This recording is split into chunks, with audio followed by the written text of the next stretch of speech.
A boy named Su Ping, his face wounded, says his name and laughs quietly. The young man leans towards the small creature with electric sparks at its feet, realizing something important. Frightening monsters appear before the hero's eyes and he remembers his reincarnation. The guy notices an ominous horn on the ground, considering it the most terrifying moment. The hero, with wounds on his face, clutches a trophy, a bloody horn, while a white beast grins menacingly nearby. The creature suddenly rushes at the giant monsters, entering into a fight. A few days ago, the boy woke up in the dark, not yet realizing the changes that had taken place. Waking up, the young man looks in the mirror and realizes that he has become a different person. An electronic ID with his new data appears in front of the guy. The hero reflects on life with a new personality. Like everyone who finds themselves in the world after reincarnation, the world the young man found himself in was very similar to Earth. Here, the level of technological development has made great strides.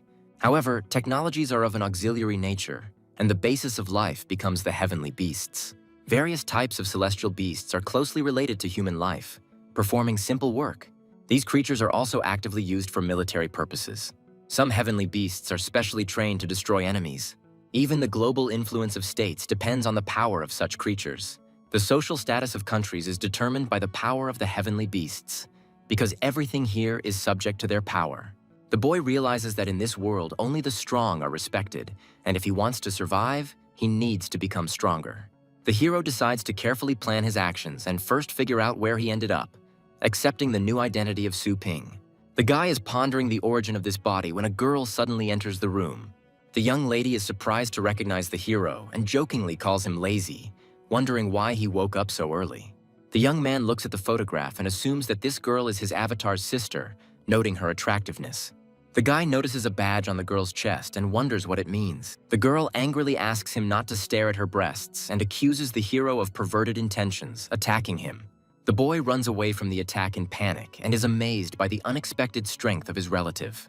The girl proudly declares that she is a master of fighting beasts and a university student, trying to present herself in a favorable light.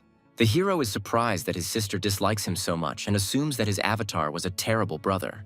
The sister angrily recalls all the boy's pranks and antics, and he is shocked by what a harmful person he was in the past. The girl claims that she came to kick her brother out of the house at the request of a pet store customer and demands that he go to work. The guy is thrown out of the house with a threat of regret if he doesn't leave. The hero is surprised that his avatar actually has his own pet store and not just a bad reputation. The guy decides it's time to get to work. Once outside, the protagonist finds himself in the bustling city of Longjiang. On the city streets, the young man observes many people and unusual creatures, following the navigator's directions. Arriving at a dirty and old building, the hero guesses that this is where his pet store is located. He passes fingerprint identification and prepares to go inside with a smile. The guy lifts the rusty door of the store with difficulty and tells himself that he's almost done it. Inside, the hero discovers the animal relieving itself right in the cage and angrily yells at it. An angry pet store owner threatens to make goulash out of the animal for such behavior. Su Ping receives a powerful blow and is sent flying to the side. Waking up, Su Ping asks the stranger in fear who he is. The guy with the mohawk tells Su Ping that he is his regular customer and has been waiting for him here for a whole week. Su Ping cautiously wonders if he is facing an enemy. The Black Panther complains that she was kept locked up for 3 whole days. The beast's owner is outraged that Su Ping locked his pet with other predators for so long and reproaches him for his cruelty. Su Ping apologizes for what happened, assuring that his avatar is simply shameless and will not take a penny for the inconvenience. The dissatisfied customer asks Su Ping with disdain if he thinks he needs any money. The man with the mohawk orders the black beast to attack Su Ping, giving the command to take him. Obeying its master, the black beast rushes at Su Ping with terrifying fury, preparing to teach him a lesson. Su Ping realizes with amazement and fear that the beast has caught him off guard with its incredible speed. Su Ping, in desperation, proposes to resolve the conflict peacefully and pay triple compensation. The man with the mohawk asks with disdain if Su Ping really thinks of paying off the damaged fighting beast with money. Suddenly, the client will beam and announce that he has a great idea. The man orders his beast Black Monsoon to perform a new attack on Su Ping. Black Monsoon, with the power of a dragon, charges a powerful energy blast to detonate the magazine and restore his honor. Su Ping is amazed by the beast's strength and does not understand why it has dragon blood. The hero is at a loss as to why he ended up so weak in a world where he himself was recently reincarnated and didn't even have his own pet. At this critical moment, a notification screen appears. A suitable target has been found, and the contract is being concluded. Su Ping is overjoyed to realize that his cheat system has finally activated, and now it really does feel like reincarnation. Su Ping is completely shocked to learn that his contract is somehow connected to a pet store. The guy suddenly finds himself enveloped in blue energy and is surprised by what is happening to his body. The system explains to the hero that the store makes him immune to any damage. The young man is amazed. Since attacks in the store are useless, he becomes invulnerable. The shop owner is suspicious whether the object of the contract is really this old homeless shelter. The system confirms Su Ping's guess, and he thinks ironically about discipline. Meanwhile, the battle continues, and Black Monsoon continues to attack with the same ferocity. A man with a mohawk shouts at his beast to tear his opponent to shreds. Su Ping, with a cold expression on his face, stopped the attack and menacingly asked what the enemy was planning to do with his store. The protagonist, as the master, gives the beast a strict order to lie down, demonstrating strength and control. Su Ping mockingly asks the customer if he was not satisfied with their service, while Black Monsoon lies defeated. The client panics when he realizes the guy stopped the beast with his bare hands and wonders why he's never heard of such strength. The guy offers, if there are no complaints, to look after the animal for a couple more days. Su Ping smiles sweetly and promises that he will definitely take care of Black Monsoon. The shop owner, with a demonic smile, again vows to take care of him, frightening the enemy even more. The man with the mohawk and his beast run away from the hero in fear, unable to withstand the pressure. Su Ping wonders if he really looks that scary to others.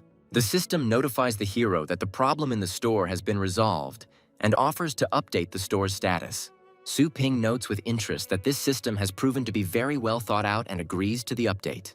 A powerful stream of blue energy envelops the owner's shop, announcing the start of the upgrade. Su Ping looks around his shop in amazement after the renovation.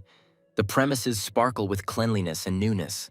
The hero approaches the reflection and admires how the system has changed everything around him, calling the update cool. The guy notices a mysterious room and decides to see what's inside. The young man discovers cages with small animals and is surprised by their size. Su Ping suspects that the pets will damage the cages, but the system reports that the animals are in a state of cultivation and do not need food or toilet. The guy asks the system what to do to prevent the new owners from causing trouble, and who should take these two pets. The system congratulates the owner on launching the main quest and offers a choice between the Thunder Mouse and the Moon Dog. The hero chooses a mouse, explaining that he has a bad relationship with dogs. Information about Thunder Mouse is described. Its main skill is to be cute, which Su Ping is very surprised about. The system explains that the pet will learn new skills depending on the owner's training style, and suddenly the boy and the mouse find themselves in the center of an energy vortex. Su Ping is stunned and realizes that he has entered the cultivation dimension. The hero and the mouse are delighted by the huge tree and strange crystals, marveling at the local inhabitants. Su Ping notes that the place is terrifying and jokes about meeting meter-long beasts. The boy encounters a giant creature, the king of beasts, which terrifies him. The protagonist comes to his senses covered in blood and doesn't understand anything, wondering why he's still alive. The system informs Su Ping that he was killed by the Beast King, but is now in the resurrection space. The guy is perplexed why the system didn't warn him about such a danger and asks about his scores. The system informs the young man that free resurrections are unlimited, but points are deducted for mission failure, and permission to evaluate is not yet available due to insufficient points. The hero sarcastically notes that the system is in no hurry to help and expresses its dissatisfaction. Su Ping and his pet enter into a temporary contract, illuminated by energy. The system informs Su Ping that his mental state has successfully merged with the Thunder Mouse and wishes him a successful search. The young man notices the peaceful herbivorous animals and decides that this is a chance for victory while the enemy is not dangerous. After signing a temporary contract, Su Ping begins to sense the pet's fear and senses approaching danger. A 10-meter giant sandworm appears before the hero, inspiring terror. Su Ping instantly recognizes the threat and prepares to act along with the mouse. The guy decides that the kids are less than 100 meters away and orders his pet to attack. The protagonist strategically aims the mouse to attack the worm in the neck. Su Ping understands that the Thunder Mouse's strength is clearly not enough, but he is happy with the possibility of endless resurrections and gradual progress. The mouse successfully resurrects after being defeated. The hero has an infinite number of attempts. Su Ping commands the pet to constantly approach the beast and use agility to dodge and circle around the enemy. The young man commands to attack the gap in the enemy's shell and use the dash right now.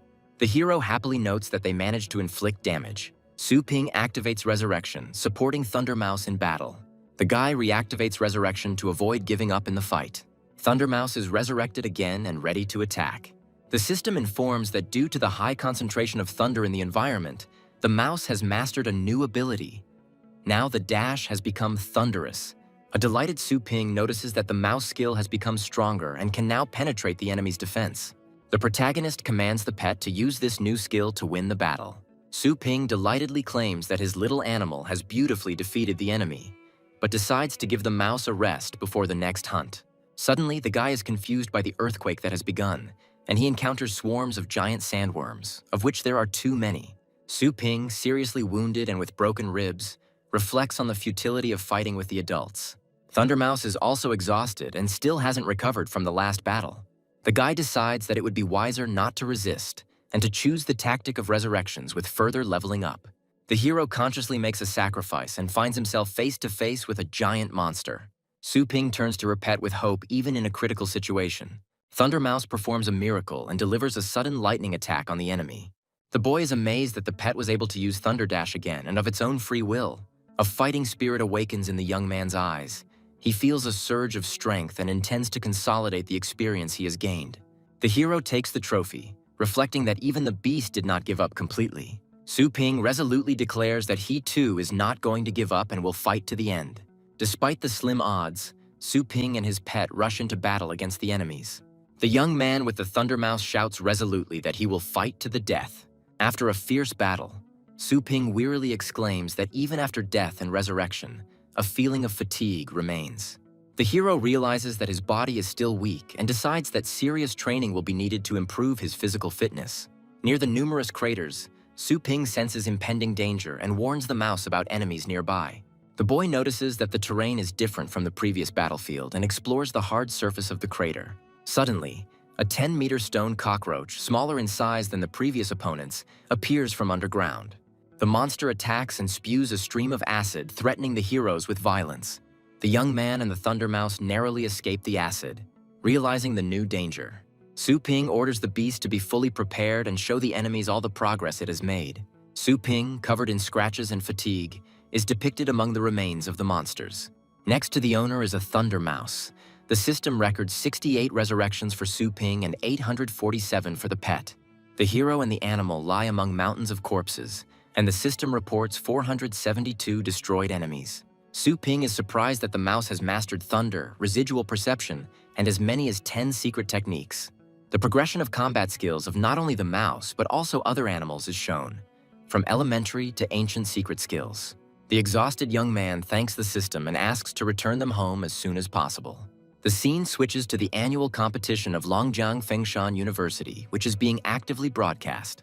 On the final day of the qualifying rounds, spectators gathered to discuss whose celestial beast would win this year. A red-haired girl appears among the contestants, and the audience speculates about the possible favorites: Ye Hao, Jiang Xuehan, or Zhan Xiao. Introducing Su Yanying, a third-year university student and master of martial beasts, who reflects on the seriousness of the competition at the regional qualifiers. Su Yanying recalls how Jiang Xuehan won a convincing victory in the previous competition. The girl admits that she often faced talented opponents, and once she won against Ye Hao. The heroine realizes that she has already lost twice in a row, and now she faces a battle with Zhang Xiao, having only a 100-toothed tiger. She is determined to take the Thunder Mouse from Su Ping, realizing that her own strength is still not enough. According to the rules of the competition, 2 fighting animals are required, so the heroine rushes to get her second pet. Su Yanying walks into an empty pet store and calls out to one of the workers. The girl notes that she managed to arrive on time, although she is surprised that the store is almost empty.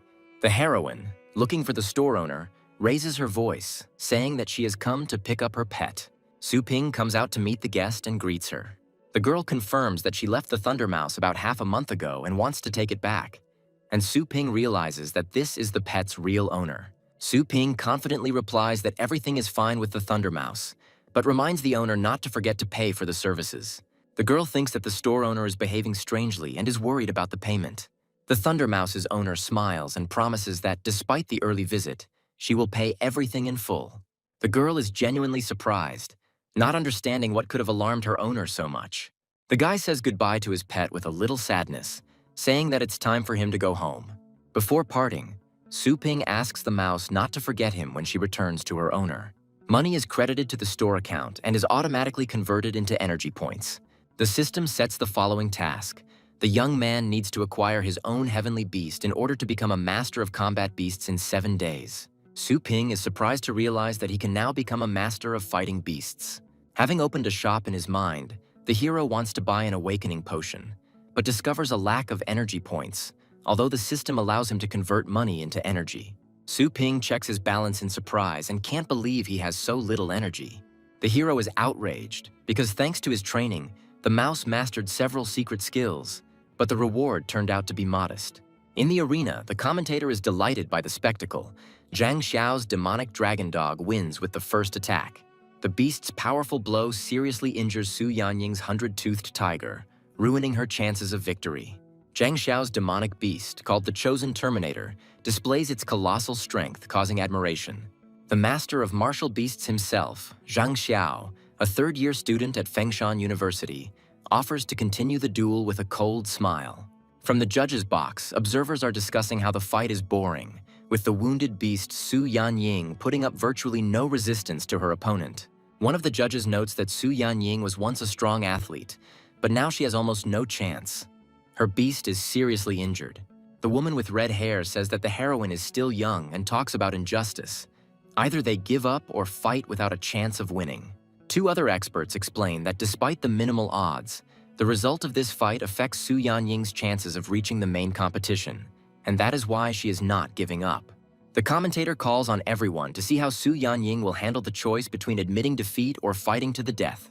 The girl is upset by her quick loss and notes that her 100-toothed tiger has never recovered from its previous injuries. Su Yanying realizes that after the beast's new injury, she has almost no chance left and it's time to end her student career. Zhang Xiao disdainfully allows his demon dog to finish the fight and talks about giving his opponent a dignified death. Zhang Xiao's dog performs the fire dragon move, launching a deadly attack straight towards the opponent. At the moment of a strong blow, Su Yanying loudly announces surrender, ending the fight. The spectators in the hall are frightened.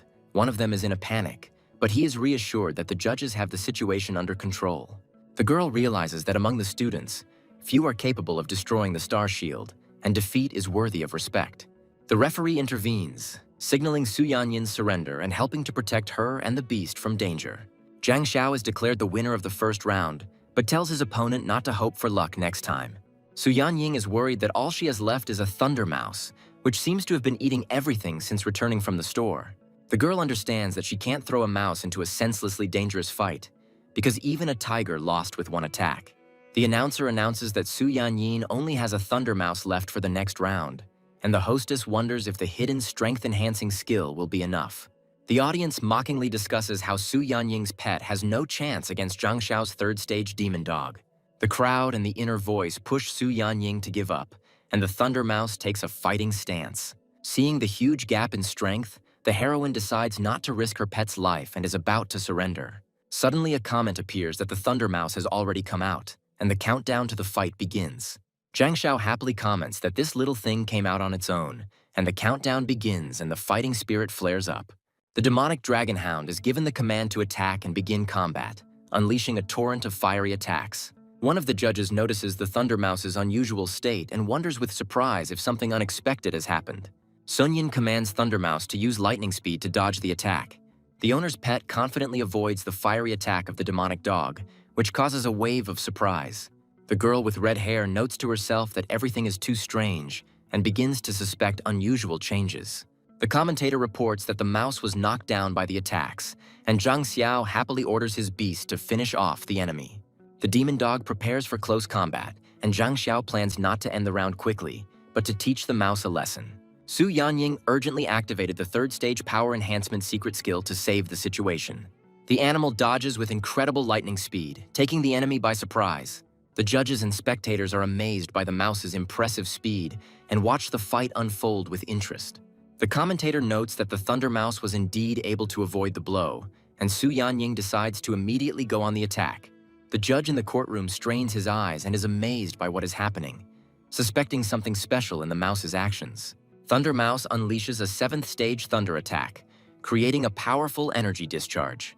Releasing the power of the thunderclap skill, the mouse directs a massive stream of lightning at the arena's protective barrier. Spectators and participants are stunned by what they see, not understanding what is happening in the arena.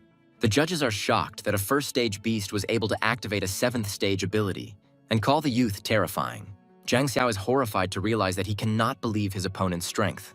The commentator excitedly announces that the Thunder Mouse has indeed mastered the seventh-stage technique and congratulates the winner of the fight. The audience erupts in both delight and shock. No one believes that a mouse could master such a powerful skill from the very first step. Su Yanying is puzzled by how her Thunder Mouse was able to master such a powerful skill so quickly, and is now wondering about the reasons for such progress. The girl begins to suspect that the pet's incredible strength is somehow connected to that very store. She looks at the mouse with surprise and wonders inwardly if that same unusual store is the explanation for the whole transformation. Su Yanying speculates that the owner of the mysterious shop might be the legendary master, although he doesn't look like him at all. Meanwhile, Su Ping is in the store, sneezing and grumbling at the pet, which is not allowing itself to be properly served. He guesses that someone is thinking about him at this moment, and the pet is clearly pleased with his pranks. The announcer announces that this battle will go down in the history of the university, as a first-level pet used a seventh-level skill. Zhang Xiao realizes with annoyance that he underestimated his opponent and blames himself for it. The arena announces that the score is tied for now and the final round will be decisive, with Zhang Xiao preparing to summon a countermeasure to win. He summons his new beast and admits that Su Yanyin has proven to be a good opponent. In the next moment, Zhang Xiao vows that the final battle will decide everything, and now he is ready to fight to the end. A stone rhinoceros appears on the field, becoming a new serious threat to Su Yanying. Su Ping, watching the battle, quickly realizes that Thunderclap will no longer help, because the new opponent is an Earth-type beast, which is what surprises Su Yanyin, noticing that the opponent is using a hidden ace. The commentator notes that the fourth-stage stone rhinoceros is enormous in size and extremely dangerous for the Thunder Mouse. The round begins, and it is clear that both sides are determined, but the spectators are doubtful about the outcome for the mouse. One of the judges is sure that the animal would have been defeated if it had only possessed the first level, but its fighting spirit and strength are clearly higher. The referee suggests that the Thunder Mouse has not yet reached its full potential, and the round officially begins. Zhang Xiao commands his beast to increase its power and momentum to the second stage, raising the level of combat. The stone rhino receives an additional third-stage armor boost, becoming an unstoppable enemy. The commentator states that after applying numerous enhancements, the rhinoceros's power is now no lower than the fifth stage, and Su Yanying is feeling enormous pressure. Su Yanying tries to close the distance to use the enhancement skill, but the distance is too great. As a result, the Thunder Mouse ends up next to the rhino without the necessary buff, which surprises the commentator with the participant's mistake. Zhang Xiao triumphantly orders the stone rhinoceros to crush the mouse, threatening it with instant death. The Thunder Mouse suddenly splits into two and jumps out from under the stone rhinoceros's clutches, escaping mortal danger. The judges are stunned and discuss the impossibility of a residual separation in a real fight. The commentator confirms that this residual separation is another incredible Stage 7 skill, sparking unprecedented interest among team leaders. Thunder Mouse decides not to engage the rhinoceros in combat and instead charges towards Zhang Xiao, surprising everyone. Su Ping is glad that the Thunder Mouse caught his opponent off guard and took advantage of his mistake. Zhang Xiao panics and tries to defend himself by activating his third-stage star shield as the mouse approaches him. Thunder Mouse and her residual clone simultaneously use Thunderclap to break the opponent's defense. The commentator explains that Zhang Xiao's shield was almost immediately destroyed by the double attack, and it is now unknown whether he will survive such a blow. The judge's Divine Phoenix intervenes to save Zhang Xiao, who is knocked unconscious by a powerful attack. The referee solemnly announces that Zhang Xiao has lost in the third round, deciding the outcome of the fight. The commentator announces Su Yanying's victory, congratulating her on successfully passing the selection. Su Yanying is shocked by what is happening and is overjoyed to realize that the Thunder Mouse has mastered not only Thunderclap, but also residual cloning. She is sure that the hidden talents of the pet store owner are the cause of everything, and is impressed by his abilities and plain appearance. Su Ping thinks about making money and realizes that he can't just rely on the store's operations. The system informs him that the store currently only offers 3 services: shelter, rental, and food sales. Rental costs 10 yuan per hour. To rent celestial beasts, the owner must breed them, and to produce feed, he must personally collect the ingredients. Realizing that he has neither the money nor the qualifications yet, Su Ping chooses the third option, selling feed. He asks the system where he can collect ingredients, inquiring about the possibility of obtaining them outside of special zones. Looking back on the past few days, Su Ping regretfully realized that he had missed a great opportunity to prepare food in a high-ranking zone. Deciding that this cannot continue, he demands a list of all cultivation zones from the system in order to catch up and become a master of war beasts. Su Ping chooses a suitable cultivation zone and decides not to miss any more opportunities to level up his pet. He enters a dimension called Extraterrestrial Meteorite 10021, finding himself in a beautiful and unusual world. The system gives him a set of items for beginners, including a tool for assessing ancient flowers and herbs. Using the power of thought, he activates the function of receiving items from the reward cube. He manages to successfully retrieve the item, and the first successes in resource collection begin. Su Ping studies the properties of the plants he finds. Some restore stamina, others heal or are used for the needs of animals. The hero realizes that the food that can be collected safely is too cheap to sell and tries to find better ones. In the grass, he suddenly discovers a dangerous beast, a stone snake of the 8th stage, and hides in shock. Realizing that the best raw materials are found only in the most dangerous places, Su Ping rushes to obtain the expensive ingredients, despite the danger and limited storage. At the last moment, he deftly dodges the attack of the stone snake, continuing to collect the most valuable and expensive herbs. Su Ping hurriedly puts the rare plant into storage, but is injured by a stone snake attack. Despite the danger, he continues to collect expensive ingredients, considering their value worthy of any effort, but falls into the jaws of a monster. Exhausted after battles and numerous deaths, the hero admits that even 30 resurrections a day tire him out greatly. However, Su Ping is confident that there will be no further problems, as he already has the necessary resources. Returning home, he decides to sort everything he managed to collect into the store's storage area. The scene shifts to the old man, concerned about his pet's health, reporting that he hasn't eaten anything for a week. A young man offers to try the latest expensive food for skybirds, assuring them of its effectiveness. The girl happily agrees to give the pet food and immediately invites him to try it. After eating the food, the bird of heaven starts to bleed black blood and a dead centipede appears, causing shock and alarm in those around it. The girl panics and explains that Xiaohui would never eat even the world's rarest dark centipede, while the man urges her to urgently go to the Celestial Beast Clinic, suspecting a dangerous heart infection. The grandfather grabs the sick scarlet bird in his arms, deciding to urgently call a doctor. A doctor comes to the family and joyfully announces that Xiaohui is now saved. The girl explains to her grandmother that Xiaohui is seriously ill and they are forced to go to Shangchun for treatment. The old man and grandmother are surprised that Xiaohui started eating, admitting that the seller did not lie. Someone explains that the scarlet bird has a pure attribute and should not eat any random food, otherwise it loses its appetite and gets sick. He also adds that the pet will recover if it eats the fruits of the rock rose, and promises to consult with anyone who has any questions. The young man is outraged by this advice, believing that dividing food into types is an invention of traders. He asks his grandmother how much the bird feed cost. The grandmother admits that the purchase cost 130 wen per fruit, and over 1,000 wen was spent in a week. The girl shares a rumor that many illegal shops add chemicals to pet food, causing pets to become dependent, and if such food is taken away from them, they literally go crazy. The family is in a panic when they learn that if the pet continues to eat the food, it will die, and the grandfather exclaims in horror, not believing what he has heard. The young man decides to find the suspicious store where the food was purchased and demands to know its name. Grandma recalls with excitement that it was the Ozornik pet store. Family members come to the store and demand to speak with the owner.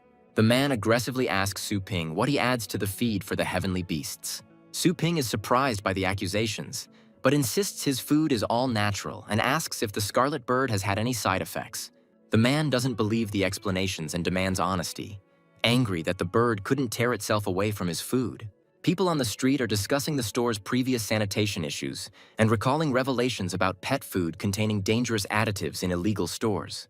Instead of shouting, the girl suggests sending the feed to the Producers Association for testing to ensure its quality, and the brother agrees. Su Ping angrily mentally revolted, "In your opinion, I sell bad food."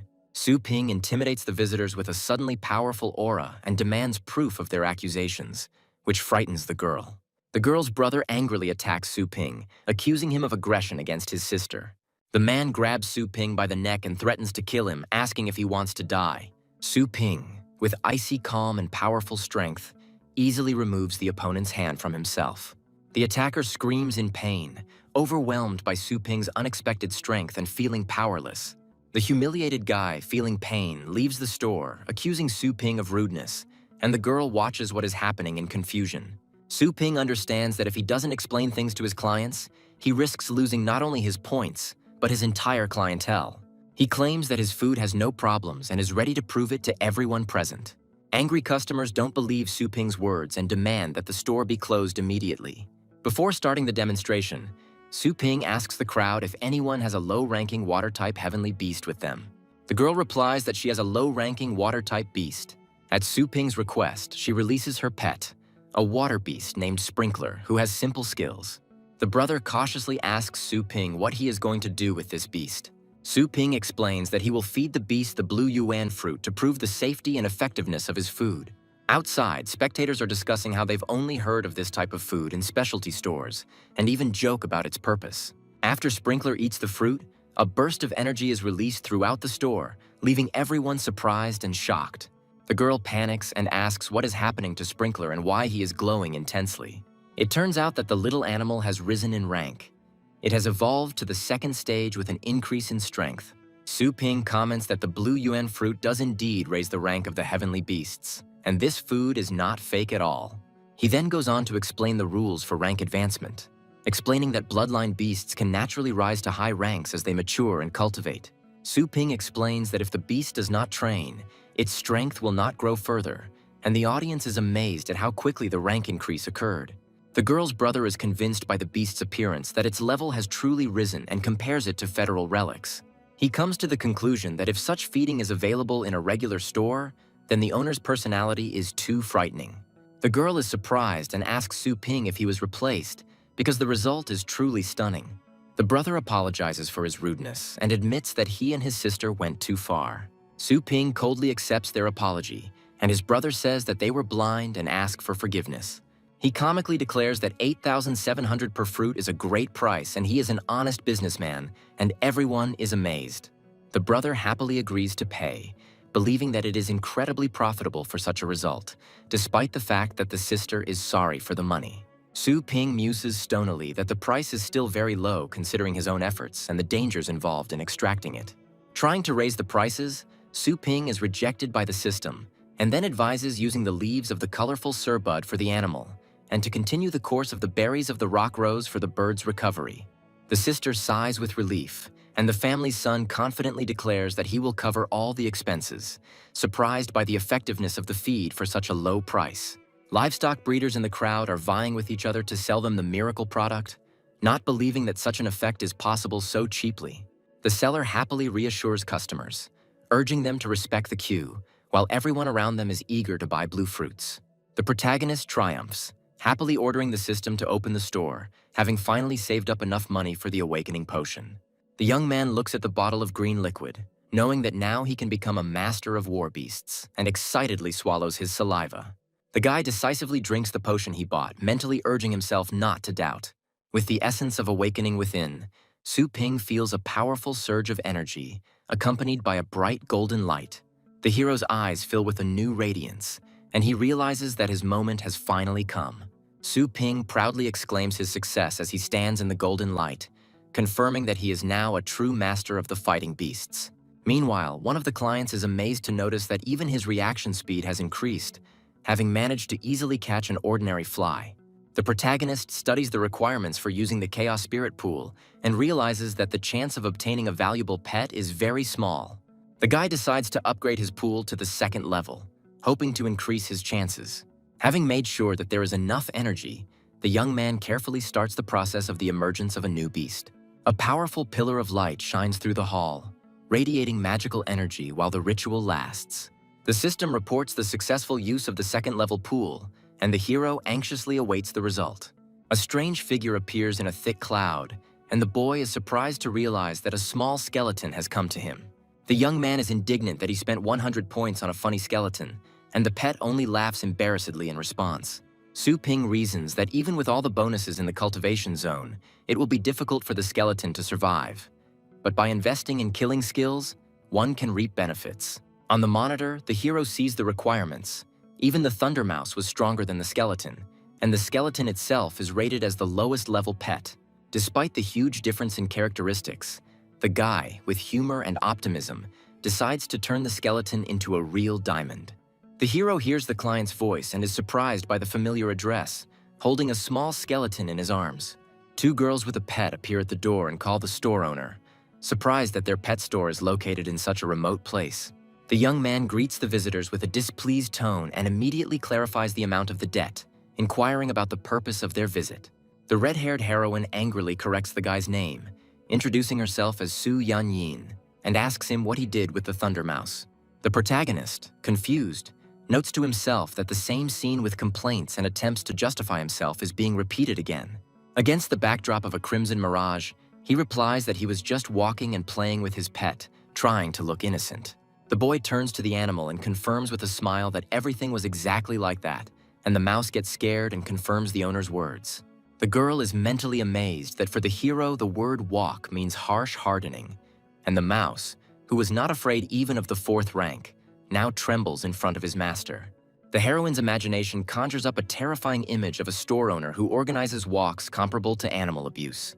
The second girl with blue hair notes with horror that the main character's pressure even exceeds the 6th level, amazed by his hidden abilities. The blue-haired girl whispers to Su Yanyin that the owner looks completely ordinary and the shop is small, doubting whether her friend was mistaken.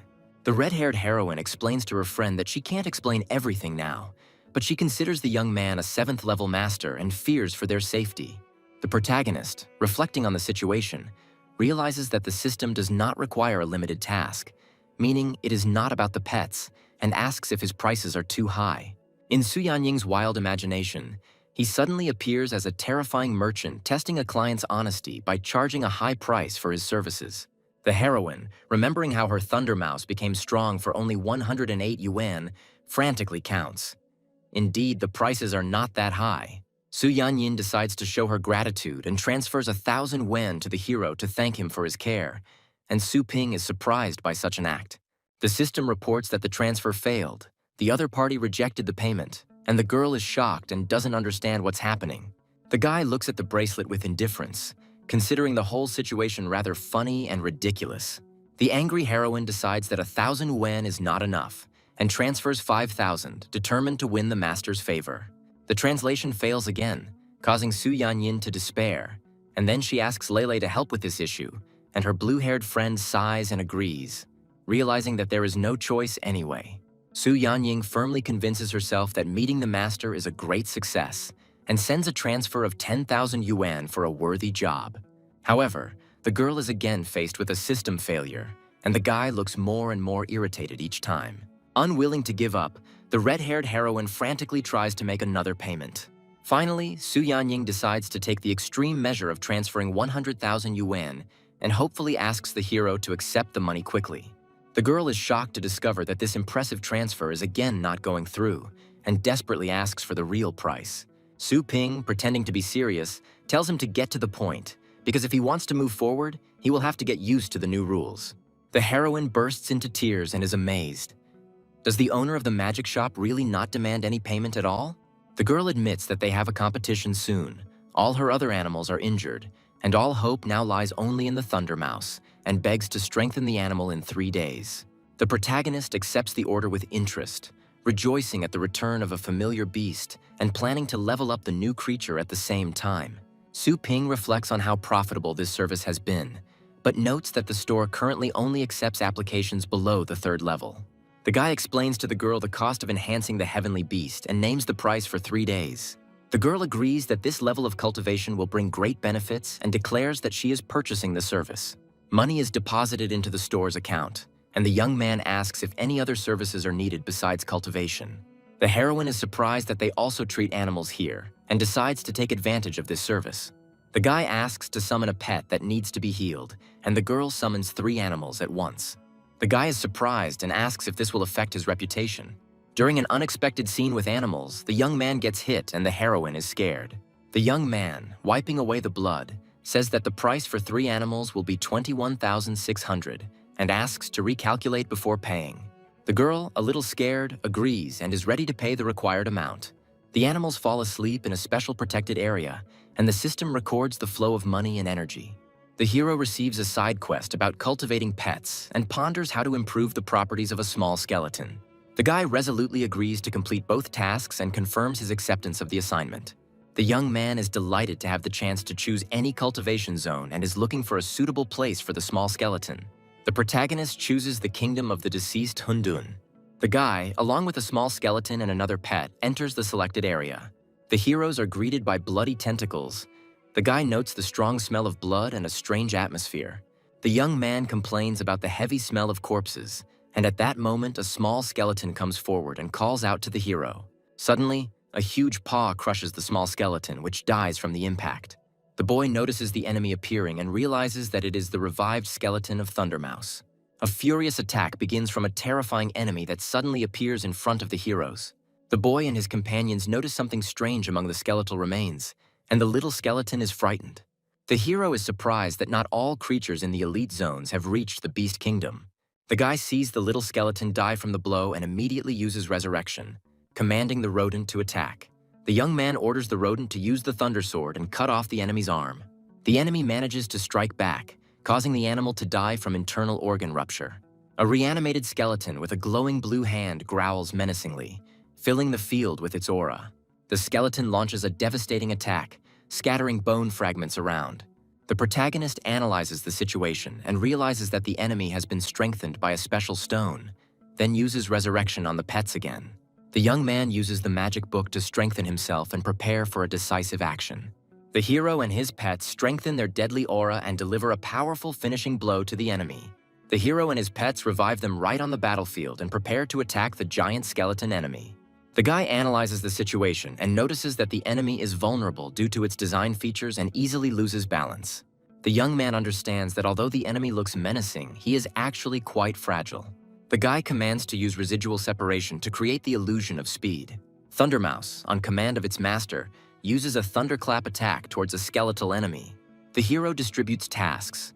One pet chops off the skeleton's leg. The second hits the cervical vertebrae. The small skeleton helps with support. And the hero himself dreams of obtaining the precious stone. The hero notices how a small skeleton finds and holds a magic stone in his hands, surprised by the actions of his companion. The relieved boy jokes with the little skeleton and praises him for a job well done, delighted by the result of their joint efforts. The hero and his pets notice a change in the atmosphere. The sky turns red and mysterious symbols appear around. A mysterious figure of a woman with wings and a bone pattern on her body materializes in front of the young man, causing him surprise and alarm. A mysterious woman with wings concentrates a stream of powerful blue energy around herself against the backdrop of a bloody lake. The guy notices the barrier and is surprised that his identifier does not work, assuming that he is facing a high-ranking creature. Streams of energy penetrate the hero, filling his body, which is reflected on his face.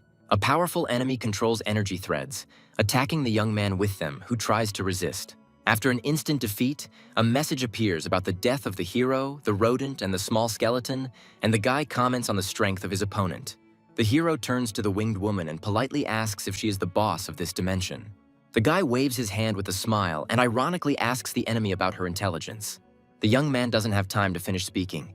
He's struck again by a powerful energy attack, and the flow envelops his head. The guy, sitting in a red glow, is disappointed in the dialogue, reflecting that the language is not understood and that the attempts are in vain. Gradually, the hero teleports to a new safe place where he finally feels at peace. A guy in an unexpected place is surprised by the surroundings, looking around at the giant spikes. The young man sees before him a strange landscape with a huge army and wonders where he has ended up. The guy notices a hooded woman among his surroundings and recognizes her as an old acquaintance. A huge purple hand with a curse suddenly attacks the hero, and he realizes that he is trapped. A menacing skeleton in armor appears on the throne, demanding that the hero explain how he got there. The young man feels enormous pressure from the presence of the ruler and answers the question with difficulty, feigning uncertainty. The guy is confused and wonders why they don't kill him right away, and guesses that they want to find out something important from him. The hero realizes his hopeless situation. He is held tightly, there is no escape, the task is not completed, and the system is useless.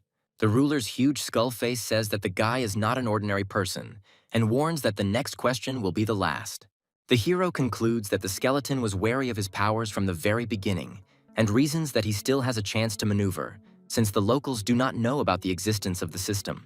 The guy decides that he can only use one method and introduces himself as a clone of the most powerful man on the planet, who has come to check the threat level. The voice of a terrible enemy declares that everyone will be exterminated, after which the knight orders to protect the king. A massive explosion occurs on the battlefield, and the hooded heroine watches the destruction in shock. The young man ironically asks the enemy if he is tormented by conscience for the death of his loyal servants, and hints that only the weak are subject to him. The Bone Lord claims that nothing can threaten him, and that his only defense is his disregard for others. The protagonist stands serenely and smugly rejoices that the enemy has no chance while he is held by the effect of magic. The monster characters are amazed to see the events rewind as they look at the hero. The guy is resurrected again, accepting his latest death as usual and noting that he doesn't even feel pain. A powerful enemy realizes that the hero is able to change the time and space of the realm, considering him a terrifying invader. After another death, the young man grins and tells his opponent that he apparently possesses a very valuable magic stone. The Skull Lord notices the hero's disappearance in horror. The Skeleton King is amazed that the boy uses 2 higher laws at once and teleports beyond his sight. The hero appears in a safe place with a smile and is glad that his backup plan worked, calling his opponents naive. The boy joyfully greets his little skeleton, who has already freed himself from the chains. The young man shows the skeleton a huge red crystal to share the spoils. The boy asks the pet to absorb the stone, explaining that now he must enter into battle. The small skeleton charges in fury, using its basic sword technique. A huge demon and many monsters ready for battle appear before the heroes. A guy with pets watches the waves of enemies and entrusts all the experience to a small skeleton. A young man sits on a pile of bones among endless corpses, contemplating the endless waves of small enemies.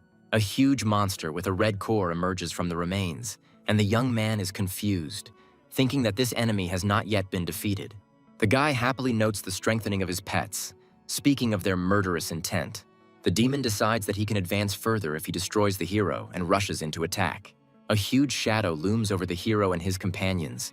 The boy calls upon the small skeleton to use the basic art of the sword. The small skeleton deals a powerful blow to the monster using a red energy wave. The monster summons an army of blue creatures that attack the guy and his companions. The skeleton, the young man, and the rodent find themselves captured by the hands of blue monsters, and the hero is shocked by what is happening. The boy realizes that he is captured again and calls the rodent for decisive action. The boy commands his pet to attack the monster's core with a thunderclap. The monster blocks the attack with electricity, and the guy is surprised that the enemy was able to defend himself. The hero analyzes the situation and realizes that he cannot determine the enemy's identity, but he discovers 2 important weaknesses. Damage to the arms has no effect, and the core is indeed vulnerable. The boy, grabbed by many hands, orders the rodent to use Thunderclap and cover his body with electrical energy. Thundermouse activates its electrical defense, releasing a powerful charge despite its grip. The hero is surprised to notice that the pet unexpectedly uses some skill. Multiple hands are engulfed in an electric discharge. The pet breaks free from the grip. The guy finally gets free and immediately gives the command to the little skeleton to attack. A small skeleton with glowing eyes makes a furious attack on the enemy. The hero happily notes that the small skeleton, having absorbed part of the Bloodstone's powers, has significantly increased its power thanks to the absorption skill. The guy returns to the store and prepares to look at the characteristics of his pets. The young man is surprised by the results of the test. The pet's strength is already at the 7th level, but its rank is still only 2nd, and he doubts that the system has made a mistake. The hero watches with interest the visionary image of the Bone Lord and reflects on the beginning of endless chaos. The boy is surprised that rattle-type beasts can master undead skills and ponders the reaction of the spectators in the arena. The rodent and the skeleton are recovering and sleeping in a protective field, and the young man wants to see the result of their development. The guy asks the system if he really has a map of the star Hunden in his hands. The illustration explains the essence of the map, which allows you to correlate acupuncture points, powers, and bones with energy stars. The guy is delighted. He succeeds, and he realizes that he can engage in a new method of cultivation. The hero meditates in the stellar universe, absorbing the stellar power of Hundun. The young man feels energy accumulating inside him and concludes that he must absorb the energy of the stars. The boy deftly tries to grab the glowing particles, but notices that with his rank as a master of combat beasts, it is not easy. The young man understands that the energy of the stars directly penetrates the body, although he cannot catch it with his hands. The guy decides to try to concentrate his core on the directions of energy movement around him. The hero sees how his core begins to effectively absorb the energy of the stars and rejoices in his success.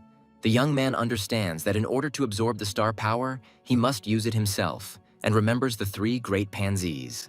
After using one of the armors, the boy notices how the star clusters in his body increase in size, and the energy radiates as a bright light. The hero checks his stats and is surprised that his strength is only at level 3, while the system asks him to increase it further. After taking 3 potions, the young man notes that his level is now at the middle 3rd level and is very happy with his rapid progress. The boy learns that this universe is created by the map of the stars Hundun and can imitate the real universe, and also receives a warning about larger stars. The hero wonders what inhalation means and suggests that it might be an interruption to the workout. The guy comes to the conclusion that we are talking about a food chain, where risks and opportunities coexist. The young man decides to avoid giant stars and absorb only those smaller than himself, complaining about the difficulties that arise. The boy recalls how a 3rd stage martial beastmaster, a determined girl, once burst in on him and attacked him. He doubts whether he can withstand her blow now, looking at the city at night and hearing the call not to remain hungry. At dinner, the hero politely thanks his mother for her incredible cooking and returns to his room. Mom, clearing away the dishes, tells him that his sister is training for a competition and promises to bake his favorite corn pie in the morning.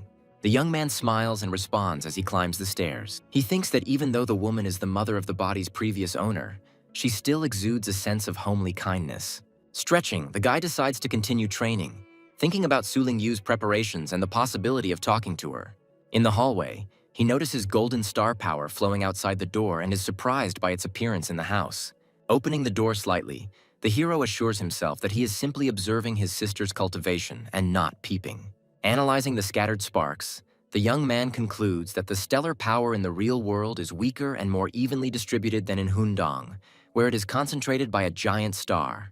The guy decides to study university techniques to increase his star power and speed up his cultivation in the world of Hundun. The young man sits down in meditation and tries to rotate his inner core following his sister's example, collecting sparks of energy. A powerful vortex of force appears in the hero's body, and he is struck by the orange vortex that appears in his stomach. The system explains the scheme. When there is enough mass, the rotation itself attracts the nearest star, eliminating the need to run for energy. From above, the brother and sister can be seen simultaneously creating opposite swirls of star power in their rooms. The girl wakes up sweating and complains to the cat that it is becoming increasingly difficult to absorb energy. The guy rejoices at the successful direct and reverse star vortex, and golden streams rush towards his sister, causing her an unexpected sensation. The sister, surrounded by frozen sparks, wonders why the star power has suddenly become disordered and motionless. The frightened girl assumes that there is a powerful master hiding nearby, since the energy has changed so much. The mother, hearing her anxiety from the living room, worriedly asks her daughter if everything is okay. The sister, blushing, assures herself that she felt a strange and abnormal stellar energy. The girl concludes that the flash of power came straight from her loser older brother's room. The guy outside his door is almost mastering the vortex of stellar energy shining in his core. The young man projects himself in front of the enormous planet Hundun and swirls the currents, forming his own mini-universe. The joyful hero notices that he now automatically absorbs the star's power if he keeps a safe distance. In the kitchen, the guy is content with what he can cultivate even in his sleep, thinking about new plans. 2 glowing figures of female customers in an aura of star power come to the store owner for pets, surprising him. A red-haired girl and her partner materialize in front of the hero, reacting embarrassedly to his words. The guy, clearing his throat, explains to the visitors that their star powers are too weak and require serious training to control the beasts. The heroine, hearing about more powerful celestial beings, is amazed that the Thunder Mouse managed to rise in just 3 days. The guy, wiping away his sweat, notes that at their university they usually only encounter animals of the 3rd or 4th level, while his pet already has the 7th. The young man places the blue Thunder Mouse on the floor, reminding the girl that the payment had already been made last time. The heroine takes the animal in her arms, surprised that the color of its fur has noticeably changed.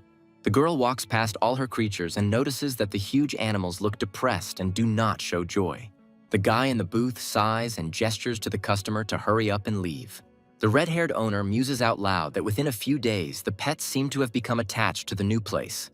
Although the temporary contract does not stipulate this, the blue-haired companion checks the huge lion and is glad that the wounds have healed, and the stripes on his fur have become brighter.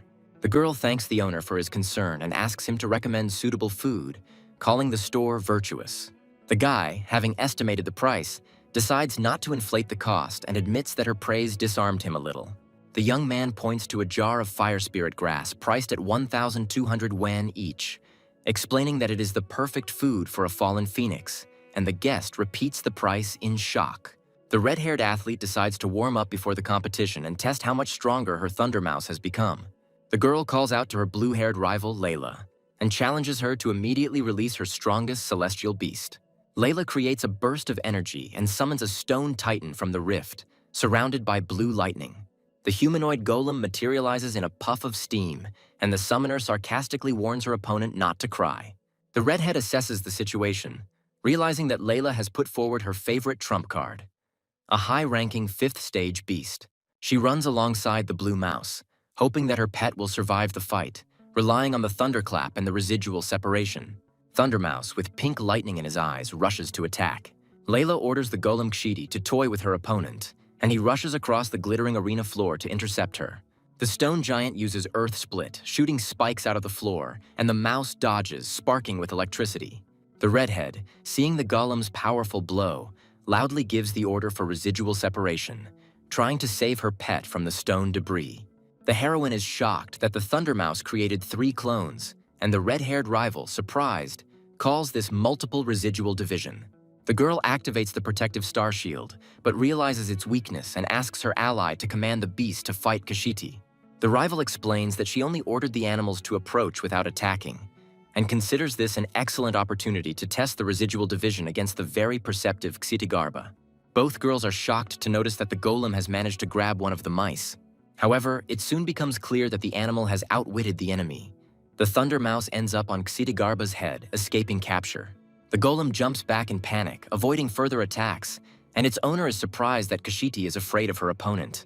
The red-haired athlete asks to be released from her stone shelter, realizing that the Thunder Mouse is very fast. The girl is stunned that her high-ranking pet was so scared of a low-ranking Thunder Mouse. The heroine admits that the pet's strength has now crossed all boundaries and is delighted with this result. At this moment, the host in the arena announces the start of the next stage of the annual Fengshan University competition. A new second-year star, the red-haired heroine Su Yanying, steps onto the left side of the arena. A professional competitor, a guy with blue hair who made it into the top 10 last year, comes out to the right side of the arena. They introduce their opponent as the most insightful, Li Ji, and they participate in turns, releasing 3 pets. The judge announces the rules. The winner is the one who defeats all of the opponent's animals first and gives the command to begin. Spectators are discussing Li Ji's release of a weak beast and questioning his choice, but others are warning not to underestimate his tactics. The red-haired girl analyzes the enemy. The aquatic beast is good at surprise attacks but of average origin, and prepares to summon a counterpet. Su Yanying summons a fallen phoenix clad in red-orange flames. The commentator from the podium is amazed, noting the high rank of the phoenix and warning that for an aquatic beast it is a very powerful enemy. Li Ji calmly raises her hand and declares her surrender. The guy confirms that he lost in the first round, which completely surprises the judges and spectators. The commentator announces Su Yanying's victory in the first round, and the heroine herself watches her opponent smile with suspicion. The rival says with a cold smile that sometimes you need bait to catch your prey. The girl notices her opponent's strange actions and reacts warily to what is happening in the arena. A huge ground-based hunter appears on the field, and the guy explains that the fallen phoenix is the most difficult opponent for his beast. The rival explains that the Thunder Mouse and the heroine's other pets are land animals, and his pet is capable of crushing them with ease. However, the air phoenix attacks fiercely, although even a 5th stage beast has a hard time dealing with a ground giant. The guy, confident of victory, apologizes to the girl and categorically states that she lost. However, the attempt to stop the phoenix proves futile. The protective barrier cannot withstand the pressure of the fire.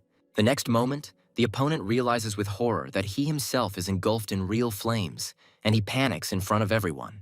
The red-haired heroine looks around calmly and asks with a smile if he has finished his statements. The blue-haired guy commands to attack the arena with the ground spikes technique, targeting the phoenix. The red-haired heroine commands her fallen phoenix to dodge dangerous sharp thorns. The girl activates the speed boost and wants to quickly get rid of the opponent's trap. She commands the flaming bird to use a fire slash to attack from the air. The enemy summons a ground hunter and a defense golem to help contain the phoenix's attack. The heroine is surprised by the earth beast's resistance to fire when her pet's attack does not produce the expected effect. The blue member explains with a grin that the phoenix will not be able to resist an adult ground-based catcher and declares the reception conclusion. The entire arena is shrouded in a net, a confinement skill that can restrain both low-ranking and very powerful pets. The net is rapidly narrowing, and the girl and the phoenix find themselves trapped, forced to find a way to escape. The red-haired contestant calls on her firebird to find a way out, realizing that both are in mortal danger. The red-haired heroine uses the third stage power enhancement to try to escape the trap. The net continues to shrink around the girl and the phoenix, completely ignoring the enemy's fire attacks. The participant finds herself trapped in an energy grid but refuses to give up and calls for her pet. The girl desperately calls out to the fallen phoenix, while her opponent advises her not to resist, so as not to get further injured. The guy calmly states that this outcome was part of his plan and demands that his opponent surrender. The hero is holding on with all her might, but on the verge of a breakdown, she is ready to give in under the pressure of circumstances. At this moment, the phoenix suddenly releases a powerful attack. A bright beam pierces the trap and reaches the enemy. Everyone watches in shock as flaming beams appear, one blow of which immobilizes the ground hunter. The spectators are amazed that the phoenix has displayed an advanced 8th tier skill that is not typical for its class. The masters discuss how, despite its low stats, the girl's pet unexpectedly demonstrated exceptional strength, something fallen phoenixes typically lack. The girl with short red hair notes that the fallen phoenix of a teenager has truly accomplished a feat and emphasizes his promising future, as he has not yet reached maturity. Scientists notice that the heroine also has a thunder mouse with a unique attack skill, and wonder who she is. The vice-rector informs that the girl's name is Su Yanying, and the dark-haired student replies that she has been following her for a long time. The teacher admires her inwardly, considering the heroine a genius who can lead the university to new successes. In the audience, everyone recognizes the heroine as the owner of the Mouse King and compares their pets with her achievements. The red-haired participant looks in delight at the phoenix, which evolves, its power reaching the 4th stage, and its technique to the 8th. The girl is amazed by her pet's talent and cannot believe that the phoenix is still her animal. The heroine recalls a pet store service that not only heals, but also dramatically enhances the animal's abilities, and mentally suspects the seller of dishonesty. The referee announces Su Yanying's victory in the 2nd round, and her opponent is furious, believing he was simply unlucky. The guy recognizes the beauty's phoenix power, but is determined to face the final battle, foreshadowing a difficult test for the heroine. A 4-winged wind demon appears in the arena, causing everyone to feel a sense of true terror with its enormous appearance. The hall is discussing that the beast possesses the power of the highest 5th level, and the teacher is outraged by the violation of the rules for students. There is a dispute with the masters about the danger. Some consider it a challenge for the competition, others ask not to worry. The director explains that the university is rich in high-ranking teachers and judges, so there will be no serious problems. The curator thinks to himself that the beast did end up in the arena in an unusual way and promises to sort it out after the fight. The opponent prepares the beast for an attack, commanding the wind demon to use a nature slash. The boy, in despair, realizes that the difference in ranks is great and admits that he was barely able to summon this dangerous pet. Su Yanying activates several enhancements at once: strength, impulse, perception, and durability. The girl commands the fallen phoenix to attack with flaming beams directly at the enemy's master to end the fight. The phoenix's charge is so fast and powerful that the heroine is shocked and amazed by the speed of the attack. The judge announces that participant Su's pet was destroyed by the wind demon in just 1 second, and the girl herself does not understand what is happening. The teacher notices that despite Su Yanying's defeat in the round, the wind demon continues to attack and does not stop. The guy with blue glasses falls to his knees, losing consciousness in front of everyone due to the loss of control over the beast. The heroine, in a state of shock, tries to stop the monster, and the host and judges shout to immediately stop the fight because the beast is out of control. At this moment, a mysterious figure in a black cloak appears and summons a divine phoenix to confront. The masters are shocked by the speed of the new phoenix, suggesting that it is even faster than their own divine beast. A thunder mouse suddenly appears on the field, surprising the commentators with its unprecedented agility and stealth. The mentor explains to the audience that Su Yanying was able to hide her pet in the arena all this time, which means that this animal knows how to hide its aura. The host announces the start of the third round, where the heroine and the thunder mouse once again face the wind demon face to face. The girl and her pet find themselves in the center of a furious attack. The number of attacking streams grows, and she is at a loss in her attempts to dodge. A group of characters with shocked expressions discuss Thunder Mouse's ability to use demon-type skills. A hatted observer comments on Thunder Mouse's spectacular use of a demonic skill, successfully blocking a natural attack. A girl behind a shield surrounded by blue electrical discharges shouts the name of Thunder Mouse, who quickly collides with the wind demon. A blue electric mouse surrounded by lightning rushes forward towards the final battle. A dark, demonic figure with glowing red eyes is riddled with electrical charges after Thunder Mouse kills the out-of-control wind demon. A winged creature surrounded by blue electrical energy confronts the small mouse, inflicting an unexpectedly deep wound on the wind demon. The transformed Thunder Mouse, with its horns and menacing appearance, exudes incredible power, causing amazement among onlookers. A cloaked figure floats in the blue environment, commenting on Thunder Mouse's killing intent and asking if she truly wants to kill the wind demon. The hooded man, with a serious expression on his face, wonders if she's following anyone's orders. The red-haired woman in light clothing looks surprised, asking about the real victory and suggesting that Thunder Mouse might have also gone out of control. A cloaked man comments on the blossoming newcomers while looking at a majestic bird called the Divine Phoenix, warning of disqualification for killing heavenly beasts in competitions. Divine Phoenix approaches Thunder Mouse, who stands ready to fight, while someone expresses concern for the future of the promising new star. A powerful burst of energy erupts between Thunder Mouse and Divine Phoenix as someone shouts for Phoenix to retreat. The Divine Phoenix lets out a cry of pain, and the observer notes with surprise that the creature managed to wound the powerful bird. The shocked, hooded man couldn't believe what had happened, thinking that even some 7th stage heavenly beasts couldn't keep up with the Phoenix's speed, let alone the Thunder Mouse. A group of spectators react in amazement to the use of 10 thunder curves, discussing the incredible power of the skill, capable of producing 10,000 bolts of lightning in an instant. The elegantly dressed man with the mustache thoughtfully notes that the little mouse has not only mastered the 7th stage thunderclap, but is now demonstrating 10 thunder bends.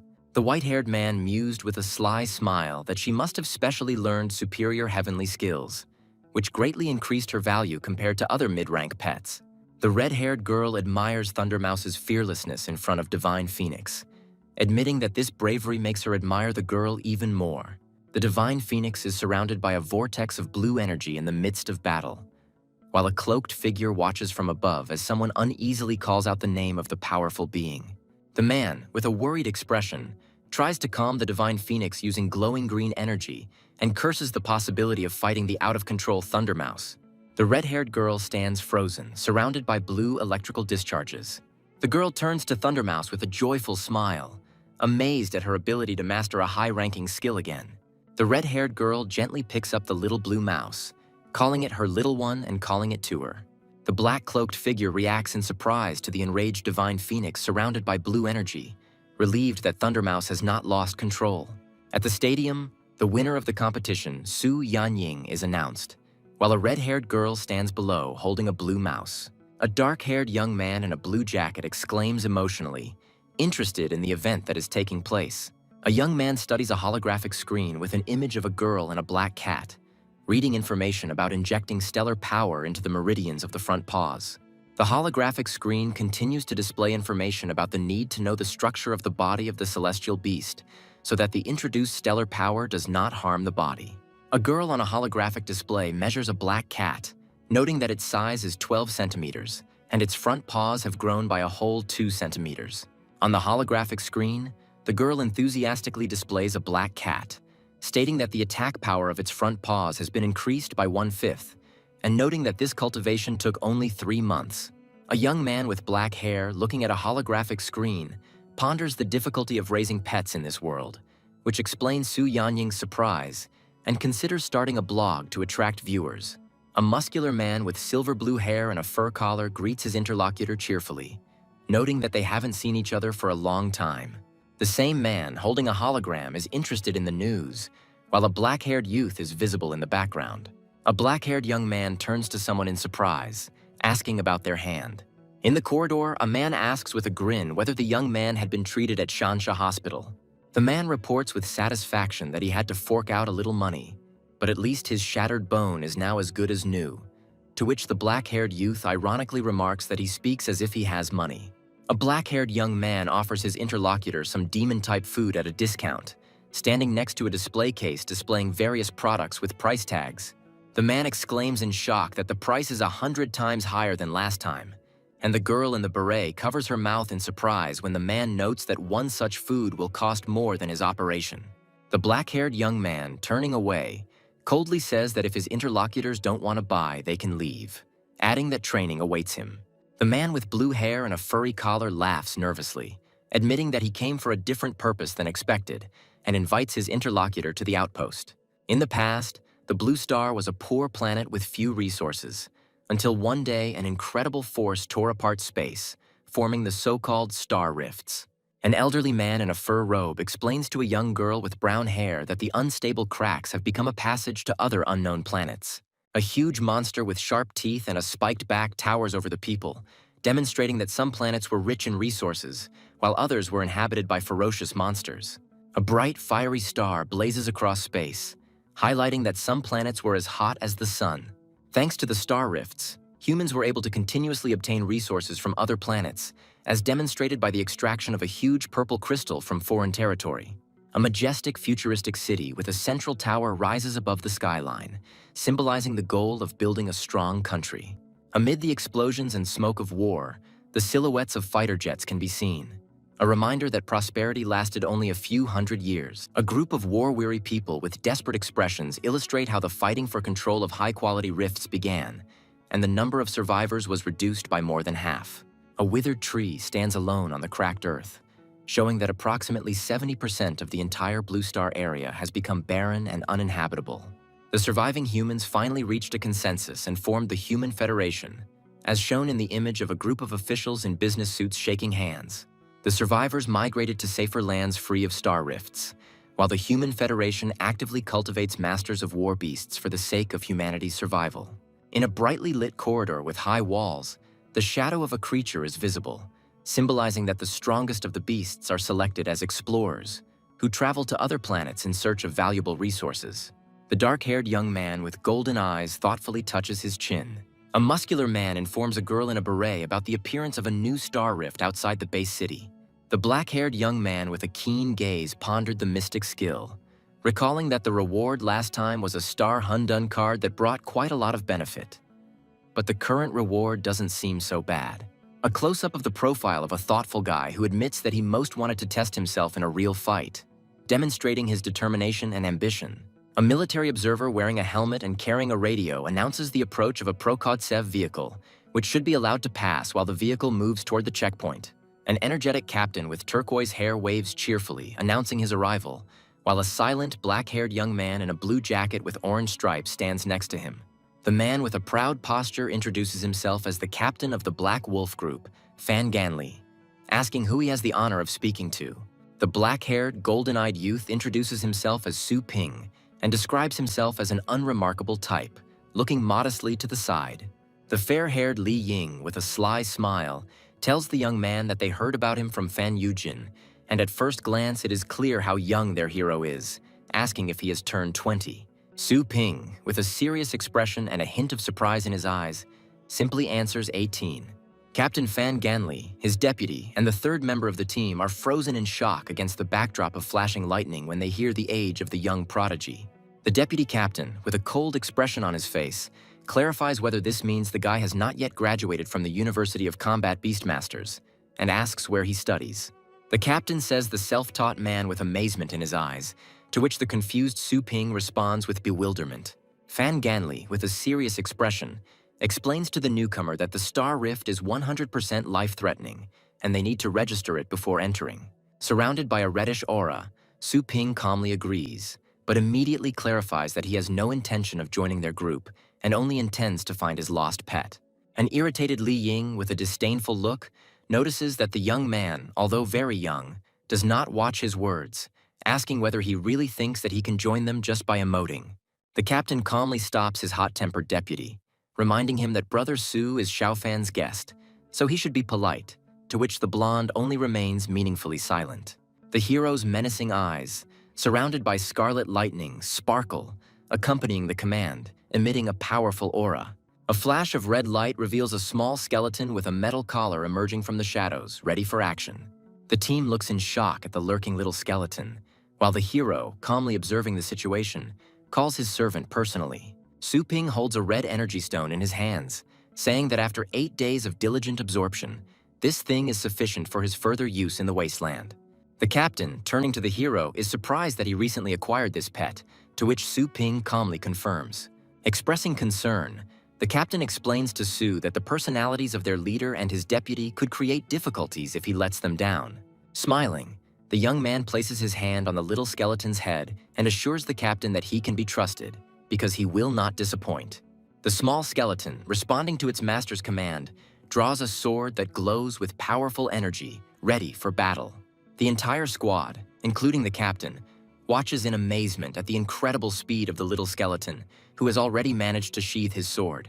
Glittering attack circles spread out from the point of impact, creating destructive force.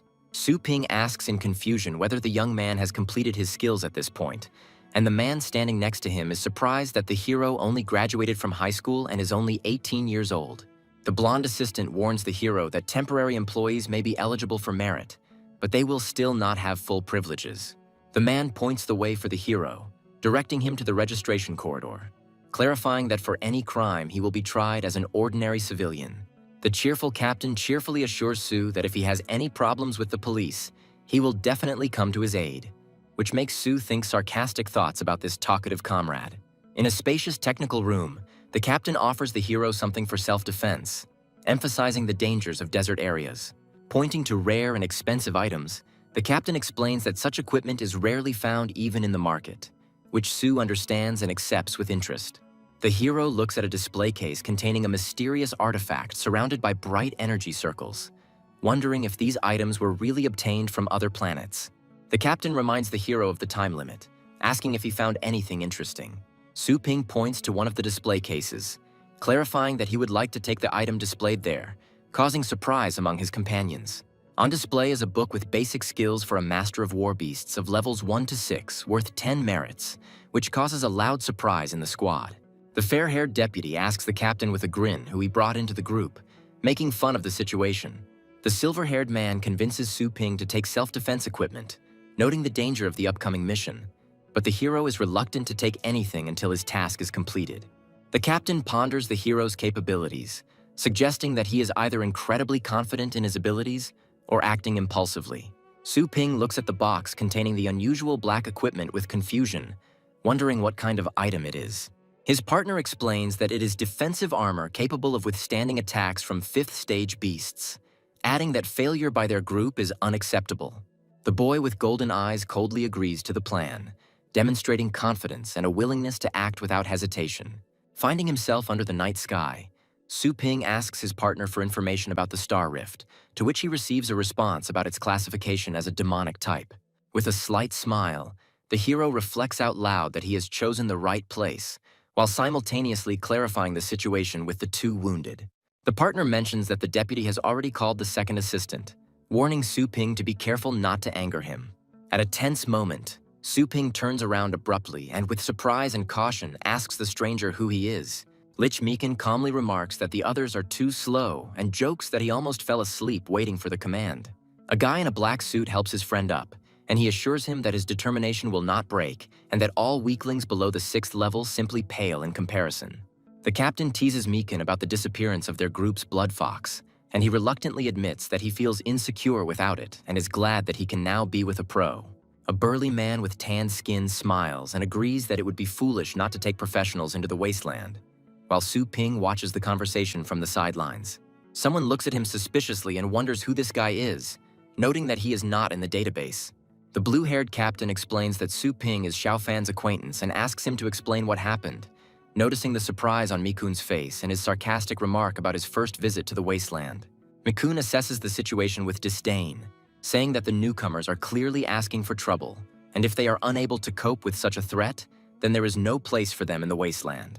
In response, The captain claims that although his comrade is not as experienced, he has truly good abilities as a master of combat beasts, and his strength level is quite up to standard. The silver-ranked entrancer turns to face him, insisting that strength alone isn't enough. You also need to be a true member of the team, and warns that once you enter, everyone acts according to his rules. Su Ping, with a cold gaze, says that he brought the people here himself and will be responsible for them himself, demonstrating confidence in front of the team. The silver-ranked explorer, with a tense face, wondered what was happening to this guy, clearly feeling some discomfort inside. Against the backdrop of Su Ping's dark eyes, his opponent feels a chilling gaze, as if the hero is looking at a corpse, and an ominous skeleton appears in front of him. The comrade assures the young man not to pay attention to the straightforwardness of the miners, and Su Ping calmly accepts the situation. The young man with the piercing gaze thinks that he thinks as coldly as his skeleton. A group of researchers moves towards an anomalous crystal on a mysterious planet, noting the gloomy atmosphere and the lack of detected creatures, but urging everyone to be on guard. Their route leads through a dark, twisted forest under the light of a huge moon. The captain gives the command to find a way through the fog. The team spots a small, unknown creature near the lake, and the deputy, using night vision technology, clarifies that bypassing the area is impossible due to other dangerous creatures on alternative routes.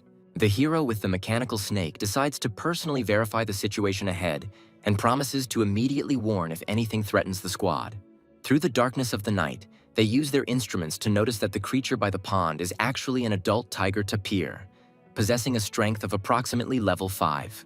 A silver-ranked explorer undertakes to eliminate the threat, receiving instructions to do everything quietly, and Su Ping requests a pair of night vision goggles to personally verify the details.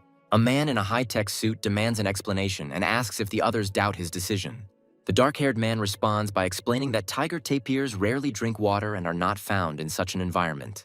Two team members discuss that tiger tapirs typically live in the tropics and cannot be exposed to the cold here. The hero, wearing glasses with a red backlight, assures the others that they are looking at an ordinary tiger tapir and considers the whole thing a waste of time. The man with the ponytail gives the command to do this, releasing the creature into freedom. The blue-haired team member screams in panic that the creature is long dead and wonders what is really going on. The massive monster reveals its true form, shedding its tiger tapir disguise, revealing itself to be a spirit beast. The character demands that Lin Mi-kun force the creature to immediately spit out the captive, threatening his life. A bald man in a helmet angrily protests why he is being given orders, calling his interlocutor a brat. The blue-haired boy asks Su if it's really a spirit beast in front of them, and admits that he has no experience dealing with demonic creatures. The guy in black explains that an adult spirit beast has the power of the 7th stage and often disguises itself as a weak bait to devour its prey from the inside. The hero explains that the main threat is not the dead spirit, but the creature with which he is in symbiosis, a bloody spirit beast. The girl with blue hair asks in surprise about the bloody beast and asks to clarify what is meant. The dark-haired youth explains that bloody spirit beasts always hide where other spirits reside. The black-haired character looks at the lake and declares that there is no water in it at all. Instead of water, the surface of the lake turns out to be covered with blood, in which a sinister monster was swimming. The man in the helmet reports that he has lost contact with the python and does not understand what is happening. The commander urgently orders everyone to leave, explaining that if ordinary 7th stage spirit beasts are eaten, the enemy is much stronger. A huge, big-eyed creature with a power of at least the 9th level appears before the heroes and is probably the king of beasts. The team makes a hasty retreat, encountering a bloodthirsty demonic wolf and a winged dragon. A huge, bloody creature hovers over the forest under the moon, and the guy orders Mi in to look for an escape route. The young man with glasses offers 2 paths: dangerous unknown beasts in the east and safety in the west. The team studies the map, and the blue guy reports that he has lost his beast, so the only way out is to run west. The blue-haired hero asks Brother Su what he thinks about what is happening. The man in armor advises to go straight east, causing surprise among the others. Riding on their beasts, the crew argues about the wisdom of this decision and agrees with the captain to retreat. The blue warrior desperately asks Su again if he is sure of his plan, because a mistake could cost them their lives. The dark-haired youth insists on trusting him, assuring them that they are running out of time and that this is the only way to find the bloody fox. The guy hopes that this choice will not be his last. The team moves determinedly east towards the canyon, following the chosen course. A guy in goggles calls the captain in alarm after noticing something unusual. The radar shows how all the monsters in the canyon suddenly start to scatter.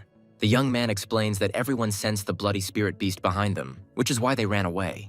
The team discusses what is happening and receives an explanation that the huge beast cannot chase prey on its own and uses others as bait. The black-haired hero clarifies that they are of no interest to the monster, and the canyon itself is too small for its size. The man with pink lines on his armor admits that he himself would not have retreated, and justifies himself by saying that he did not know all the features of the bloody beast. The guy on the blue dragon reports that they have almost reached the place where the missing person was found, but a sky beast is on duty at the exit.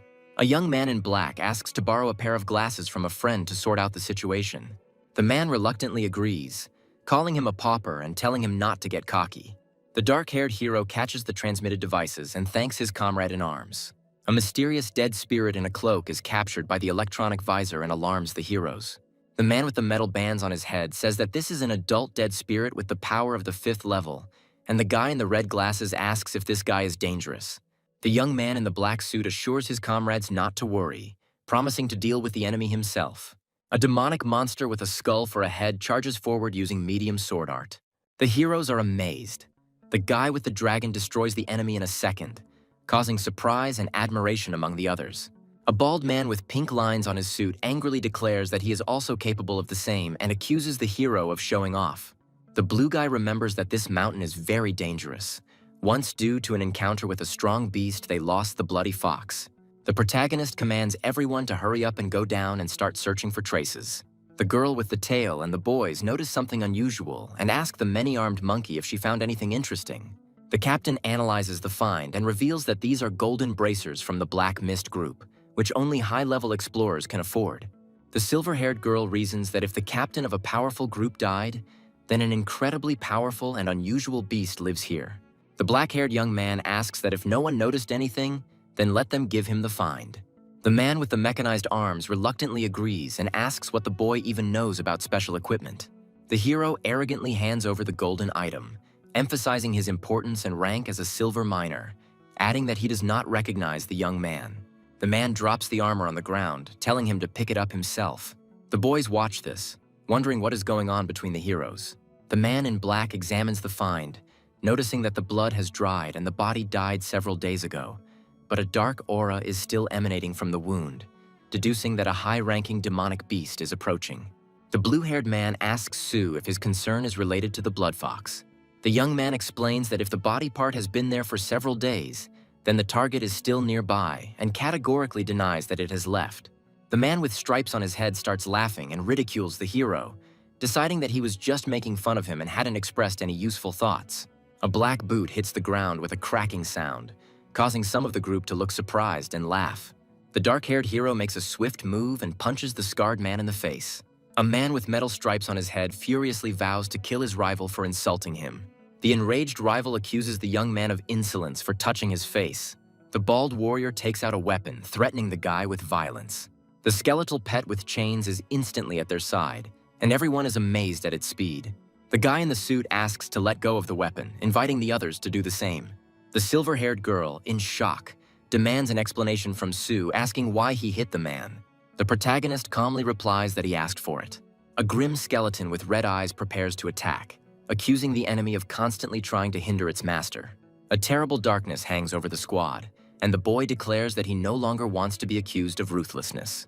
The fair-haired youth is shocked by the killer's powerful dark aura and does not believe that their opponent is truly capable of destroying everyone at once.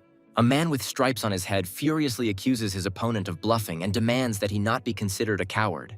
The blue-haired hero speaks to Lin in a conciliatory tone, saying that Sue was wrong and promising to return the pet after the mission, asking him to wait for now. The blue-haired girl maintains that in desert regions one must not kill one's own, otherwise no one will survive. The guy skeptically notes that this fighter's help is more harmful than helpful to them. The man with red lines on his armor irritably thinks that one participant, more or less, will not play a role. The warrior with stripes on his head leaves, threatening Su Ping that he will definitely deal with him at the base when he is no longer under his command. The hero in the suit announces that he will now be in charge of the group's further actions and asks the deputy for his opinion. The fair-haired guy replies that he only obeys the captain and asks them not to ask such questions anymore, doubting whether this young man really wants to help them. Blue guy tells Sue that initiative is good, but warns him of the consequences if he decides to do something like that next time. The hero in the dark suit replies that he doesn't care, although he is warned to be careful and believes that Lin Mi-kun will not give up so easily. The black-haired boy smiles quietly and confirms that he understood the instruction. The warrior notices that something strange is happening and orders the group to immediately go to the scene. The girl supports her wounded comrade, urging him to retreat, while the guy wants her to leave him and save herself.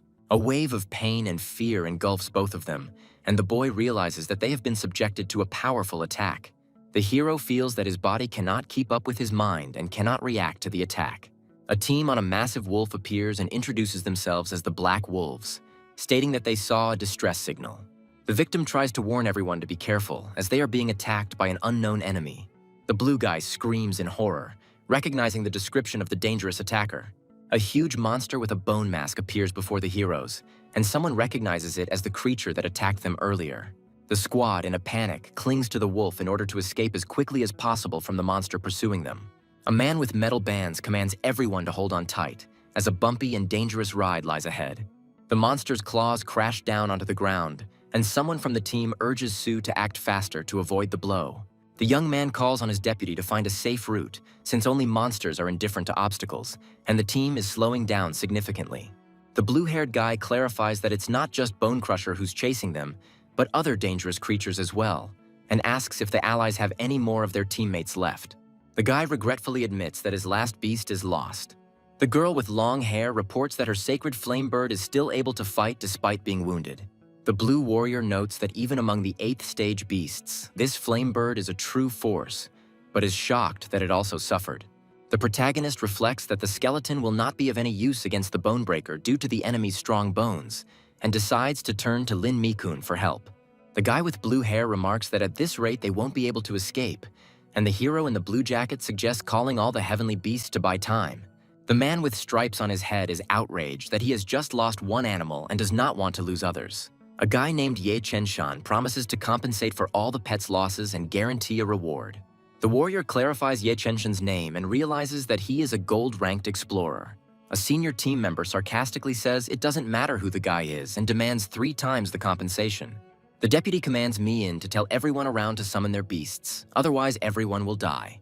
The blonde deputy announces to the others that if they value their lives, they need to get their pets out. A girl with a bandage on her face sadly remembers her sacred firebird. Against the backdrop of a dragon, a guy in black jumps forward, intending to rush into battle. The bald warrior gloats maliciously, believing that the brat has decided to play the hero and is sure that no one will stay to help him. A huge clawed hand bursts out of the ground next to the wolf-riding squad, causing shock among the heroes. The group is surrounded by an army of skeletons, and the blue guy panics and tells them they are trapped. The warrior notices that the skeletons have no reaction and assumes that they are not targeting them.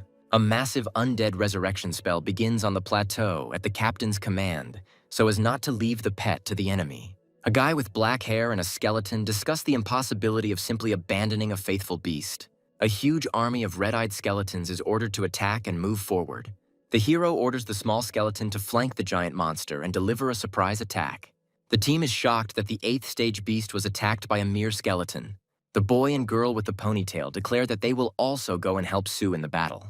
The blonde man in the suit decides that if the captain went down first, they should go after him too. The man with stripes on his head is surprised that someone is going to help the rival, and the blonde guy reasons that if they stay away, the skeleton will take all the credit. The hero is angry at what is happening, feeling an internal conflict about the need to intervene. The guy with the red hoop around his neck admits that he is once again obeying the leader's command. From different sides, the fighters summon a bloodthirsty demonic wolf, a serpentine-winged dragon, a mountain crusher, and a sacred flame bird to join the battle. Mighty beasts attack the enemy with their abilities, using fiery beams and icy breath. The hero's forces deal a devastating blow to the monster with several techniques at once. The girl with the tail and the boy urge the wolf to attack again and urge him not to give the enemy a break. The demon wolf instantly pounces on the enemy using the blood hunt technique. The monster releases dark energy. The heroes watch the battle unfold in amazement and notice strange changes.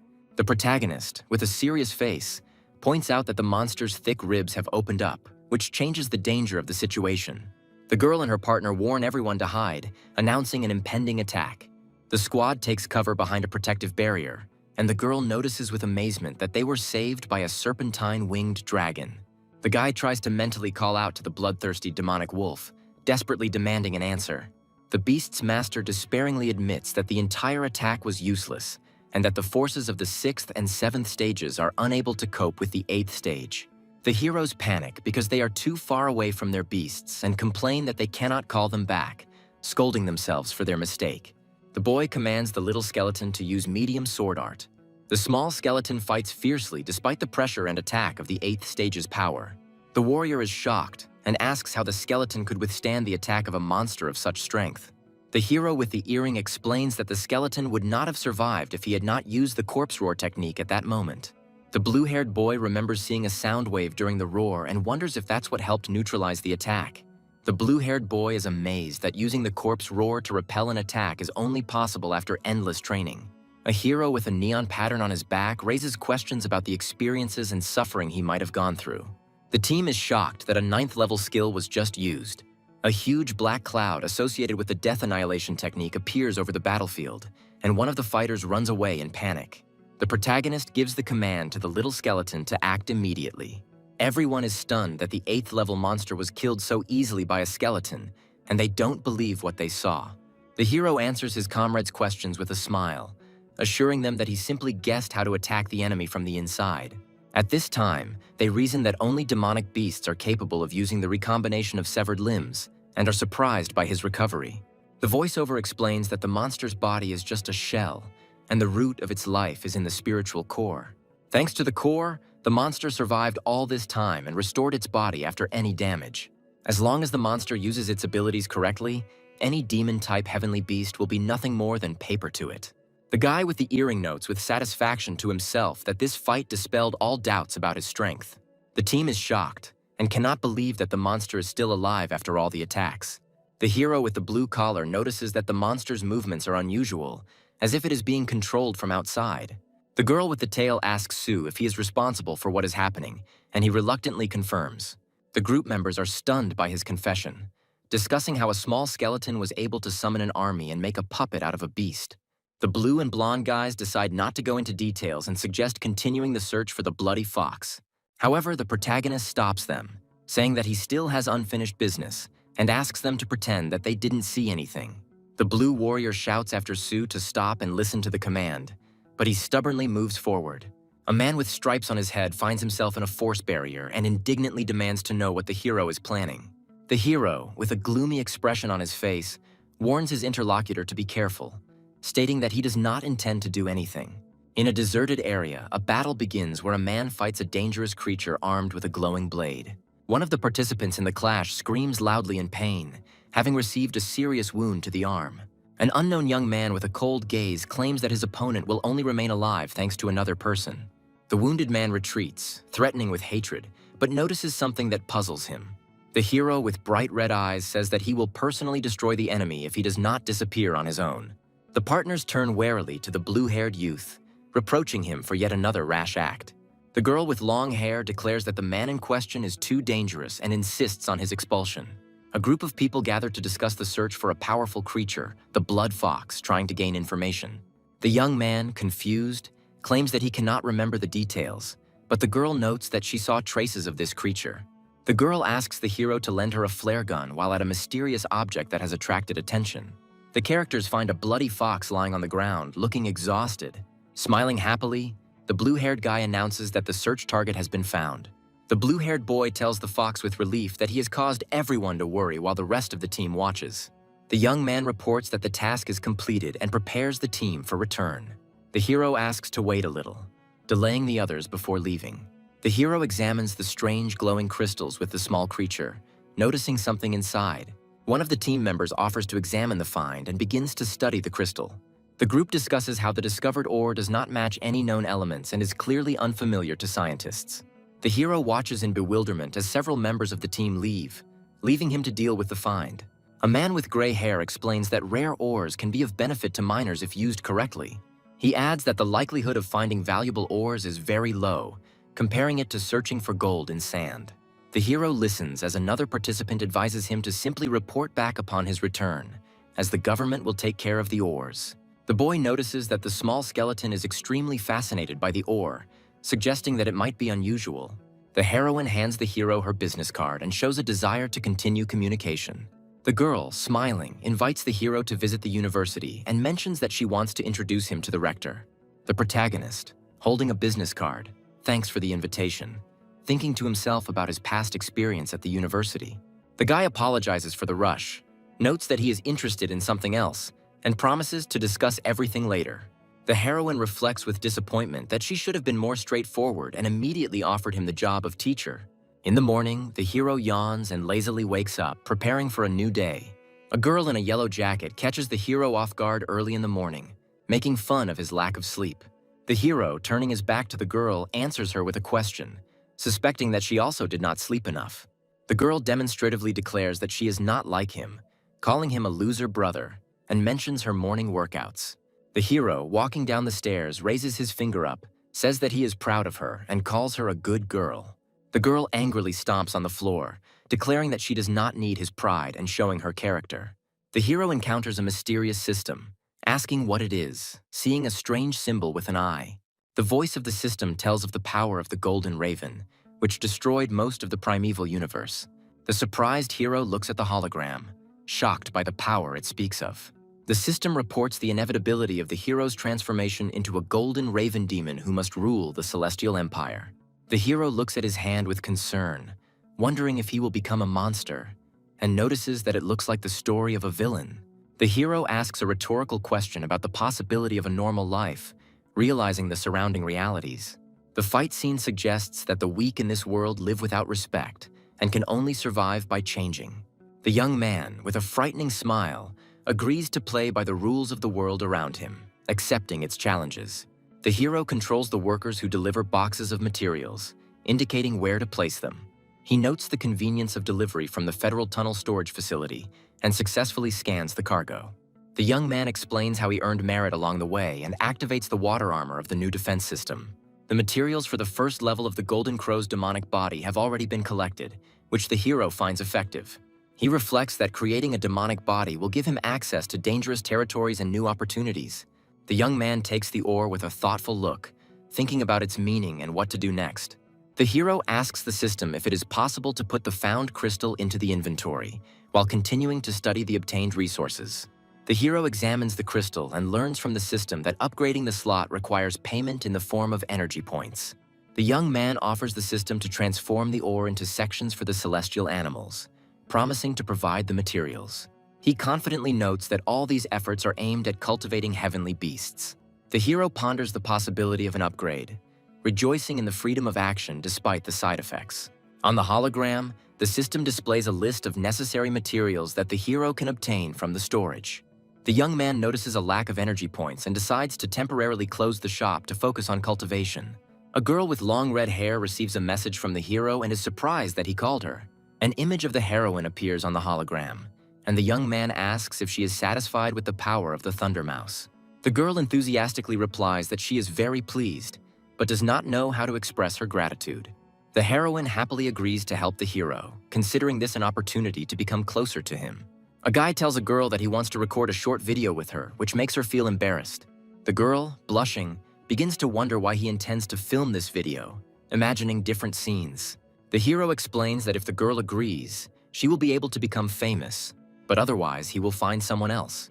Having realized the proposal, the girl agrees and says that she understands his intentions. The girl comes to the hero's store dressed in an elegant dress and says that she has arrived.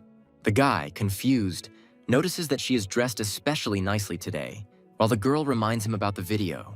The hero, without changing the plan, asks the girl to summon the Thunder Mouse, saying that it will not interfere with the filming.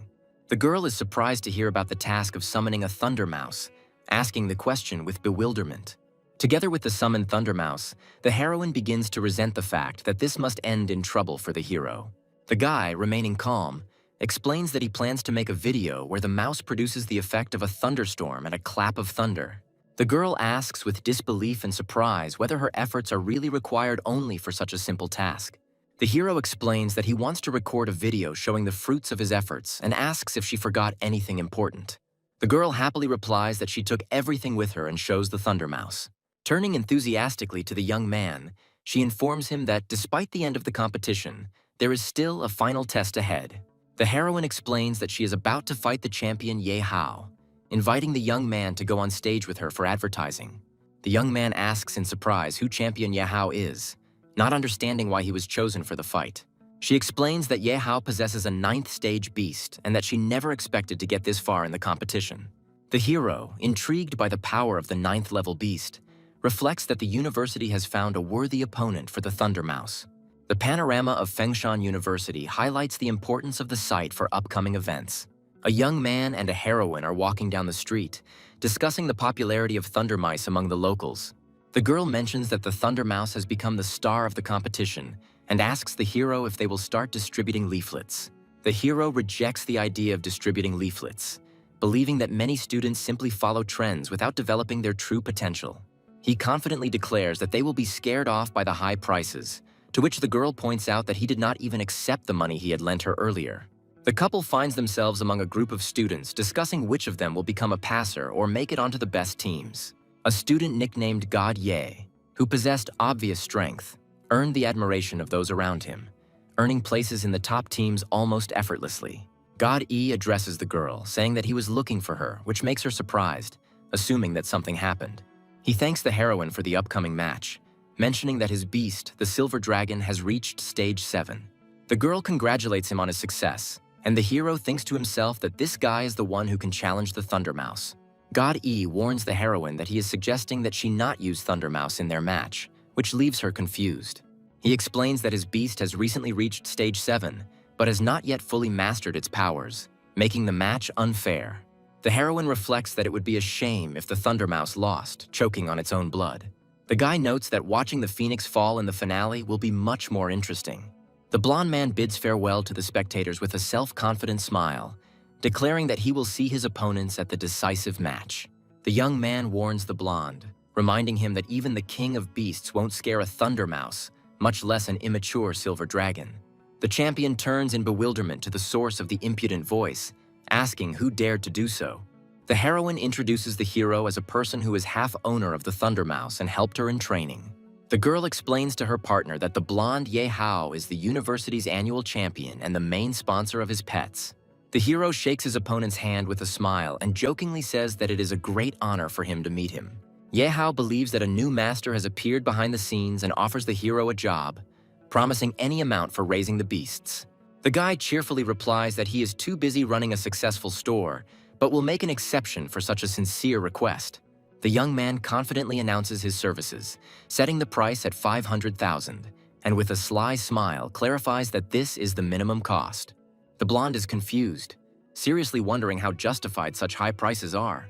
The hero sarcastically expresses surprise, hinting that a true lover of his heavenly beasts should not skimp on their development. The blonde finally gathers his courage and declares that money is not a problem if the hero really has the strength to fulfill his promise. The guy takes on the challenge with a confident air, thinking that he has encountered the right audience for his skills. In the battle arena, the blue beast fights with a show of power, but is suddenly faced with a strong counterattack. In another battle, spectators watch as dark green energy engulfs a girl and her pet, empowering them before attacking. A huge dark flame erupts in the arena, and the commentators declare Su Lingyu the winner for her impressive move. A girl from the audience admiringly discusses her tactics, and a young man thoughtfully notes her professional skills. Despite the praise, the hero notes that there are shortcomings in Su Lingyu's actions that could become decisive in the future. The commentator discusses how there are too many strong competitors in the current season, and some of the animals seem ordinary. Another observer confidently states that the champion will be a rare dragon beast with a 9th stage bloodline. The third expert notes that the girl could have become a star if she had had a more experienced mentor.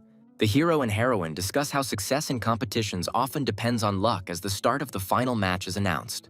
The second place winner is introduced into the arena with her Thunder Mouse, showing confidence ahead of the final. Ye Hao appears accompanied by a huge blue dragon, confirming his status as the annual champion. The girl in the yellow suit in the audience cannot believe that the hero is also participating in the events.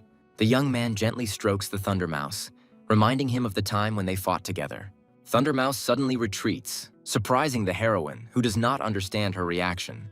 The audience discusses that the Thunder Mouse was clearly frightened, suggesting that the silver dragon was the cause. The blonde arrogantly advises the heroine to follow his instructions so as not to make a fool of herself. The girl calls upon the fallen phoenix, casting a powerful spell to attack. The commentator delightedly notes that the heroine suddenly launched an attack to demonstrate her skill. Yahao orders his silver dragon to have fun with the heroine, showing confidence in victory. The enemy dragon uses its 8th stage ability, impressing the audience with its power. The heroine commands the fallen phoenix to repeat the attack, encouraging him not to give up. The blonde smugly marvels at her opponent's endurance, declaring that now she will see the real difference in their abilities. The silver dragon struggles to hold on to the phoenix's rays, in a battle between confidence and underestimation. Despite all the phoenix's efforts, it is unable to inflict significant damage on the dragon. The power of the 9th stage bloodline proves too great. The spectators are shocked, discussing that the power of the beams belongs to the 8th stage, but to the dragon it seems like a simple attack. The observer notes that despite using an 8th tier ability, the fallen phoenix itself is only a 5th tier beast, inferior to the silver dragon. Yahao commands his dragon to show its true power, clearly enjoying the dominant position. The silver dragon uses fire, ice, and wind simultaneously, causing the public to admire his skill. The girl inspires her fallen phoenix to not retreat, increasing its speed against the enemy's whirlwinds. Under the powerful onslaught of attacks, the heroine is forced to go into deep defense, defending herself from the devastating scope. The fallen phoenix makes a mistake that immediately causes damage, weakening its position in battle. The fire beast is knocked down by a powerful blow from the silver dragon, demonstrating the champion's clear superiority. The heroine worries about total defeat and wonders if the Thunder Mouse will be able to change the outcome of the battle. Yahao addresses the heroine with obvious disdain, mocking the strength of her pets and doubting their value. The final scene shows Yahao's menace, his killing intent illuminating the arena, heightening the tension. The heroine is surprised to notice that the Thunder Mouse's aura has changed and become more threatening. The hero confidently orders the Thunder Mouse to attack, motivating it to take decisive action. The mouse rushes into battle, using the Undead Claw ability and dealing a powerful blow to the silver dragon. Commentators marvel at how the mouse was able to penetrate the dragon's armor despite its 9th stage lineage. Yahao activates the 4th stage power boost, emphasizing that such power makes victory meaningful. The silver dragon attacks with a frosty stomp, freezing the ground and restricting the movement of enemies.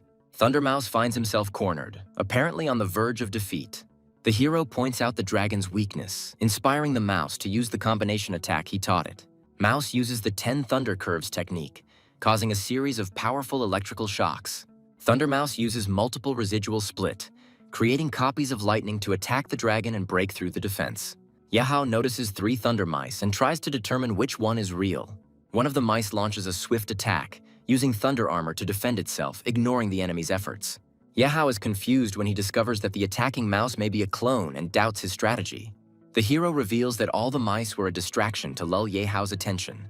The real Thunder Mouse suddenly appears on the back of the silver snake-tail dragon, dealing a critical hit. The mouse attacks the enemy's weak spot, the mouth, the only unprotected part of the dragon's body. The spectators are amazed by the mouse's incredible strength, which surpasses the 7th stage beast Yahao. Yahao begins to doubt his status as champion if he has to admit defeat. Yahao's anger and despair intensify as his dragon takes another powerful blow to its most vulnerable spot. The Thunder Mouse's final attack destroys the dragon's armor, confirming its absolute superiority in the battle. The silver dragon strains for a powerful attack against the heroine, who is unable to dodge due to the frozen ground. The hero looks at what is happening with condemnation and notices that the actions against the dragon seem unfair. Thundermouse deals a powerful blow with a thunderclap, wounding the dragon and creating a huge wave of energy. The silver dragon falls into the arena, and the commentators are stunned by the announcement of the Thundermouse's victory. Spectators are shocked to hear the silver dragon's unexpected and humiliating defeat in battle. Yahao was at a loss, wondering whether the Thundermouse was hiding its abilities or whether it was the hero's doing. The commentator is delighted that the hero with the Mouse King has destroyed the status of the annual champion. The hero jokingly asks his opponent whether he will pay for the service in cash or by bank transfer. Yahao, flushed with embarrassment, agreed to pay later, but asked if his dragon could reach the strength of a Thunder Mouse. As he leaves, the hero confidently replies that anything is possible, but only he decides whose turn it will be next. The purple-haired boy notices that the young man who commanded the Thunder Mouse is clearly not as simple as he seems. The girl confirms that he controlled the fight the entire time, despite the enemy's icy attacks, regretfully noting that there is no room for new members on her team. Vice Principal Du asks his colleague what class this amazing student is in, and is told that information about him is scarce. The teacher with the gray mustache reflects with disappointment that none of the mentors have reported on such a gifted student. On the door of the Vice Rector's office, there is a sign marking the importance of the upcoming meeting. The girl explains to the hero that they have been invited to a special reception, and the mentor really wants to introduce them to an important person. The young man slowly jokes about the importance of the meeting, pouring himself some tea, despite his friend's attempts to encourage him to behave more seriously. The commander of the White Crane enters the office with high-ranking officials, beginning to discuss the potential of the young man. The hero, sipping tea, arouses the guest's interest in his amazing success, while the heroine, in a panic, tries to calm him down. A dangerous tension hangs in the air as the commander delivers his praise, accompanied by the presence of the Shadow and Iron Hand squad leaders. The Vice Rector asks whether the young man is a second-year student and who his mentor is. The secretary clarifies that the young man is not a university student at all, leaving the Vice Rector puzzled. Despite this, the Vice Rector offers the hero to study for free and promises him a high-ranking beast upon completion of his studies. The heroine is shocked by the generous offer and cannot understand why the hero receives such privileges. The guy, showing no interest, refuses, which greatly surprises the Vice Rector and those around him. The Vice Rector tries to persuade him, offering additional conditions and a monthly stipend. The secretary reminds the Vice Rector that the young man is the one who killed the 8th-level Bonebreaker and saved the influential members of the Tunnelers. The Vice Rector, shocked by what he heard, realizes that the hero has unique abilities and is right in front of him. The Vice Rector's companions discuss the hero's origins, admitting that he may belong to one of the great families. The Vice Rector's team concludes that the hero's power is so unique that its origin remains a mystery. The girl indignantly explains to the guy that because of his rude tone, they could lose an important opportunity. A man with short purple hair invites the hero to join their squad, promising double benefits. The girl is surprised and worried that even she is signed to a less prestigious team without any benefits. The guy declares that he would rather study than join the proposed squad, causing indignation in his interlocutor. An unknown young man invites the hero to join their organization, promising impressive bonuses and special opportunities. The girl enthusiastically agrees to the proposal, but the guy reminds her of real responsibilities and life beyond these promises. A woman in a formal business suit approaches the hero with an offer to become a university teacher. The boy and girl are stunned by the unexpected proposal, not understanding why their candidacy might be suitable. The girl explains the conditions for obtaining the position, emphasizing the difficulties and high competition. The woman in the suit convinces the hero that the obligations will be minimal and the benefits of the job will provide comfort and resources.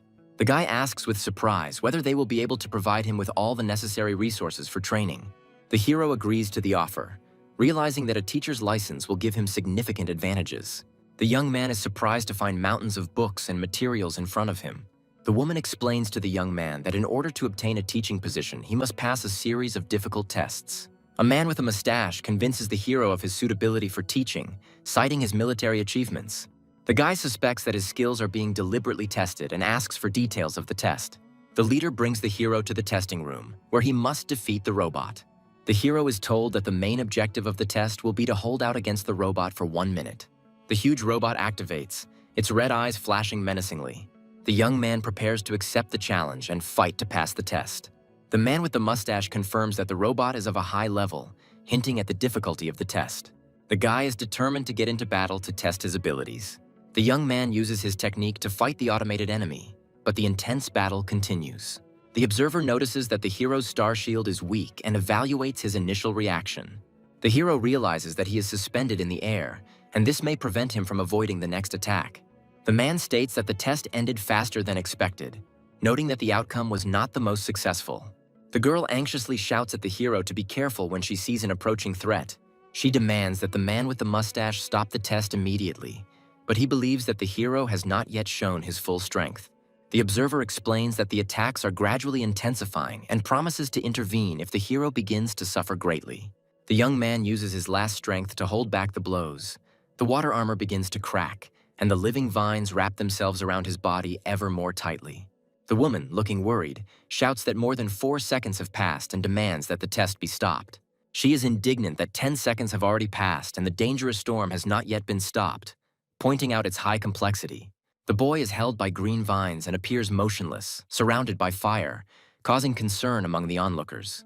Viewers assume that the hero has lost consciousness, but the situation remains tense. There is a flash of incredible power, and his body begins to glow as if new energy is being born. The young man displays unprecedented strength as he fights his way through destructive vines and waves of fire. The teachers are amazed to realize that the young man not only survived the attack, but also responded with a furious counterattack. The hero stands before the defeated robot, clearly proving that he has surpassed even the most cruel expectations. The guy's eyes are burning with fire, and he is surprised to think about the new feeling that is filling his body. The hero looks at his hand with sparks of energy, surprised that this is only the beginning of his awakening power. A guy stands in front of a fallen robot, which used all its power in the fight with the last of its strength. The robot announces the completion of the test, analyzing the hero's abilities and recording their levels. A young man, surrounded by broken equipment, asks the examiners if this is enough proof. The man with the mustache praises the young man, claiming that he is more than suitable for the role of senior mentor. The hero reflects that if it weren't for his special body, he wouldn't have been able to withstand Baze's power.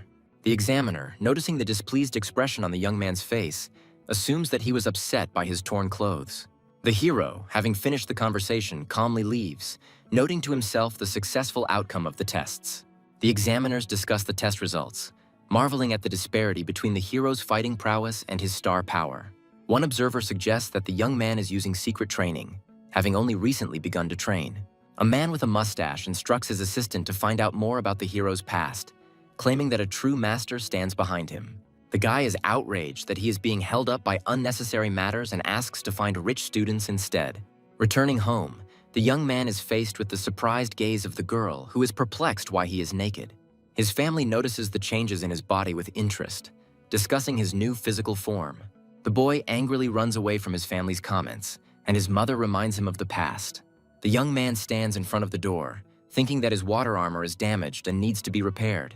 The girl bursts into the room, surprised by his unusual strength and asking a direct question about his star power.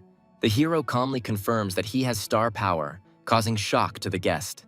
The girl shyly accuses the young man of indecency, demanding that he get dressed. The guy teases the girl, suggesting that she get to know him better for the future. The young man makes a mocking gesture, frightening the girl, heightening her embarrassment and forcing her to react with a scream. The girl independently declares her own achievement of the 4th stage of development and drives the guy away. The young man confidently provokes her to strike again, assuring her that he is now completely different. After the unexpected attack, the guy comes to his senses, wondering why his defense at the 8th stage didn't work. During dinner, the hero is asked questions about his awakened stellar power and celestial animal, and he replies that the result is not yet sufficient. The girl reproachfully suggests replacing the low-ranking pet with a more suitable one, but the guy explains that his choice is justified. The heroine is outraged by the high cost of pet care, pointing out the difficulties of maintaining it in its current state. Her companion asks if the guy has enough money to pay for utilities and advises him not to take out small loans. The guy shows off his wallet, revealing that he has earned $500,000, which shocks those present. His relatives ask suspiciously where he got such a sum of money, hinting at the possibility of illegal activity. The young man explains that he made money thanks to the store's popularity and cannot reveal all the details for fear of revealing the secret of his success. The woman notices that her older brother has finally achieved success and advises the girl to learn from him. The guy, with a slight grin, promises to take care of his sister, hinting at her unfriendly behavior. The next day, a customer comes into the young man's shop, seriously determined to find out about his abilities. The client asks if the hero is really the one who raised the thunder mouse that became famous in Fengshan. The guy, realizing the popularity of his store, with a welcoming smile asks the purpose of her visit. The girl explains that she has 4 pets that she wants to make stronger than Thunder Mouse. The young man, remaining polite, informs that special enhancements were a limited service and that only standard methods are currently available. The woman, disappointed, clarifies the effect of the usual enhancements, noting that they look less impressive. The guy explains that standard changes work less effectively, but still improve pets' stats for a fee. The woman reflects on the fact that the store is most likely using Thunder Mouse's name to attract customers and wonders if the place is trustworthy. The client, not convinced of the value of the services, is about to leave, but the guy calls her to come back. The hero considers the secret skills and the great panacea to be worthy rewards, but wonders if the clients can afford such expenses. He explains to the girl that their unique service may seem too expensive for most people. The visitor clarifies the amount, reminding her that she doesn't have much money and is trying to figure out whether her savings will be enough. The guy announces the price of the service with a smile. 1 million, causing her obvious embarrassment. The client is outraged by this amount and suspects that the store may be a scam, but wants to make sure. The young man confidently declares that they are not running away from responsibility, offering to check his reputation on the Fengshan University website. The girl activates the system, discovering that he is a high-ranking university martial arts teacher. Upon learning of the hero's status, the client is shocked that he hid such important information. The guy, with a sly smile, hints at who will now be the loser, calling the client a senior student. The girl, embarrassed, apologizes to teacher Sue for her rudeness and underestimation of his status. The hero confidently says that in the store he should be called the owner or boss, pointing out his advantage thanks to his teacher's license. The visitor agrees to the terms but admits that she has a limited amount of money. She introduces her pet, a pig, hoping for help in strengthening it. The hero is shocked that the girl transferred $1 million so easily, because earlier she complained about a lack of money. The confused customer notes the shop owner's displeased expression, apologizes, and promises a generous gift once the process is completed. The young man thinks about such a rich sheep with a sarcastic smile, deciding that it is too late to show his politeness. The hero reassures the client that he treats everyone equally and will begin the cultivation process immediately. The girl is amazed by his generosity and the speed with which he completes complex cultivation, considering him a true teacher. The grateful client humbly expresses her gratitude to teacher Sue for the work done and the attention to her request. Su Ping is wondering where he should spend 10,000 energy points, upgrading the store or the chaos spirit pool. The boy evaluates the difficulty of using the cultivation zone by comparing it to the Thunder Realm and understands that he will need a lot of energy to make significant progress. The young man discovers that the second level of his shop allows him to unlock the Shadow Clone skill. The hero is delighted with the Shadow Clone skill, imagining how it can be used to continuously cultivate pets and quickly recoup the costs. A group of new customers discuss the location of Sue's shop and decide to go inside. Sue notices a noise outside the store and notices a crowd of people gathered in front of the entrance. Realizing that all these people came to him, the guy feels genuine joy from such an influx of clients. Customers enthusiastically ask the boss if he can strengthen their celestial beasts and improve their stats. Sue confidently declares that he will accept all clients, guaranteeing the successful fulfillment of their requests. Using the Shadow Clone skill, the young man creates his first clone, spending 200 energy points. Su Ping looks at his Shadow Clone with doubt, as it looks strange and seems to be a mistake. The hero reflects on the place where the elements merge, where the strong attributes of the environment contribute to the more successful development of fire beasts. The group of pets, along with Su, come out to a lava landscape where the fire element reaches temperatures of 2,000 degrees. The guy calls his pets to follow him, confidently directing them to a new training location. Su is surprised that even in the hot environment, his defense works flawlessly, as during the battle with Baze. Recalling the previous battle, the young man realizes that activating the Golden Crow form protected him from the deadly heat. He begins to analyze the connection between his appearance and the nature of fire, reflecting on potential and new possibilities. The hero decides to test the fire element, confident in his ability to return to life after failure. The fiery streams begin to obediently obey Su, which confirms the unique talent of the Golden Crow. However, his imperfect clone continues to irritate him, despite all attempts to get results from him. Su decides not to waste time and starts cultivating his pets, preparing for difficult training. He encounters a system that offers to immediately resurrect pets, questioning their fire qualities. The guy, grinning slightly, notes that his pets lasted longer than he expected and decides to continue. The store's customers rejoice at their success, praising Su for helping them master complex skills in a short time.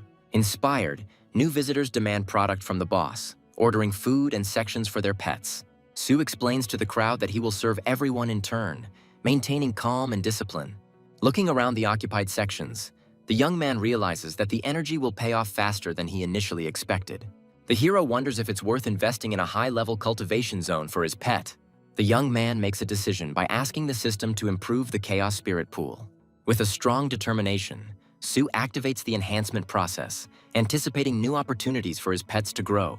Su notes that using the Chaos Pool costs thousands of dollars, wondering if the investment would be worth it.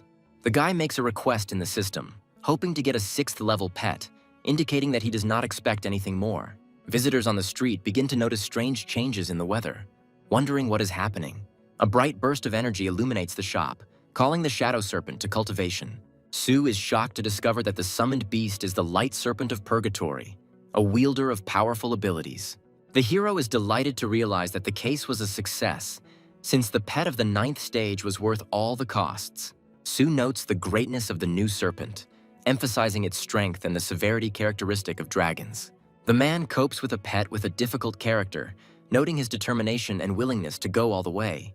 While talking to the snake, Sue offers to make a contract while remaining calm and confident. A reminder of an upcoming lecture leads the hero to the idea of returning to his teaching duties. Fengshan University prepares for a lecture, and the director of the combat department notes a lack of discipline and time. A woman in a formal suit explains that Su Ping might be lost as he is new to the place. The director expresses his dissatisfaction with the lack of order, reminding that the decision to recommend Su was controversial. The woman is worried about Su's tardiness and offers to take responsibility if he fails. At this moment, Su Ping appears, and the director looks at the newcomer with interest, introducing him as a stranger. Su jokes with a slight smile about his arrival on a dragon, hinting at a successful entry into the university environment. The students are excitedly discussing the appearance of a new master in the combat department, speculating about his origins. The blue-haired girl notices that his profile on the website looks empty, suggesting that Su got the job through connections. The student interrupts the gossip, condemning it and urging them to focus on training. A group of students laugh at the naivety of dreaming of becoming a high-ranking teacher, considering such aspirations absurd. Silence is declared in the large lecture hall before the start of the class, in preparation for a presentation to the students. A woman with long dark hair introduces the topic of the lesson and mentions that Su Ping will be assisting with it. The students are surprised to learn that Su Ping, their peer, is taking over as a teacher. A discussion ensues about his skills and strength, with speculation about whether he is truly worthy of the position. A girl among the students is shocked by Su's appearance, not believing in his participation as a teacher in the class. Her classmates, with a slight chuckle, remind her that she recently urged them to focus on training and not on rumors. One of the students asks Su a question regarding rumors that he defeated a dangerous beast called Bone Crusher. Other students discuss the scary legends about Bone Crusher, trying to figure out how true they are. Su Ping confirms with a smile that she will reveal the details later, switching to the main topics of the lesson. The director, observing the lesson, jokes that Su has only been a teacher for a day, but he already acts confident and important. The students begin to cheer Su Ping on, demanding that he demonstrate his skills to prove his qualifications. The blonde-haired boy remarks that he couldn't understand Su's strength before, and now he's even more curious to find out what he's capable of. The girl in the yellow uniform is puzzled as to how Su, whom she considers weak, is connected to dangerous monsters like Bone Crusher. The director, dissatisfied with the noise in the hall, scolds the teacher in a formal suit for his unconvincing arguments about Su, demanding more specifics. Having recovered from the remark, she apologizes to the director for her rudeness. The director accuses Su of needing to prove his strength to avoid rumors of possible patronage. The guy activates his abilities, demonstrating a flow of energy, and hints that he personally paid a high price for these powers. The students are surprised to see the little skeleton on display, finding him cute but not impressive enough. The director reassures Su, ensuring that he takes responsibility for the experimental demonstrations. Su instructs his skeletal pet to do no harm, beginning his demonstration on a calm but confident note. The blue-haired girl, covering her face with her hands, is perplexed as to why Su decided to demonstrate the weakest demon-type beast. The little skeleton suddenly unleashes a powerful attack, shocking the students and earning him a new nickname, the Skeleton King. The blonde-haired student, amazed by the demonstration, realizes that his own pet is no match for its strength. The yellow jacket student is stunned that a first-stage skeleton has such power and Su has just awakened. Su, with a slight smile, asks the audience if they were impressed and suggests another demonstration. The director notes that the classroom is made of super strong materials capable of withstanding the 8th stage, but the skeleton pierced it with one blow. Su invites those who don't believe in his abilities to come forward, adding that they can sign a contract with him. The hero notices that the students have lowered their heads and are silent, and suggests moving on to the lesson. The lecture continues in complete silence, and Su asks the students to turn to page 45 of their textbook to study the material. After the class, students remark that it was the quietest lesson in their lives, where even the sound of hair falling could be heard. One of the students sitting at his desk looks tense because no one took notes on the class materials. The student's attention is completely focused on the deep crack left in the lecture hall by the little skeleton. Su Ping notes with displeasure that he was given a ride by the vice-rector, jokingly calling it an honor. The vice-rector happily comments on rumors that Su has instilled discipline in students, who now dare not break the rules. Su ponders thoughtfully what the vice-rector means by his friendly attitude and watches him with distrust. Suddenly, a man in a white lab coat appears and tells Su with a smile that he hasn't seen him for a long time. Inside the store, Su, the vice principal, and the new man discuss the lack of customers, creating a mysterious atmosphere. It was revealed that the man asked people to leave the street to discuss something important and secret with Su, promising to compensate for the losses. Su, smiling, provokes the vice principal, who, in turn, declares that he has his own business with the teacher. A man in a white coat seriously announces that the global elite tournament will soon take place, hinting at something important. The audience learns that the elite tournament is held every 3 years, and participants can win not only generous prizes, but also the guidance of a legendary master of war beasts. The throne room depicts the legendary master, before whom young contenders for the champion title bow. Past tournament champions, now legendary fighters, defend the entire continent from threats and inspire the admiration of thousands. The vice principal tries to lure Su into participating in the tournament by promising him a paid year's leave and the rewards he has received. Su Ping categorically refuses, explaining that he has too much to do running the store. As Su considers the offer, he suspects that participating in the tournament could bring unwanted fame and additional problems. The man in the white coat says he would like to suggest that Su explore the secret kingdom, but he understands that this idea is second in importance to the tournament. Su and the vice principal ask the man in surprise about the secret kingdom, assuming that it is one of the 3 unique kingdoms of Asia. The man explains that information about the secret kingdoms is known only to experienced high-ranking fighters, which commands respect for the vice-rector's experience. Set against a vast landscape filled with gigantic creatures and ore deposits, the mysterious Dragon Ledge Mountain, associated with the secret realm, is mentioned. A young man in a white coat talks about ancient civilizations and priceless artifacts that could change our understanding of the laws of the universe. The dark-clad hero exclaims in surprise, realizing the scale of the information presented to him.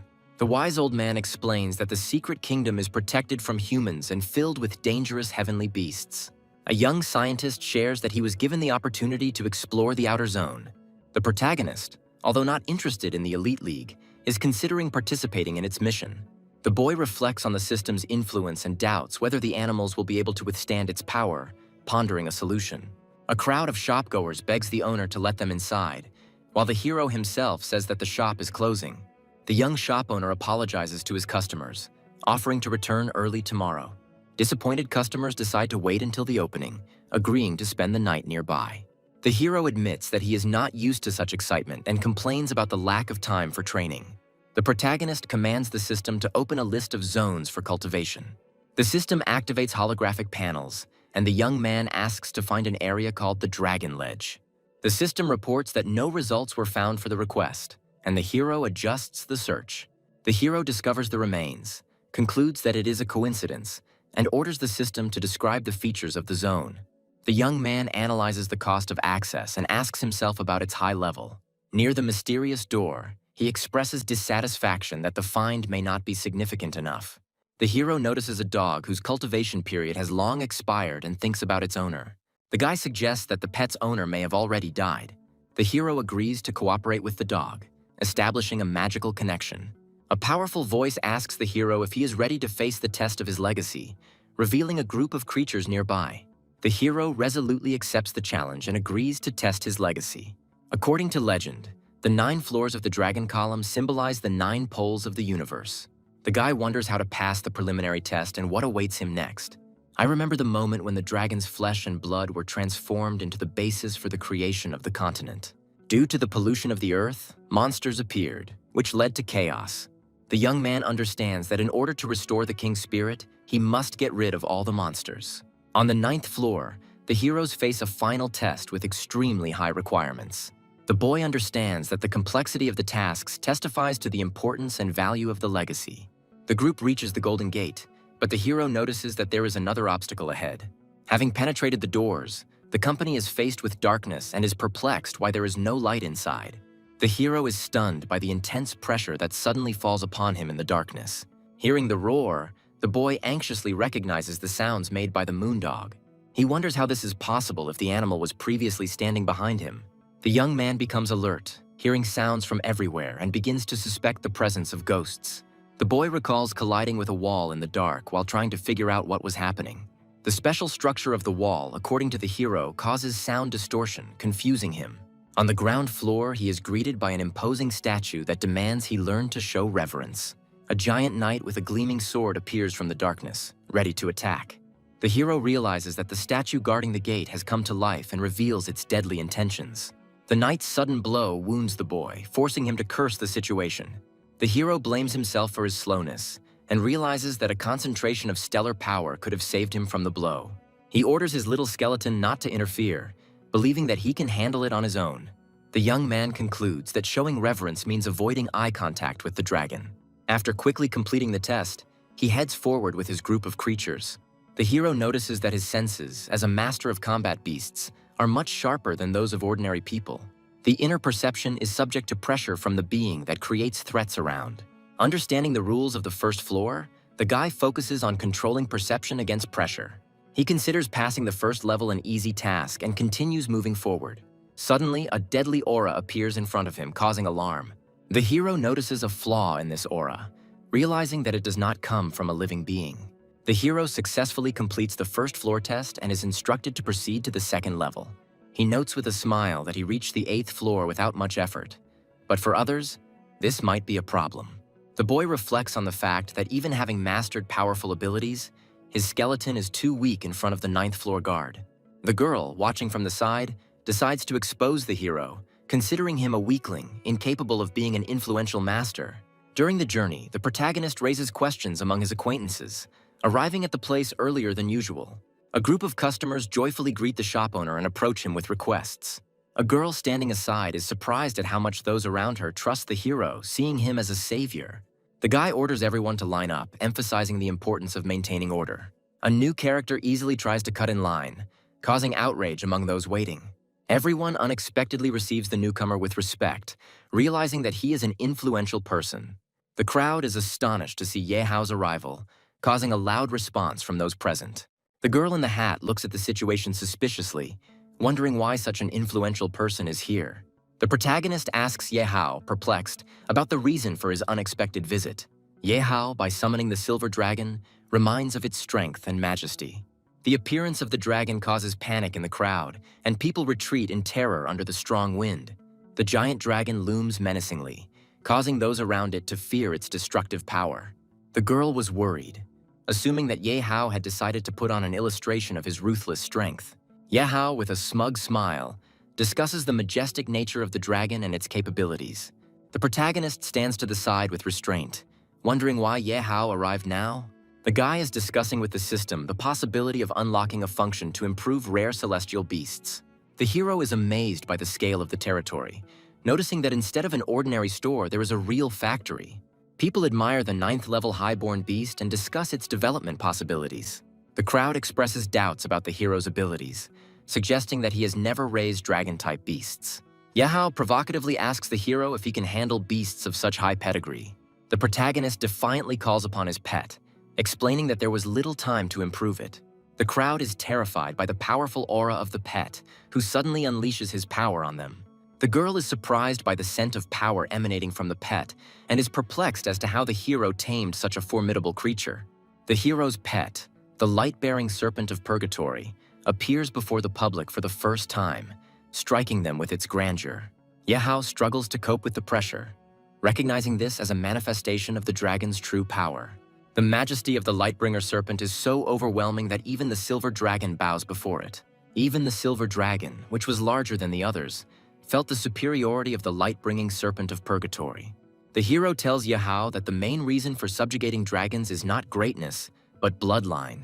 Yehao was stunned to hear that at the highest levels, it was the bloodline that played the key role.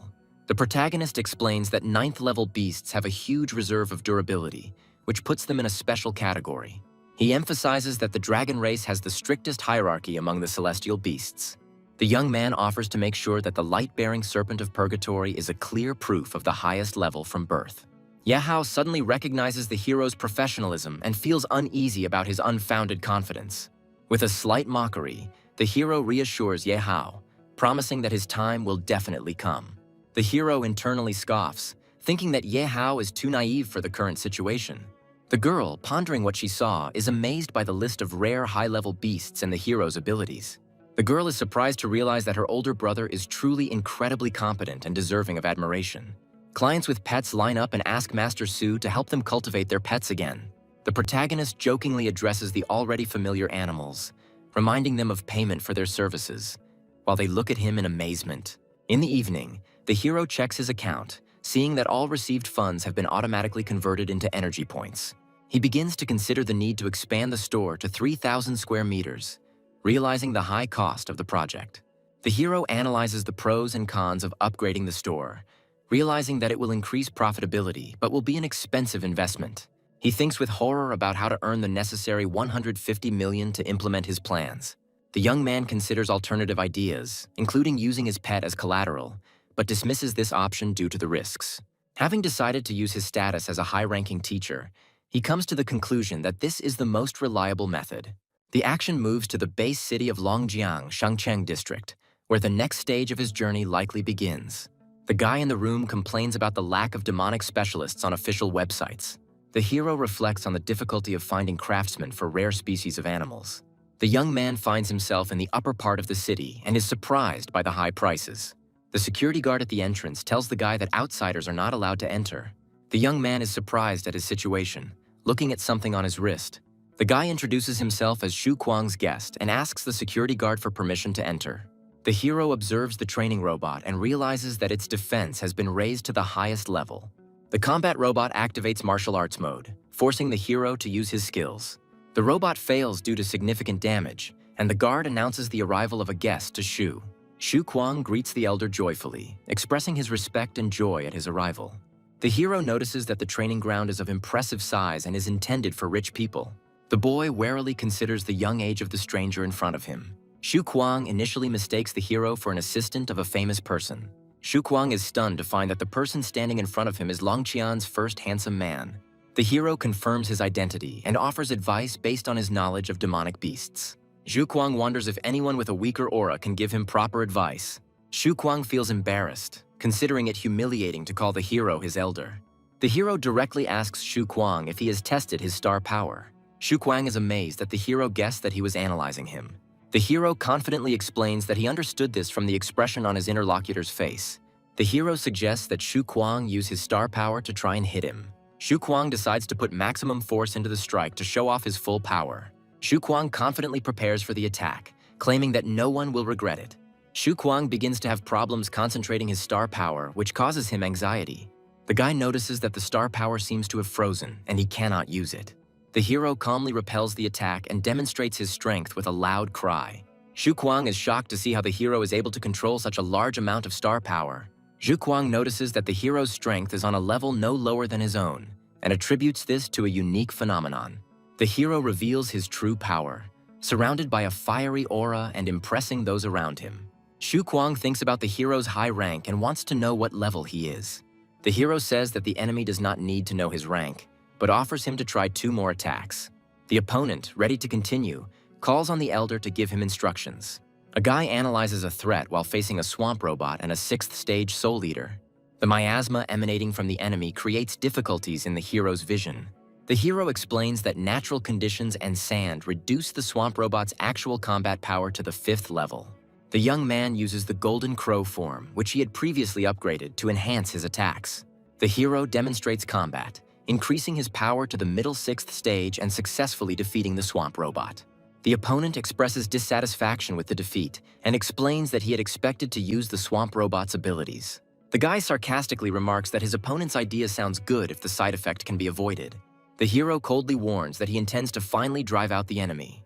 The hero remembers hearing the creatures roar many times and uses this memory to focus and strengthen himself.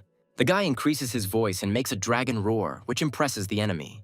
Xu Kuang was stunned, doubting how a martial beastmaster could master a high-level dragon skill. The hero assures that he has slightly strengthened his body and critically notes the fighting skills of his interlocutor's animals. Shu Kuang is confused by the hero's comments about his animals and acknowledges his observation skills. Shu Kuang enthusiastically discusses the aesthetics of the demonic beasts and remarks that their facial expressions are extremely interesting to watch. The boy admits that raising demonic beasts is difficult, as it leads to disapproval from others. The hero points out the flaws in Shu Kuang's tactics and explains how he relies too much on the power of rare beasts. Shu Kuang sincerely asks the hero to teach him how to act in such situations. The hero hands Shu Kuang a hellbone lotus, explaining that it will improve the demonic beast's intelligence and expand their tactical arsenal. Shu Kuang is amazed by the hero's generosity and gratefully confirms his desire to accept the valuable gift. The hero sternly states that payment is required first, adding to the cost the manual and shipping costs. The young man is surprised to learn the exact price of the hellish bone lotus and realizes that the deal will bring him great profit. Shu Kuang enthusiastically agrees to the hero's proposal and prepares for new instructions. The hero gives advice on how to use the bone prison to fight flying beasts. Shu Kuang writes down recommendations on how to use the bone prison, and the hero suggests another strategy involving the mint mist.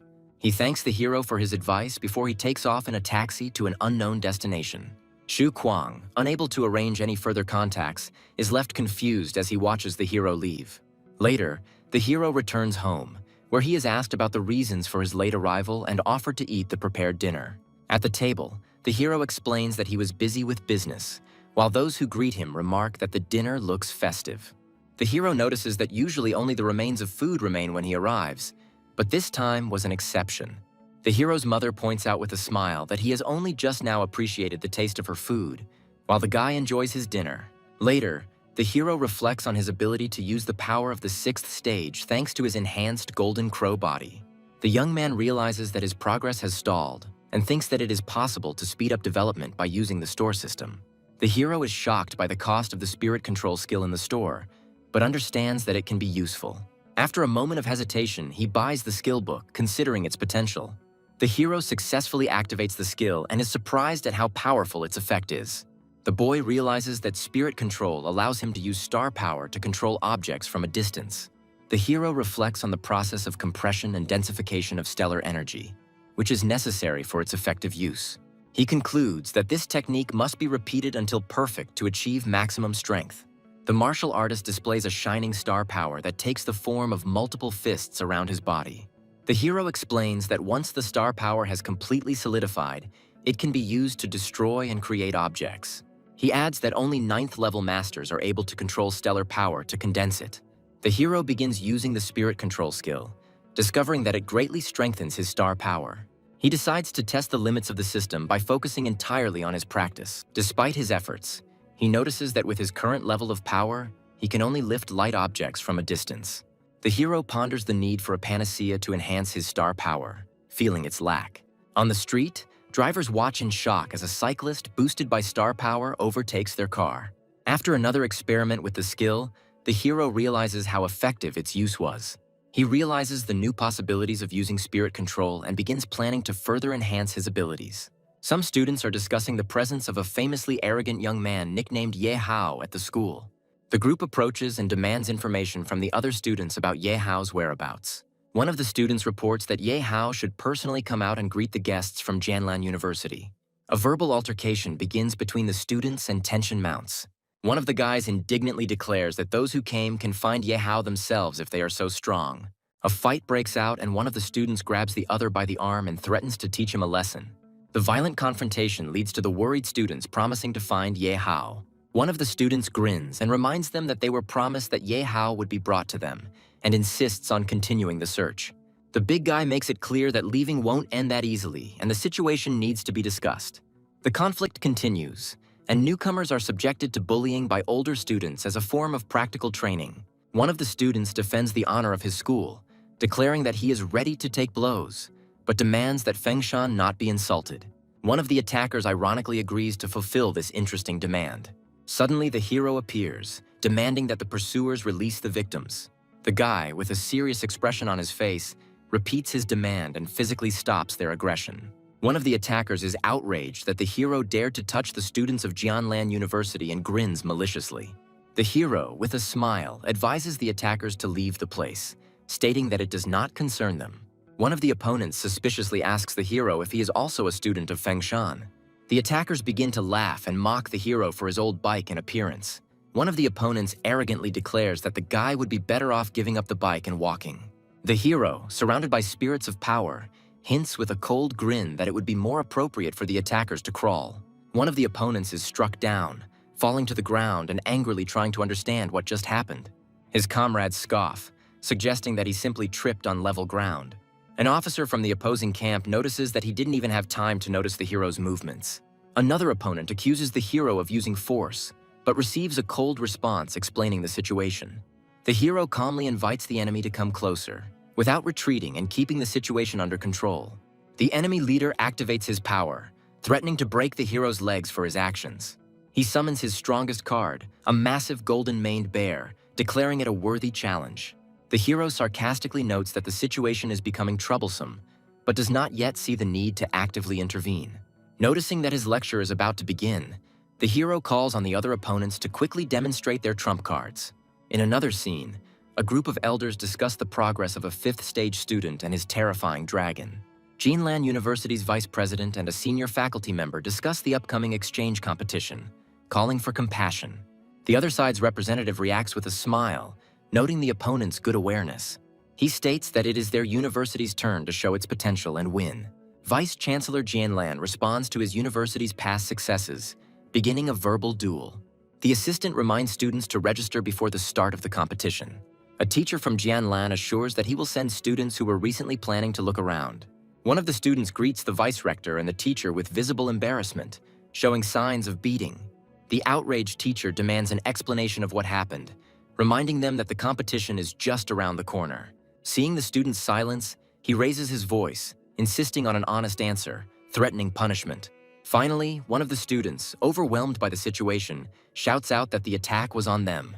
A teacher from Jianlan reports that the conflict was caused by a student from Fengshan. Director Jianlan, surprised by this news, wonders how such talent could have appeared in Fengshan. Vice Rector Jianlan demands details of the incident, insisting on the accuracy of the information. One of the students apologizes and explains that they were caught off guard by a young man from Fengshan who learned of their participation in the competition. Vice Rector Jianlan threatens students, warning that any lies will be severely punished. The frightened students confirm their friend's story, claiming that this is exactly how it happened. The Vice Rector angrily accuses Fengshan of demonstrating poor hospitality. Principal Jianlan calmly asks the students if they know the name of their bully. One of the students describes the attacker as a short-haired guy their age with the surname Su. The hero, calmly training, receives a call from the Vice Rector and inquires about his goals. The hero calmly asks the Vice Rector about the problem that has arisen, simultaneously turning off the screen after the call. The Vice Rector reports that those beaten by the hero were the best students of Jianlan University, sent to participate in the competition. The hero indifferently replies that he was only teaching the Jianlan students a lesson, adding that he only broke one of their arms and one leg. The Vice Rector insists that Jianlan students were the first to initiate the confrontation, insisting on finding the culprits. He claims that he has already found 2 injured students, but they are unable to give testimony. The hero learns that someone deliberately silenced the victims in order to hide the true causes of the conflict. The guy with the cold gaze asks if the Vice Rector assumes that he is ready to take full responsibility. The Vice Rector assures the hero that he must not react impulsively to Jianlan and promises to sort out the situation. He advises the hero to avoid the university for the near future in order to stay safe. At the same time, discussions begin about the upcoming competitions, where they hope to destroy the myth of Jianlan's invincibility. The arena announces the entry of 5 Fengshan martial beastmasters, each the strongest in their respective annual competitions. The Fengshan participants enter the arena, encouraging each other and preparing for the upcoming battle. A representative from Jianlan University enters the arena, attracting the attention of everyone present. It turns out that only one third-year student is participating on Jianlan's side, which is puzzling. In the audience, Jianlan students discuss why the mysterious single-player strategy was chosen. Rumors begin to spread that Jianlan students were attacked by someone from Fengshan before the match. Outraged Jianlan students are demanding a rigorous investigation and an apology from Fengshan. The girl from Fengshan responds indignantly, denies the accusations and demands proof. One of Jianlan's students accuses Fengshan of using dirty tricks to avoid fair competition. In the center of the arena, A conflict begins to brew between representatives of Jianlan and Fengshan, with each demanding an apology. One of the participants from Fengshan suggests that his opponent from Jianlan should forget about the match and just enjoy the battle. Fengshan representatives explain that they do not intend to use numbers to pressure them, considering such behavior unfair. The Jianlan disciple confidently points out that his opponents do not understand the full danger they face. The hero and his Jianlan rival exchange glances, discussing how the meaning of the battle is gradually changing. The enemy summons his beast, declaring that this is punishment for everything that happened. One of the participants from Fengshan was struck by the powerful aura emanating from the enemy beast. High-ranking spectators comment that the opponent is using a 9th-stage beast, the Dark Black Dragon. Fengshan representatives are called to seriousness and summon their strongest beasts. The enemy mocks Fengshan's strength, claiming that even the combined efforts of the 5 of them cannot defeat him. In the final moment, Fengshan is defeated in just 1 instant, highlighting the incredible difference in strength. The spectators from Fengshan are perplexed by the huge difference in strength and are surprised that even Ye Hao couldn't defeat his opponent. Jianlan's disciples gloat after Fengshan's abrupt defeat, calling for more attacks. The scene shows bloodshed in the arena, where a rival from Jianlan defeats one of Fengshan's strongest participants. One of the observers from the stands demands that the match be stopped immediately, but is told that the referee is on the opponent's side. Another observer reports that the key truth will be revealed once the witnesses wake up. Jianlan's teachers remind us that the witnesses are still unconscious and demand that their recovery be expedited. A Fengshan spokesman claims that the opponents are simply stalling for time to avoid exposure of their actions. One of Fengshan's students holds his ground despite pressure from a rival who mocks his attempts at resistance. The girl from Fengshan is surprised that her team still refuses to give up and tries to contact her brother. The hero responds to the contact, assuring his sister that he is ready to intervene in the situation. The hero observes the arena and notices that the situation has gotten out of control, assessing it as terrible. Vice Rector Jianlan notices the hero's appearance and wonders why he is here, while the Vice Rector declares that it is necessary to investigate. The hero, with a self-confident smile, explains that he came simply because he happened to be nearby and wanted to take a look. The Vice Rector, irritated by his appearance, mentions that he asked the hero not to interfere. The hero calmly replies that his sister insisted that he come, so he could not refuse. Jianlan's High Master accuses the hero of arrogance and urges him to surrender without resistance, but he calmly ignores the threats. An argument arises between the Vice Rector and the Mentor, with the Vice Rector defending Fengshan and forbidding anyone to touch him without proof. Mentor Jianlan threatens to hand over the hero to him, but the Vice Rector firmly refuses. The hero openly admits the fact that he beat up Jianlan's disciples, calling them insignificant forces, which angers the Mentor even more. The Vice Rector, warning the hero about the enemy's strength, declares that he will do everything possible to resolve the conflict peacefully. Vice Chancellor Jianlan proudly declares that Dai Yang and his comrades are among the strongest students in the university. An unexpected revelation is made. The hero, who was initially mistaken for a student, turns out to be a high-ranking teacher. One of Fengshan's senior mentors regards the hero as an exceptional possessor of the unique power of 4th-level stellar energy. The hero notices that his strength has already been quietly tested and then offers to explain. Teacher Jianlan contemptuously refuses to explain, calling the hero a second-rate teacher. The hero offers a bet with a grin, claiming that he can even make his opponent bow his head and ask for forgiveness. The mentor, angry at the insolence, challenges the hero to the arena for a fight to show who is stronger. Vice Rector Fengshan tries to prevent the duel, warning the hero about the responsibility for a possible loss. The hero calmly admits that Fengshan's loss will call into question their strength and lead to the resignation of the teachers. The Vice Rector insists that the hero should not accept the challenge, since not only his honor, but also the reputation of the entire university depends on this duel. The hero sarcastically wonders what will happen after his defeat and rejects honor, calling it long lost. The Jianlan mentor mockingly questions Su Ping's intelligence and suggests they fight elsewhere. The hero confidently replies that he accepts the challenge right now, refusing to postpone the battle. The commentator announces an urgent change to the rules of the competition. It is now a match between teachers. The teacher from Jianlan mocks the participant from Fengshan, promising to show the difference between him and the student. The Jianlan students, led by Fei Yanbo, gloat in anticipation of an easy victory over Fengshan. Spectators from Jianlan are surprised that Su Ping looks the same age as them, but are confident that he will not be able to defeat their experienced teacher. The girl from Fengshan is shocked that her brother decided to challenge such a strong opponent. Medics carry previously defeated participants out of the arena, making room for the upcoming battle. The announcer announces the entry of high-ranking teachers Su Ping of Fengshan and Fei Yanbo of Jianlan, calling for their opponents to descend into the arena. The hero takes a powerful step forward with a determined expression on his face, confidently declaring that he will be the first. A majestic figure in a formal suit displays destructive power, surrounded by a vortex of magical energy. There are two people in the room, one of whom is perplexed, noticing the absence of the third, presumably Su Ping. Suddenly, a teacher appears in the arena, hovering in the air, causing everyone to be surprised. The young man hovers above the arena, surprising onlookers with his unusual ability and reaching a new level. The spectators, including the elderly teacher and his companion, are amazed to learn that the young man has achieved the title rank. The man in the suit is confused, realizing that this guy could not possibly have such enormous strength. Another participant watches the young man, trying to figure out the reason for his defeat and reflecting on his perfection in controlling his power. The girl is alarmed to realize that her older brother has reached the title rank, while she is confusedly holding her cheek. A boy with traces of beatings begs a teacher named Su, being in a state of deep helplessness. A group of observers scream in horror about the impossibility of what is happening, discussing the unknown creature from Fengshan. The young man confidently declares that he is ready to begin, demonstrating calm composure. The judge solemnly announces that both participants must call upon their fighting pets to begin the fight. The man with the mustache reflects on how the young man could have raised a heavenly beast using all his strength.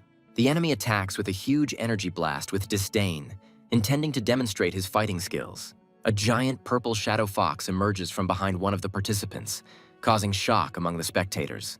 A disciple in the crowd points to the 8th level of the bloodline beast's power with fear, amazed at its might. The audience begins to discuss the superiority of the shadow fox, calling him the most ferocious beast in the element of thunder.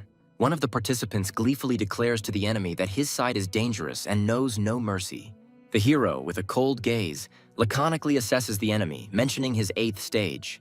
The guy blocks the enemy's attack with a slight grin, arguing about the coincidence of circumstances. His pet, in the form of a huge dragon, makes an impressive appearance in the arena, and the opponent notices the Lightbringer Serpent of Purgatory in horror. The audience screams in fear, feeling the powerful impact of energy even through the protective barrier. The mustachioed man assesses the abilities of the young man's pet, calling it one of the best dragon-type creatures. He orders the energy barrier's defense level to be raised to maximum to contain the growing power of the battle. The young man stands confidently next to his dragon, declaring that he no longer needs to be polite. The enemy underestimates the strength of the youth's beast, claiming that its power is only at the level of the lower 8th stage. The man fills himself with the energy of the 8th stage, raising his fighting potential to the limit. The opponent's shadow fox reaches almost the 9th level of strength despite the overwhelming influence of the great dragon. The opponent is surprised why the guy doesn't strengthen his pet, while it is preparing for the next move with slight confidence. The young man asks with a slight grin if that's all, pointing out that the enemy hasn't yet reached the level of 1 against 2. The opponent, with a furious look, declares that his purple shadow fox has 8 thunderclaps. The golden-haired boy is shocked to realize that the Thunder Mouse's power is quite serious, and the purple shadow fox can use it 8 times at once. 8 thunderclaps neutralize the hero's attack, which raises questions among observers about his next move. Purple Shadow Fox creates clones of himself with the Thunder Bite skill, making it difficult to distinguish the original. A blinding flash of purple energy creates tension, leaving the audience wondering if the hero managed to dodge the blow. The hero emerges from a cloud of purple smoke and notes with slight irony that the opponent's clones have weak illusions. The enemy, in a panic, demands to regain control of the Purple Shadow Fox and strengthens their teams. The fox attacks with its head with great force, continuously firing with all its might, which plunges the audience into awe. The small commentator declares that the consequences of the attack are simply incredible, suggesting that the outcome of the battle is near. A guy with gold inserts on his uniform egged on his interlocutor, offering to deal with the enemy and comparing him to his former teacher. Observers of the fight are discussing the gap in combat experience and believe that the outcome of the fight was a foregone conclusion. The hero confidently asks the question, making everyone wonder who said that everything had already been decided. The Lightbringer Serpent of Purgatory manifests defensive skills such as stone and vine armor on its body. Thanks to these defensive skills, the snake can withstand powerful enemy attacks and remain unharmed. The opponent is outraged that such a tall beast only uses defensive skills, calling it a waste. The young man ironically asks his interlocutor about his words about pride in dragons. In the arena, two powerful creatures clash in combat, one of which demonstrates its immense strength, surpassing the other side. The voiceover emphasizes the importance of adaptability, letting go of the proud dragon essence in favor of mastering defensive skills. The young man stands next to his Lightbringer serpent in its completed form, noting that no one wants to die. The students happily celebrate Su Ping's victory in the first round, applauding enthusiastically and shouting words of encouragement. Su Ping's opponents are nervous and angry, calling what is happening a curse. Senior observers are relieved to admit that their fears about the battle turned out to be unfounded. Teacher Fei states that his purple shadow fox is merely his secondary pet, hinting at a more powerful creature. He summons the demonic abyssal serpent, a huge and terrifying beast imbued with destructive power. The spectators in the crowd realize with horror that the abyssal demonic serpent is a 9th stage beast, threateningly powerful. The opponents confidently declare that after the previous battle, the light-bearing serpent of purgatory has exhausted its strength and will no longer be able to win. The students in the stands demand that Su Ping be destroyed, cheering on their teacher Fei. Su Ping calmly states that the purgatory light serpent was not his main pet, shocking everyone around him. A mysterious creature with glowing eyes emerges from the rift, raising a storm of questions about its true nature. The spectators are puzzled, looking at the summoned little skeleton, wondering why the fight has suddenly become so cold. The girl in the yellow uniform notes the strange changes in the skeleton's appearance, admitting that she has never seen anything like it. Teacher Fei mockingly suggests that the young man summon another pet, not taking the skeleton seriously. However, Fei feels an inexplicable fear, noticing for the first time that his demonic serpent has more than just a desire to kill. The skeleton attacks instantly, and the enemy is struck by its speed, not having time to react. The demonic abyssal serpent is wounded in an instant, causing confusion among all onlookers. The young man offers to take the injured pet, as he is in a depressed state and requires medical attention. Teacher Fei is in a panic, refusing to believe that a low-ranking creature could defeat his carefully nurtured beast. The young man confidently protects himself with a golden barrier, dodging his opponent's questions and inviting him to find out the truth himself. With a slight grin, he avoids answering, asking a counter-question. Is he obliged to reveal the essence of what is happening? The crowd applauds loudly, celebrating Su Ping's victory and calling it his first big win in 10 years. Students in black and gold uniforms discuss the hero's success, admiring his actions and calling him a heartbreaker. A man with gold accents on his clothes angrily demands that Su Ping not be released from the arena, accusing him of attacking his pet. A group of students in uniform become aggressive, loudly demanding an explanation and apology from the hero. The young man, with a slight smile, calmly replies that he will provide an explanation by activating the connection. Su Ping's little assistant links the device to the screen, offering to show the evidence on the large monitor. Opponents from the other team are perplexed, wondering who will testify and what the hero is planning. Su Ping, reacting with restraint to what was happening, asks to step aside and give an opportunity to show what happened. The man with the gold badge recognizes the two students the hero plans to bring on screen and says that he was expecting this. Taking the whole situation in stride, the enemy remarks with a terrifying grin that the two pose no threat due to their severe injuries. Su Ping shows footage of two injured students who have already recovered with local medicine and confirmed their willingness to talk. The opposing leader becomes furious and perplexed, not understanding how this is possible. An elderly observer asks with interest who these people are that Su Ping brought onto the screen. Students from the rival school panic and try to flee the scene, accusing the heroes of deception. Su Ping calmly invites the witnesses to recount in detail what happened that day. The injured student explains how a group from the enemy school surrounded them and beat them, trying to extract information. A second witness confirms that a hostile group attacked after class, but they were saved by Su Ping. The spectators from the other school sit in stunned silence, lamenting the loss of their leader and team. A young woman in a yellow uniform confidently declares that it has been proven who launched the attack first, rejecting the accusations of her rivals. The vice-rector intervenes, forcing the opposing leader and his team to acknowledge their defeat. The red-eyed senior mentor sternly warns of the consequences if anyone dares to lie.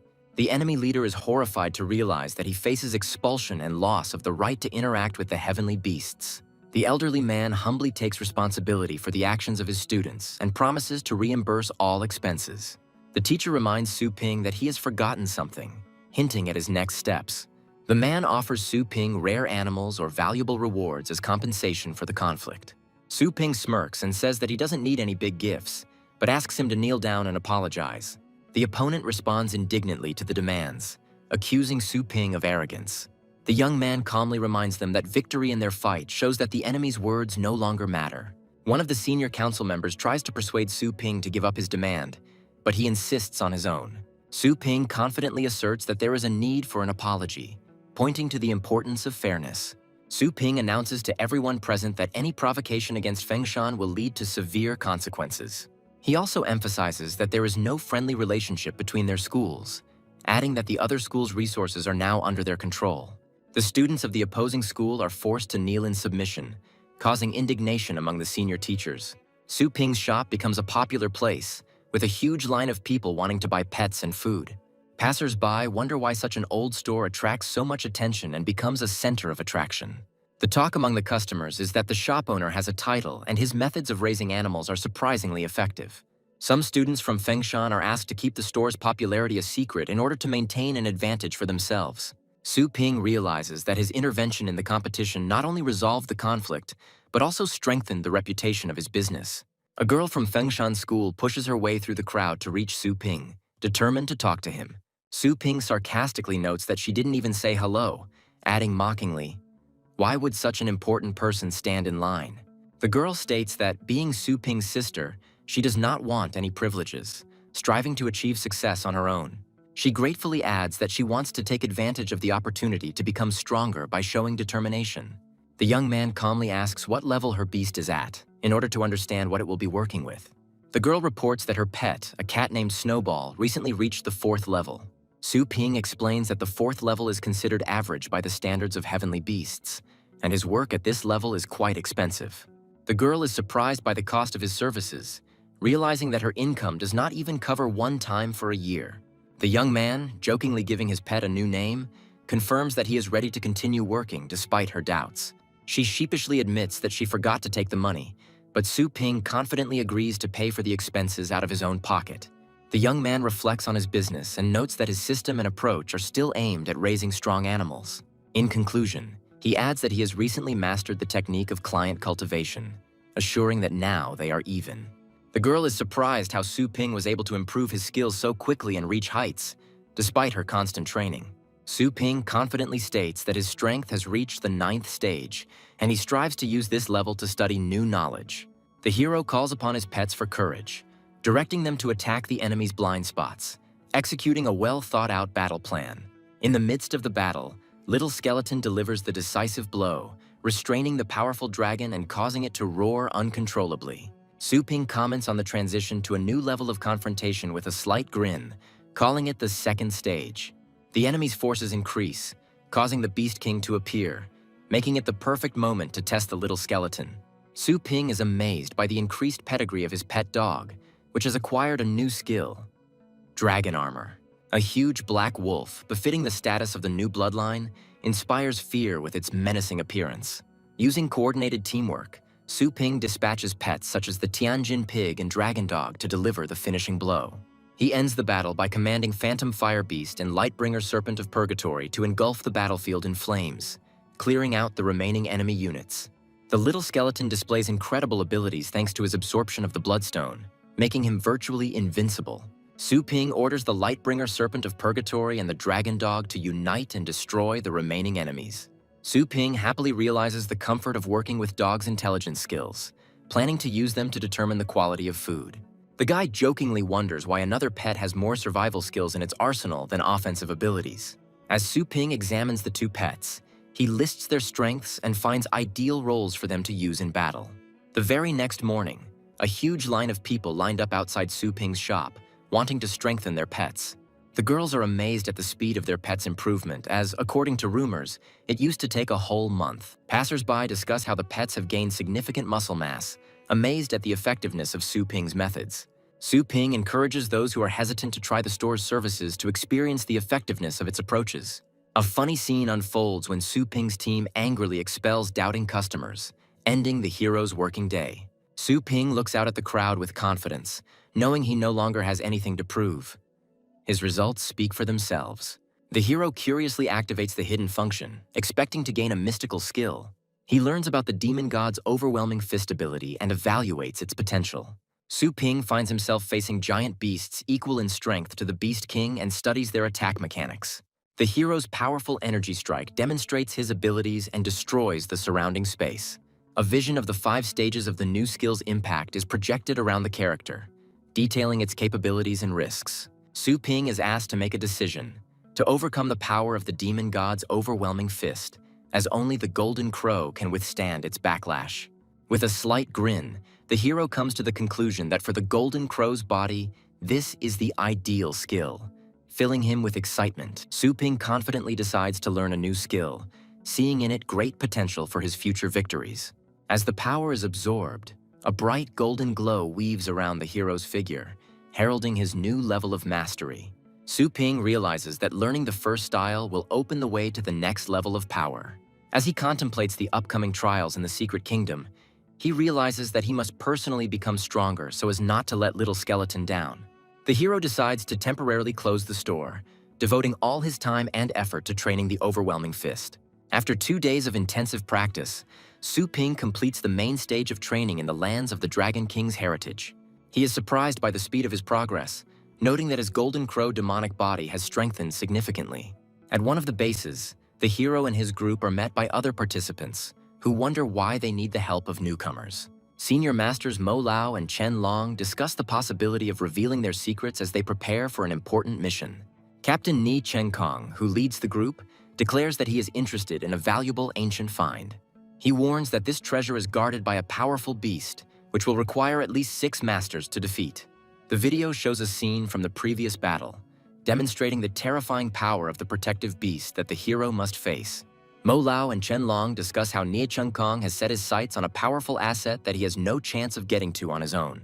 Chen Long states that their team will do everything possible to complete the mission, but also warns of possible attacks from other groups. Nie Chenkong proposes distributing the spoils of the mysterious realm based on each person's contribution to the battle. Mo Lao agrees that it would be wise to give the first choice to the team captain. Nie Chenkong suddenly announces that he will not be the first to choose, causing surprise to the others. Mo Lao and Chen Long begin to wonder who, other than the captain, has the right to make the first choice. Su Ping enters the room accompanied by Chengshan's protector, attracting the team's attention with his appearance. Chen Long wonders why Nie Chenkong attaches importance to a person who at first glance is weaker than the rest. Nie Chenkong introduces Su Ping to the group and emphasizes the importance of his participation in their mission. Chen Long guesses that Su Ping, despite his strength, may be the one the captain appointed to choose first. Nie Chengshan introduces Su Ping to the team, telling them that he saved his life and defeated the 8th stage beast. Mo Lao agrees with the decision to give Su Ping first choice, acknowledging his achievements. The team begins their climb up Dragon's Ledge, facing difficulties due to the thin air at the summit. Su Ping suggests using flying pets for lift, but is dissuaded by local regulations. Nie Chengshan explains that summoning flying beasts on this route can lead to accidents and severe punishments. He warns Su Ping to act quietly to avoid trouble. The heroes notice 2 masters from great families who break taboos by using their political power. The fight between the masters of the Qin and Tang families results in a powerful energy that threatens the entire zone. The ensuing rockfall forces the team to be cautious, although the experienced members are confident that it will not hit them. The hero watches their calmness with a smile, realizing that the situation could get out of control at any moment. Su Ping, faced with a rockfall, uses his power to destroy the falling rocks and protect the team. His actions inspire the other members of the group, and Nie Chengshan agrees with his initiative, realizing that it is impossible to avoid threats. Mo Lao and Chen Long discuss how Su Ping quickly showed leadership skills, boosting the team's morale. On a narrow staircase, the team encounters a crowd making way for a clanswoman determined to challenge Dragon's Ledge. Ahead of them appears a group of the Tang family, whose appearance is accompanied by respectful remarks from those around them. The 2 winds of the Tang family, Masters Zhuo Fengqiang and Feng Mo, display their impressive titles and strength. The mistress of the Tang family, Tang Ruyan, is preparing for another attempt to conquer the Dragon Ledge, attracting the attention of all participants. She addresses her opponents, warning them to stay out of her way to avoid trouble. At this time, the owner of the Qin family, Qin Xiaotian, appears on the scene and decides to also challenge his rival. Tang Ruyan, with haughty confidence, declares that she has not taken the fight seriously up until now and asks her opponent if he is ready to continue. A man with blue hair provocatively addresses a woman, wondering if she is taking the situation seriously. A tense duel breaks out between them, where both decide to settle the matter by force. At this time, the mysterious kingdom of Dragon Ledge Mountain opens, attracting the attention of many participants. The legendary master Dao Zun, a man of the highest 9th level, appears on the path, inspiring respect in those around him. Many observers discuss his presence, deciding that his approval is a chance to continue on the path. The Tang family places a strict ban on further advancement, threatening anyone who tries to cross their territory. A man from the crowd dares to condemn the actions of the Tang family, causing their representatives to react in bewilderment. The place is destroyed by a powerful blow from the sword, leaving a huge mark on the ground. Daozong intervenes, urging everyone to resolve conflicts privately rather than on the open stage. Su Ping respectfully thanks the master, admiring his sword technique, which allows him to cope even without the help of heavenly beasts. The man with gray hair says that his actions are aimed only at correcting mistakes, noting that the attack could not harm his interlocutor. The two elderly men rush forward furiously, condemning the disdainful treatment of the Tang family. The crowd watches the scene as a group of people discuss the boy's impulsive behavior and his recklessness towards the Tang family. The people in the darkened room analyze the situation, discussing the pursuit of the man and the possibility of receiving a reward from the Tang family. The young man, with a cheeky smile, reflects on his abilities and expresses his readiness to test them in the current situation. A woman with a purple aura appears on the battlefield, and one of the older men asks why she took so long to respond. The man, with an expression of repentance, asks the woman for forgiveness for failing to catch the right person and offers to punish him for his failure. The woman discusses her family's success in the ranking, emphasizing their place as a symbol of strength and respect. The man sets a goal to ensure the team's promotion through the 6th floor to take first place in the ranking, and the others agree. A group of people notice that the 6th floor light has come on and conclude that someone has just successfully completed a test. The tower lights up with fire, symbolizing the conquest of the 7th floor and the remaining 2 levels to complete. The heroes are surprised to notice that the 8th floor is on fire, and they discuss who has the strength to get through it first. The elderly man angrily recalls how their place in the heavenly ranking was stolen, blaming it on other families. The tower amazes everyone by signaling the completion of the 9th stage and inviting the remaining contenders to take on the challenge. The girl is surprised to see the top of the column, discussing what kind of family could possess such enormous power. A crowd gathers at the tower, watching the events from afar and discussing them. The young man coolly notes how easily he defeated his enemy, reminding him that these difficulties were once his limit. The hero completes his personal inspection of the system and decides to return to the group to continue the treasure hunt. The group looks out from the top of the tower and shares mixed emotions about the easy passage of the 9th stage. The boy turns to the captain, asking about the group's future plans, as the sky envelops their silhouettes. The young man returns to the group, where the man greets him promptly, mentioning that he was expected to begin the treasure hunt. Among the participants, there is surprise that the guy who passed the column first used his abilities even for a small warm-up. The two companions discuss the young man's independent actions, which irritates them, but they promise to teach him a lesson. The man tasks the group with scouting the terrain on foot and in the air, while summoning a massive beast for protection. The young man summons the dark dragon dog, deciding to test its skills in the current situation. A senior member of the group criticizes the boy for summoning a high-level heavenly beast, suggesting a lack of trust. Another team member notices that the summoned beast is too attention-grabbing, asking the young man to bring it back. The dark dragon dog suddenly growls, warning its master of a threat that has appeared nearby. The group notices the beast's behavior, becoming wary and activating abilities to search for nearby enemies. One of the heroes looks around in confusion, wondering where exactly the enemy the beast is warning about is. The team captain is outraged by the lack of signs of the enemy, while the girl reports that her flame bird has not detected anything. One of the group members mockingly comments that the guy is trying to attract attention with his behavior. The flame bird and earth cradle become active in response to an unexpected change in environment. The group encounters high-threat pythons and prepares to fight, realizing it is too late to escape. A massive magical creature is summoned to protect the team, while the rest of the group prepares celestial beasts to attack the enemies. The hero explains that his dark dragon dog is unprotected, but is accompanied by 2 powerful 9th-level beasts. The girl warns that it is impossible to escape the pythons due to their dense surroundings, pushing the group into action. The young man recalls that his dark dragon dog warned them of the danger from the very beginning, offering a strategy for their protection. The guy thanks the team members for their participation, explaining that he appreciates their concern but does not fully require it. He assures everyone that his beast is not only strong in reconnaissance, but also has good combat skills for the upcoming tests. The young man suggests killing the leader of the pythons, explaining that this will solve all problems with their threat. One of the team members doubts the Dark Dragon Dog's abilities, believing that he will not be able to defeat opponents of the 9th stage. The senior member of the party uses the Earth Cradle skill to hide the team to create a safe shelter. The team observes the battlefield from a protected area hidden using the invisibility ability activated by the Curator's box. The girl is concerned about the fate of the Dark Dragon Dog, not understanding what happened to him after the battle began.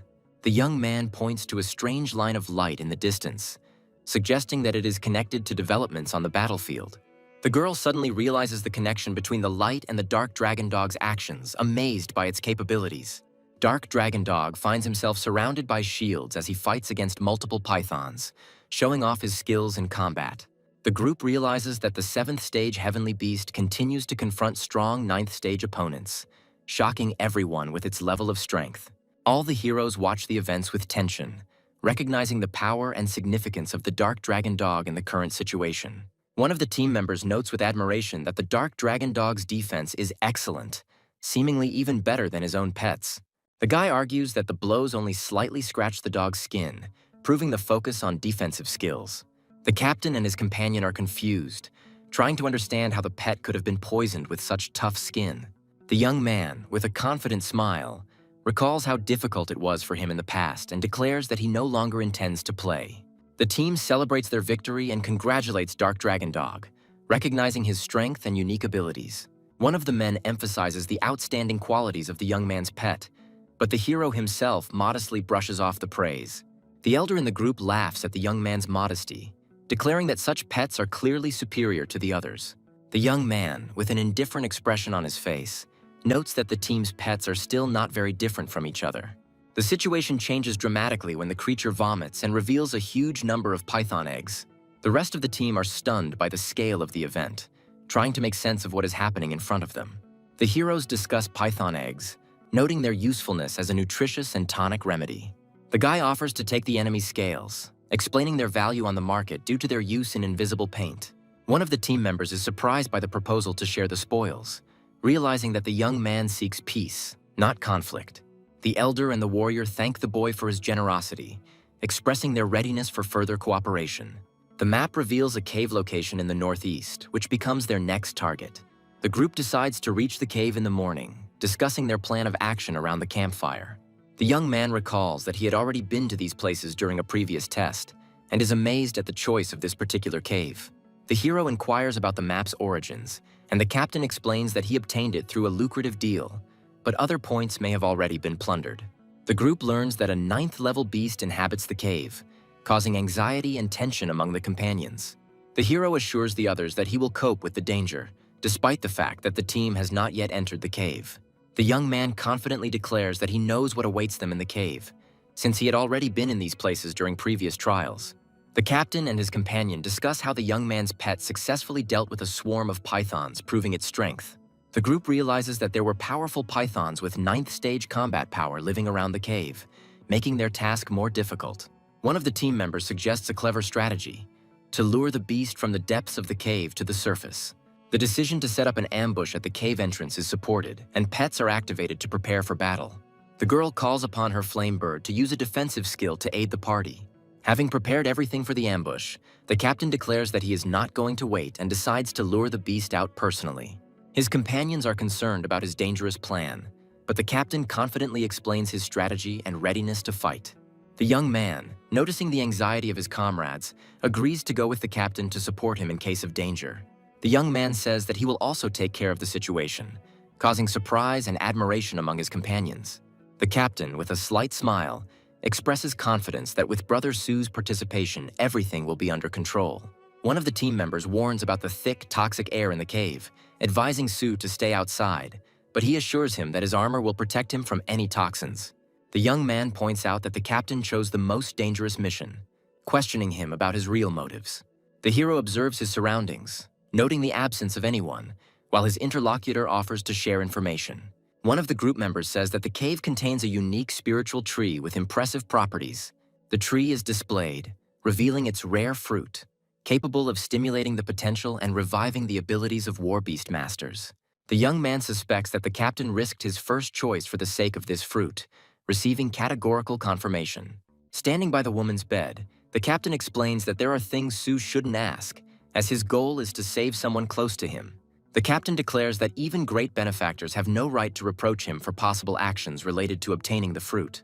His words indicate a willingness to go all the way for the sake of the tree, regardless of any risks or relationships with others. The young man reflects that the fruit of the spiritual tree may be an ordinary treasure, but for the captain, it clearly has special value.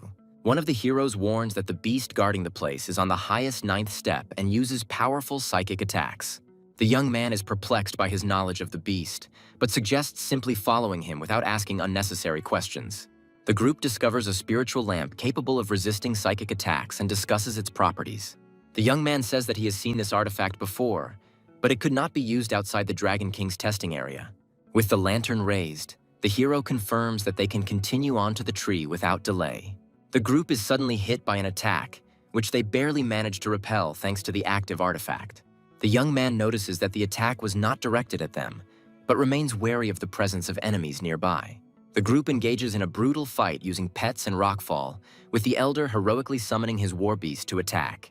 After a successful victory, the crew rejoices, assuring the captain that all threats have been eliminated and they are ready to move on.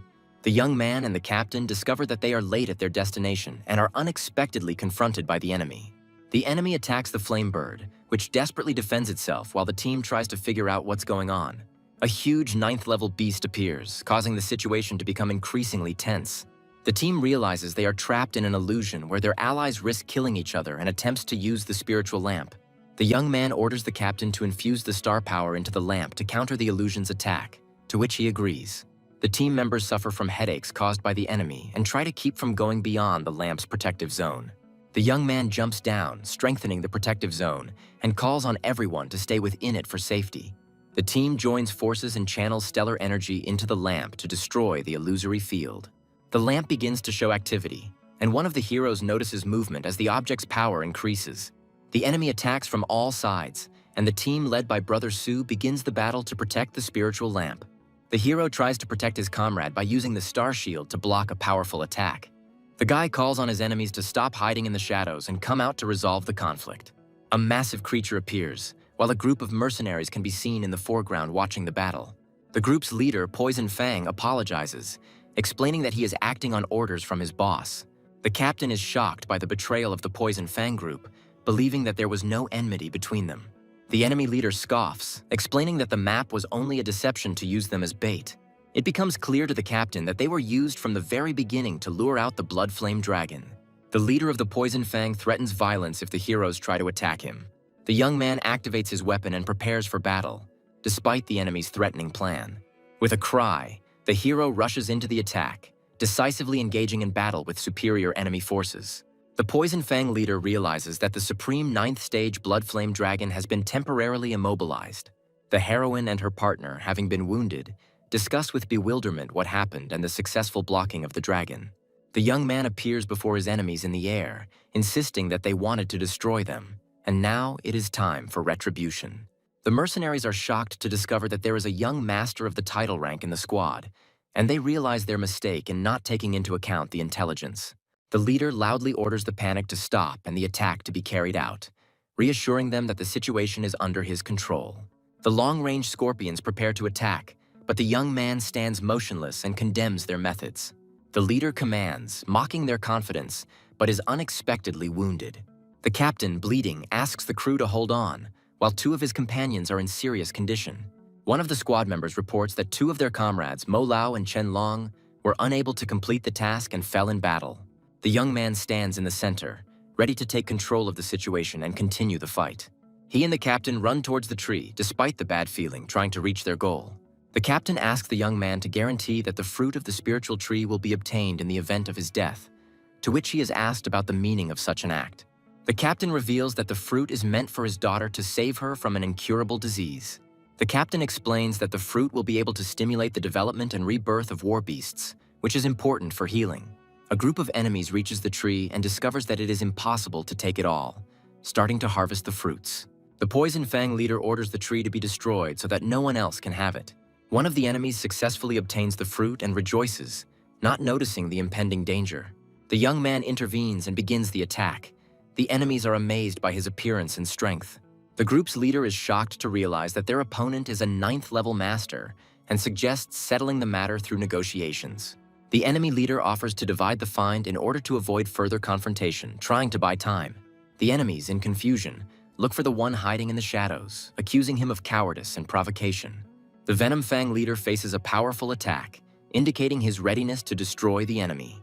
Having lost 2 heavenly beasts, the leader is shocked to realize the catastrophic consequences of what is happening. The terrified leader begs for mercy, offering all the treasures in exchange for his life.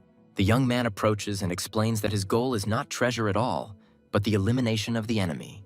The leader, in an attempt to find out the name of the young man, wants to know at whose hands he loses and dies. The young man coldly declares that he does not give the target the slightest chance of resistance, guaranteeing its end. Under the control of the young man, his beast incinerates everything around him, destroying traces of the enemy and their presence. The young man folds the spiritual tree, having completed his mission, and prepares to leave this place. He analyzes what happened and concludes that survival in such dangerous places is only possible by adapting and strengthening one's abilities. At night, at the base of the miners, the group's future plans after recent events are discussed. Inside the base, the heroes decide to bury the captain and deal with the consequences of the fate of Mo Lao and Chen Long. One of the companions thanks the young man for saving him, admitting his own weakness and expressing regret for the losses. The young man announces that he has unfinished business and hands over the spirit tree to the captain's daughter. The heroine wonders why the young man refuses such a valuable artifact and wants to know how he knows about the captain's daughter. The young man says that the details are not important and asks to fulfill the captain's last wish, to which the group agrees.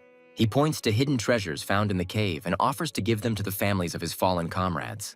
The heroine asks in surprise why the young man refuses all the treasures, to which he replies that he has already received the most important one. The young man shows the artifact he has found and explains that he intends to donate the treasures he has found to society to help people. At the exit from the base, a warning sounds about the need to hand over finds to the checkpoint and the obligation to comply with the rules.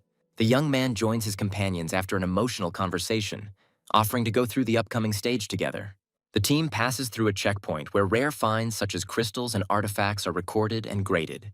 In the adjacent sector, other groups discuss their findings, including poisonous rocks and orders for rare materials. One of the companions explains to the young man that among the inspectors present there are high-ranking masters who are ready for any unexpected event. The participating teams discuss the Star Cloud spiritual tree, admiring its rarity and significance. One of the leaders tries to find out the price of the tree's fruits from the heroes' team, clearly showing their interest in buying.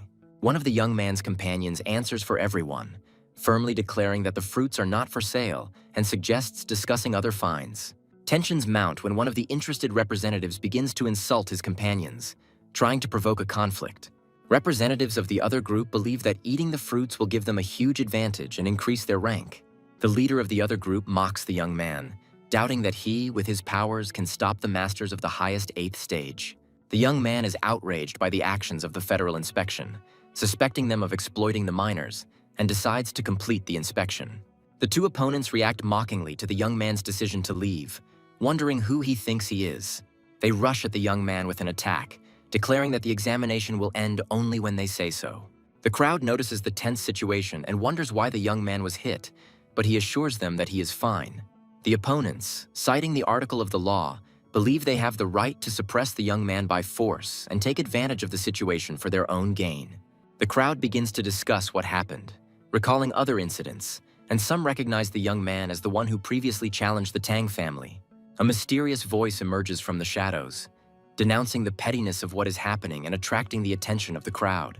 A man is found on the ceiling who advises the young man to be brave and show his abilities. The mysterious man points out that only the strong will be able to pave their way, leaving a hint of his own strength. The young man considers the advice of the powerful stranger and thanks him, thinking about his future in the new world. Two opponents rush at the young man with threats, full of self-confidence in their strength. The young man uses an ability to knock out opponents with a powerful burst of force. Once on the ground, the enemies realize with horror that the young man is a master of the title rank. The youth, surrounded by an aura of power, draws the crowd's attention, demonstrating that even a young warrior can reach the highest levels. He subjugates the Star Cloud spiritual tree with the spirit control technique, proving his exceptional skills. The crowd is astonished when the young man disappears, suspecting that he was using a spatial artifact. The opponents discuss the situation without understanding who this person is and complain about their failure. Realizing the strength of the young man, they humbly apologize, admitting their mistake and unpreparedness. However, the young man rejects their apologies, claiming that the blow was for a friend and demands compensation of 20 million. The opponents argue about the impossibility of compensation, when the appearance of the head of security makes them realize that the situation for them is becoming even more dangerous. The boss sharply remarks that instead of following the rules, the wall was destroyed, and ironically asks if the lesson has been learned. The young man, rejecting a quick monetary solution to the situation, sets the payment at 60 million, adding that the funds will go towards improving the pet store. The companions discuss their defeat, expressing regret for their weakness, and the young man takes on the task of looking after the spiritual tree. The hero decides to replant the tree after using it, and offers the fruits to reach the 9th stage. The companions are surprised by the young man's generosity, and the heroine shyly notes his ability to help others. The young man instructs his war beast to guard the territory, while he himself dives underwater in search of treasure. He finds himself in a mysterious underwater place, remembering that a great treasure must be hidden here. A young man discovers an ancient temple that possesses incredible power, capable of moving mountains and filling the seas. Once inside, he finds a secret scroll hidden in a secluded place and realizes its uniqueness. The scroll turns out to be a tool for creating spatial storage, which impresses the hero despite its limitations compared to system storage. The young man studies the ability of an artifact that can create space and increase its capacity as its stellar power grows. The hero notices suspicious activity in the sky. A bird is watching what is happening from above. Deep underwater, a boy ponders the undead demon fruit and its unique properties. The hero and the dark dragon dog discuss the location of the bird and the fate of the demon fruit. The two 8th stage martial beastmasters resent the bird's pursuit, feeling threatened. The hero attacks the guys on the cliff with a powerful blow, which causes them to react with alarm. A mysterious old man with a magical artifact and a bird on his back stalks strangers in the forest. The masters of the fighting beasts are surprised to recognize a representative of the Tang family in front of them and begin a dialogue. A girl in an elegant dress demands the return of the stolen item, reminding her of her status. She warns them not to give in to greed and reveals that the demon fruit was stolen from them. Two martial beastmasters attempt to escape by activating the so-called 36th plan. The titular old man accumulates star power, demonstrating his might and stopping the fugitives. One of the opponents falls to the ground, trying to protect the artifact, but notices that his plans are ruined. The magician threatens the fugitives, offering to avoid further conflict if they remain silent forever. The old man uses magic to forcibly take possession of the artifact, leaving his opponents no choice. The 9th stage Shadow Asura appears, causing chaos and displaying its combat power. The hero commands his dragon and allies to use defensive abilities against the Shadow Asura. The guy uses the Dragon Patron technique, breaking the enemy's defense and attacking the Asura. The Shadow Asura is defeated, causing shock and fear among the enemies who realize the hero's power. The old man realizes that the enemy suppressed the Shadow Asura in just a few blows and tries to understand how this happened. The old man, in a rage, discusses with his ally the decision to leave the hero no chance to escape. The master uses powerful light attacks, causing a cascade of destruction and demonstrating the power of his title. The hero appears with his ally, a small skeleton preparing for battle. A giant beast appears in front of the heroes, and the guy realizes that the trap has failed. The older opponent is surprised that the young man has reached the title rank at such an age and decides to stop him.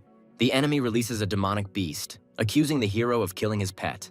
A girl from the enemy camp is amazed by the destructive power of a small skeleton.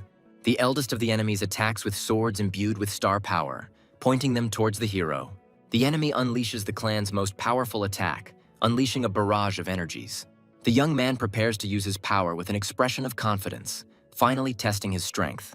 A bright golden attack flashes across the battlefield, causing enemies to be surprised due to its divinity. The elder mage is seriously wounded by the hero, who is struck by the extraordinary strength of the young man. The Dragon King is commanded to rescue his mistress by carrying her away from danger. The hero and his ghost animals block the path of those fleeing, preventing them from escaping. The wounded mage launches a secret technique, convinced that the outcome of the battle is not yet decided. The hero realizes that the enemy is using the secret art of the Tang family, known for its powerful destructive force. The girl finds herself caught in a deadly trap of a magical technique that sacrifices the owner's body. A huge phantom enemy materializes in front of the hero, threatening to take his life. The ghostly spirit begins to laugh, confident in its invulnerability to the hero's attacks. The enemy declares that even after his death, he will destroy the hero, threatening him with an incredible curse. The phantom is perplexed as to why he cannot possess the hero, suspecting hidden protection. The young man holds in his hands a secret treasure of spiritual protection, causing the enemy to become furious. The girl is worried that the Dragon King of Earth might betray her and attack her. The guy notices the girl's appearance and asks about her presence with slight irony. The heroine, in irritation, forbids anyone to call her young mistress, hinting at contempt for the hero. The girl begins to suspect that the aura of her ally, Old Feng, has disappeared and expresses bewilderment. She discovers Old Feng's remains and is shocked by the defeat of a warrior with the power of the middle 9th stage. The heroine angrily asks the hero about the reason for his attacks on the members of the Tang family. The bodies of 2 defeated war beast masters who died in the fight are visible on the battlefield. The girl states that his actions are dictated by the law of the jungle despite their status. The young man, with a sly smile, hints at the weakness of his opponents, increasing his psychological pressure. The hero stands surrounded by dark energy, preparing to deliver the finishing blow while his ally raises his weapon. The heroine realizes that the fallen winged king, who possesses the power of the 9th stage, feels threatened. The guy sets a condition for showing sincerity in exchange for negotiations, demonstrating his superiority. The girl is surprised by the actions of the hero, who releases the magical creature from the contract to gain an advantage. The heroine decides to break the connection with the help of her power in order to maintain control over the situation. The fallen winged king and the howling wolf appear on the battlefield with the sole purpose of destroying the hero. The girl is shocked to realize that her plan is falling apart and, disappointed, utters the word curse. The young man decides to end the dispute by preparing to physically destroy the connection between the opponents. The heroine reacts tensely when she notices the hero has a spatial treasure that could change the course of the battle. The young man is inside the mysterious space of the scroll and hears the heroine's question about why he did not kill her. The guy, with a mysterious smile, declares that the heroine can die, but only after he has extracted all the value from her. The girl notices the shiny mark of the air on the young man's forehead, which shocks her. The heroine laughs in disbelief, realizing that the hero was able to overcome 9 floors of the column. Contrary to all expectations, the girl warns the hero that he is on the verge of death and threatens him with a legendary martial arts master from the Asian region. The young man threatens to use tricks if the heroine does not tell the truth, hinting that her photo could fly around the world. The girl admits that the heir to the Dragon's Ledge has been appointed a man who is ready to destroy all potential rivals. The guy ironically explains how 4 large families fighting for their inheritance can confront the real threat of the 9th floor. The young man notes that the entire secret kingdom is ultimately controlled by the legendary Master Yuan, emphasizing his strategic goal. The hero's light-bearing serpent destroys enemies on the battlefield, emphasizing the youth's strength and his superiority over the 4 families. The hero reflects on his success in the battle against the King of Beasts, acknowledging that his victories were achieved through countless mistakes and perseverance. The young man realizes that no one saw his triumph through the Dragon's Ledge column, but prepares himself for a possible investigation by the legendary master. A guy arrives in a town where a crowd of people has gathered outside a store waiting for its owner. Customers eagerly discuss upgrading their pets, bombarding the hero with requests to upgrade their abilities. The hero tries to calm the visitors, asking them to maintain order and assuring them that everything is under control. While analyzing the store's earnings, he plans to accumulate the required amount and find an intermediary to purchase a plot of land. He contacts a virtual assistant to expand his store and purchase a plot of land nearby. The assistant clarifies that the required area is 3,000 square meters, after which she confirms the store address. The hero is astonished by the rising real estate prices attributed to the start of the Global Elite League, which complicates his plans. Remembering his rare blood-flame dragon, he considers selling a top 9th stage wild beast to cover expenses. The virtual assistant reports that a wild beast above the 9th level is rare, and the current market price is 400 million. The guy decides to sell the animal for the offered 250 million in order to raise the necessary amount for his purposes. The youth discusses with the system the possibility of finding a more difficult cultivation zone than the Dragon King's heritage land. He reflects that the price of entry into the Supreme Divine Realm is high, and every death now costs him too much. The hero activates the portal and plans to find the Flame Shinya core in the New World, which is necessary for leveling up his pet. Aware of the challenges ahead, the young man confidently enters the new zone, preparing to strengthen his physical defense and increase his survivability. The boy notices that the style of the New World is very different from everything he has seen before, and believes that the place was built by gods. He decides to use the services of an Empire translator for the first time, hoping to avoid senseless deaths in an unknown world. Meanwhile, in another part of the world, a blonde girl senses a strong energy fluctuation and carefully assesses the threat. The young man summons the little skeleton and the Lightbringer Serpent of Purgatory, preparing for another intense battle. The hero's little skeleton activates the undead fruit's effect, becoming immune to one fatal attack. The youth calls upon the Lightbringer Serpent for resurrection, but explains that he has little energy and does not intend to fight. The golden-haired elf notices the hero's otherworldly origins and is surprised by his presence. The guy is amazed how the elf found out about his arrival from another world and demands an explanation. The girl arrogantly explains that this is the domain of the gods, and that mortals cannot live here without outside help. The elf clarifies that humanity sometimes contacts the gods and gives birth to offspring, marveling at the backwardness of the hero's world. She dismissively remarks that even a student of her level is considered superior, even though the hero uses the heavenly beast. The elf begins to suspect that behind the hero's incredible aura lies something far superior to ordinary mortals. She bows her courtesy and asks demandingly how the young man got to the central lands of the gods. Appearing in all her power, the girl with wings demands to know who is behind the hero, threatening him with her power. The hero, with a slight grin, asks his interlocutor whether she is really talking about the central lands of the gods, and notes that this is a semi-divine kingdom. The young man analyzes the girl's reaction and notices that the name demi-divine kingdom deeply offends her. The guy decides to put aside thoughts about his interlocutor and focus on his current goal, strengthening his own strength. Finding himself in a new area, the hero notices the strangeness of the ground beneath his feet, indicating the presence of a mysterious force. Suddenly, he is attacked by a huge monster that tries to swallow the hero, but he remains calm. The youth uses Divine Fist, attacking the beast and dealing it a crushing blow. The heroic blow leaves the creature battered, and the boy sarcastically remarks on its missing teeth. The hero summons his allies, Little Skeleton, Lightbringer Serpent, and Dark Dragon Dog, relying on their power.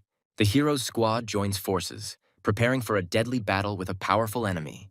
Led by the Lightbringer Serpent of Purgatory, the hero uses the legendary Dragon Patron technique for a powerful final attack. The Lightbringer Serpent of Purgatory unleashes a flame dragon strike, attacking the enemy with devastating force. The hero commands the Little Skeleton and the Dark Dragon Dog to deliver the next attack to the monster's eye. The Dark Dragon Dog sacrifices itself in battle and dies, falling into the enemy's mouth. The Little Skeleton rushes at the enemy, activating his powers, while the hero calmly watches, analyzing the situation. The young man orders the skeleton to not give the enemy a chance to catch his breath, continuing the intense offensive.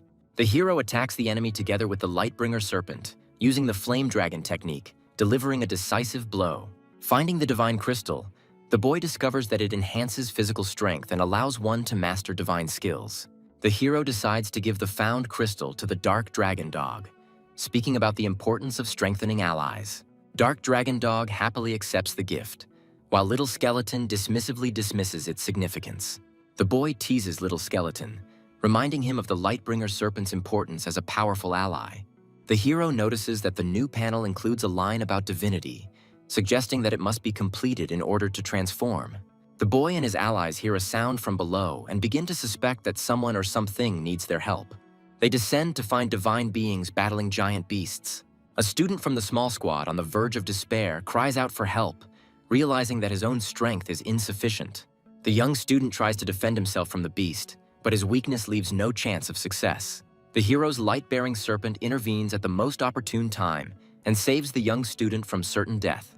The young man rises on his dragon with his new allies, asking them how they ended up in such a dangerous place. One of the survivors explains that the star beasts are invading through space-time rifts, which their group is tasked with clearing. The hero examines the damaged nest, and his new comrade is surprised by his presence on the divine lands. The young man indifferently replies that he was passing by and sarcastically remarks that even gods have problems with aggressive creatures. The demigods explain to the hero the greatness of divine wings, emphasizing the honor of dying for the expulsion of the Zerg-like creatures. The young man realizes that the girl with wings he met could indeed be a pure-blooded goddess. The hero reflects on the incredible power of the goddess, comparing it with the power of his companions and acknowledging her superiority. During the discussion, the hero's companions admit that they have never heard of her because they live on the outskirts. One of the companions tells of a legend of the supreme divine realm, where one day of cultivation is equal to a year in the real world. The hero is puzzled as to why this place is considered inaccessible, despite its description as a cultivation zone. The young warrior expressed regret that he was unable to enter the supreme divine realm, even for a short time, to strengthen his abilities. The senior companion denies the possibility of the legendary place's existence, claiming that it is better to focus on real skills. Suddenly, the group notices that they are once again being pursued by hostile creatures that threaten their lives. The student, horrified, desperately asks how they can defeat the enemies, foreseeing imminent death. The warrior man takes the initiative with determination and sends his comrades forward, considering this moment his hour of glory. The hero, observing what is happening, ironically notes the warrior's self-confidence, aiming at the divine crystals of their opponents.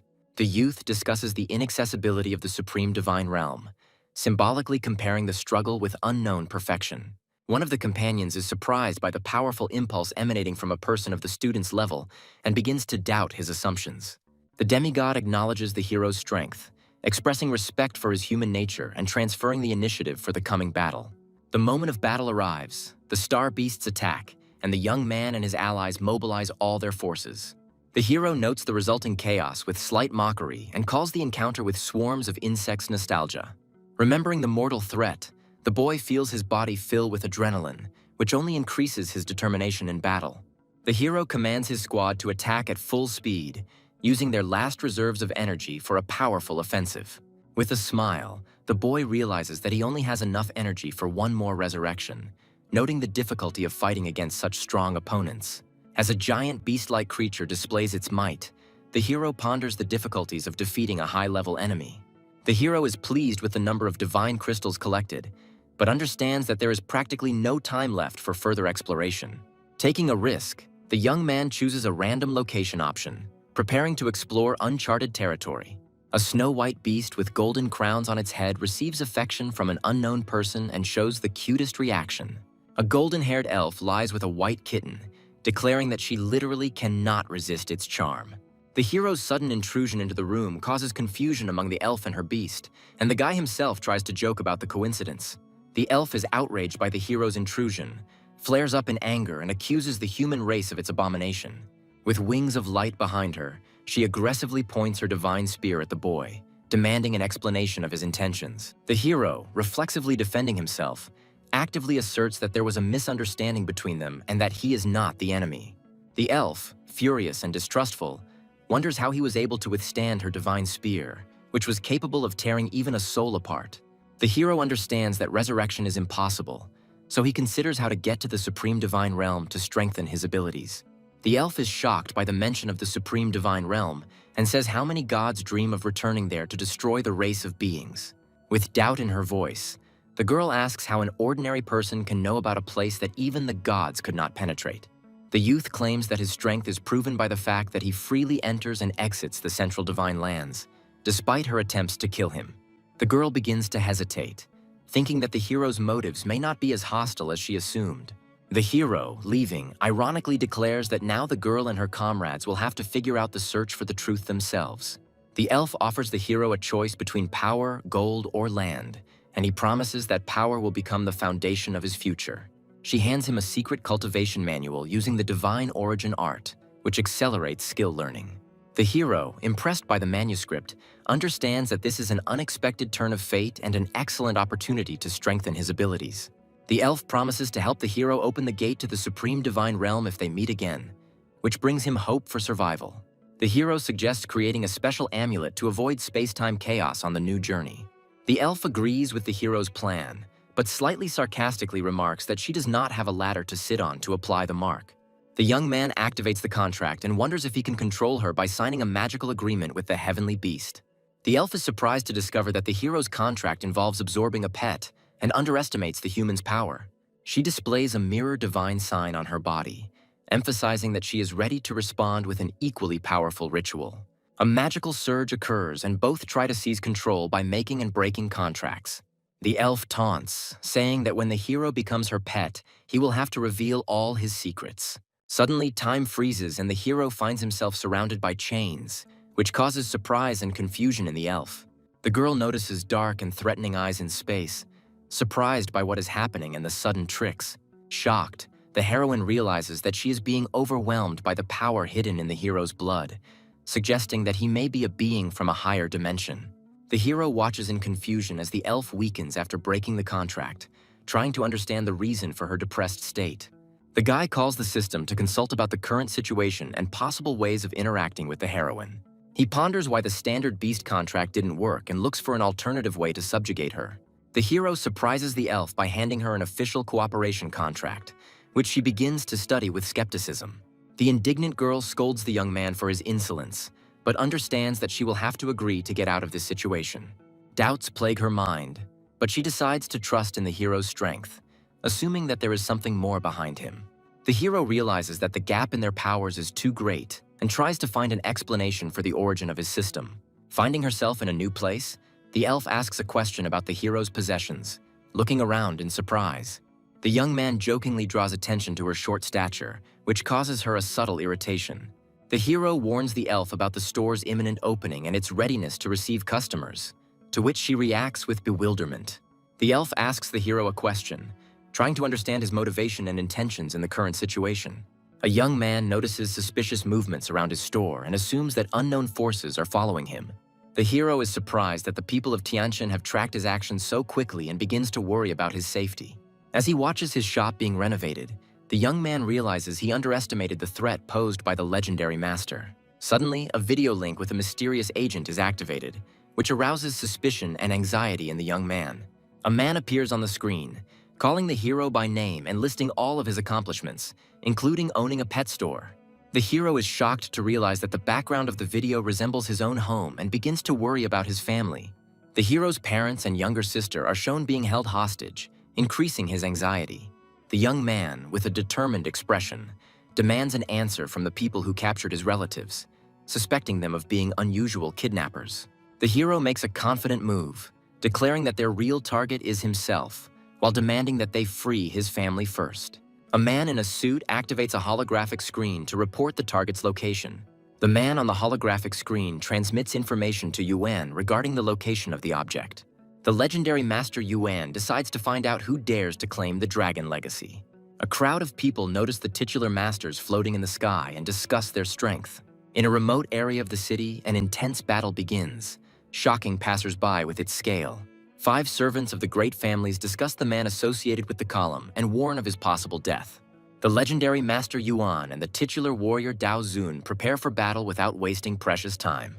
The young men in yellow uniforms discuss the power of the 2 great masters in awe, sensing their terrifying presence. An older man orders the young people to leave, emphasizing that it is none of their business.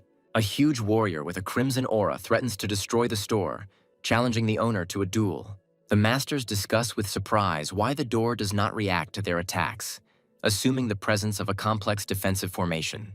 A guy in sportswear comes out to meet the masters and asks them not to involve his family. The young man confidently asks his opponents who was looking for him and what they want. Dao Zun is surprised that this young man has skills on the level of legendary masters. One of the masters threatens the young man, stating that he is not in a position to set conditions. All the masters present join forces, intending to capture the youth, whom they consider too daring. Suddenly, a powerful burst of energy appears, and someone calls for the fight to be left to high-ranking masters. The legendary Master Yuan emphasizes that the youth's strength is much greater than expected and suggests that he plan his actions carefully. The girl and the young man are held captive by spies while the legendary master expresses his admiration for their determination. The young man, unable to contain his rage, attacks and demands that his loved ones be left alone. The guy, in desperation, checks the girl's condition and asks what happened to them. The legendary master reassures, saying it's just anesthesia, and adds a philosophical comment about losing control. The young man sarcastically asks his opponents if the legacy of the Dragon's Ledge is really written in his name. One of the masters indignantly reproaches the boy for his boldness, questioning his right to the inheritance. The legendary master warns his allies of the threat emanating from the shop and asserts his dominant status in the region.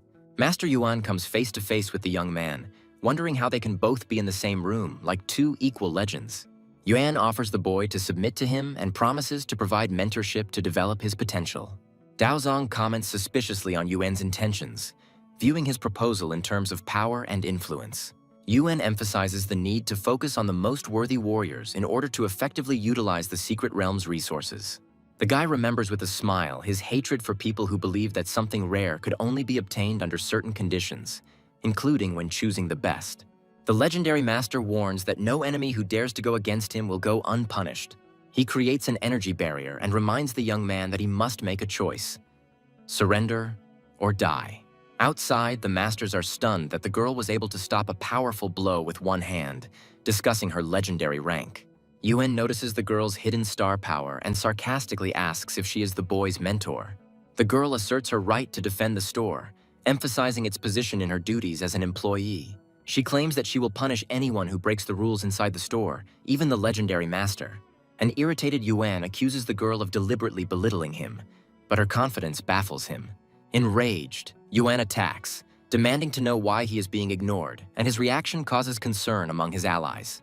People on the street scream in confusion as they watch the events unfolding in front of the store and Yuan's condition. The young man and the girl insist that the opponents should only be neutralized, not killed, in order to uphold the principle of justice. The girl, with an icy expression, declares to her opponent that reducing the number of his limbs would completely satisfy her. The atmosphere escalates when a powerful demonic aura materializes from the store, shocking all witnesses. Yuan summons the dark entity to become his weapon, imbued with destructive power. The legendary master summons his most powerful servant through a spatial rift. Yuan activates a new level of power, merging with the Shadow Beast King, displaying incredible might. The young man looks at what is happening with disbelief, thinking about merging with the heavenly beast and its capabilities.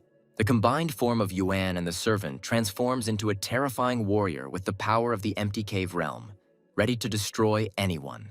Witnesses, stunned by Yuan's hidden skills, admit it is impossible to participate in a battle of such a scale. One of Yuan's advisors begs him to calm down, warning that the battle could destroy the entire city of Longjian. Yuan scornfully declares that he will not destroy everything because of two enemies, comparing them to small mice stealing food. The girl mockingly breaks the enemy's attack, asking if this is the limit of his capabilities. The guy stops the heroine from killing the defeated enemy, explaining that it will take him several years to recover. Astonished observers cannot believe that the devastating attack was neutralized with one blow. The young man challenges his opponents with a cheeky smile, asking why they are still hesitating. Returning home, the guy worriedly asks the girl who has woken up how she is feeling. At the table, the young man and his sister discuss recovery while their mother is still resting after a hard day. A master with a thick beard tries to awkwardly talk to a girl, addressing her by name. The girl steps back in fear and panics, asking the uninvited guests who they are. A group of guests introduce themselves one by one, emphasizing their affiliation with the Xiao family, much to her confusion. The sister, outraged by the intrusion, asks her brother why these people are in their house. The guy awkwardly justifies himself to his sister, claiming that he brought the masters as her tutors. He emphasizes that training from such masters will give her knowledge that cannot be obtained even at university. The girl asks skeptically what exactly the invited mentors are going to teach her. One of the masters, Xiao Liu, introduces himself as the King of Poisons and promises to impart knowledge on poisoning and detoxification. Xiao Qin, a restoration master, offers to teach her healing skills and physical strengthening. The third mentor, Xiao Tang, states that he will teach her how to operate hidden weapons and mechanisms. The last master, Xiao Mu, who calls himself the Beast Emperor, offers her the skills to control celestial beasts and gives her a moon dragon. The girl is stunned by the master's generosity and, perplexed, asks if she can really control the dragon. She turns to her brother with a question whether these craftsmen can be trusted and whether they demand anything in return. The mentors, understanding her doubts, apologize for their straightforwardness, admitting that they underestimated her. The masters bow before the hero and heroine, begging them to spare their lives and show mercy. The guy jokingly asks the girl if she knows how to use curse magic, to which she sternly rejects such methods. The girl, with a sly expression, asks the guy if he is afraid of the master's betrayal and if he wants to keep them under control. Activating her energy, the heroine announces that for the sake of points, she will perform another miracle to purify the masters. The masters, blinded by the light of her energy, fall to their knees, praising her as a goddess and declaring that they have seen the light. An onlooker comments in shock that she is able to control even the title masters as if they were children. When the guy asks what she did, the heroine explains that she used the blessing seal to guide them on the path of truth. The heroine warns that disrespect for her faith will lead to punishment in the form of burning in divine fire. The guy calls the girl cruel, but then solemnly declares that everyone is now obliged to believe in the inviolability of the Su family. He ironically offers the masters, since they are here, to teach him the skills of swordsmanship, capturing their attention. Daozong, a little embarrassed by the request, doubts whether there is any point in teaching a guy with such colossal strength. The young man, with a firm expression on his face, insists on his desire to learn from the master. Daozong agrees, but emphasizes that the sword technique is destructive and also clarifies important points for starting training. The master notices that the boy's fighting style is more like fist fighting and inquires about his intentions in using the sword. The guy confidently replies that he will take care of organizing the training field, offering to leave contact information. The young man reminds her that learning from the masters is a rare opportunity and asks her sister to make the most of it. Having contacted his partners via a holographic interface, the guy discusses the sale of a fire dragon and real estate. He thanks the professional team for the speed and offers to complete the transaction in his store. After looking at the energy interface, the young man plans to upgrade the store to level 3 to expand its capabilities. Reflecting on the possibilities, the guy makes plans for additional income, discussing them with an invisible ally. The guy is decisively upgrading his store, happily noting that it is beginning to resemble a full-fledged pet store. Using a holographic interface, he carefully carves out 300 square meters of living space for his family. The girl, impressed by the power of this force, is surprised that the created objects can exist forever without the need for energy replenishment. The young man continues the layout, allocating part of the space for reception and office space. The next step involves dedicating a fifth of the store to a feed storage area to simplify inventory management. He uses the remaining space for growing sections and experimental zones, completing the store's design. Satisfied with the result, the guy confirms all the changes, believing that this will be enough to keep the store running. Outside the store, a mother and daughter wonder if they have the wrong address when they see a familiar name. A large building with a sign attracts their attention, emphasizing the grandeur of the new store space. The hero greets them inside with a smile, asking if they managed to take everything and if they are ready for the next steps. The two craftsmen inform the guy that all the things are packed and loaded into the truck, and say goodbye, heading off according to his instructions. The guy gives permission for the trucks to leave and begins preparing for a new organization of the space. The sister is surprised to see the store has expanded significantly and explains that the teachers vacated their house early in the morning. The young man calmly replies that it's a long story, but he'll explain everything on the way and offer to go to the store. The first customers appear at the entrance to the store, trying to impress the elf, but receive a cold response for their attempts at flattery. The heroine, holding 3 creatures in her hands, jokingly scolds the young man for calling his clients ants. The guy asks his sister to look after the store, citing his busy schedule with other things. The sister is delighted to discover that they now have their own swimming pool, and her joy lifts everyone's spirits. She is delighted with her new room with a soft bed, noticing how much better the conditions have become. When asked about the cost of the house, the guy explains that the money was received from clients from elite areas of the city. The guy assures the family that the elite clients are happy with his work and pay for it easily, and the house is too big for their convenience. The sister jokingly says that she is taking over the responsibilities of running the house, and then asks who the attractive girl in the store is. The young man recalls the heroine's contradictory images with confusion, but calls her his new employee. The mother suggests that the boy invite the elf to dinner to get to know her better as part of the team. Joanna greets her family members elegantly, emphasizing her respect for them. At the dinner table, the girl's mother asks her name. The sister touches Joanna's hair curiously, noticing its softness and fluffiness, while the boy reacts with slight irritation. In an informal conversation, Joanna's mother asks questions about her background, age, and personal life. Joanna replies that she is from the Outlands, is 18 years old, and has not yet thought about romantic relationships. After dinner, the guy ironically asks Joanna why she behaves so normally with his family, and she jokes about the possibility of raising her ratings. The young man sarcastically tells the elf that he will increase her personal rating if she continues to work just as effectively. The mother wonders how the hero and his employee managed to run the store together. Joanna calmly replies that the current flow of visitors is enough for the two of them, but additional tasks could complicate the work. The guy notes that thanks to Joanna's abilities, he can even reduce his participation in the management of the store. The young man, with a sly smile, thinks about plans related to the young mistress of the Tang family who remains locked up. The girl appears in the guy's room and irritably asks what he is up to while he calmly answers her question. After examining the room, she realizes that she is in the hero's house, deciding that he is not prepared to defend himself. The girl is thinking about an escape plan, planning to break a window and escape, only to return with the support of her family. She soon rushes towards the exit with revenge in mind and the intention of gathering the Tang family's elite for an attack. Promising revenge for her capture, she clenches her fists and speeds away from the hero's house. The girl angrily hits the window but finds that it is too strong for her to escape. Having exhausted her strength, she falls near the barrier, blaming the guy for her current state due to long days locked in without food. In a last-ditch effort, she calls out furiously to the boy, demanding an explanation of his intentions. The guy, with a mysterious smile, replies that his main goal is to understand her value and use her abilities. In response to his remark, the girl points out his strange intentions with apprehension, suspecting a perverted plan. Gathering her strength, the heroine asserts that she will not allow him to do with her what he wants. She states that the Tan family has prepared her for any difficulties, but adds that hunger still weakens her. In a furious and confused state, the girl eats the offered buns, while simultaneously threatening the guy for her fate. The young man, with a sly smile, offers her to sign a temporary contract, adding that she will have to pay for the food. The next day, the store attracts many customers who admire the beautiful employees, thinking it is a fashion show. Joanna and the elf greet visitors, suggesting that they split into two lines, one for service and one for section rental. Joanna notices a door in the room and decides to escape, claiming that she cannot be stopped. The guy reminds her of the contract she signed, which prohibits her from leaving the store for a year.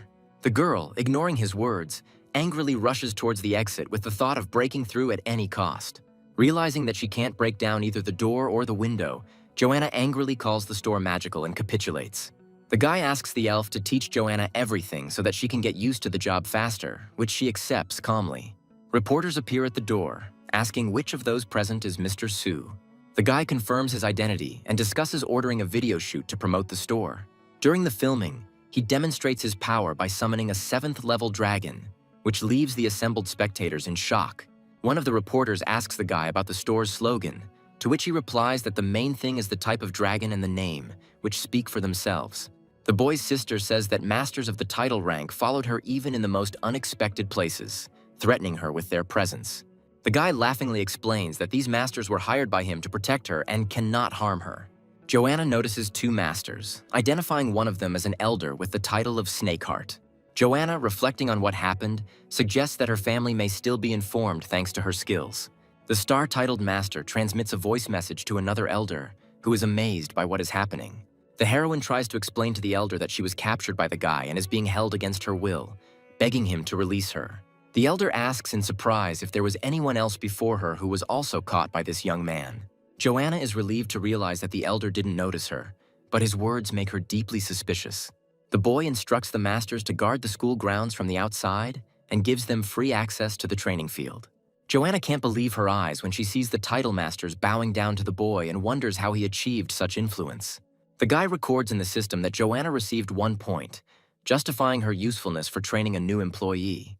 He reflects on the slow progress in uncovering the spiritual tree, which has been in the works for thousands of years. The hero discusses the possibilities of the spiritual tree, suggesting that it could transform into a heavenly beast, and is delighted with the prospects. The young man understands that his next step after becoming a master is to become a mature educator, but admits his lack of experience. He activates the panel for further improvements, planning to enhance his combat power and increase his authority. The guy decides to become so strong that no one would dare interfere in his affairs, ensuring the safety of his family. The elf senses a familiar aura, noticing that the young man's strength continues to grow. Tired from intense training, the hero returns to himself, rejoicing in his victory over a serious opponent. He notes the progress in his training and is proud that his store is also generating high income. They bring him food, and despite his caution, he calmly states that it is impossible to poison him in the store.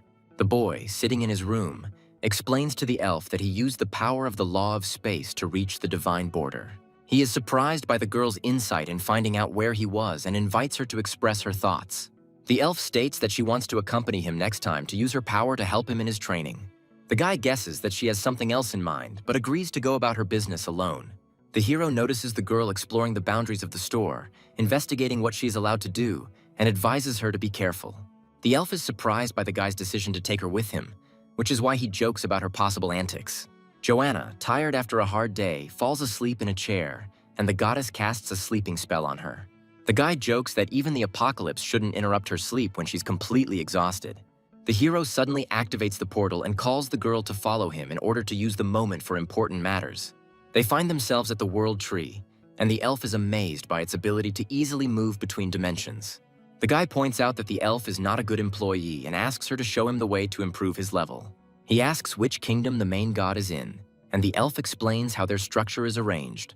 The girl talks about the 5 levels of divine realms, and mentions that no one has been able to reach the highest level for a long time. Suddenly, a winged guest of the goddess appears and greets her, and the guy asks who he is.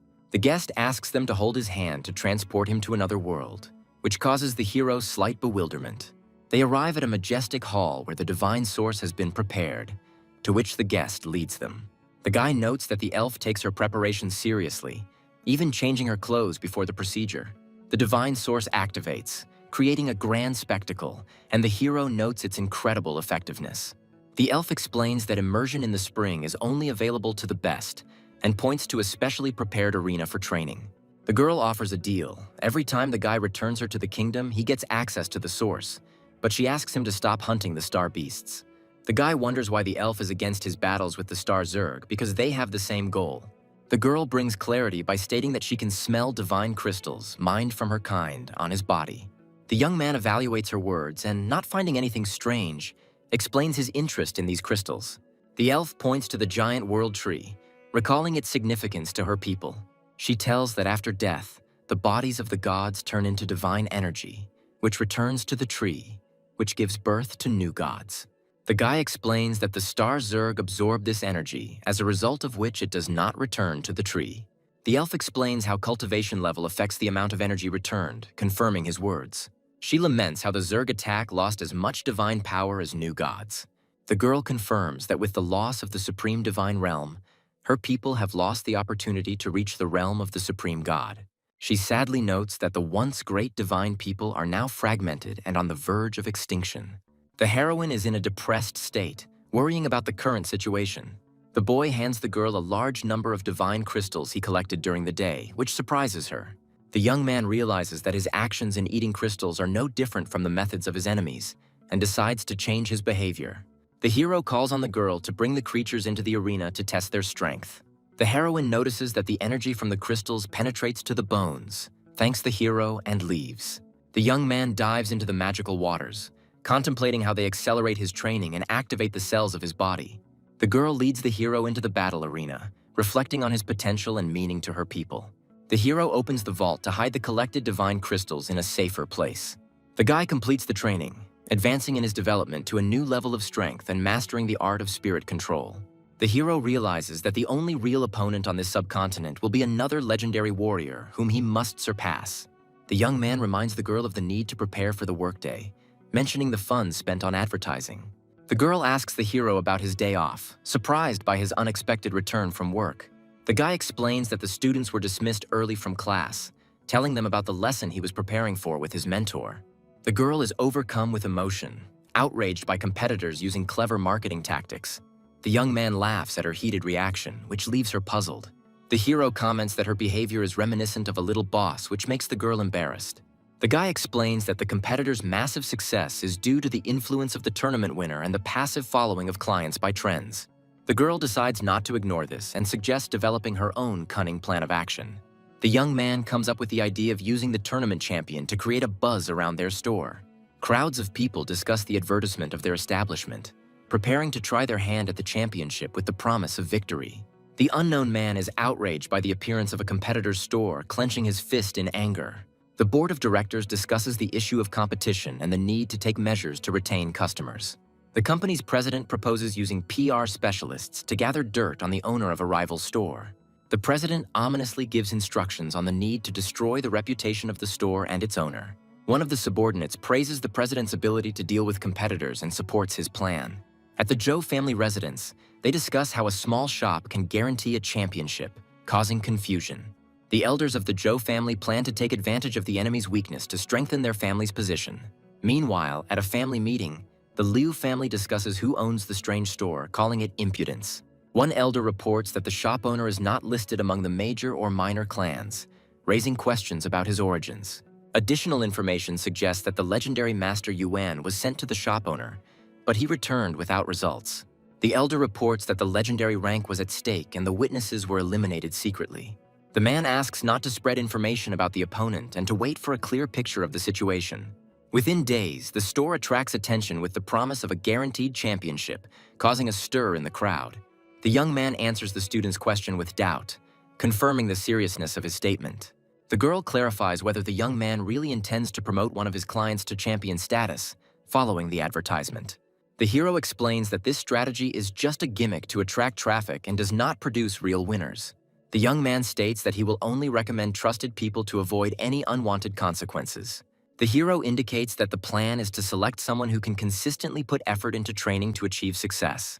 A determined girl asks to be given the opportunity to train and achieve championship status, surprising everyone around her. The hero notes that with the right strategy and effort, and with a strong ally, one can confidently enter the top 10. The girl resolutely declares that she wants to become stronger and follow in the hero's footsteps, since being in the top 10 is not enough for her. She admits that the hero has undergone difficult training, for which she herself is ready to work to reach his level. The hero reminds her of her significant progress in her first year and asks about her concerns. The young man warns that the fight for the championship will bring confrontation with the city, competitors, and even former friends. The guy adds that the upcoming tournament will require her to sign up for a life-or-death fight. The girl confidently replies that she realized this when she became a master of fighting beasts. She mentions the day she felt the strong aura of a hero protecting them behind their backs. The girl screams that she is no longer a child and wants to use this opportunity to protect others. The hero replies with a smile that he will think about her decision. The young man agrees that her aspirations deserve discussion and further action. A crowd of people is demanding a refund, outraged by the situation around the store. The hero feels a strange reaction from the system and thinks about what is happening outside. One customer claims his pet was injured by the store and is arguing for contractual rights. The crowd begins to discuss rumors about a possible store error and suspicions of hormone use. The customer makes accusations against the store and claims the money invested, demanding an answer. The panicked man accuses the store staff of coercion and threatens to call the police. The heroine appears in the background, but the hero stops her further actions with a strict order. The man shows off a brightly glowing artifact, claiming that everything will now become clear. A client's pet, exposed to magic, suddenly becomes weakened, causing outrage. The hero asks the man if he had been in the store before and intends to find out the details of what happened. The hero presents the documents and the man's signature confirming the agreement regarding the heavenly beast, but he tries to reject them. A man claims that his fox Aurora began to get sick after returning home, and the hero suggests conducting a checkup. The young man notes that the animal's strength has indeed decreased, but the cause looks more like poisoning than illness. The hero asks a girl named Anna if she has the ability to heal, and she modestly replies that she can do a little. The man accuses the store of using stimulants and mutated substances, citing a doctor's report. Anna intervenes, interrupts the accusations, and declares that she will take care of healing the beast herself. Anna pushes the noisy man aside with one movement, ordering him to get out of the way. Shocked onlookers watch as Aurora the fox recovers almost instantly and gets back on her feet. The man, seeing the result, apologizes for his accusations and says that he will leave them alone. As he leaves, he calls for the restored beast to follow him, acknowledging the shop's craftsmanship. The hero stops the man with the fox Aurora and asks him to come upstairs for further investigation. The young man notes that the man's nervous reaction to curing the fox is suspicious and asks who sent him. The man attempts to deny his actions, threatening to call the police if he is not released. The hero increases the pressure, forcing the man to reveal information by using his magic and the power of the fox. The hero recalls that the title rank allows for punishment without charges, and asks the man if he is willing to experience this for himself. The frightened man confesses that the Liu family, who run another pet store, is behind him. The hero asks the man if the Liu family is connected to the famous Fei Fei chain of stores and demands more information. The man explains that the heavenly beast was seriously injured, and the Liu family offered free treatment in exchange for placing the blame on the hero's shop. The guide tries to find out the identity of the man from the Liu family, but the man claims that he does not know his face because he was wearing a mask. Anna, with a cold look, answers the heroes that the gods do not use disgusting methods like mind reading, rejecting such a possibility. The hero notices that the man speaks too easily and precisely in his explanations, as if he had prepared everything in advance. Anna suddenly intervenes, approaching the man, which frightens him and causes him to call the fox Aurora for help. Anna uses a soul search spell, revealing the man's memories and the reason for his actions. The flashback shows the man receiving threats from the Zhou family and being forced to carry out their plan with the heavenly beast. The man recalls being promised a level 8 bloodline if he betrays the hero's shop, but he also acknowledges his guilt towards the fox Aurora. The hero angrily grabs the man and declares that he is an undead for his actions, frightening him to the point of trembling. The man begs for his life, promising to take better care of the fox and correct his actions. The hero demands that his contract with the fox Aurora be annulled while Anna watches what is happening. The fox does not respond to her former master's order to return, confirming that the man is no longer worthy of her trust. The frightened man finally surrenders, asking the hero not to kill him, and acknowledges his submission. The hero, holding the man, throws himself from a height, emphasizing that he does not like to get his hands dirty. Against the backdrop of the hero's titular rank, a group of accompanying creatures appears, striking the witnesses with their strength. The hero demands to summon the head of the clan, marking his arrival as the owner of the Azornic store. The servants of the Zhou clan ask the hero to wait, stating that the head has already been notified of his visit. The hero, demonstrating the power of the luminous purgatory, warns that he does not have much patience. The elite army of Zhou emerges from the clan's courtyard, blocking the hero's path and promising to prevent his advancement. The hero coldly states that he needs a leader, adding that he will not wait long. The commander of an elite army with a level 9 combat power warns against entry without permission. The hero decides that if the head of the clan does not come out himself, he will have to knock on the door. The hero's secret techniques have a stunning effect on the soldiers of the Zhou army, who recognize the uniqueness of his fighting style. The commander of the Zhou family's elite army orders all might to be used to repel the hero's attack, claiming that the intruder will be killed. The soldiers form a powerful defensive barrier, but the hero manages to break their formation, shocking the army. The army commander is confused by the hero's unwavering strength and accuses him of planning to destroy the Zhou family. The protectors of the Zhou family enter the fray, declaring that they would rather die standing than live on their knees. The hero uses the Xuanwu burst-style technique, crushing the Zhou family's defenders with a powerful blow. The commander, defeated along with his soldiers, thanks the protectors for their attempt at resistance. The head of the Zhou clan comes out, remarks on the strength of his elite army, but reproachfully asks how they became so useless. The clan leader, who possesses the combat power of the highest 9th stage, admits that he had to intervene due to the incompetence of his subordinates. The army commander falls before the clan leader, begging for a second chance to correct his mistakes and catch the hero. The hero, appearing against the backdrop of his powerful beasts, directly addresses the head of the Zhou clan, asking if it is true that he is the one in charge here. The hero demands that the head of the Zhou clan hand over the culprits who plan to damage his store. The clan's protectors, who possess the combat power of the 9th stage, are outraged by the hero's demands and try to threaten him. The elite Zhou army fully mobilizes and launches an attack, intending to crush the hero. The hero contemptuously compares the army to useless creatures, saying that they are of no use. One of the protectors uses a powerful spell, forming a giant energy creature. The hero mockingly comments on the monster's unexpected appearance and continues to accuse the clan leader of harboring criminals. The clan leader sarcastically remarks that the hero is still arrogant in the face of threat and emphasizes the difference between their power levels. He mentions the divine punishment of Qinglong, which is at the limit of the 9th stage, which is insurmountable for the title rank. The chapter's spell manifests a massive green dragon capable of rivaling legendary ranks. The hero summons his strongest beasts, the light-bearing purgatory serpent and the dark dragon, to show the Zhou clan that he is ready for battle. The hero summons his beasts, ordering them to put the enemy on their backs, demonstrating the power of the Lightbringer serpent and the dark dragon dog. Standing in the midst of an energy vortex, the young man holds one of the enemies by the head, causing him to scream in fear and call for help. The Zhou clan protectors are shocked to realize that the attack of the Qinglong's 9th stage maximum was completely blocked. The hero responds coldly to the threats, destroying one of the opponents and declaring that he has no intention of negotiating. The head of the Zhou clan is horrified to learn of the use of a rare technique called Dragon Execution, which is aimed at dragon-type creatures.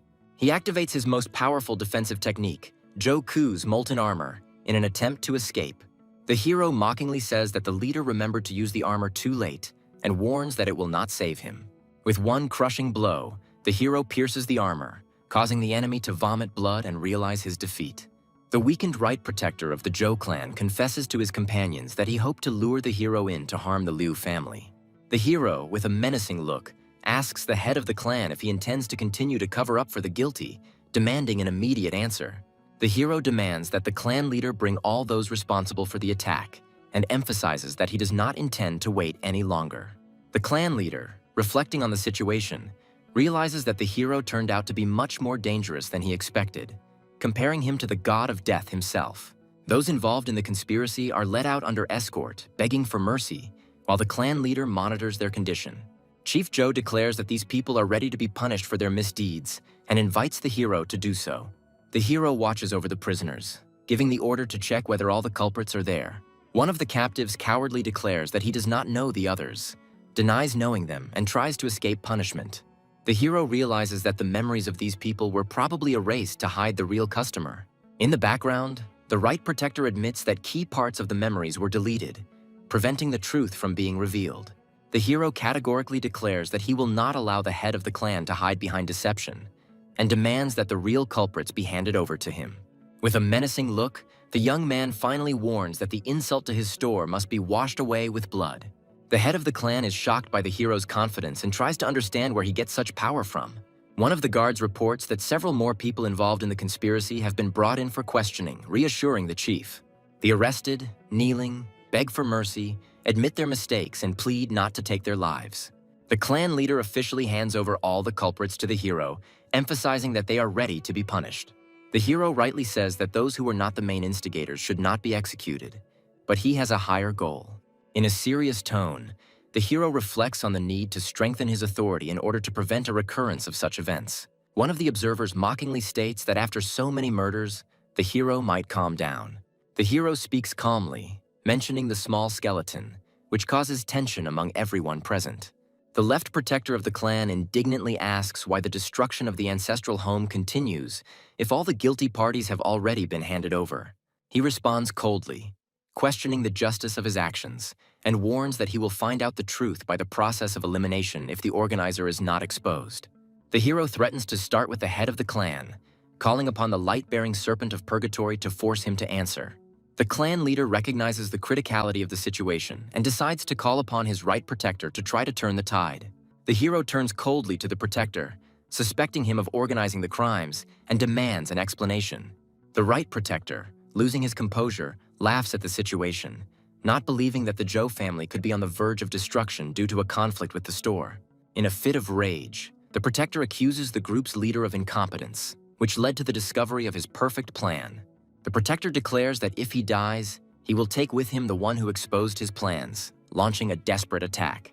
The hero orders his beast to deal with the remaining aftermath of the battle, restoring order. The left protector watches the horror of what happened and admits that he is glad that he was not involved in this conspiracy. The clan leader, shocked by the destruction, decides to forbid his family from approaching the hero's store to avoid further conflict. Bowing before the hero, the head of Zhou hands over all the culprits to him, begging him to spare his family and not to be angry anymore. The hero explains that eliminating the villains is not the end, and demands a public apology and compensation from the Zhou family for the damage caused. The clan leader agrees, promising to personally handle the announcements while rumors about the store owner's strength are already circulating in society. The young man clarifies the terms of compensation, asking what specific resources the Zhou family lacks, but states that he needs a certain set of heavenly treasures to train martial beastmasters. The hero demands a set of treasures of the same level as those taught to the most important heirs of the Zhou family. The head of the family is shocked, because the transfer of these resources will deprive Zhou of the opportunity to ever become stronger, and sees this as a threat to the future of the clan. The hero calmly replies that even if he compares them to lesser creatures, he is capable of making a worthy opponent out of anyone. The hero confidently adds that even a pig can be raised to the level of a true clan leader if he possesses real talent. The clan members are outraged by the comparison of the patriarch to a pig and are ready to start a fight to defend the family's honor. The head of the family wonders if the hero is really capable of raising anyone to the top. Recalling the past development of the little skeleton, the clan leader is frightened, realizing that the hero's words are not a metaphor, because the skeleton was indeed once a beast of the lowest pedigree and has now become incredibly strong. The hero notes that the leader of Zhou is worthy of his position and offers cooperation for the benefit of both parties, promising rare food and the cultivation of super strong beasts at low prices. The young man reminds the leader that the Zhou family has long dreamed of entering the major league, and hints that his help could become a nuclear weapon in their confrontation with the 4 major clans. The head of the clan is surprised by the scale of the hero's plans and suspects that he also intends to subjugate all the strongest families. The hero advises to look at the situation more broadly, hinting to the elder about new strategies for the family's survival. The city is discussing the latest events, with people surprised by Zhou's revelation and now praising the owner Su's store. Inside the store, shoppers share the news with each other, noting that the rumors about the amazing store turned out to be true. The hero unexpectedly receives a mysterious reward, a bright energy core, and wonders about its purpose. He is surprised to discover that this artifact allows him to obtain the ability of fusion, a rare gift available only to legendary beastmasters. The young man is puzzled about which of his pets to entrust with such a powerful skill book, because it is truly dangerous. In his imagination, the hero tries on the power of merging with the dragon, imagining how he will breathe fire and fly on the wings of the light-bearing serpent of purgatory. The guy thinks that using a dragon for fusion is too banal and familiar, because he prefers spirit control. The hero considers the option of fusing with the dark dragon dog and, imagining its abilities, notes that it would be useful to see souls from a great distance. The dark dragon dog reacts happily, but the idea of becoming a dog warrior seems too ridiculous to the hero. The boy decides that the only one truly worthy of the legendary fusion skill is a small skeleton. The young man summons a miniature skeletal warrior, warning that this time he is not needed for battle. The little skeleton grabs the skill book. The hero encourages him, urging him to accept the power quickly. The hero is surprised to notice that after receiving the fusion skill, the skeleton's combat power has increased almost 1.5 times. After absorbing the bloodstone, the small skeleton's appearance changes. It becomes stronger and much more terrifying. The boy realizes that for a long time, battles and experience did not provide a noticeable increase in strength, but now even a small increase is significantly valuable. The young man rejoices that after numerous battles with divine beasts and acquiring a new skill, the little skeleton's combat power has finally reached 11, confirming the effectiveness of the fusion. The hero's shop finally finds peace, and he decides to train newcomers for future victories. The girl and the boy are discussing the unexpected appearance of a strong fighter who is now in contact with Su's boss. The hero greets the elder Dao Zun, a sword master capable of slaying 9th stage beasts with his own power. The sword master is surprised by the changes in the shop and invites the hero to finally begin training in the art of the sword, specifying his preferences regarding the training location. The young man chooses an open and safe area with mountains and sea for training, emphasizing the danger of the master's art. The elder was amazed by the realism of the chosen hologram, and the hero assures him of its reliability for a training duel. Dao Zun agrees to reveal the secret techniques and asks the hero to prove himself in action, expecting a real sword fight. A tense duel begins. The guy announces the start of the battle with the senior swordsman. The hero warns that learning the sword will come at a price and shows his opponent a mysterious glowing fruit. Senior Dao Zun is astonished to recognize the legendary spiritual tree fruit, which can develop the power of a beastmaster to the next level. The hero looks with delight at a rare artifact that could shorten his years of training. The man activates the blade, explaining that its uniqueness is not attainable without exceptional skill. The boy notices the devastating attack and exclaims in surprise at the appearance of a mysterious creature. The senior master discusses the hero's pet's power level and shares his impressions of its potential. The heroine reflects on how destructive this little skeleton is. The master is determined to train his pet in the art of weapon mastery at any level. The hero, full of determination, actively prepares for training, sparing neither effort nor time. On the battlefield, 2 blades clashed, causing surprise among those watching the clash. The hero gathers his allies, claiming that he is now ready to head into the dangerous region. In a combat vehicle, a young man and woman discuss its power and exceptional nature in light of their current mission. The hero informs his companions that he has arranged for a free place to stay temporarily, including the preparation of transport. The girl is surprised by the mention of combat armor and asks about yesterday's incident. The young man explains that a clash with an influential family was inevitable, but he managed to defend justice. The guy reports that he eliminated the leadership involved in the attack, causing surprise among those around him. The girl assumes that recent events are connected with her success in the tournament, but she is assured otherwise. The hero philosophizes about the power and inevitability of confrontation, emphasizing that the problems are not her fault. The guy admits that he doesn't strive to be a champion, but emphasizes the value of training for his companions. The group discusses plans to prepare for the tournament, where the leader confirms that he has sufficient strength. A devilish creature appears on the field, and the allies decide to postpone the battle for a while. The girl releases a fire beast that attacks enemies, creating a fiery whirlwind. The girl warns her sister about an approaching enemy, offering to block his next attack. A young warrior summons the moon dragon to face a powerful foe. Combining her power with the summoned creature, she attacks the enemy using the moon claw technique. The group rejoices at the victory over the enemy, finally easing the tension. A girl protects a comrade from a surprise attack by a creature with spiritual power. The enemy uses toxic fumes to hide from the team's attacks. The young heroine uses a treatment method to cope with the poison. The girl reacts to her comrade's joke, and the team realizes that the enemy is calling for reinforcements. The hero decides to unite the forces of his creatures for a final attack on the enemy. The young man solemnly assures that their coordinated actions will allow the battle to be concluded in their favor. The girl invites the guy to coordinate for an attack, confirming his ability to work in a team. The hero decides to contain the hostile couples and builds a strategy for the future, reflecting on his plans.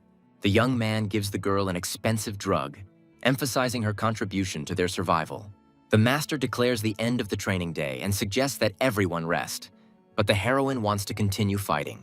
The girl shares her enthusiasm for the battle, and the boy explains that he is raising money to promote his dragon. Based on the merit calculation, the operator announces the results, registering the achievements in the system. The man happily accepts the challenge to count his merits and asks about his results. The scoring system is explained to the hero, detailing the difference in value between killed animals of different levels. The base's staff recall previous records and joke about the hunter's gradual progress.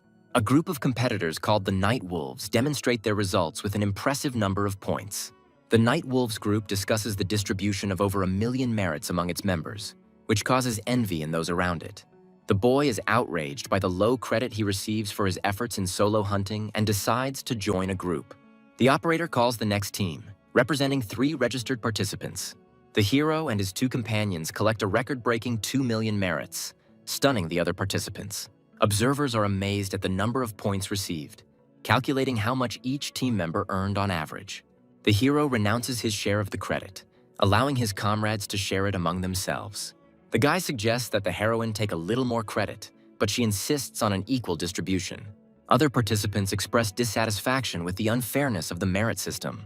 The girl silently listens to the arguments of her group, who accuse her of inaction and unwillingness to fight for points. The boy explains to the girl the importance of effectively using the acquired merits to improve future opportunities. The senior participant, addressing the newcomers, emphasizes that they should be grateful for the internship opportunity. Young hunters admit their mistakes, but justify their failures by their inexperience in difficult battles. A group of students are outraged that the work they have done, including killing high-level beasts, is being valued so low. The girl notices the tension in the room, but the young man asks her not to rush to conclusions and to remain calm. Senior hunters point out to newcomers that their success is commonplace and a natural consequence of hard work. The leader of the experienced hunters concludes that participating in battles gave the youth useful experience. He reminds us that we need to focus not only on the results, but also on what was done to achieve them. A group of students is told that joining a team means sharing all risks and rewards collectively. Experienced hunters emphasize the importance of the value of each action and encourage those who are dissatisfied to act independently. Young people are becoming more aware of the fairness of the system, recognizing the importance of experience and teamwork for further growth. The boy reflects on the girl's resilience, acknowledging that she hates injustice, but she needs to become stronger. The hero motivates his companions by offering to exchange their achievements for currency and continue training in the desert regions. The day before the tournament opens, the ranking of the top participants is temporarily suspended. The mysterious man rejoices at the opportunity to spread the hero's name throughout the city, planning his moves. In a darkened room, mysterious figures discuss a young opponent who is ready to fight for first place. On the customer rating screen, the name of the hero and his comrades occupies the top positions, attracting the attention of rivals. Giant screens on the airships announce the start of the long-awaited 50-second global epic tournament. The huge stadium is filling up with people eagerly awaiting the start of the preliminary rounds. The crowd of spectators erupts in shouts of enthusiasm, eager to see the exciting spectacle of the tournament. Tournament organizers encourage participants to demonstrate their skills as the competition begins. A girl from Fengshan University is preparing for the qualifying round of the tournament, aiming for high achievements. Participants from different universities and families take their places, emphasizing the scale of the 1,000-strong tournament. The arena gates close, the force field is activated, and the name of the round is announced. The first qualifying round, called Insect Swarm, is filled with dangerous fantasy creatures. Participants will learn that they will have to confront a swarm of wild level 5 bees, whose stings can paralyze. The round requires participants to last 6 hours, which causes panic among those unprepared.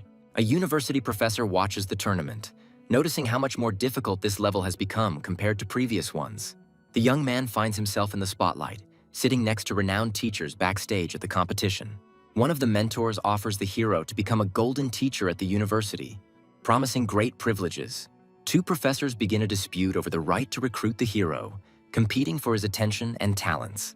The young man discusses his recent successes and opportunities for continuing his work at the university with the professor. The teacher praises the hero for suppressing the influential family and notes how his store influences the development of students. He is offered to head a new department of the university related to the cultivation of celestial beasts, which provides enormous resources. The hero jokingly declines the offer, saying that he is only interested in participating in the tournament now. The second professor expresses dissatisfaction with his colleague's treachery, but admits that he would like to suggest something similar himself. The tournament host reminds participants of the rules, as well as the need to take care of the arena's environment. The tournament begins, and the participants are faced with paralyzing poisonous insects that pose a deadly threat. Many players are eliminated from the round due to the swarms of bees attracted to the arena. A girl finds herself in the spotlight after becoming the target of a swarm of insects due to an unsuccessful maneuver. She displays amazing agility and elegant movement while resisting attacks, which brings delight to the spectators. The girl reflects on the strange activity of the swarm of insects that avoid attacking the grass flowers. On the other side of the arena, one of the participants easily deals with insects using his strength. The guy unleashes power, destroying many fantasy bees, hoping to finish the round faster. The presenter admires the participant's tactics, who hides his true strength, showing only a part.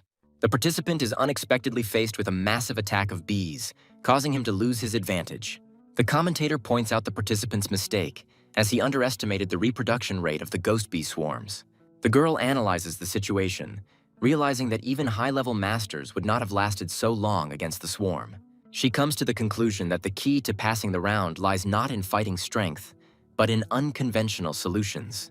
The younger generation of the Tang family criticizes the girl for her ambitions, preparing for battle with disdain.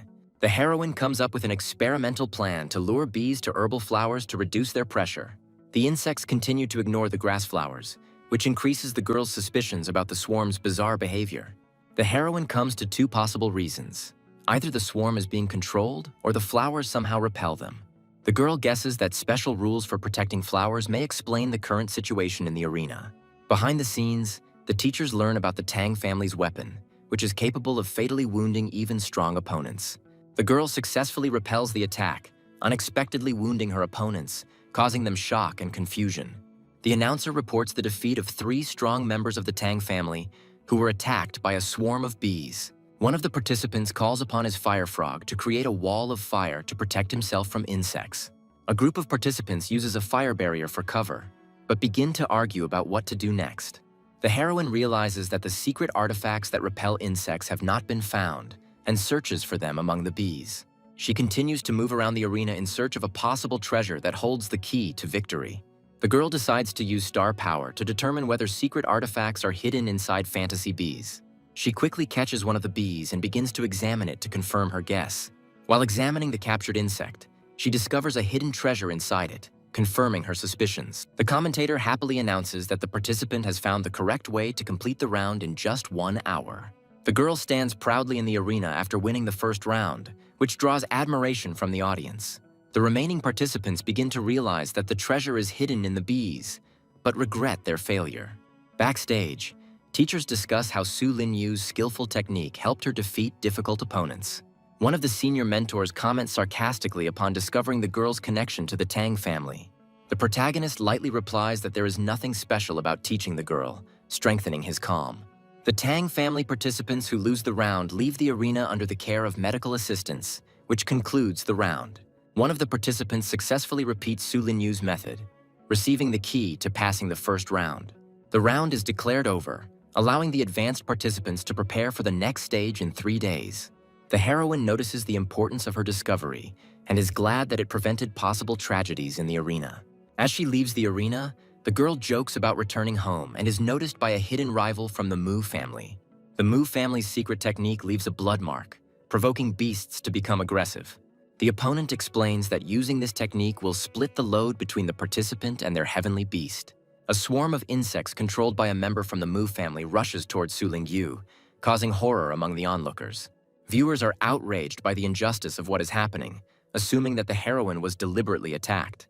The commentator explains that there is no direct rule against attacking other participants, leaving the situation open to condemnation.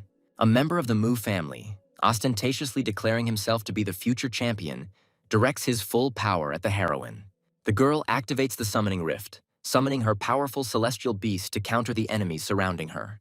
A fantasy fire beast appears, possessing high speed and destructive power, which confuses the opponents.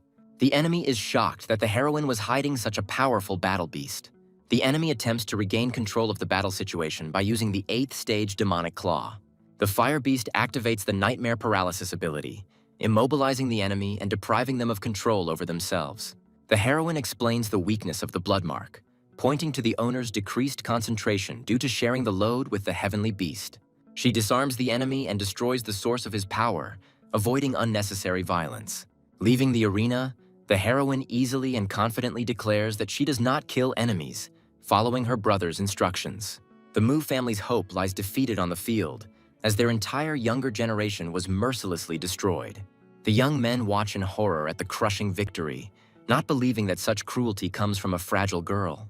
The calculating young man realizes that all the rumors about the heroine's incredible strength turned out to be a frightening reality. Powerful figures rush to congratulate director Su, trying to profit from the success of his talented sister. The sycophants look at the empty space in confusion, not understanding where the person important to them has disappeared to. The girl feels watched with icy calm, preparing for a new hidden threat. A ruthless mercenary looks forward to dealing with Su Ling after receiving orders to eliminate his daring rival. The client demands not just to kill, but to brutally maim the girl, ruining her life and career forever. A squad of thugs known for their cruelty prepare to catch their prey, anticipating dirty fun. The bandits lurked in the dark corridor, waiting for the unsuspecting Su Ling to appear and walk straight into the trap. A treacherous shadow reaches out from the darkness to seize the lonely Su Ling. A sudden grip paralyzes the heroine, depriving her of any chance of escape.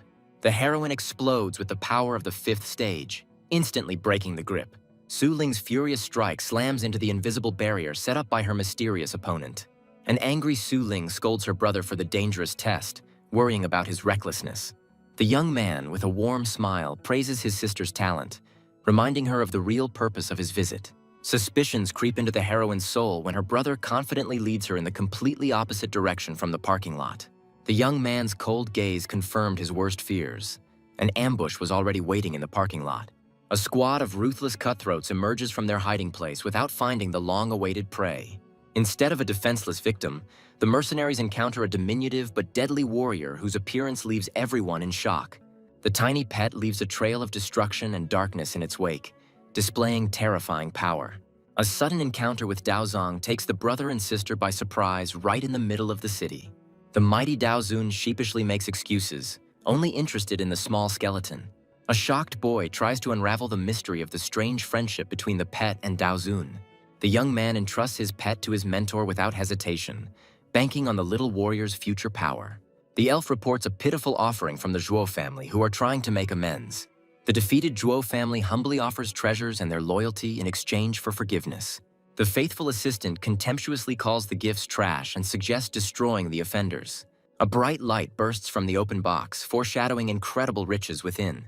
Blinded by the brilliance, the hero understands that trash for the goddess is untold wealth for man. The brother persistently offers his sister priceless treasures for training. But Su Ling is confused by such a generous and incomprehensible gift. Xiao Tang suddenly appears and interrupts their conversation, claiming that these artifacts are too dangerous for an inexperienced girl.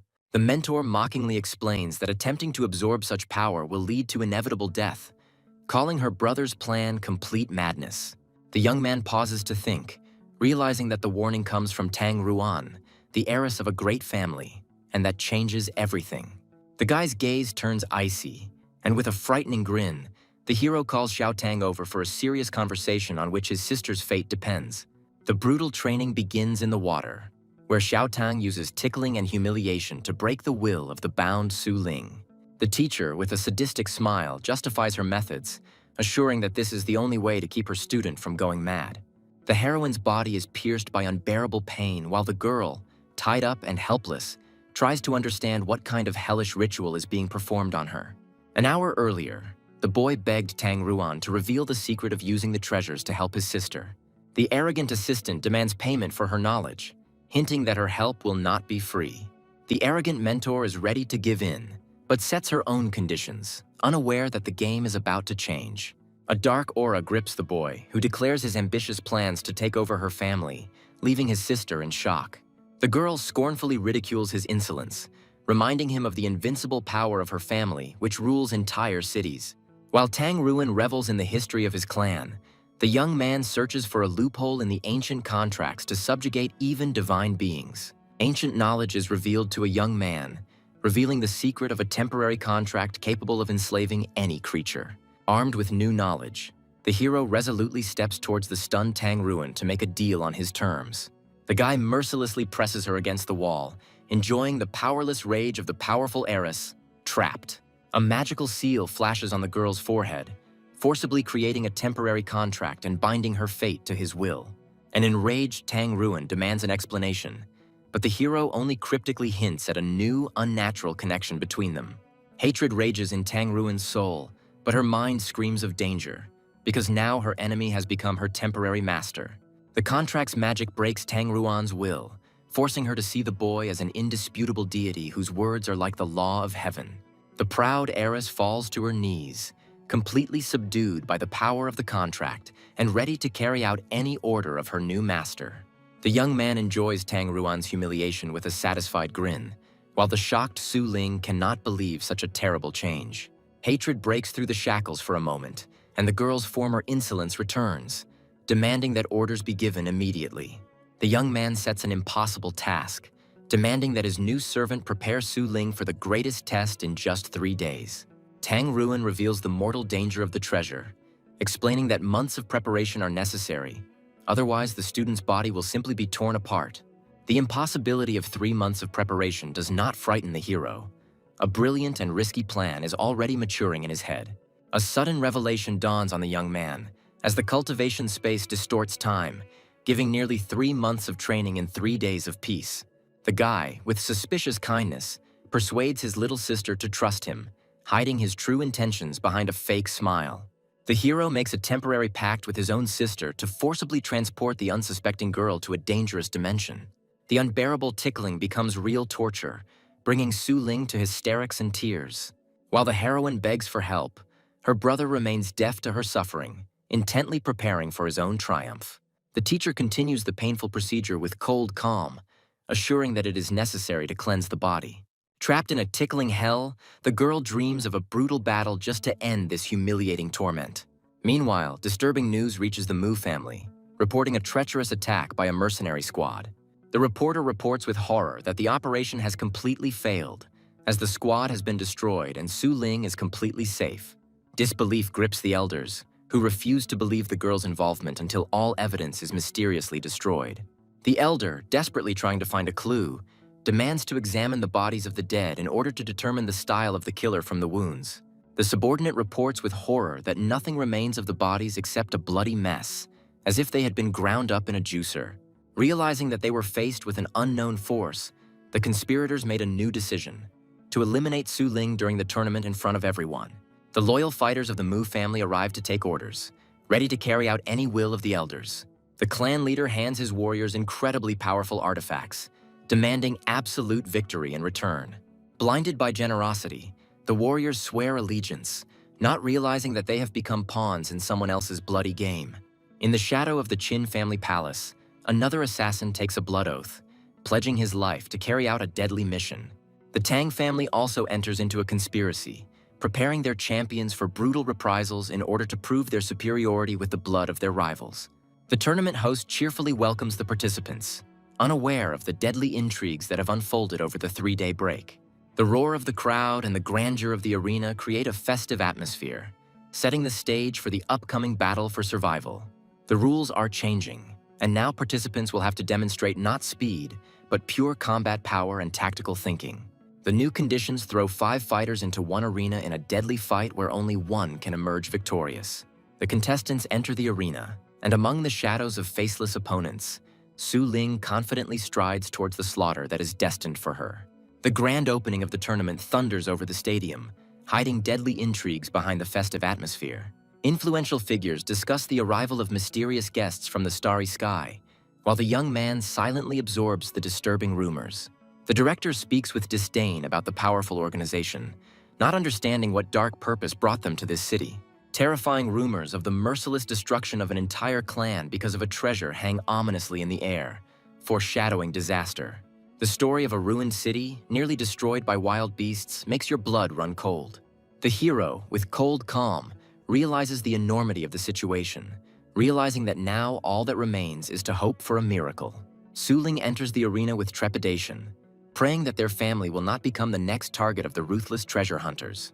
The gong sounds like a death sentence, and the 5 fighters freeze in the arena, ready to tear each other apart for the sake of victory. Zhang Shou's vile gaze pierces the girl, and he is already anticipating how he will break the main contender for victory. The huge Ma Xun, with a menacing grin, promises the heroine a quick and painful reprisal, considering her easy prey. Ge Shu presumptuously suggests that Su Ling surrender, but receives only a cold and defiant look in response. Young Yu Jijiang looks at the formidable opponents with anxiety, not understanding how his sister can be so calm. The boy, with childish naivety, suggests joining forces, fearing that they won't be able to stand up to the 3 of them alone. Su Ling agrees to the alliance with a smile, surprised by her little rival's tactical savvy. Yu Jijiang enthusiastically extends his hand for a handshake, completely trusting his new ally. Behind the boy's innocent smile lies a devious plan, and he is already anticipating how he will deceive his next gullible victim. The cunning boy secretly prepares an artifact to deprive Su Ling of all her power at the moment of their handshake. Yu Zijiang triumphantly activates the trap, confident that without her star power, the girl will become completely helpless. Instead of the expected effect, the artifact turns against its owner, and a powerful discharge pierces the boy's body. Yu Jijiang falls unconscious, and the stunned opponents cannot understand how Su Ling was able to repel such a treacherous attack. Paralyzed by his own poison, Yu Jijiang is horrified to realize that his insidious plan has become a tool in the hands of the heroine herself. The girl, with a mocking grin, reminds him that she simply accepted his offer, completely outplaying her arrogant opponent. Ma Xun questions her cruelty, not understanding why she would eliminate a potential ally in a mortal battle against everyone. Su Ling ruthlessly exposes the conspiracy, claiming that the treacherous boy belongs to the same Mu family as her formidable opponent. The heroine continues her deadly analysis, accurately naming the names of the families of the remaining conspirators and plunging them into complete confusion. The girl explains condescendingly that their clumsy disguise was revealed from the very first step into the arena, because every little detail gave them away. Remembering his brother's instructions, Su Ling is enveloped in a fighting aura, declaring a merciless war on all 4 great families. Enraged and frightened, the opponents decide to attack together, summoning their heavenly beasts in a desperate attempt to defeat her. The heavenly beasts of the 2 families rush into a furious attack on the Shadow Wolf summoned by Su Ling's invincible power. In the midst of the battle, Ge Shui furiously shouts at Ma Xun, demanding his help and not understanding the reasons for his treacherous inaction. The calculating Ma Xun refuses to attack blindly, fearing Su Ling's hidden trump cards and remembering his recent loss. The allies furiously accuse Ma Zun of betrayal, but he only coldly hints at their imminent defeat. A horrifying truth is revealed to the conspirators as the Shadow Wolf single-handedly crushes their sky beasts.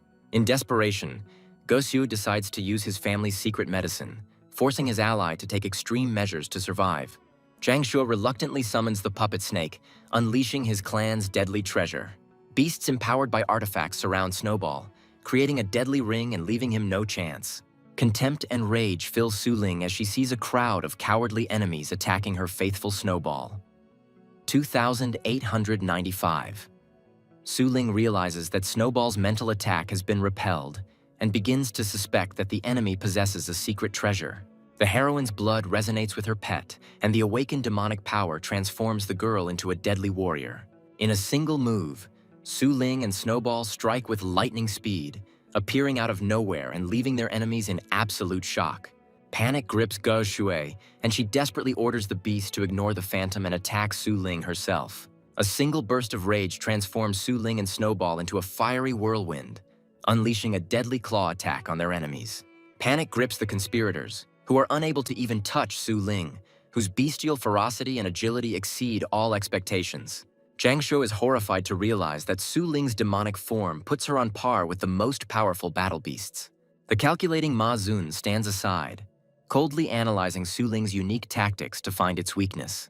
A chilling discovery astounds Ma Zun. In the girl's movements, the warrior recognizes a secret technique available only to the elite of his own Mu clan. Trying to turn the tide of the battle, Zhang Shuo desperately shouts commands, directing his beast into his opponent's blind spot. Observers note Su Ling's incredible synchronization level, close to 90%, which places the girl on par with the greatest masters. The Mu family's royal technique reveals the terrifying truth of complete synchronization, allowing the consciousness of man and beast to merge into one. Breaking all imaginable limits, Su Ling and Snowball's synchronization level reaches an unimaginable 200%. The demonic entity completely consumes Su Ling, turning the girl into a ruthless killing tool aiming for its first victim. An incredible force descends upon the arena as Ma Zun's shadow dragon cuts off Su Ling's attack with a single blow. The tournament's dark horse, Ma Zun, finally reveals his mighty dragon, the true king of the arena, to the world. The dragon's terrifying aura descends upon Su Ling, causing the girl and her pet to writhe in agony from the unbearable pressure. Ma Zun mockingly reveals his insidious plan, aimed not at the pet, but at Su Ling's own mind. Under the pressure of the aura, Su Ling's mind breaks, and the heroine loses control of her demonic essence, unable to maintain resonance. Observers regretfully admit that the intervention of the Mu family and their mighty dragon deprived Su Ling of a well-deserved victory. The defeated opponents see their chance for revenge, preparing to pounce on the weakened and defenseless Su Ling. The situation becomes critical when Zhang Shuo and Ge Shui team up to finish off the weakened Su Ling, who is trapped in the dragon's aura. Despite the dragon's overwhelming power, Su Ling's spirit is unbroken, and with cold determination she prepares for the final, decisive move. Ma Zun watches the proceedings with an arrogant grin, already considering himself the winner and pitying the foolish Tang and Qin families. The girl revels in the failure of her enemies, whose precious treasures were wasted while the real winner simply bided his time. Realizing that they are just pawns in someone else's game, Ge Shui calls on his exhausted allies to unite against a common enemy, Ma Zun. The heroine appeals to the reason of her opponents, forcing them to choose between a chance of victory and a humiliating defeat at the hands of a cunning manipulator. Zhang Shuo is about to give in to persuasion, but Ge Shui's cold calculation stops him, proposing a more cunning and cruel plan. The cunning Ge Shui proposes to pit two of the strongest enemies against each other, so that she can then finish off the weakened winner and avenge the humiliation. Ma Zun's rage explodes at this betrayal, and the warrior threatens to destroy the cowardly conspirators first. The conspirators accept the challenge with equanimity and begin to recuperate, leaving Ma Zun with a difficult choice. Ma Zun realizes that time is against him, as while his enemies are recovering, his own advantage is fading with each passing second. Forced to act, Ma Zun launches a swift attack on Su Ling, hoping for a quick and crushing victory.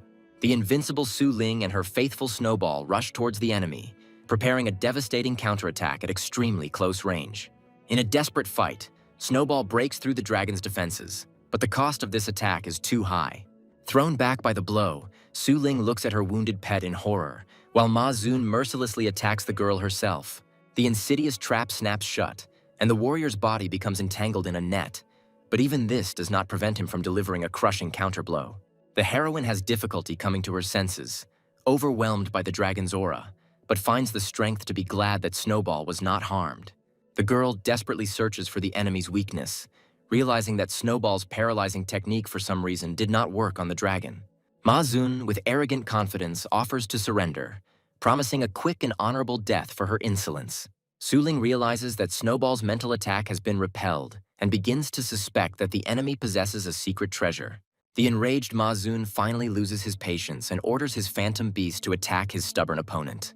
The warrior himself rushes into the attack, dividing his forces to personally deal with the impudent girl and her pet. Snowball uses his strongest attack again, but this time the full force of the nightmare paralysis is directed at the eyes of the mighty dragon. Snowball's nightmarish paralysis descends upon the mighty dragon, but an invisible barrier repels the attack. The heroine triumphantly exposes the enemy's secret, but Ma Zun only grins confidently, because knowledge does not guarantee victory. The source of Ma Zun's invulnerability is revealed, as an ancient dragon bone artifact makes him invulnerable to mental attacks.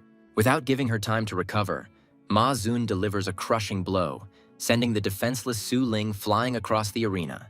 The insidious technique allows the warrior to create illusory doubles of Su Ling, completely disorienting her and rendering her unable to defend herself. Trapped in a trap of ghostly blows, the heroine becomes a living target, defenseless against the fury of her opponent. The defeated heroine lies in the arena, and the commentator is already proclaiming the triumph of the invincible warrior from the Mu family. Victory did not come easy for Ma Zun, and now the warrior is impatiently waiting for his wounded opponent to finally lose consciousness. A sudden burst of green energy envelops the girl's body, and before the shocked Ma Zun's eyes, her wounds begin to heal. The invincible Su Ling rises from the ashes through the supreme art of restoration, ready to rush into battle with renewed vigor.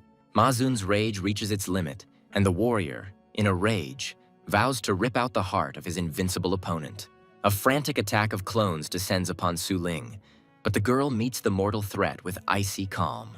The cunning clone strikes from behind, hoping to catch the heroine off guard and finish her off with one blow.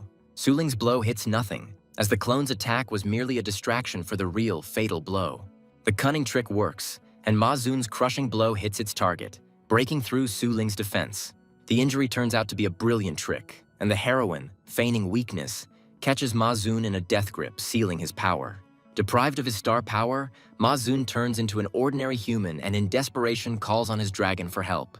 A mighty dragon rushes to the aid of its master, preparing to incinerate the girl who dared to challenge its power. Su Ling gives the order, and Snowball, having neutralized the artifact, unleashes the full force of the nightmarish paralysis on the dragon. Left without the dragon's support, the mighty Ma Zun finds himself completely defenseless and is knocked out by a crushing blow. Ma Zun's last ally was intercepted in mid-air, leaving the warrior alone against two dangerous opponents. The situation in the arena changes again, as the two surviving conspirators now join the battle against Su Ling.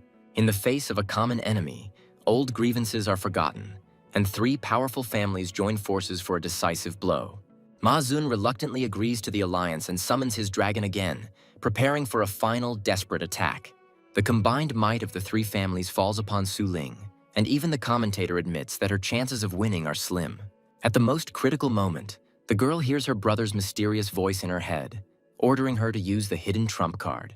The young man looks at the arena with regret, realizing that his brilliant plan failed due to the hatred of the great families. The hero's eyes light up with a golden fire, and the boy telepathically orders his sister to stop hiding and release all her power. Surrounded by an army of dark beasts, the heroine looks defiantly at her enemies and calls upon her last, most powerful ally. From the icy vortex emerges a gigantic white dragon, whose devastating power is capable of freezing the entire world for thousands of miles around. A chilling fear grips the three warriors when they recognize the giant beast as a legendary dragon of the highest rank. The moon dragon's frosty breath unleashes upon the arena, instantly freezing all enemies and their powerful pets. The legendary technique of freezing for thousands of miles is in action, and now the commentator is delighted to see its devastating power. With one gesture, Su Ling ends her attack, and her three opponents fall limply to the icy arena, defeated and unconscious. The audience is shocked by such an incredible display of strength as the girl single-handedly crushes 3 of the strongest warriors. Victory is won, and a wounded Su Ling stands proudly beside her beautiful and deadly dragon. Influential figures rush to congratulate the young man on his sister's triumph, already seeing in her the future support and pride of the entire university. A mysterious knock on the door interrupts the silence of the night, forcing the girl to tear herself away from her upcoming training session. The heroine cautiously peers into the room and sees her mentor, surrounded by a golden glow and immersed in deep meditation. An irritated Tang Ruan interrupts her training, demanding an explanation from the uninvited guest and for her to leave immediately. As a sign of reconciliation and respect, Su Ling presents her mentor with a box of exquisite pastries. The heroine humbly asks Tang Ruan for daily training, willing to do anything to achieve her goal. The mentor, with a sly smile, reveals the student's true motives, suspecting that she is only interested in her secret tactics. An embarrassed Su Ling admits that the brutal battles at the tournament made her realize her own weakness and imperfection. Tang Ruan accepts the treat with understanding, but her penetrating gaze forces the girl to reveal the true reasons for her fear. The pain of her recent defeat and the fear of falling behind her brother drive Su Ling to desperately strive for new, unattainable power. The mentor understands that behind the desire to become stronger lies the fear of losing the connection with her powerful pet. A steely determination flashes in Su Ling's eyes, and she declares her intention to strengthen her psychic power to protect Snowball. Tang Ruan explains the difficulty of developing mental strength, hinting that only a few are able to achieve mastery in this.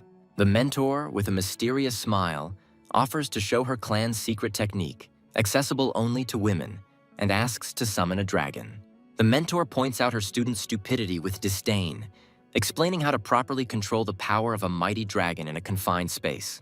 Obedient Su Ling, embarrassed by the criticism, begins the summoning ritual, opening a portal for her powerful pet.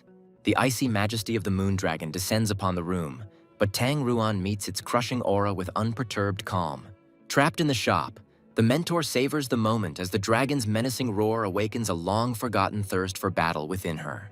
An enraged Belyashik prepares to attack, and a frightened Su Ling desperately tries to warn her mentor of the impending danger. With one graceful movement, Tang Ruan deflects the fierce attack, easily demonstrating the superiority of his secret technique over the dragon's power. Shocked, Su Ling realizes the full power of what she has seen, as this technique grants its owner almost absolute physical and mental protection. The heroine's eyes light up with hope, and the girl begs her mentor to teach her this art, which can change the course of any battle. As payment for her tuition, Tang Ruan demands something strange, and the naive Su Ling readily agrees to buy her salty food every day. The cunning mentor reveals her true motive, as Su Ling will become her ideal and secret sparring partner to hone her forbidden technique. The young man gathers a secret council, using soundproofing to ensure the elders' reports remain strictly confidential. The enraged ancestor of the Mu family reports the patriarch's displeasure, as the humiliating defeat has made Yu Er their main threat. The wise ancestor of the Qin family warns his young master against a reckless fight, recognizing Yu Er's overwhelming power. The Tang family's ancestor doesn't care about the tournament at all, as all the clan's efforts are focused on searching for the mysteriously disappeared Lady Ruin. The cunning ancestor of the Liu family laughingly declares the neutrality of his clan, which wisely decided not to get involved in a dangerous game. The unexpected neutrality arouses the young man's suspicion, and the hero tries to unravel the true motives of the reserved Liu family. The elder reveals the secret of their alliance. As in the past, it was the intervention of the Liu family that saved Yuer from the wrath of other clans. The hero turns his attention to the main threat, receiving a report about a mysterious messenger from the Starry Sky organization. The young man gives orders to take care of a participant named Shui Kuang, ending the secret meeting and preparing for the next step. The hero's eyes glow with determination, as the young man is certain that the powerful organization Starry Sky is pursuing its own secret goal in this tournament. Deciding to put aside unnecessary worries, the young man remembers his duty and goes to his weekly training with Joanna. The faithful assistant obediently awaits the order, and the hero invites the girl to the divine source for joint cultivation. The cunning elf senses the alarm in her master's voice and offers him a faster and more seductive path to power in the supreme divine realm. The hero freezes in horror, realizing that his secret thoughts have been heard, and now he will have to explain himself. The young man tries to wriggle out of it, using the terms of the contract as a cover, but Joanna is already ready to offer a more profitable deal. Seeing that the owner did not fall for the trick, the assistant shyly offers him a special method, ideal for quick strengthening. Joanna tells of the heavenly trials, a brutal selection process that takes place on the brink of life and death, tempering the body and spirit. A mighty warrior with the body of a divine bull prepares for the test, dreaming of a promotion and a place in an elite squad. At the peak of divine thunder, amidst raging lightning, the most severe and dangerous test in the world begins. Feeling the colossal pressure even from a distance, the guy understands that they are too late, and the most desperate warriors have already begun their mortal battle.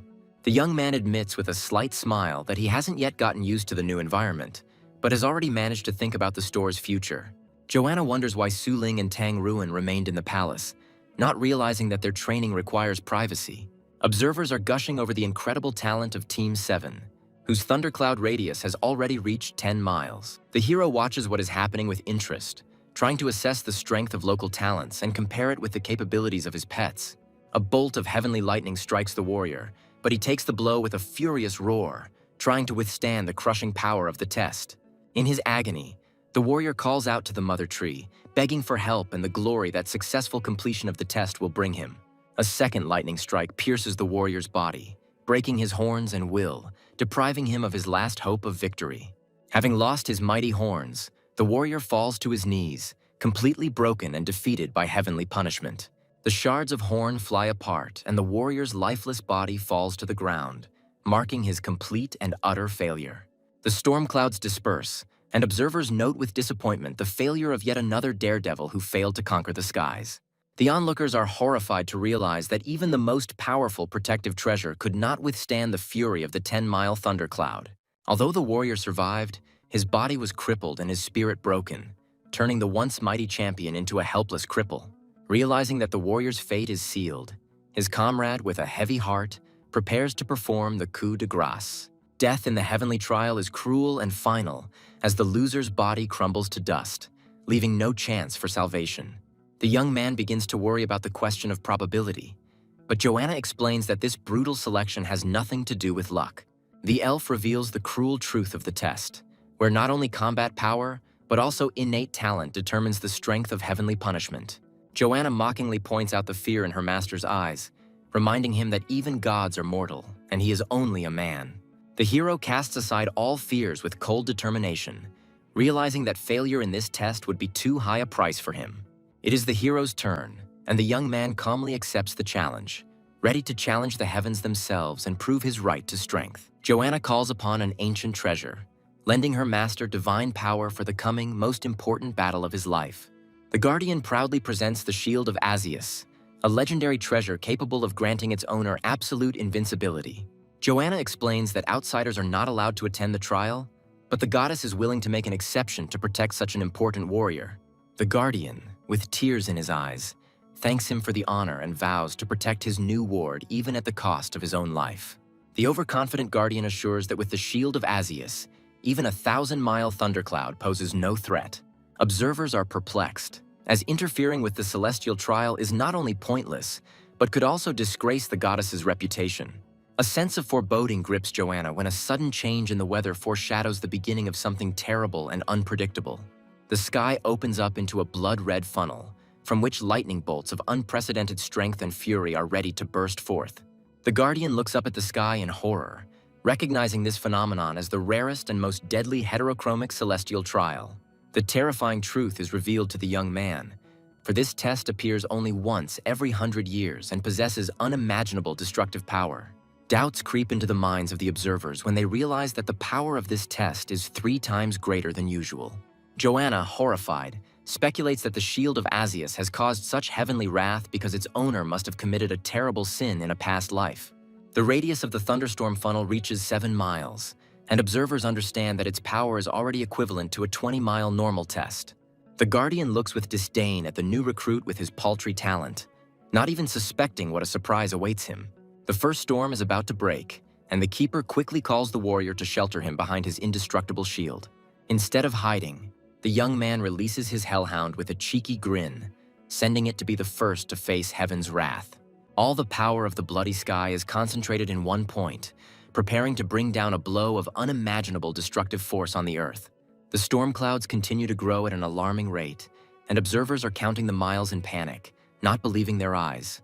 Having reached the 27-mile mark, the shield begins to get bored.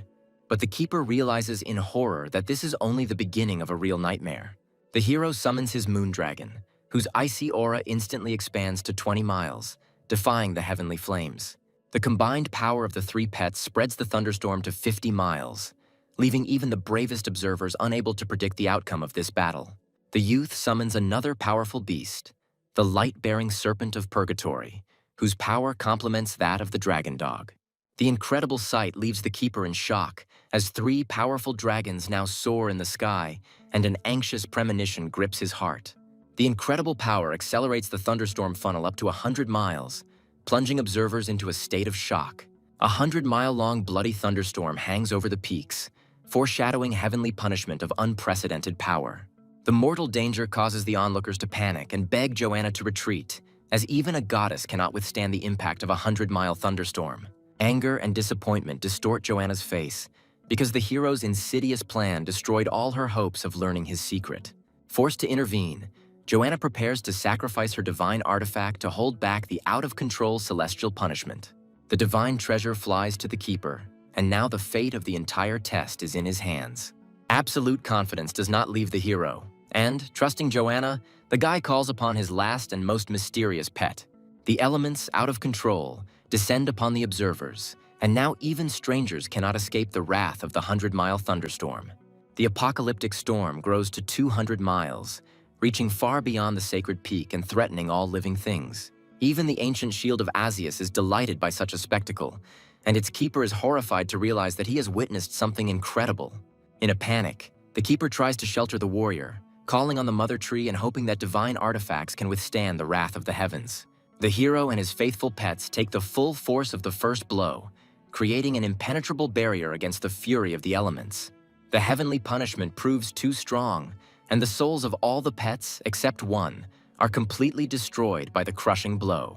The shocked keeper cannot believe his eyes, as all the powerful beasts were destroyed in an instant. With an icy grin, the young man reveals his main trump card. The souls of his pets are immortal and can be reborn in the same place. The resurrected beasts rush into battle again, but now their only goal is to survive and protect their master at any cost. The Guardian realizes in horror that this was only the first of 9 strikes, and with each new wave, the destructive force will only increase. The second level of the trial begins, and ghostly dragons emerge from the bloody clouds, ready to unleash their fiery wrath upon the earth. In a fiery whirlwind of explosions, a small skeleton single-handedly holds back the onslaught of ghostly dragons, taking blow after blow. The skeleton's immortality allows him to cheat death time and again, reviving after each fatal wound. The destroyed dragons explode, creating a deadly wave of fire, and now the hero himself has to keep his distance. The Guardian, in a panic, warns of the approach of the next, even faster and deadlier level of the test. The young man faced the new threat with a cheeky smile, activating the demon god's suppressive shield and preparing for a new wave of attacks. The 4th level of the trial falls upon the moon dragon, completely destroying his soul and depriving the hero of one of his strongest allies. Ignoring the losses, the young man, with a furious roar, orders all of his pets to rise again and rush into battle again. The resurrected beasts face a new blow, but this time the heavenly punishment destroys the souls of 3 of them at once. The 5th level of the test proves fatal, and a crushing blow from the giant ghostly elephant completely destroys the hero's soul. By activating the divine treasure, the resurrected hero receives an incredible boost, and now even a small skeleton gains new, unprecedented power. A dark aura envelops the hero, and the small skeleton transfers its power to him, preparing for a decisive transformation. The new ability unlocks the combined skills of all pets, giving the hero limitless possibilities. The boy realizes that he can now temporarily master double the strength of any of his beasts, gaining almost invincible power. With a devilish grin, the young man begins recombining severed limbs to strengthen each of his pets.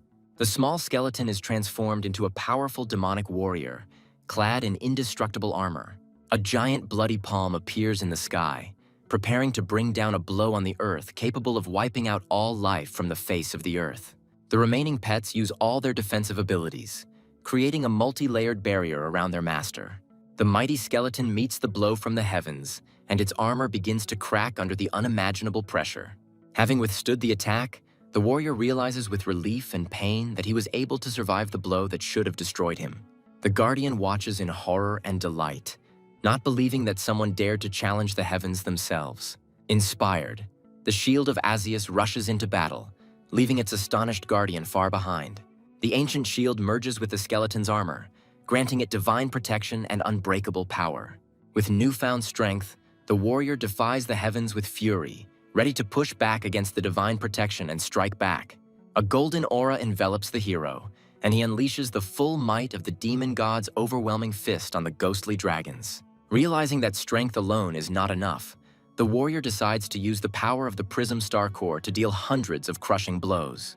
A furious barrage of blows rains down upon the heavenly wrath, and with each hit, the warrior's fury only grows. Blow after blow, the warrior breaks through the heavens' defenses, and his attack finally begins to bear fruit. In a single impulse, the hero and his pet deliver the decisive blow, merging in a whirlwind of golden and bloody energy.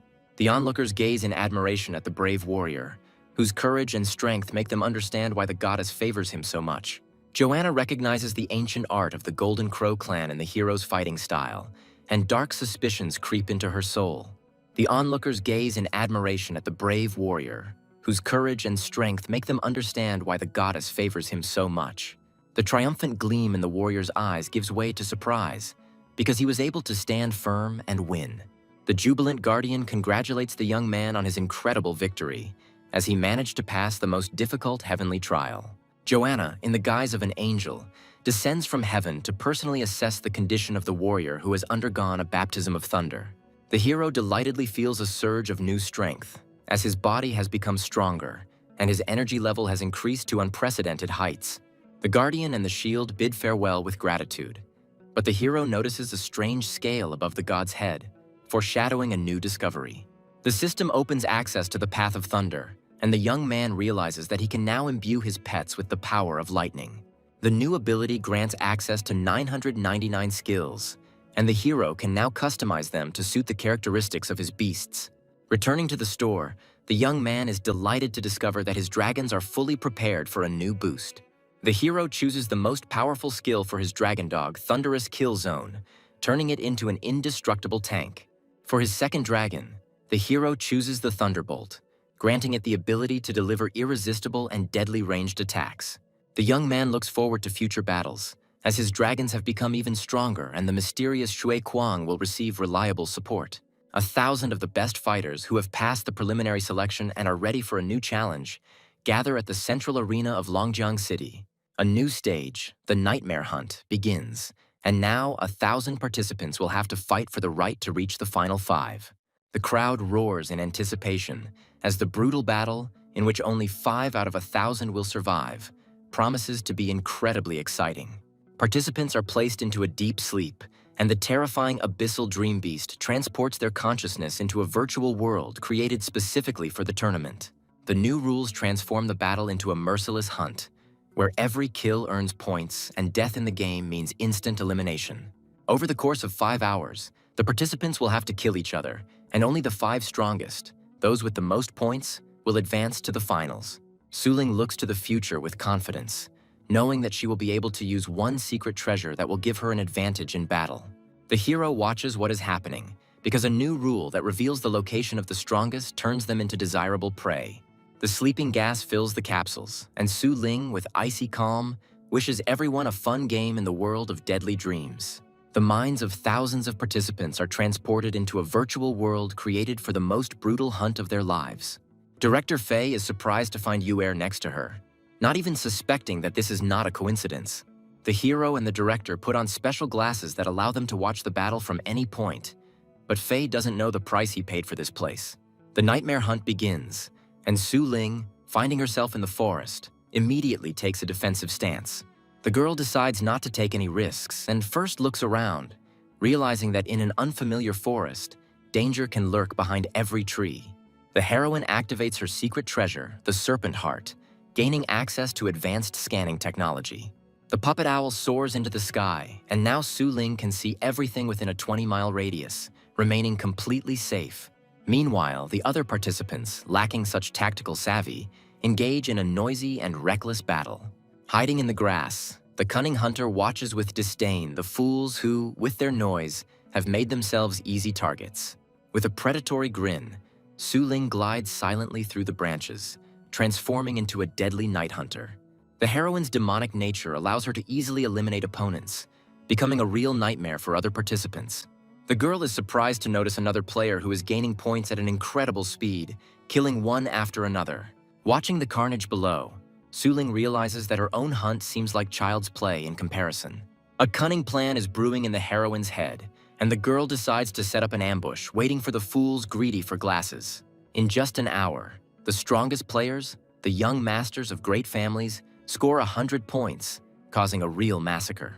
The incredible power of the heirs of great families allows them to single-handedly mow down more than half of all participants in the arena. Mysterious golden pillars of light point to the gathering place, and the young man realizes that this is no mere coincidence. The hero, perplexed, asks about the old rules, not understanding what secret agreement binds the strongest players. Director Fei reveals the secret, as it is an ancient pact that allows the young masters to avoid clashing with each other until the very end. The young man realizes with cold anger that the agreement of the great families is not just a tactic, but a cruel conspiracy to monopolize the final. Young Master Liu easily dispatches a crowd of opponents, demonstrating the devastating power of his sword. The arrogant heir reminds his charges that their lives and places in the tournament have been bought, and without his protection, they are nothing. The sons of influential businessmen and politicians humbly swear allegiance, realizing that their future depends on the will of the young master. A sudden pillar of golden light attracts attention, and at the same time, Su Ling is surprised to see an identical beam of light in the distance. With a devilish laugh, Shui Kuang charges into the thick of the battle on his dragon dog, reaping a bloody harvest of points. Enchanted by his own power, the boy orders his pet to destroy everyone, enjoying an easy and quick victory. Meanwhile, in another part of the forest, Liu Qingfeng encounters a mysterious and powerful stranger who is ready to teach him a cruel lesson. Su Ling continues her hunt, but now her target is not weak players, but those who dare to challenge her strength. Seeing the two strongest players moving towards Shui Kuang, the girl realizes that she must hurry to help, otherwise it will be too late. Following the pillar of light, Liu Qingfeng finally finds his target, unaware that he himself has become the prey. Shui Kuang confronts the powerful heir with a bold challenge, and Liu Qingfeng notes his courage. The guy admires the power of Liu Qingfeng's sword, but declares that he is not going to run away, because their meeting is predetermined. Liu Qingfeng's sycophants look down on the impudent upstart, advising him to give in and not tempt fate. Shui Kuang listens to the threats with mockery, confident that the pitiful minions will not be able to understand the true difference in their strength. Without wasting time on words, Liu Qingfeng strikes, sending two deadly waves of energy rushing towards his opponent. The blow misses, and a shocked Liu Qingfeng cannot believe that anyone was able to dodge his attack. Before Liu Qingfeng can land a second blow, Shui Kuang interrupts him with delight, preparing to introduce himself. Without letting him finish, Liu Qingfeng unleashes the full force of his technique on the insolent man, creating a whirlwind of wind and rain. The minions watch the proceedings with glee, certain that the insolent scum who dared to challenge their master are doomed to die. From the smoke and fog, the silhouette of a giant wolf appears, and Shui Kuang proudly calls out his name, shocking everyone. An irritated Shui Kuang reproaches his opponent for his cowardice, as he only dared to attack when he was distracted. Spectators are perplexed by the incredible size of the dragon dog, unable to understand how an ordinary beast could grow to such gigantic proportions. The familiar name makes Director Fei wary, and he tries to remember where he has heard about the mysterious Shui Kuan. A sudden revelation strikes the director, as he remembers that this is exactly how Su Ping called his faithful follower. Liu Qingfeng's gaze turns icy, and he vows to remember the name of the insolent man who dared to dodge his attack. Unwilling to bear the humiliation any longer, Liu Qingfeng summons his heavenly beast, preparing to unleash his full might on the enemy. The crushing aura of the dark black dragon, the fifth-ranked dragon, descends upon the arena, causing its minions to tremble in terror. Director Fei recalls another powerful dragon, wondering whose beast will prove stronger in this battle. The giant dragon appears in all its terrifying glory, and its power makes even the bravest warriors shudder. The dragon's crushing aura falls upon Shui Kuang, but he only winces in pain, not intending to give up. Liu Qingfeng, with a devilish grin, enjoys the helplessness of his opponent, confident in his superiority and the power of his sword. A sudden blow out of nowhere interrupts the battle, and a new, mysterious player appears in the arena. Su Ling and her pets stand between the two opponents, challenging Liu Qingfeng himself. The minions are horrified and cannot understand why the aura of the powerful dragon has no effect on the impudent girl. Qin Xiaotian, who suddenly appeared, easily deciphers Su Ling's secret, recognizing her defense as a legendary technique. Shocked, Su Ling cannot understand how the stranger knows about a secret technique available only to a select few. The young master of the Qin family confidently confirms his guess because he is well acquainted with this technique. Liu Qingfeng is confused because the unique art should only belong to the heiress of the Tang family, who is not at the tournament. A terrifying realization dawns on Liu Qingfeng, and he realizes that the mysterious shop owner is holding the young mistress of the Tang family captive. Liu Qingfeng proposes an alliance to Su Ling, seeing it as an opportunity to weaken the Qin family and clear the way for his clan. Xuequang readily accepts the challenge, and Su Ling instructs him to deal with Qin Xiaotian while the girl keeps an eye on Liu Qingfeng. Qin Xiaotian accepts the challenge with disdain, wanting to personally test the capabilities of the man who claims to be the champion. Without wasting time on words, Qin Xiaotian summons two giant dragons, preparing for a devastating attack. The spectators are delighted as two dragons from the top 7, which cost a fortune to own, appear in the arena. Qin Xiaotian mockingly challenges Su Ling, knowing about her dragon and proposing a true battle of the titans.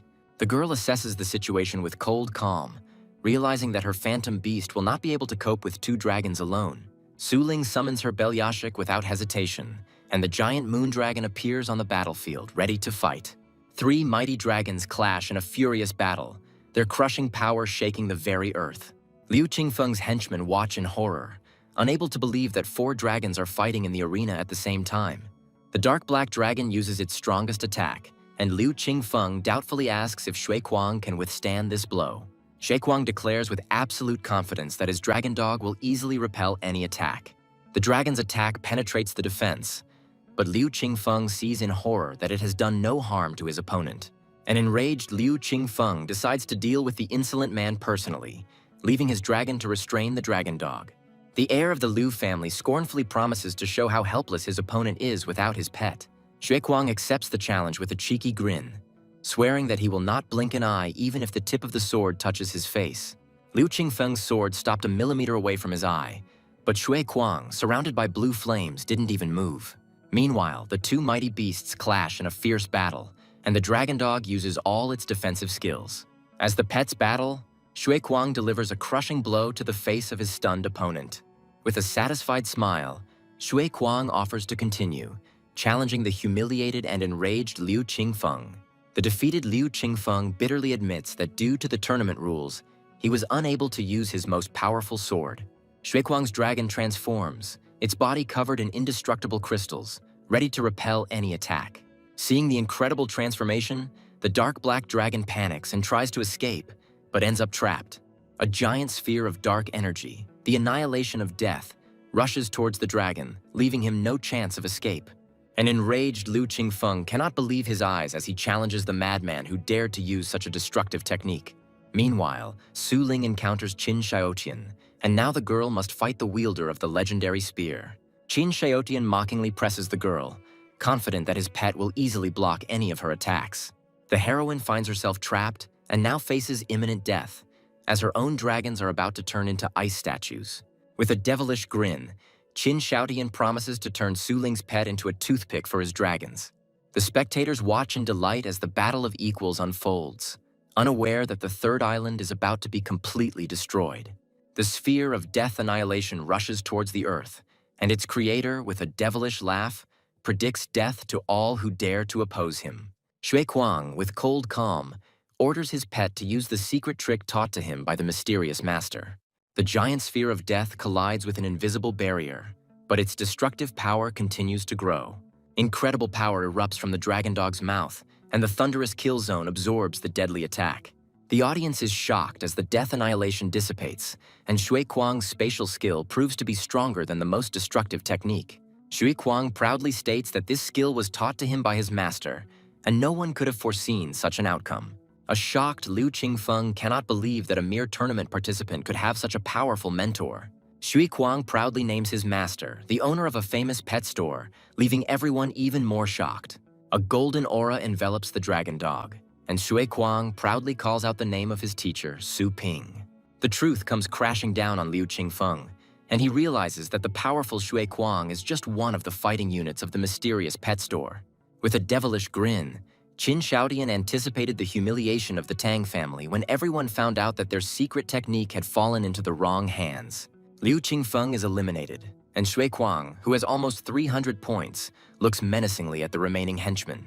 In horror, the sycophants beg for mercy, promising to pay any price for their lives after the tournament. Ye Kuang deals with the cowards with contempt, disappointed by their insignificant strength and pathetic excuses. Viewers are shocked by the incredible power of the Azornic pet store, as its representative easily eclipses the heir to the great family. Director Fei is worried that such a resounding victory might be seen as a slap in the face to the great families, but Yuera doesn't care at all. The hero lends his dragon dog to Shui Kuang, who cannot believe his luck and the opportunity to control the master's own pet.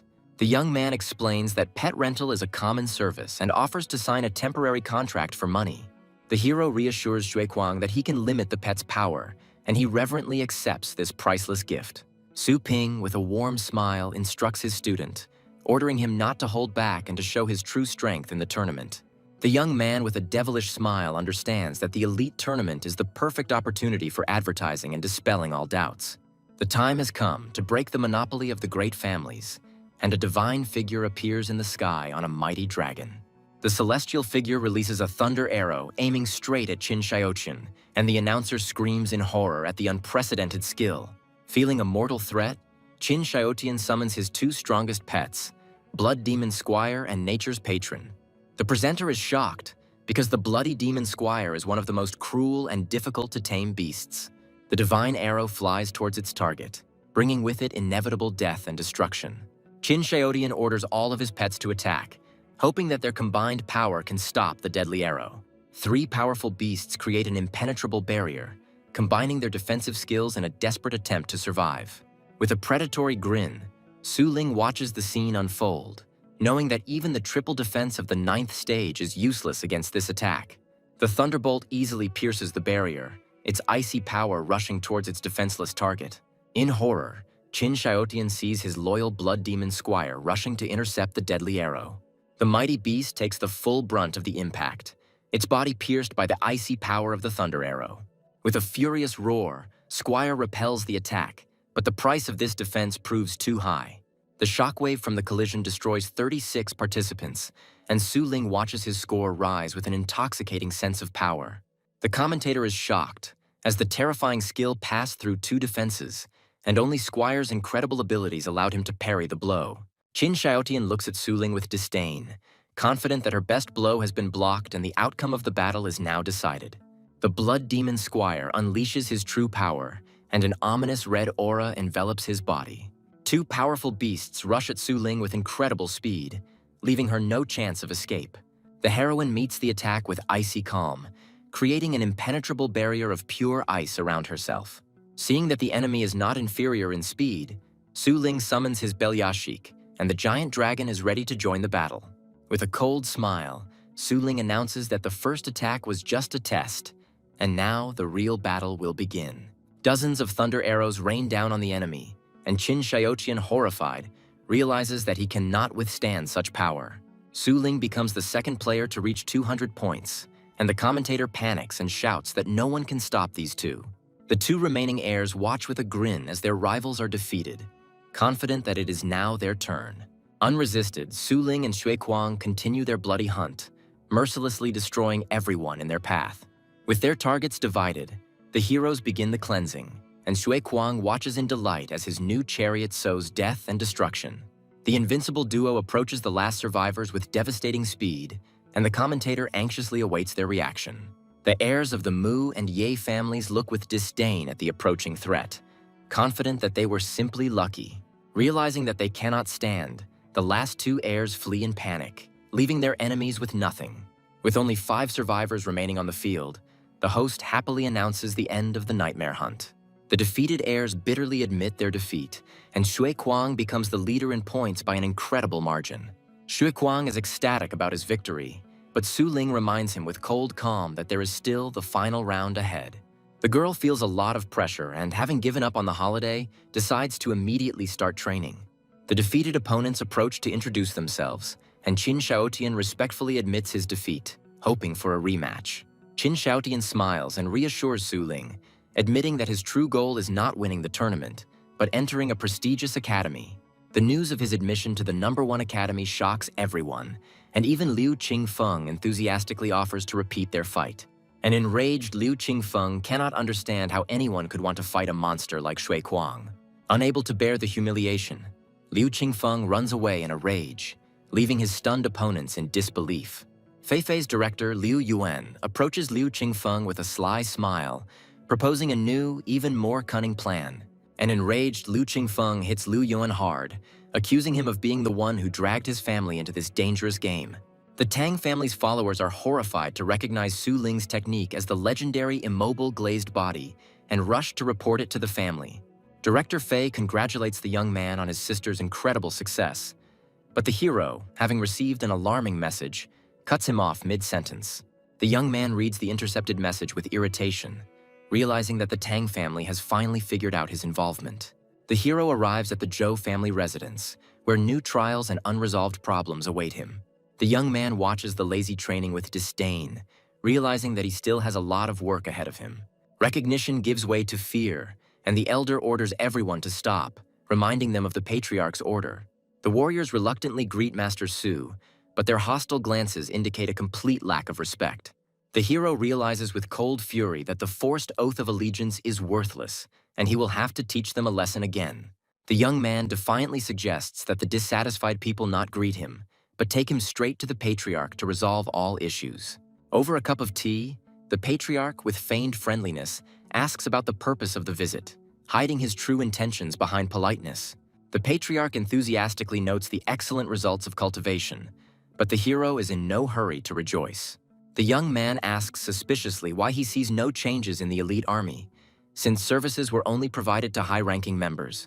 The hero realizes that his scolding had no effect, and now he will have to act more decisively. The patriarch speaks with admiration of the incredible thunder techniques that inspired his entire army to train hard. Unwilling to listen to empty words any longer, the hero orders an army to be assembled to personally test their newfound strength.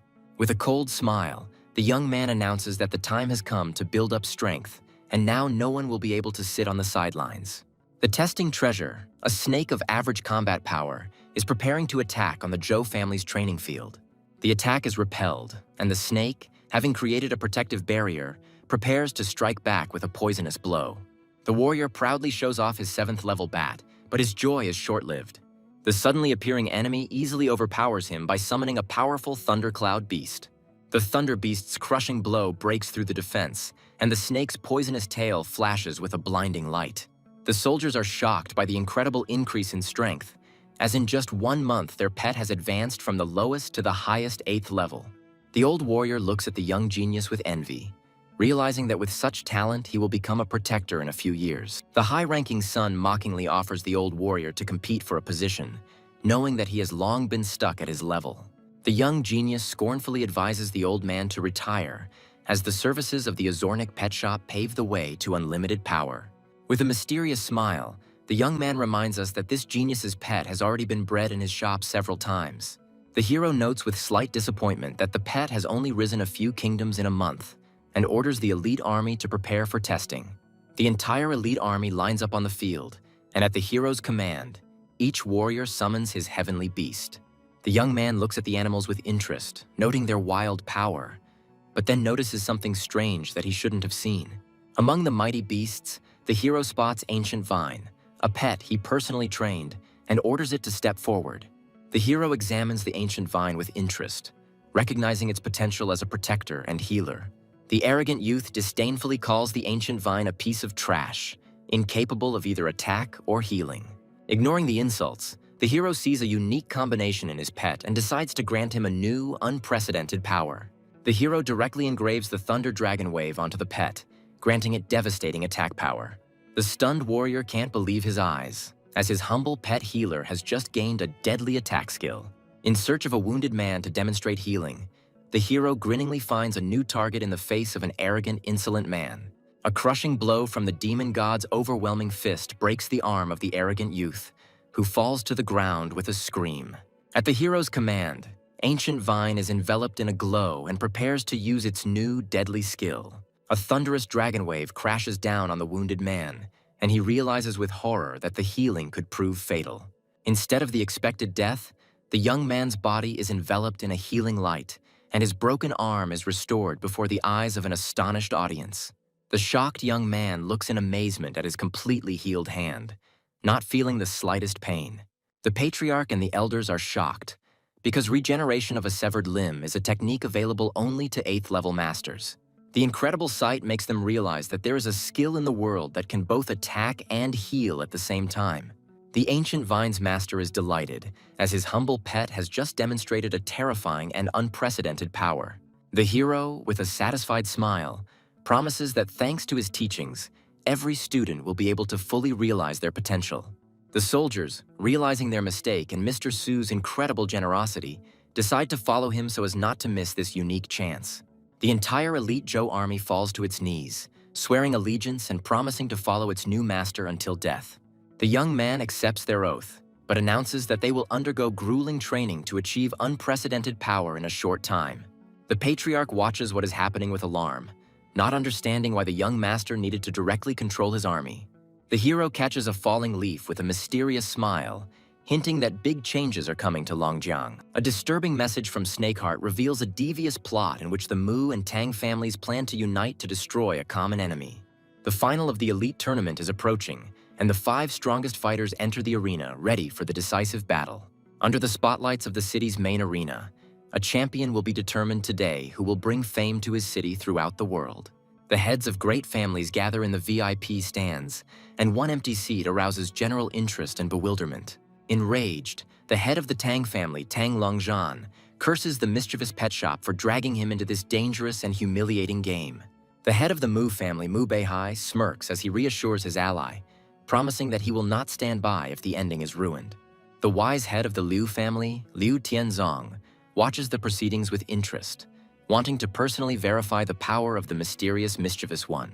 The heads of the Ye and Zhou families are eagerly awaiting the start of the battle, sensing that something incredible will happen today. The Star Guard, an elite squad that will judge and maintain order in the final battle, enters the arena. The beautiful and deadly leader of the Star Guard gives the order to begin the tournament with cold calm. The young man is surprised to recognize in the mysterious stranger the very same Yan Bingyu he had been warned about. Sitting in the empty seat is Ms. Yan Bingyue, a representative of the powerful Starry Sky organization. The unfair appearance of an outsider at the end causes murmurs among the audience, but no one dares to openly object. The rules are changing, and now the 6 finalists will be divided into 2 groups, where each will compete against each other. The draw determined the pairs, and now the participants will have to compete against each other before the real final. The first match begins, and Yan Bingyue and Mu Chen, the representative of the Mu family, meet in the arena. Unexpectedly for everyone, the head of the Mu family makes a gesture of surrender, voluntarily giving up the chance to become champion. The audience is shocked, because even the powerful Mu family did not dare to challenge the representative of the Starry Sky. Director Fei asks in surprise about the secret rule, and the young man realizes that something is being hidden from him. The hero realizes that the elite tournament is not just a competition, but a brutal struggle for resources and influence, where the base cities have no say. Director Fei angrily realizes that the outsiders' victory will set their city's development back several years. The second match begins, and the undefeated Yan Bingyue appears in the arena once again, this time against Ye Longtian. The head of the Liu family, with a predatory smile, understands that the Mu family is trying to get rid of the mischievous one with the hands of the Starry Sky. The Ye family, following the Mu family's example, also gives up, and Yan Bingyue reaches the finals without a single fight. The head of the Ye family threateningly advises old Zhou to sacrifice his young master so that Su Ling can live. It's Group B's turn, and Su Ling and Zhou Wen, the representative of the Zhou family, meet in the arena. Old Zhou dismisses the advice with disdain, warning that next time the Starry Sky may not come to the rescue. Suddenly, the head of the Zhou family announces his surrender, shocking his old rival and everyone present.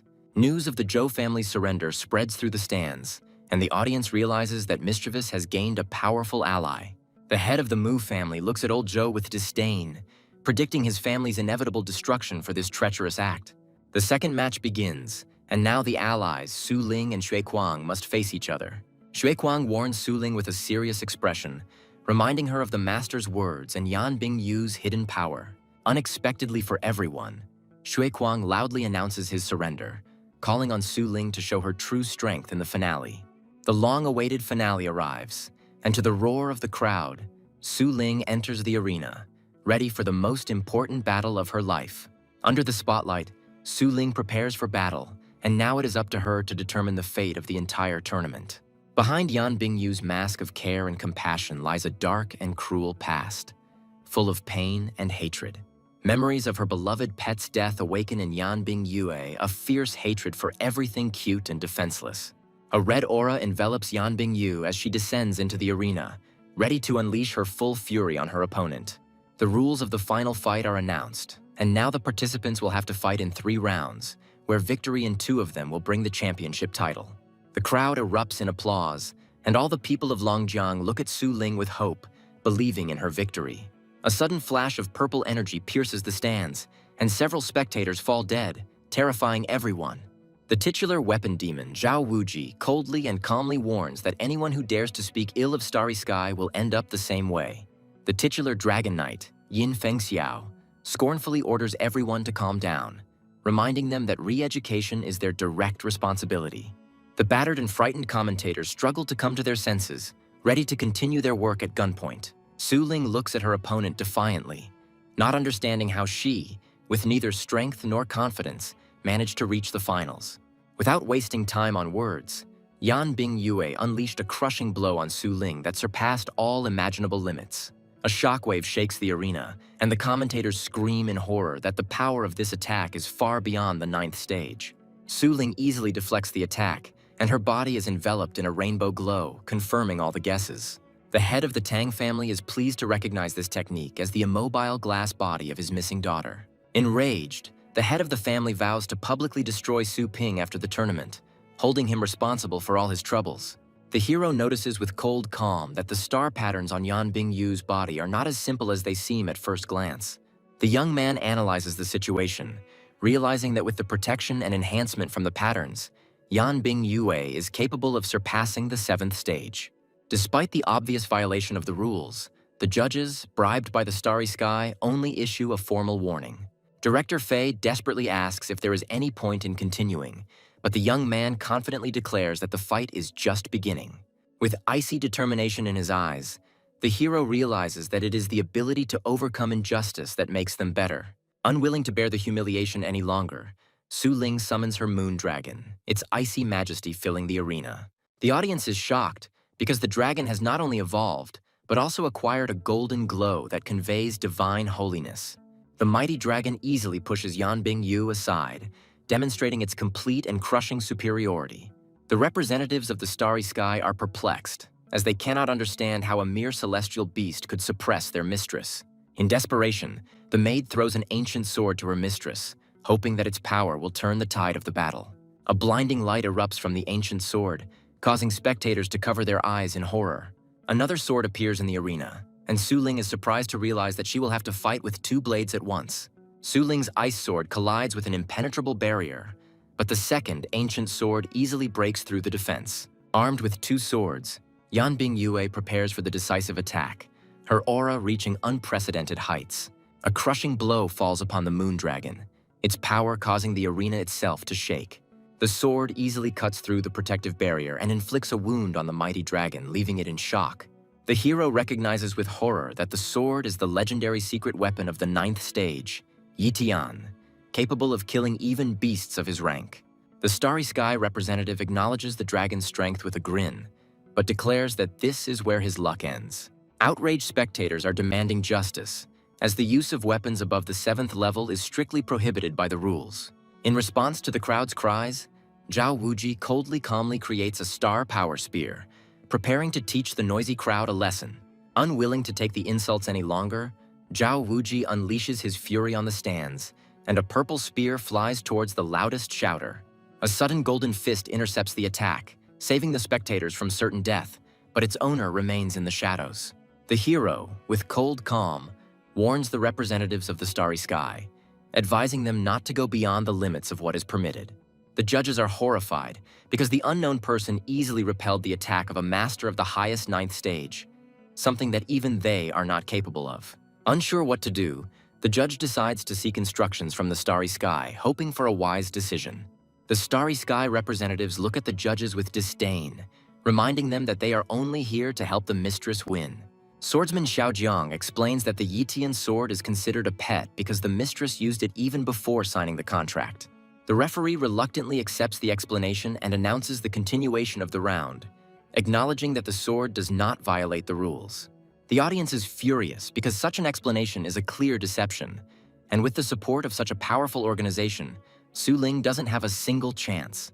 Yan Bingyu merges with the sword spirit, and her strength begins to grow at an incredible speed, preparing for the decisive blow.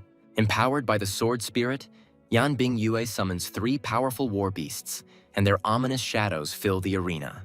The first to appear on the battlefield is the Sad Worm, a vile creature of the middle ninth stage.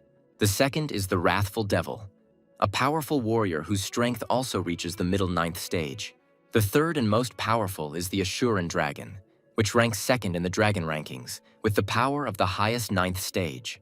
3 terrifying beasts rush to attack, and the announcer screams in panic that they will not leave a single trace of Su Ling. Unwilling to give up, Su Ling activates the beast blood resonance, and an icy aura envelops her body, ready for the decisive battle.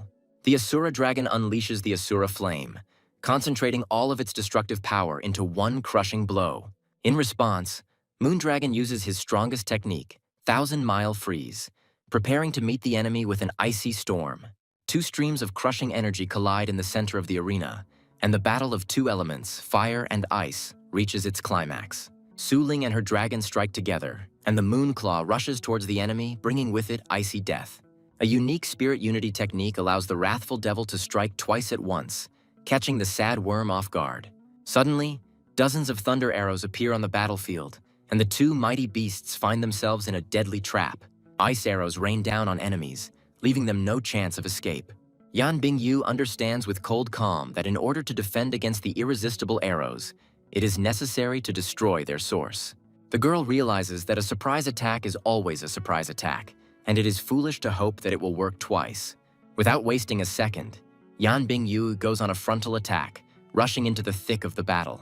Su Ling easily parries the blow, proving that she is capable of fighting on equal terms with Lady Yan herself. The war beasts of both sides clash in a fierce battle, and their strength proves to be absolutely equal. The battle in the sky forces Su Ling to retreat from her pet, and now she cannot use the full power of blood resonance. Having lost her advantage, Su Ling finds herself under attack from Yan Bingyue, and now has no choice but to dodge. Surrounded on all sides, the Moondragon finds itself in a deadly trap, and the situation becomes increasingly difficult. The 8th tier divine skill, Divine Wing Slash, rains down upon the enemies, sending golden rays piercing through their bodies. With one blow, the Moondragon heavily injures 3 ninth stage war beasts, and now the outcome of the battle seems certain. Zhao Wuji looks at the scene with disdain, reminding her that the lady's war beasts were not the trash she had encountered before. Completely ignoring their wounds, the 3 mighty beasts prepare for a suicidal attack to destroy the Moondragon at any cost. In desperation, Su Ling summons her second pet, Snowball, and now she must fight alongside him. Yan Bingyu's war beasts are at their limit, and Su Ling knows that if he and Snowball can hold out, victory is within their grasp. Yan Bingyu easily sees through the trick, realizing that the fire vortex is just an illusion and is incapable of harming her. Surrounded by a net of red rays, Yan Bingyue waits with a grin for the real beast to attack her from behind. Having figured out this trick too, Yan Bingyue, with cold calm, prepares to deliver his counterattack, a crushing blow. A crushing blow falls on Snowball, and Su Ling watches in horror as her faithful pet is blown to pieces. Yan Bingyu, with a devilish grin, enjoys her opponent's despair, confident that there is no one to save her now.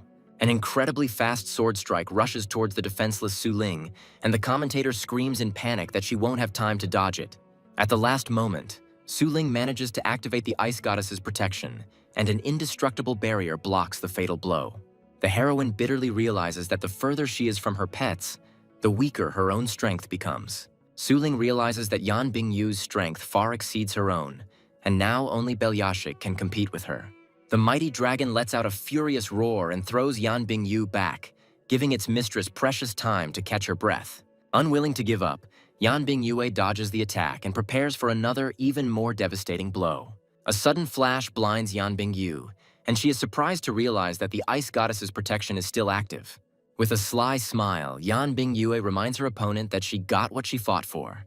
The moon dragon hesitates, and his indecision becomes a fatal mistake in this mortal battle. Taking advantage of the moment, Yan Bingyu's beast latches onto the dragon's neck, leaving him no chance. In a desperate attempt to save himself, Moondragon uses Thousand Mile Freeze, but finds himself in a deadly grip. A crushing blow falls upon the dragon, and its death roar echoes throughout the arena.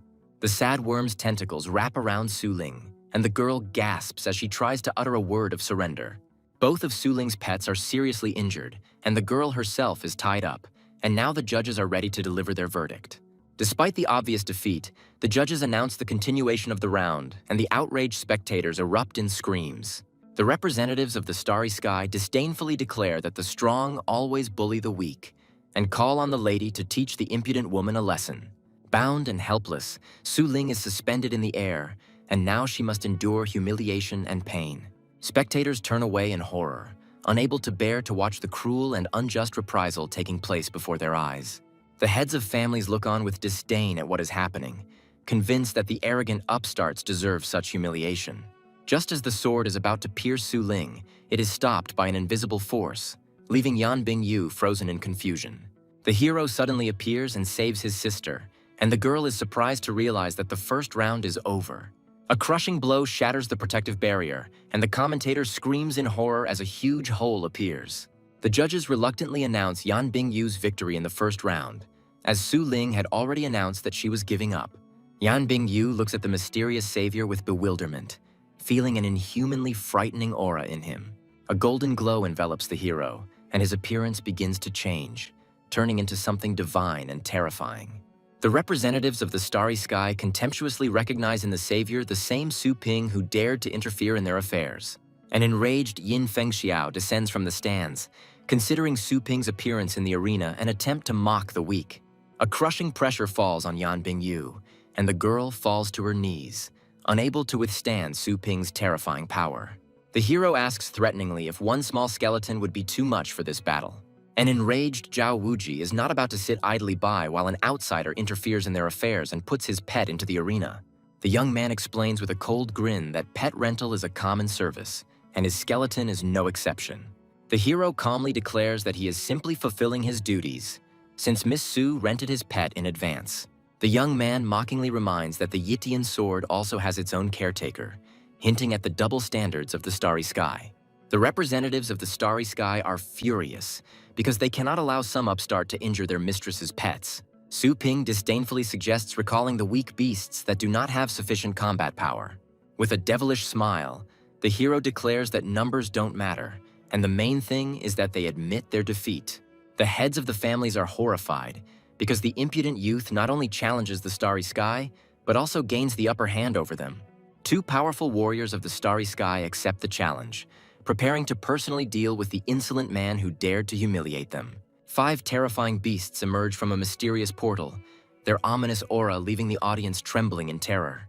The mighty beasts easily break through the protective barrier, and the commentator screams in panic that their strength is close to the 9th stage. Su Ping's 5 pets are revealed in all their glory, and their combined power completely changes the atmosphere in the arena.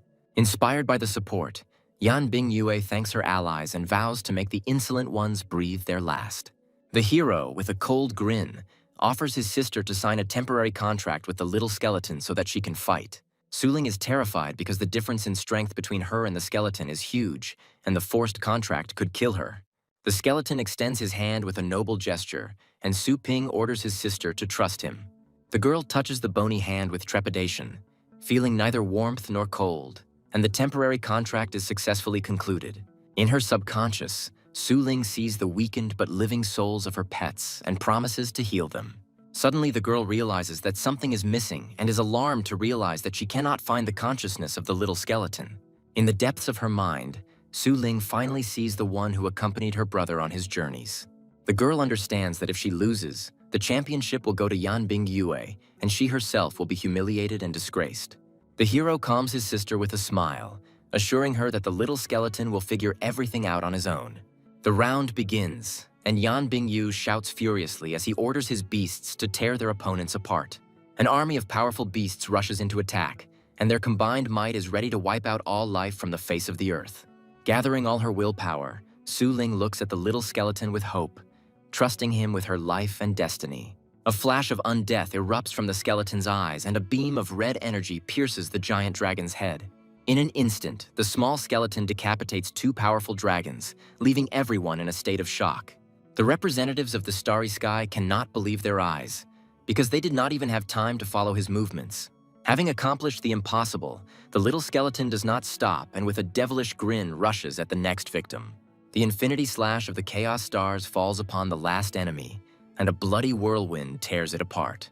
The ninth stage's illusionary art, Eternal Prison, proves useless against the skeleton's crushing might. Yan Bingyu watches in horror as her last and most powerful beast is destroyed by a single roar from the divine skeleton.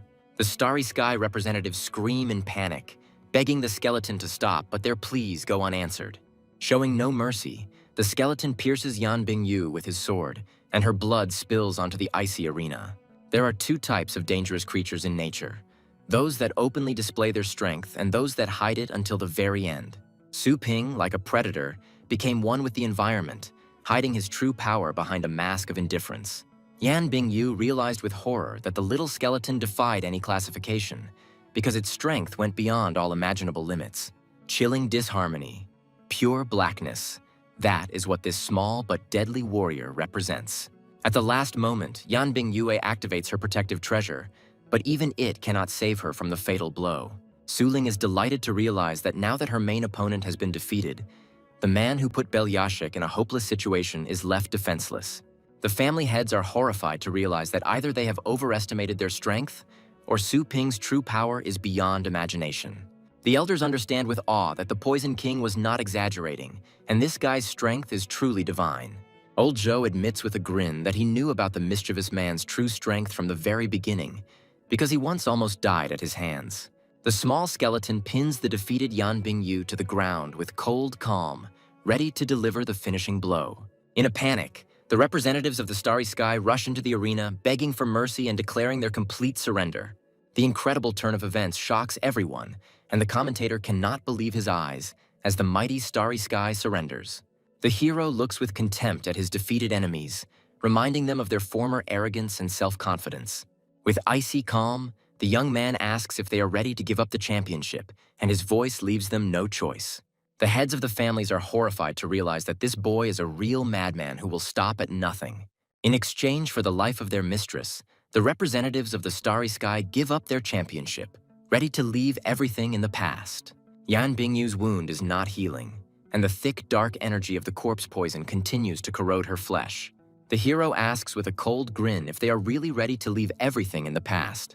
With a devilish laugh, the young man reminds them that they themselves made a mistake, and only on the brink of death did they suddenly become magnanimous. The enraged representatives of the starry sky threaten to destroy the entire city if their star falls, reminding them of their omnipotence. Ignoring their threats, the hero repeats their words with contempt, asking if they will be able to stop someone who finds themselves in a death grip.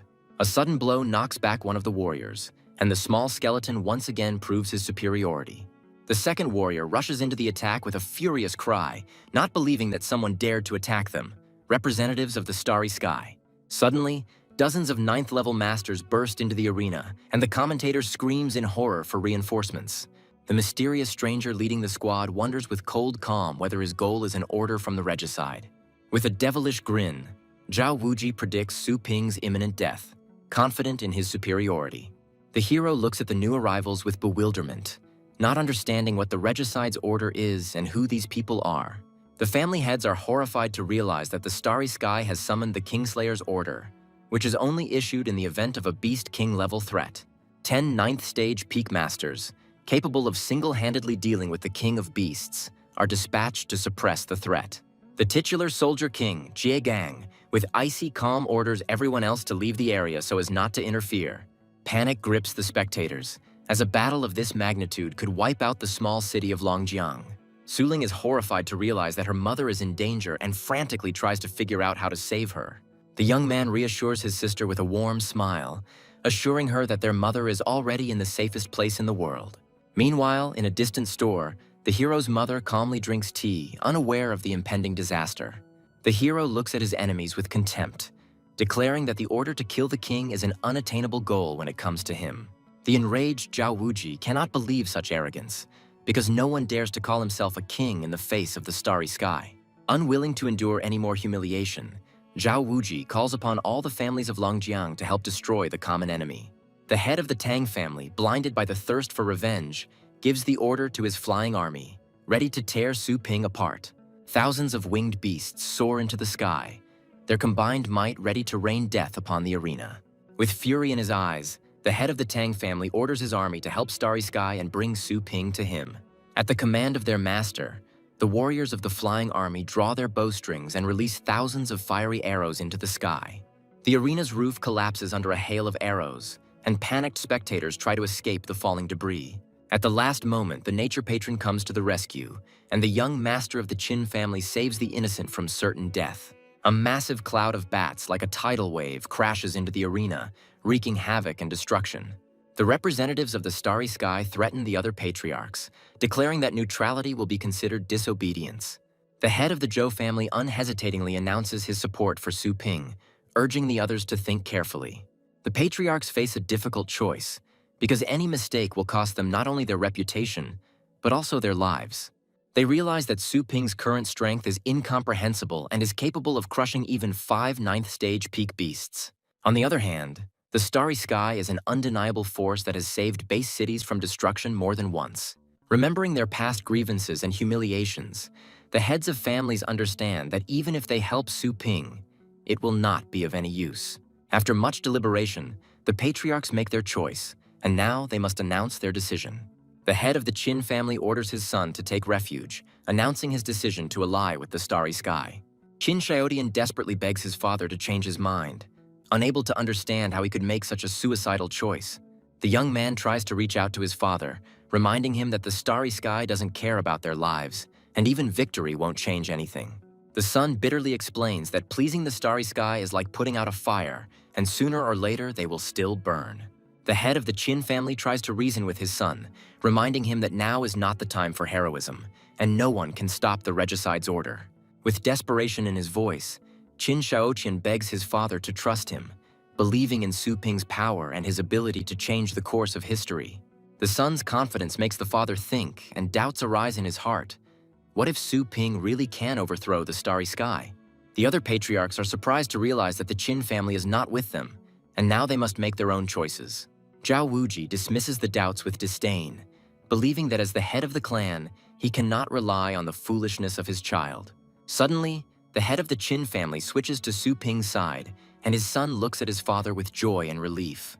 The enraged head of the Tang family cannot believe such a betrayal and angrily orders his army to fire. The head of the Qin family bitterly admits that caring for his family has made him old and indecisive, but he will no longer remain silent. Recalling his title as God of Wrath, the head of the Qin family unleashes his true power, preparing for the decisive battle. With a furious roar, he declares that he will never stoop to the level of mediocrity, and his body explodes into a blinding light. The God of Wrath's mighty roar shakes the heavens, and the elders are surprised to realize that after so many years of silence, he has only grown stronger. Unwilling to retreat, the head of the Tang family orders his army to regroup, declaring that his clan has never answered to anyone. Not wanting to get his hands dirty, the God of Wrath gladly accepts the help, and Su Ping orders the elite Zhou army to step forward. Giant roots pierce the heavens, and an army of winged beasts falls to the ground in terror, impaled by the deadly vines. An army of mighty beasts enters the battlefield, and Xue Kuang proudly orders them to surround the arena, preventing the enemies from escaping. Xue Kuang eagerly awaits the order, ready to unleash the full might of his newfound army on his enemies. The head of the Tang family looks down on the pathetic scum, not believing that they could defeat his elite army. The hero, with a devilish grin, reminds us that his shop exists for a reason, and that his students never leave anything behind. Under Shui Kuang's command, the Bear Army activates its anti-aircraft guns and the fierce thunder destruction chain shoots into the sky. The elders are horrified, as such power is beyond all bounds, and they cannot believe that the Zhou family submitted to Su Ping so easily. Chain lightning spreads across the arena, and the spectators panic and try to escape, realizing that there is nowhere else to hide. The counterattack falls upon the flying army, and golden arrows pierce the winged beasts, sowing chaos and destruction. The Bear Army creates an impenetrable barrier while anti-aircraft troops continue to mercilessly shoot at living targets in the sky. The head of the Tang family is furious, because the thunder technique completely neutralizes the main advantage of his army, agility, and stealth. A terrifying realization dawns on the head of the family, and he realizes that Su Ping knew about his ambush from the very beginning and was prepared for it. Shui Kuang, with a devilish grin, urges you to finish off the enemy while his fighting spirit is broken and he is unable to resist. In the midst of battle, a mysterious voice calls out to the tracer, giving him secret coordinates. In the main city of the starry sky, in near-Earth orbit, something terrible and deadly is being prepared for launch. A crushing blow from space falls upon the Earth, and a fiery beam incinerates everything in its path. Shui Kuang looks at the sky in horror, not understanding what kind of devilry has fallen upon them from the heavens. The god of wrath recognizes the weapon with horror as the 10,000-ton space cannon tracer, the weapon of mass destruction of the starry sky. The patriarchs look upon the fugitives with disdain, confident that remaining on the side of the starry sky was the right decision. A second strike from space hits the Earth, and a wave of fire sweeps away everything in its path, leaving no one a chance for salvation. At the most critical moment, a giant light-bearing serpent of purgatory appears in the sky, ready to take the blow. The mighty beast meets the fiery beam, and its body bursts into a blinding light, absorbing the destructive energy. The patriarchs are in shock, because they cannot believe that anyone managed to withstand the blow of the space cannon. Surrounded by a golden glow, the serpent creates the iron wall of the gods, an impenetrable barrier capable of protecting everyone from certain death. A protective dome covers the arena, and the fire beam hitting it dissipates without causing harm to anyone. The hero is surprised to realize that his snake was so frightened that it even used its most powerful defensive trump card. The representatives of the starry sky are horrified, because in the past, Tracer's cannon destroyed even 9th stage beasts. With a satisfied smile, Ji Gang acknowledges Su Ping's strength, declaring that the test is over and he is satisfied with it. Unwilling to retreat, Ji Gang calls upon his entire army, preparing for the decisive and final battle. Hundreds of 9th stage rifts open up in the sky, and Qin Shaoqian realizes with horror that Starry Sky is going all out. A mad and terrifying scene unfolds in the arena, and even the bravest warriors tremble before the power that the Starry Sky has always been proud of. Ji Gang challenges the battle, wanting to personally test the true strength of Su Ping and his mysterious army. The hero returns the rights to the skeleton with a cold smile, ordering him to take care of Su Ling while he deals with the others. Qin Shaoqian panics and tries to stop his brother, reminding him that their opponent is the Starry Sky, which is capable of killing the kings of beasts. The hero merges with his pet, choosing the most destructive skill, Infinity Slash of Chaos Stars. The Starry Sky warriors are terrified, as they cannot believe that such a young master of the legendary rank exists. Unwilling to give up, Ji Gang calls on his warriors to join forces, confident that their combined might surpasses the legendary rank. The hero merges with the beast's soul and scornfully declares that he will show them the difference between a pre-packaged and a true legendary rank. An army of mighty beasts descends upon a lone warrior, but he meets them with a devilish grin. With one blow, the hero cuts his opponents in half, and their lifeless bodies fall to the ground. The soldiers are terrified, because the soldiers in the front row fell from one blow, and now they have to hastily strengthen their defense. Knowing no mercy, the hero continues his bloody harvest, and his blade sows death and destruction. The soldiers panic and realize that if they kill their master, his animals will go out of control and begin to attack indiscriminately. The hero breaks through the ranks of enemies with incredible speed, and his movements are impossible to track. Having broken through the front line, the guy deliberately provokes the soldiers to shoot at their own, and now their ownerless animals are causing confusion in the battle. The god of wrath watches with satisfaction, realizing that the biggest difference between a master and a beast king lies in strategy. By killing the master, the hero turns the enemy's numerical advantage into their greatest weakness, as their own beasts now turn against them. The god of wrath proudly praises his son, reminding everyone that Su Ping is a legendary master. Realizing that Su Ping is a tough nut to crack, the Starry Sky soldiers decide to deal with his allies first. Su Ling is terrified because now she and her friends will have to fight with the 9th level masters. Not wanting to let their brother down, Su Ping's allies rush into battle, ready to defend him to the last drop of blood. Surrounded on all sides, the heroes struggle to hold back the onslaught of countless phantoms, but their strength is running out. A giant dragon emerges from the bloody mist, its roar causing the very earth to tremble. Qin Xiaoqian is shocked by the beast's incredible physical strength, capable of not only resisting Tracer, but also crushing opponents of the same class. Shikong rushes into battle with a furious cry, his dragon dog ready to unleash the full might of the thunderous killing boundary on his enemies. An army of mighty beasts surrounds their enemies, and Xue Kuang, with a devilish grin, gives the order to kill them all. The patriarchs are horrified to realize that they have no rivals either in quantity or quality, and now they can only regret their choice. Zhai Gang, with a devilish grin, sacrifices his soldiers, turning the battlefield into bloody food for his bloodsucker demon. By absorbing the energy of the fallen, the bloodsucker demon grows larger and stronger, surpassing even the Lightbringer serpent in size. The hero realizes with a cold grin that his opponent had been preparing for this move from the very beginning, sacrificing his troops. Undeterred by size, Su Ping defiantly declares that he has never been intimidated by his opponent's size. The hero activates the second style of the demon god's overwhelming fist, preparing for the decisive attack. A crushing blow falls on the giant demon, and Jie Gang is horrified and cannot understand what kind of strange combat technique is in front of him. The defeated demon falls to the ground, and Yan Bingyue struggles to come to her senses, unable to believe that her strongest ally has been defeated. The wounded Yan Bingyu panicked and asked to be taken away from here, realizing that even the Soldier King was no match for this monster. The girl looks at her enemy with hatred, swearing that she will return with revenge when she gains strength. In desperation, the girls try to escape, but realize that the protective barrier has turned into a cage from which they cannot escape. The hero, with a devilish grin, announces that the iron wall of the gods cuts off everything, and now none of them can escape. A giant skeleton looms over 2 helpless girls, its shadow foreshadowing their impending doom. At the last moment, the maid pushes her mistress away, taking the blow and saving her from a crushing fall. In near-Earth orbit, in the main city of the Starry Sky, the fate of entire worlds is decided. In the Supreme Conference Hall, all the members of the Starry Sky had gathered, ready to listen to the order of their chairman. The senator anxiously asks if the seal of the abyss has weakened again, but the reason for the urgent meeting turns out to be much more serious. The chairman grimly reports that 2 of their best warriors have encountered someone much more powerful and have asked for help. The senator disdainfully cannot believe that in some remote place someone could appear who is beyond their capabilities. The chairman confirms that this is why he approved the Kingslayer's order and sent the Soldier King there. The senator confidently states that with the power of the Soldier King and the support of 39 masters, any enemy will be easily suppressed. The chairman, looking grim, suggests that everyone watch the recording so that they can see for themselves what happened.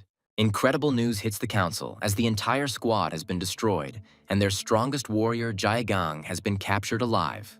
The name of the person in charge, Su Ping, appears on the screen, and the chairman, with a heavy heart, prepares to show them the face of the enemy. Before the council appears the image of a young man sitting on a throne made of the corpses of their best warriors. The senator reads the dossier with bewilderment, not believing that an 18-year-old boy could possess titular-level power.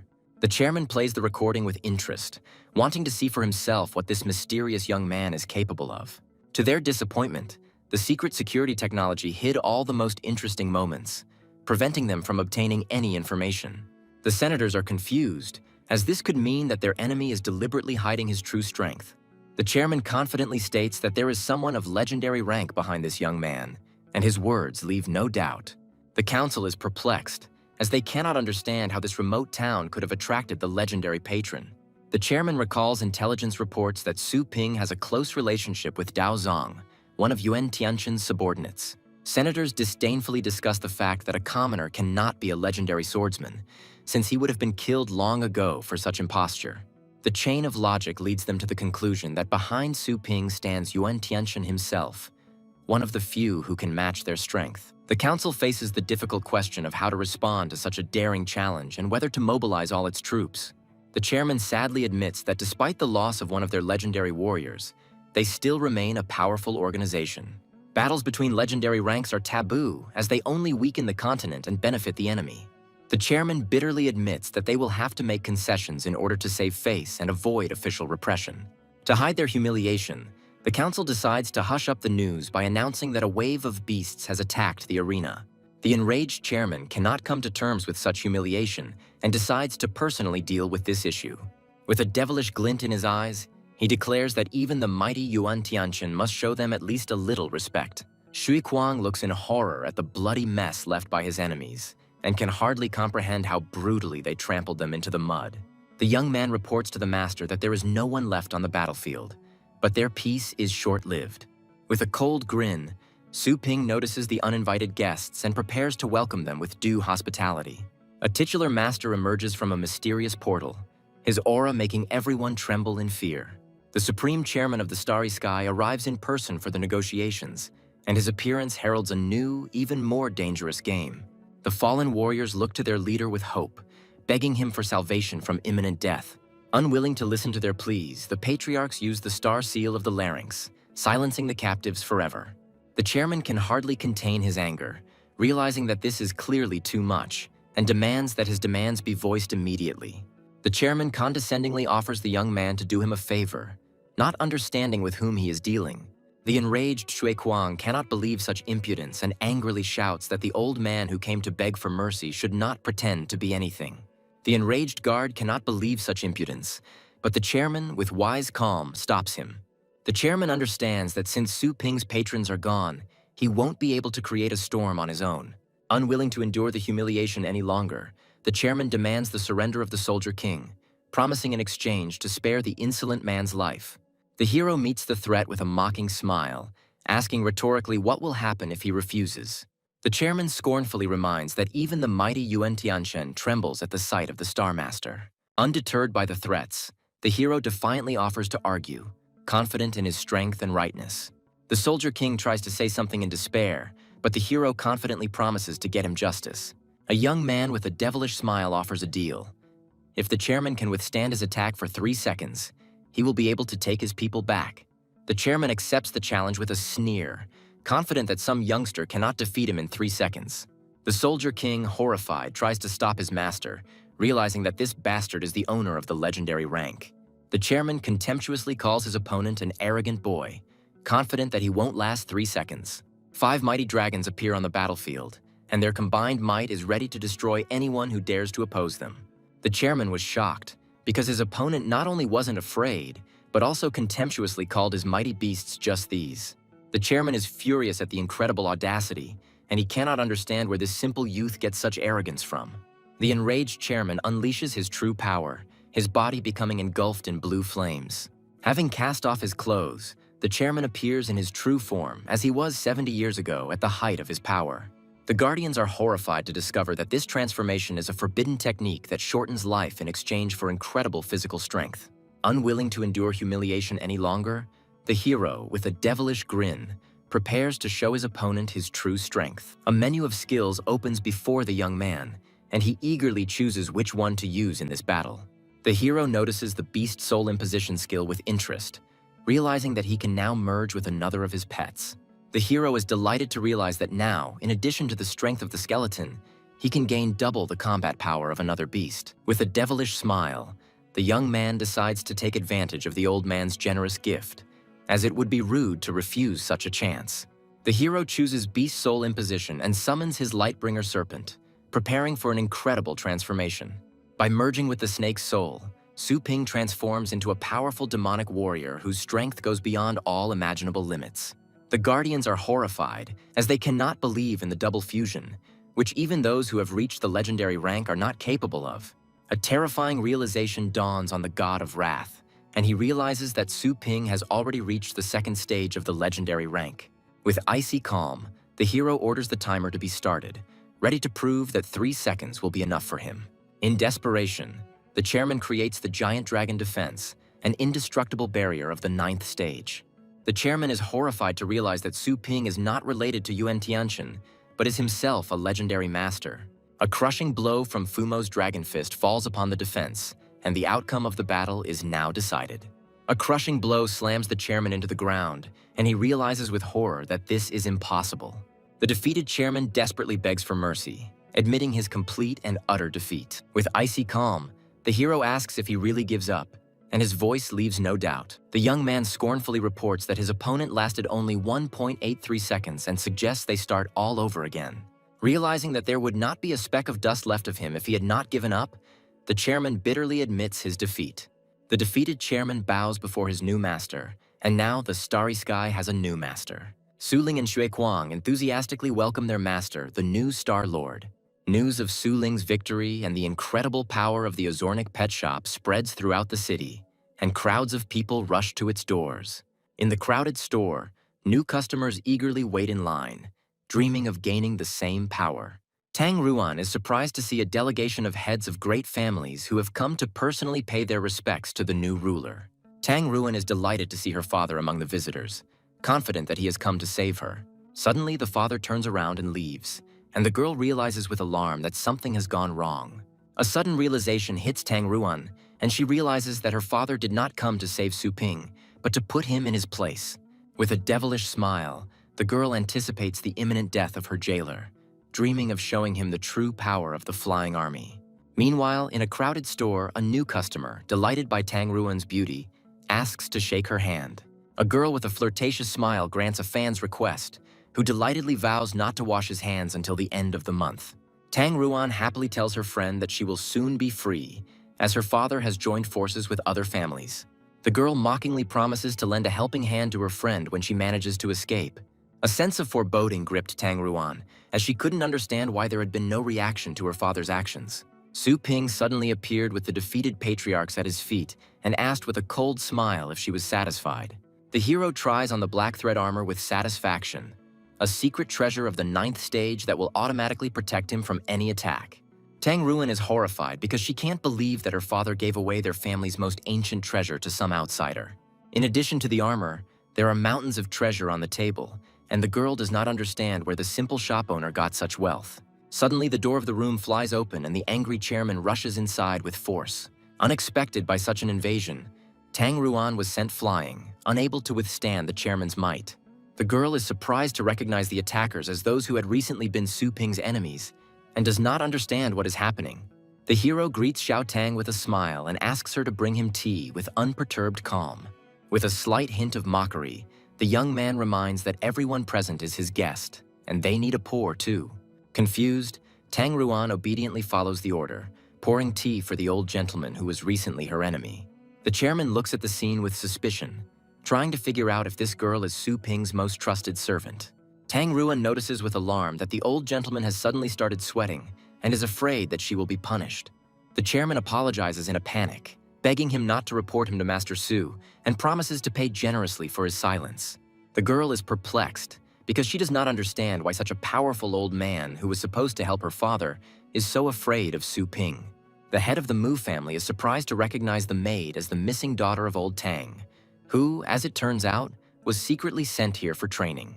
The elders note with envy that the girl has become much stronger, and they have never heard of patrons improving their students. The head of the Tang family is furious because he does not understand why he himself looked for his daughter if she was secretly sent here. Tang Ruan eagerly asks her father when they will start, confident that the flying army is already on its way. The girl, in her naivety, cannot understand why her father is hesitating, since he came here specifically to save her. The father, with a heavy heart, orders his daughter to follow Master Su and work hard. The head of the Tang family explains that due to some problems, she is now under Su Ping's command, and their future depends only on her. The head of the Mu family, not wanting to be left behind, offers to invite his son to serve the powerful lord. The patriarchs compete to praise their heirs, offering them as masseurs, cleaners, and servants. Tired of being toady, the hero irritably declares that there are enough people now and he doesn't need anyone else. The patriarchs regretfully realize that they have missed their chance and look with envy at the cunning Tang family. With a sly smile, the young man clarifies that there are enough people in the main office, but this does not mean that he does not need workers in other places. The hero, with cold determination, announces that the time has come to open branches, and now he will need all their resources. Young masters will be appointed as administrators, and those who show good results will be promoted. With a devilish smile, the young man reminds them that the life of each member of their families is now in their own hands and orders them to applaud. The hero decides to upgrade the store system to gain access to new features and further strengthen his power. With the help of the Level 4 store teleportation, Su Ping can now open branches even on Mars, and his empire is ready for limitless expansion. An important message from Daozong interrupts the hero's plans, as a struggle for the Dragon King's legacy will soon begin in the Secret Kingdom. The hero begins planning his empire, allocating sites for new stores around the world. The young man decides that the branches will not have growing sections for now, and customers will have to teleport to the main store. Having planned the expansion, the hero remembers that he still needs to sort out something before heading to the Secret Kingdom. Su Ling and Xue Kuang answer the call, and the girl reports that Joanna conveyed his request to them. The hero announces his imminent journey and invites his charges to join him in the wastelands. Xue Kuang enthusiastically agrees, as he misses real adventures and wants to test his new knowledge. Su Ping notes with a smile that the tournament was beneficial for Xue Kuang, who began to see the world more broadly. Su Ling bitterly admits that she failed miserably, and without the help of the little skeleton, she would not have survived. The hero gently comforts his sister, reminding her that Starry Sky used many dirty tricks and that her defeat was not fair. The hero explains that this was not just a fight, but a competition of forces behind the two sides. Su Ling hopefully asks if she could have won if her opponent didn't have such power behind her. The young man declares with absolute confidence that he has no doubt about his sister's victory. The hero gifts his charges with two powerful treasures to strengthen them and prepare them for future battles. Su Ling gratefully accepts the water armor, which will evolve with her and perfectly complement her defensive technique. Xue Kuang is delighted to receive the spiritual lamp, which compensates for his weak mental defense. Setting off on a journey, the hero gives final instructions to Anna, ordering her to monitor the work of the new employees and punish the lazy ones. In a hidden kingdom, a group of hunters brutally butcher the carcass of a giant beast, debating what to do with its bones and fur. The new captain of the group, Ye Chenshan, admires the good quality of the fur and orders that it not be damaged. The hero suddenly appeared and greeted his old acquaintance with a smile, interrupting his bloody work. Ye Chenshan happily greets his savior, not believing that he came in person. The hero introduces his charges to the new captain, announcing that in the future they will train on his team. Su Ling and Xue Kuang are thrilled to have the privilege of training with one of the city's best teams. Ye Chenshan thanks Master Su with a modest smile, admitting that without him, he would already be dead. The captain happily welcomes newcomers to his team, promising to take care of them and introduce them to the team. The young man anxiously inquires about Captain Ni's daughter, and Ye Chenshan gratefully reports that her vital signs have recovered. The captain sadly adds that the girl still needs time to come to terms with the loss of her loved one. The hero remembers with a heavy heart everything they had to go through and feels guilty for what happened. Su Ping leaves his charges in the care of the captain, promising to return next time and have dinner together. The young man vows to become stronger to prevent such tragedies in the future and to claim the legacy of the Dragon King. The majestic gates to Dragon's Rise open, and throngs of adventurers flock to the entrance to the hidden realm. Powerful guardians hover in the sky, ready to cut off anyone unworthy of entering the sacred lands. The portal closes, and those who did not manage to enter are disappointed to realize that their chance has been lost. Rumors are swirling through the crowd that the last part of the continent will be cleared today, and now everyone is wondering who will inherit the legacy. The famous sage declares that the inheritance will only go to the one who is the pride and favorite of Lord Yuan himself. Suddenly, a young title master appears in the crowd, and his appearance causes general surprise and shock. The hero appears before the Tang family with cold confidence, recalling his past victory. The guards block his way, declaring that the secret kingdom is closed to the public and asking him to leave. With a devilish grin, the young man realizes that someone is trying to take possession of the inheritance of the secret kingdom while the star rift is not open. The crowd watches the proceedings with interest, anticipating a hilarious spectacle, because this is not the first time this idiot has challenged the powers that be. With contempt, the hero asks if these pathetic guards are really the very will of heaven that was thrown to him. Suddenly, the sights are aimed at the guards, and a red mark foretells imminent death. The Guardians recognize the weapon with horror as the 10,000-ton tracer space cannon, and their faces distort with fear. A terrifying realization dawns on one of the guards, because only the one who is in charge of the starry sky can mobilize Tracer without an order. Enveloped in golden flames, the hero confirms their guess with a devilish grin, asking if they have lost their desire to stop him. In horror, the guards fall to their knees, begging for mercy and asking that no harm be done to Lord Yuan's closest relative. The hero declares with cold calm that as long as they don't touch him, he won't touch them, and his words leave no doubt. The guards realize with horror that the culprit of all this commotion was the very guy they were trying to stop. Meanwhile, in the depths of the secret kingdom, the spiritual solitude of a powerful master is interrupted. The enraged old man struggles to suppress the divine flame, not understanding who dared to interrupt his meditation. The enraged old man demands an explanation from his subordinate, not believing that some trifle could make her feel pain. With alarm in her voice, the girl reports that the very same man, Su Ping, has entered the secret kingdom. The news of Su Ping's appearance shocks Lord Yuan, and he coughs out a blue liquid. The Lord asks with concern about the situation with the advance party that was supposed to clear the last area. The subordinate reports that the squad is ready for cleanup and is only waiting for Madame Yuan to pass the test of inheritance. Lord Yuan is furious because he understands that Su Ping came here to ride at his expense and seize the inheritance. The subordinate suggests stopping the detachment, but the Lord understands that it is useless. Lord Yuan realizes that if he stops the troop, there is no guarantee that Su Ping will not take out his anger on Xiaolu. The Lord bitterly admits that the old wounds he received at the pet store have still not healed, and he cannot compete with Su Ping. In rage and helplessness, the Lord orders people to be gathered, ready to personally deal with the insolent man who dared to mock him. The ancient gates of the secret kingdom open wide, as if welcoming a worthy claimant to the inheritance. A mysterious voice warns that his rival has already passed the 9th floor, and there is no more time to delay.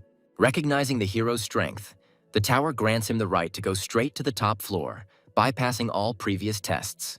The hero quickly climbs up, remembering that to pass the test he needs to stand 10 minutes against a 10-headed dragon.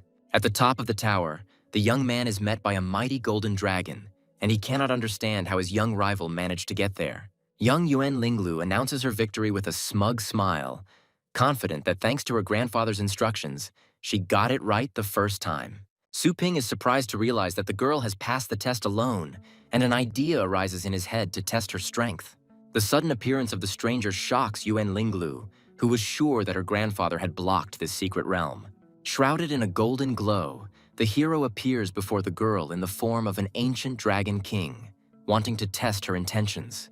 A shocked Yuan Linglu looks at the two men in confusion, not understanding which one is the real body of the old dragon king. The girl angrily rejects the lie, as she remembers her grandfather's stories about the man who cleared the Dragonbone Tower. The ancient dragon king delightedly announces that he has waited 10,000 years for an heir like him. The dragon's terrifying roar makes the girl remember the legends of highly developed creatures who lived among people. Yuan Linglu is alarmed to find that he cannot determine the level of power of this creature and doubts the veracity of the legends. The girl falls to her knees in panic, begging for forgiveness and asking to pass on her inheritance, but in response receives only ridicule. The hero, with a devilish grin, explains that he showed leniency for her sincerity, and this place is just a false mound. The girl is surprised to realize that the real legacy is hidden elsewhere, and her heart fills with hope. The young man reveals the secret with a slight smile, saying that the real dragon's tomb is hidden under a mountain 72 miles from here. Inspired, Yuan Linglu is ready to set off immediately, but the hero stops her, warning her of danger. The young man explains that the tomb is mortally dangerous and orders her to abandon all her treasures and equipment, promising to take care of them. Yuan Linglu gratefully accepts the instructions, trustingly leaving his belongings and setting out on a dangerous journey. Lord Yuan is pleased to learn that the last area of the continent has been destroyed, and his granddaughter has successfully passed the 9th floor. With cold determination, the Lord declares that he is counting on this inheritance, and his precious Xiaolu must fight for it. The ancient Dragon King's soul has finally been fully restored, and he is now ready to meet his heir. After 10,000 years of waiting, the Dragon King welcomes his long-awaited challenger. Confused and angry, Yuan Linglu cannot believe that she has been deceived again and demands an explanation. The enraged dragon does not understand why he was interrupted, and the girl panics and tries to justify herself. The ancient spirit looks at the two contenders with disdain, realizing that one of them is too straightforward and the other too cunning. A sense of foreboding grips the dragon, as he fears that his power will be misused. With a devilish grin, the hero announces that there are no other candidates, and now the dragon will have to choose one of them. The dragon is furious, because this challenger not only does not fear him, but also talks to him as if he were an old friend. Recognizing their strength, The dragon declares that they have both passed the initial test, and now the final one begins. A giant dragon skeleton appears before the heroes, and they must climb to the very top of it. The hero realizes that in this space the stellar power is suppressed, and he will not be able to use flight or summon flying beasts. Yuan Linglu flies up with ease, bidding farewell to the trickster she thought was left below. Not wanting to be left behind, the young man uses his tricks to quickly climb up the skeleton without resorting to brute force. The hero easily overcomes obstacles, but a new, even more dangerous trap awaits him ahead. Hundreds of skeletons emerge from the dragon's bones, their skeletal hands grabbing the hero, trying to drag him into the darkness. The young man realizes with surprise that his black thread armor for some reason does not work against these creatures. A sudden flash of light blinds the hero, and he realizes with horror that he has fallen into a deadly trap. The dragon's roar dispels all illusions, but their incredible realism makes the hero think. The young man understands that illusions are so real that each time they appear, a subconscious attack is triggered. Attacking illusions is a waste of energy, and now the hero must suppress his defensive instinct. Not wanting to waste any more time, the young man looks defiantly at the stream of skeletons, ready to compare his will with their illusion. Meanwhile, on the 9th floor, Yuan Linglu encounters a giant dragon and must now prove her strength. The girl looks at the illusions with disdain, confident that compared to her grandfather's special training, this is child's play. Yuan Linglu has been fighting ferocious beasts since she was 10 years old, and now she is ready to defeat anyone who stands in her way. Without further ado, the girl rushes into battle, following her grandfather's instructions and believing in her victory. With cold determination in her eyes, Yuan Linglu declares that she should be the one to inherit the inheritance because Grandpa is always right. The grandfather suddenly appeared and proudly praised his granddaughter, confirming that she really tried hard. The illusion of a grandfather looks at his granddaughter with disdain, calling her a creature who grew up without a father. The enraged old man rushes into attack, but the girl meets his blow with cold calm. Yuan Linglu easily deflects the attack, knowing it's fake because her grandfather would never say that. The girl is surprised to realize that a simple illusion can cause real physical damage. Finding himself on the 10th floor, Yuan Linglu anxiously wonders how many floors that mysterious guy was able to climb. Su Ping's sudden appearance shocks the girl, as she can't believe he was able to overtake her. Unwilling to endure humiliation any longer, the hero easily fights off a stream of illusory dragons. The young man understands with disdain that after countless resurrections, these illusions seem like child's play to him. The final test is over, and a mysterious voice announces that another challenger has passed out on the 33rd floor. The hero is surprised to learn that he has reached the 143rd floor, while the legendary master was only able to reach the 33rd.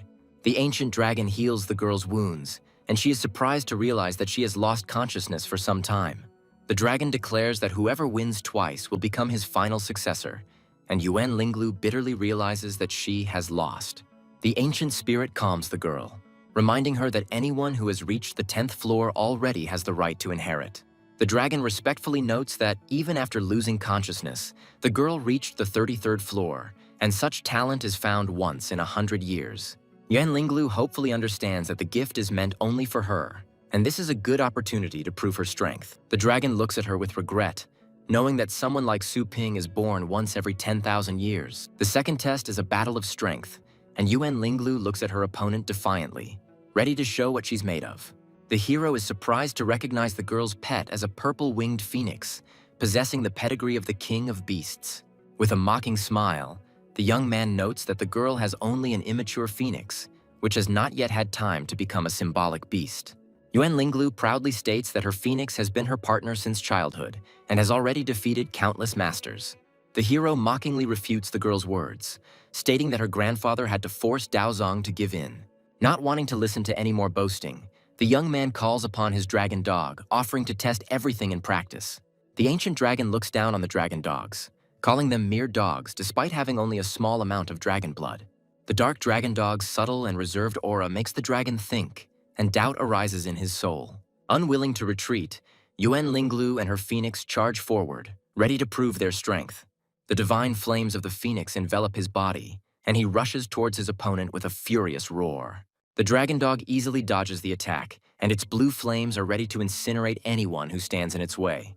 Yuan Linglu is shocked because there is not a scratch on her opponent's body, although she was sure that her phoenix hit. The girl realizes that it was an illusion, But at the same moment, a real blow throws her back. Yuan Linglu realizes with horror that it was not an illusion, and her opponent's physical defense exceeds the power of her phoenix.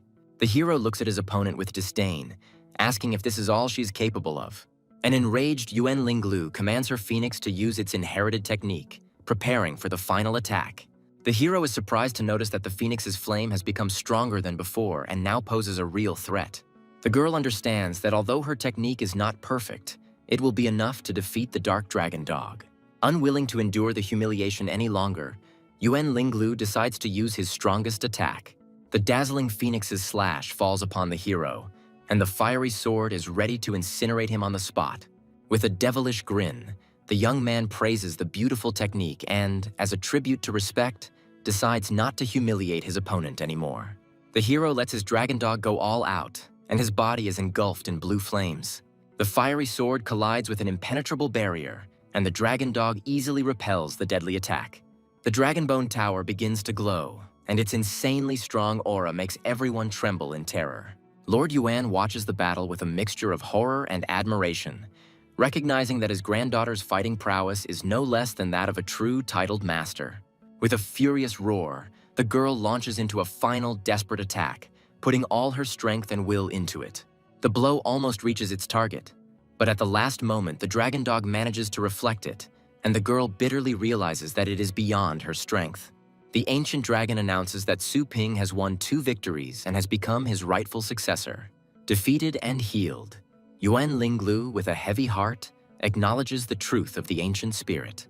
The girl bitterly realizes that she lost to this bad man without even being able to touch him. With tears in her eyes, Yuan Linglu admits that she has failed her grandfather's expectations, and her heart is breaking with pain. A sudden blow knocks the sword out of her hands, and the girl is surprised to realize that she was attacked by the one she thought was the winner. The hero hits the girl hard, and she looks at him with pain and bewilderment, not understanding what is happening.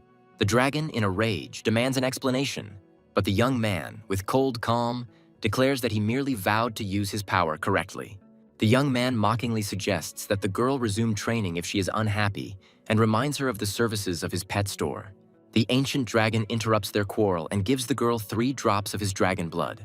Yuan Linglu grasps the priceless gift with trepidation, and her heart fills with hope for new, unprecedented strength. The dragon explains that his blood will help her distract the king of beasts, improve her physical condition, and replace rare materials. The girl gratefully accepts the gift and vows not to let the old king down, becoming stronger than ever. With cold determination in his eyes, Yuan Linglu challenges Su Ping, promising to surpass him in 3 years. The ancient dragon declares that the time has come for the true legacy and orders Su Ping to prepare. The hero realizes with anticipation that if even the consolation prizes are so good, then the true legacy will be truly amazing. The original world of the dragon soul opens before the young man, and a giant golden chest bound with chains descends from the heavens. The chest opens, revealing mountains of countless treasures worthy of the legacy of the Dragon King himself. The hero delightedly examines the countless treasures, which include weapons, armor, and even mounts. The ancient dragon declares that all these treasures are not worth mentioning, and the young man can take them if he likes them. The young man is perplexed because he cannot believe that among such wealth there is not a single real inheritance. Not wanting to miss his chance, the hero takes out the Qiankun scroll, ready to take every last speck of treasure. The scroll easily absorbs all the treasures, but for some reason cannot fold the mysterious golden coffin. Not wanting to leave anything valuable behind, the hero decides to take the water as well, which, in his opinion, the old king no longer needs. The ancient dragon stops him in a panic, asking him to clear his mind and prepare for his true legacy. The dragon bitterly recounts that he once suffered defeat, and now his true body is sealed in this coffin. The dragon's coffin that guarded his immortality is broken, and now his life force is fleeting. An ancient spirit offers the hero the chance to become the descendant of a true dragon, and his offer leaves the young man in shock. The hero panics and tries to stop the dragon, not understanding why it is so hostile to his bloodline. The ancient spirit is furious because its true essence is the golden crow demon god. The incredible discovery shocks the dragon, and he cannot believe that in front of him is the descendant of his worst enemy. The dragon desperately pleads for help, but his spirit is weakening, and now he must pass on his legacy. With its last breath, the dragon passes on its original legacy to the dragon dog, and its spirit finally dissipates. The hero is shocked because he cannot believe that the priceless legacy of the Dragon King was passed on to his dog. Lord Yuan suddenly appeared, hopefully asking if his granddaughter had received her inheritance. The girl has difficulty coming to her senses, not understanding what happened, and bitterly asks her grandfather for forgiveness. Wen Linglu falls to his knees in despair, admitting that Su Ping has appropriated the dragon's legacy. Yan lifts his granddaughter up, and she tearfully admits that she was useless and was unable to break through Su Ping's pet's defense. Lord Yuan is horrified to realize that Su Ping not only survived, but has also become the de facto master of the starry sky. Yuan Linglu bitterly asks for forgiveness, but immediately realizes with horror that now she has nowhere to hide her treasures. The girl excitedly shows her grandfather a rare blood crystal, begging him to continue training to defeat this villain. Lord Yuan looks at his grown-up granddaughter with pride, realizing that this experience and secret treasures were worth it. With cold determination, the Lord declares that he will not allow Su Ping to obtain another inheritance, as his power will become immeasurable. An army of adventurers enters the tower with trepidation, ready for new challenges and dangers. The hero looks with alarm at the golden cocoon in which his dragon dog sleeps, and does not understand why it is so noisy. The young man decides to stay and wait until his pet comes out, ready to protect him from any threat. While waiting, the hero is surprised to notice strange weeds that have grown out of nowhere and are reaching towards the cocoon. The young man realizes that the dragon's rich energy is coming out, nourishing everything around him, and his heart is filled with anxiety. The hero decides to seize the moment and immerse himself in the rich energy of the dragon cocoon in order to achieve great success. After 7 days, the soldiers left outside go mad with terror, begging the dragon not to eat them. Lord Yuan is alarmed to learn that the tower contains an extremely powerful spirit dragon capable of driving anyone mad. 7 days have passed, but no one has emerged from the tower, and the Lord suspects that Su Ping might have already slipped away. A sudden column of golden light erupts from the tower, and the guards realize with horror that someone is coming out. A giant golden dragon appears from the light, and the guards are horrified to recognize its rider as Su Ping. The majesty of the golden dragon of great dispersion descends upon the earth, and its roar causes the very earth to tremble. The dragon's overwhelming aura makes everyone fall to their knees, and Lord Yuan recognizes it with horror as the top 5-clawed golden dragon. The hero looks at his fallen enemies with disdain, reminding them that they just said he couldn't do anything. Lord Yuan can hardly bear the pressure, realizing that this is no longer a joke, and begs for mercy. A giant dragon, which has reached the level of the king of beasts, looms over the crowd, and its power makes everyone tremble in terror. The hero, with an innocent smile, asks what has the legendary Yuan so worried, since he hasn't done anything yet. Lord Yuan can hardly contain his anger, realizing that his opponent is deliberately mocking him. The young man, with a cold grin, reminds him that he should be the one asking what the Lord wants, since he wanted to kill him. The hero disdainfully declares that Longjiang is now his territory, and in the future he will not need their cold water. The young man threatens that he hopes the Lord will not do anything that will lead to unforeseen situations. The legendary dragon form art technique is cancelled, and the giant dragon begins to melt into thin air. The dragon dog that inherited the inheritance now possesses the power of the highest 7th stage and a multitude of new, deadly skills. The ancient dragon explains that he sealed 90% of the dog's power to prevent it from going out of control. The removal of the seals will occur gradually, and with each new stage, the dragon dog will gain more and more power. The hero is shocked because he cannot believe that after the removal of the last seal, his pet will enter a realm that is higher than the legendary one. Returning to the store, the hero receives a mysterious letter from another continent, and his heart is filled with anxiety.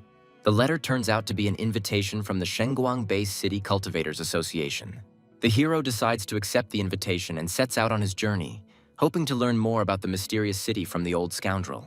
The young man is surprised to see a flying capsule parked at the entrance and realizes that they were already waiting for him. Having met with the chairman, the hero, without further ado, asks him to tell him everything about the city of Shenguang and its cultivators.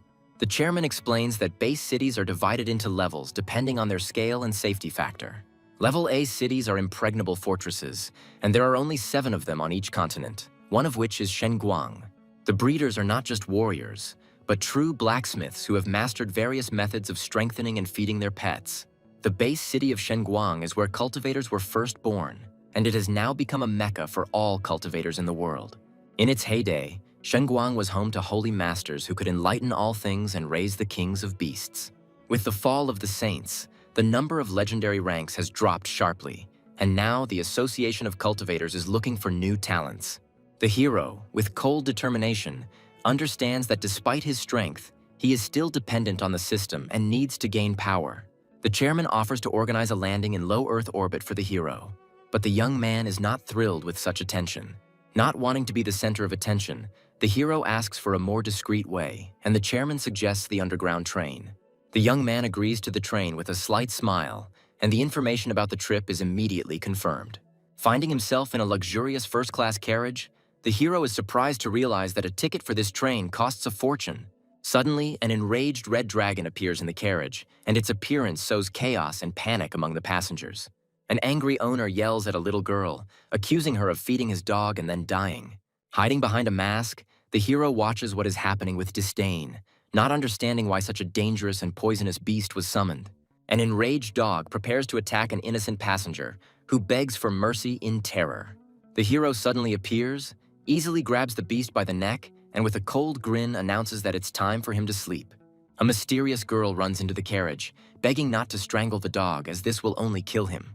The girl confidently declares that she is a nurturer and asks to be allowed to calm the enraged beast. The hero releases the dog with a slight smile, and it falls limply to the floor, unable to resist. The girl gently touches the beast's head, and her hand flashes with blue light, calming its rage. Under the influence of the sleeping magic, the dog falls asleep, and his breathing becomes even and calm. The hero watches in amazement at how easily the girl was able to calm such an aggressive beast. The girl proudly shows off her star gloves, which help her control her star power more precisely. The enraged owner demands an explanation, but the girl, with cold calm, declares that she made his beast fall asleep, and now he has nothing to worry about. The enraged owner demands an explanation, threatening that the girl will pay if his dog gets hurt. The girl tries to calm the impudent man, explaining that his dog ate a lot of sugar and must not be woken up. Tired of the screams, the hero grabs the insolent man by the arm, ordering him to silently take his beast. With icy calm, the young man orders them to apologize and then get lost, and his voice leaves no choice. Frightened to death, the dog's owner falls to the floor, unable to withstand the terrible gaze of his adversary. Humiliated and defeated, the man mumbles an apology, admitting that it is unethical to leave his pet alone. Having verified the hero's identity, the staff wishes him a good time, and he returns to his place. The flight attendant brings strawberry cheesecake, but the hero is surprised to say that he didn't order anything. The girl explains with a smile that Mrs. Zhang ordered it for him as a token of gratitude. The hero accepts the treat with a slight smile, just in time because he wanted to eat. A sudden jolt shakes the carriage and a tray of cheesecake flies to the floor, interrupting the peaceful meal. The ceiling of the carriage cracks, and the frightened flight attendant realizes with horror that there is something outside. Passengers run outside in panic and see that their train is being attacked by wild animals. The flight attendant tries to reassure passengers, assuring them that the train is equipped with a team of technicians who will sort everything out. The hero realizes with irritation that he won't even be allowed to eat in peace, and feels the approach of stellar power. The train is attacked by stone-armored beasts, their claws easily tearing through the metal casing. The dragon suddenly appears and easily deals with the attackers, but the hero notices that this is not the end. The captain of the guard is terrified, because among the attackers there are beasts of the 9th stage, and he orders his men to distract their attention. The creature that suddenly appeared turns out to be too fast, and the captain does not have time to react to its attack. Before the beast can strike, a beam of fire pierces it, and the soldiers, horrified, cannot believe that their enemy has been killed. The captain greets his savior with gratitude, not believing that he resolved the situation so easily. The captain assures with a smile that it is usually safe here, but the hero understands with suspicion that this is not the case. The hero realizes that even if such creatures have descended from the mountains, then perhaps something much more dangerous has appeared below. The young man is haunted by these anxious thoughts, and he decides to sign a contract not only to improve security, but also to expand his business. The young man understands that the attack on the city is only a matter of time, and Longjiang must become a Tier A city as soon as possible. A sudden meeting with the same girl from the train takes the hero by surprise, and she asks in surprise if he is from Shenguang. The girl, mockingly, cannot believe that the teacher does not know where their association is, and offers to show him the way. Finding herself at the entrance to the Dragon Academy, The girl proudly declares that she is its educator. When the guard asks the hero for his ID, he hands him an invitation from the association with a slight smile. Seeing the invitation, the guard bows in horror, begging the dear guest to pass through and not pay attention to his ignorance. The girl admiringly assumes that her mysterious companion is a powerful master who is hiding in the crowd. Not wanting to argue any further, the girl suggests watching a friendly match, and the hero happily agrees. The battle between Forest Monkey and Windbird begins in the arena, and their masters are ready for the competition. The hero is surprised to learn that it is not battle pets that are brought onto the field, but wild animals with which no contract has been concluded. The first competition is a test of controllability, where participants must force the animal to hold food in its mouth. The second competition is the ability enhancement competition, where participants use special materials for temporary strengthening. For a limited time, fosterers must strengthen any part of their pet's body, preparing it for battle. The empowered beasts rush into battle, and now they must fight each other to determine the winner. Swift Windbird leaves Forest Monkey no chance, and he finds himself in a losing situation. The death blow is approaching the vital point, and now the outcome of the battle seems a foregone conclusion. The sudden transformation puzzles everyone, as the reinforced part of the monkey turns out to be its back. A fatal blow from the stone teeth pierces the Windbird, and it falls to the ground with a scream, having lost the battle. The hero understands that the match of the breeders is not just a battle, but a competition in the ability to reveal the potential of the beast. A sudden meeting with the teacher takes the girl by surprise, and she shyly tries to justify herself. The teacher smilingly advises her to watch more matches, but immediately reminds her that her graduation is in jeopardy. The arrogant students look at the girl with disdain, calling her a soft-legged shrimp who couldn't control her beast. Unwilling to endure the humiliation any longer, the girl meekly agrees to leave, not daring to contradict her offenders. The hero suddenly appears and stands up for the girl, declaring that he did not notice any problems with her equipment. The young man, with cold calm, declares that they are the ones who are interfering with his ability to follow the match, and that their impudent faces irritate him. The enraged students cannot believe such impudence, but the hero contemptuously reminds them that their pathetic 6th grade does not give them the right to behave like this. The enraged student challenges the hero to a match of nurturers, confident of his victory. The hero accepts the challenge with a slight smile, but suggests playing for something else to make it more interesting. With icy calm, the young man offers to bet his life, and his words make the blood run cold. An ominous aura envelops the hero, and the frightened student realizes in horror that this is not a joke. With a devilish laugh, the young man declares that he was joking and suggests that the loser simply ask for forgiveness. The friend mockingly reproaches his comrade for cowardice, not understanding how 2 words could frighten him so. The enraged student cannot stand the humiliation and angrily declares that he will show who is dirty here. The teacher suddenly appears and happily offers to prepare the arena and act as a judge.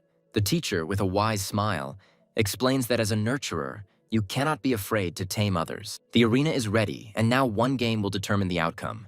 And for the sake of fairness, a blind selection will be used. The blind selection begins, and the participants must choose one of the wild animals locked in cages. The hero studies the proposed animals with interest, realizing that their distribution among the 5 elements could be the key to victory. The young man chooses the thunder beetle with the metal shell skill, and his choice is met with surprise. His opponent chooses Flame Dog with the blazing bite skill, and now they must fight in a battle of the elements. The girl realizes with alarm that Metal Shell will not be able to resist the flaming bite, and her friend is doomed. The arrogant student smirks and suggests to his opponent that he repent before it is too late, but he remains unperturbed. The first stage begins, and the animal's favorite food is placed in front of them. The winner is the one whose pet lasts 5 minutes. The girl recalls lessons where they taught that there are 2 methods for this stage: reward and punishment.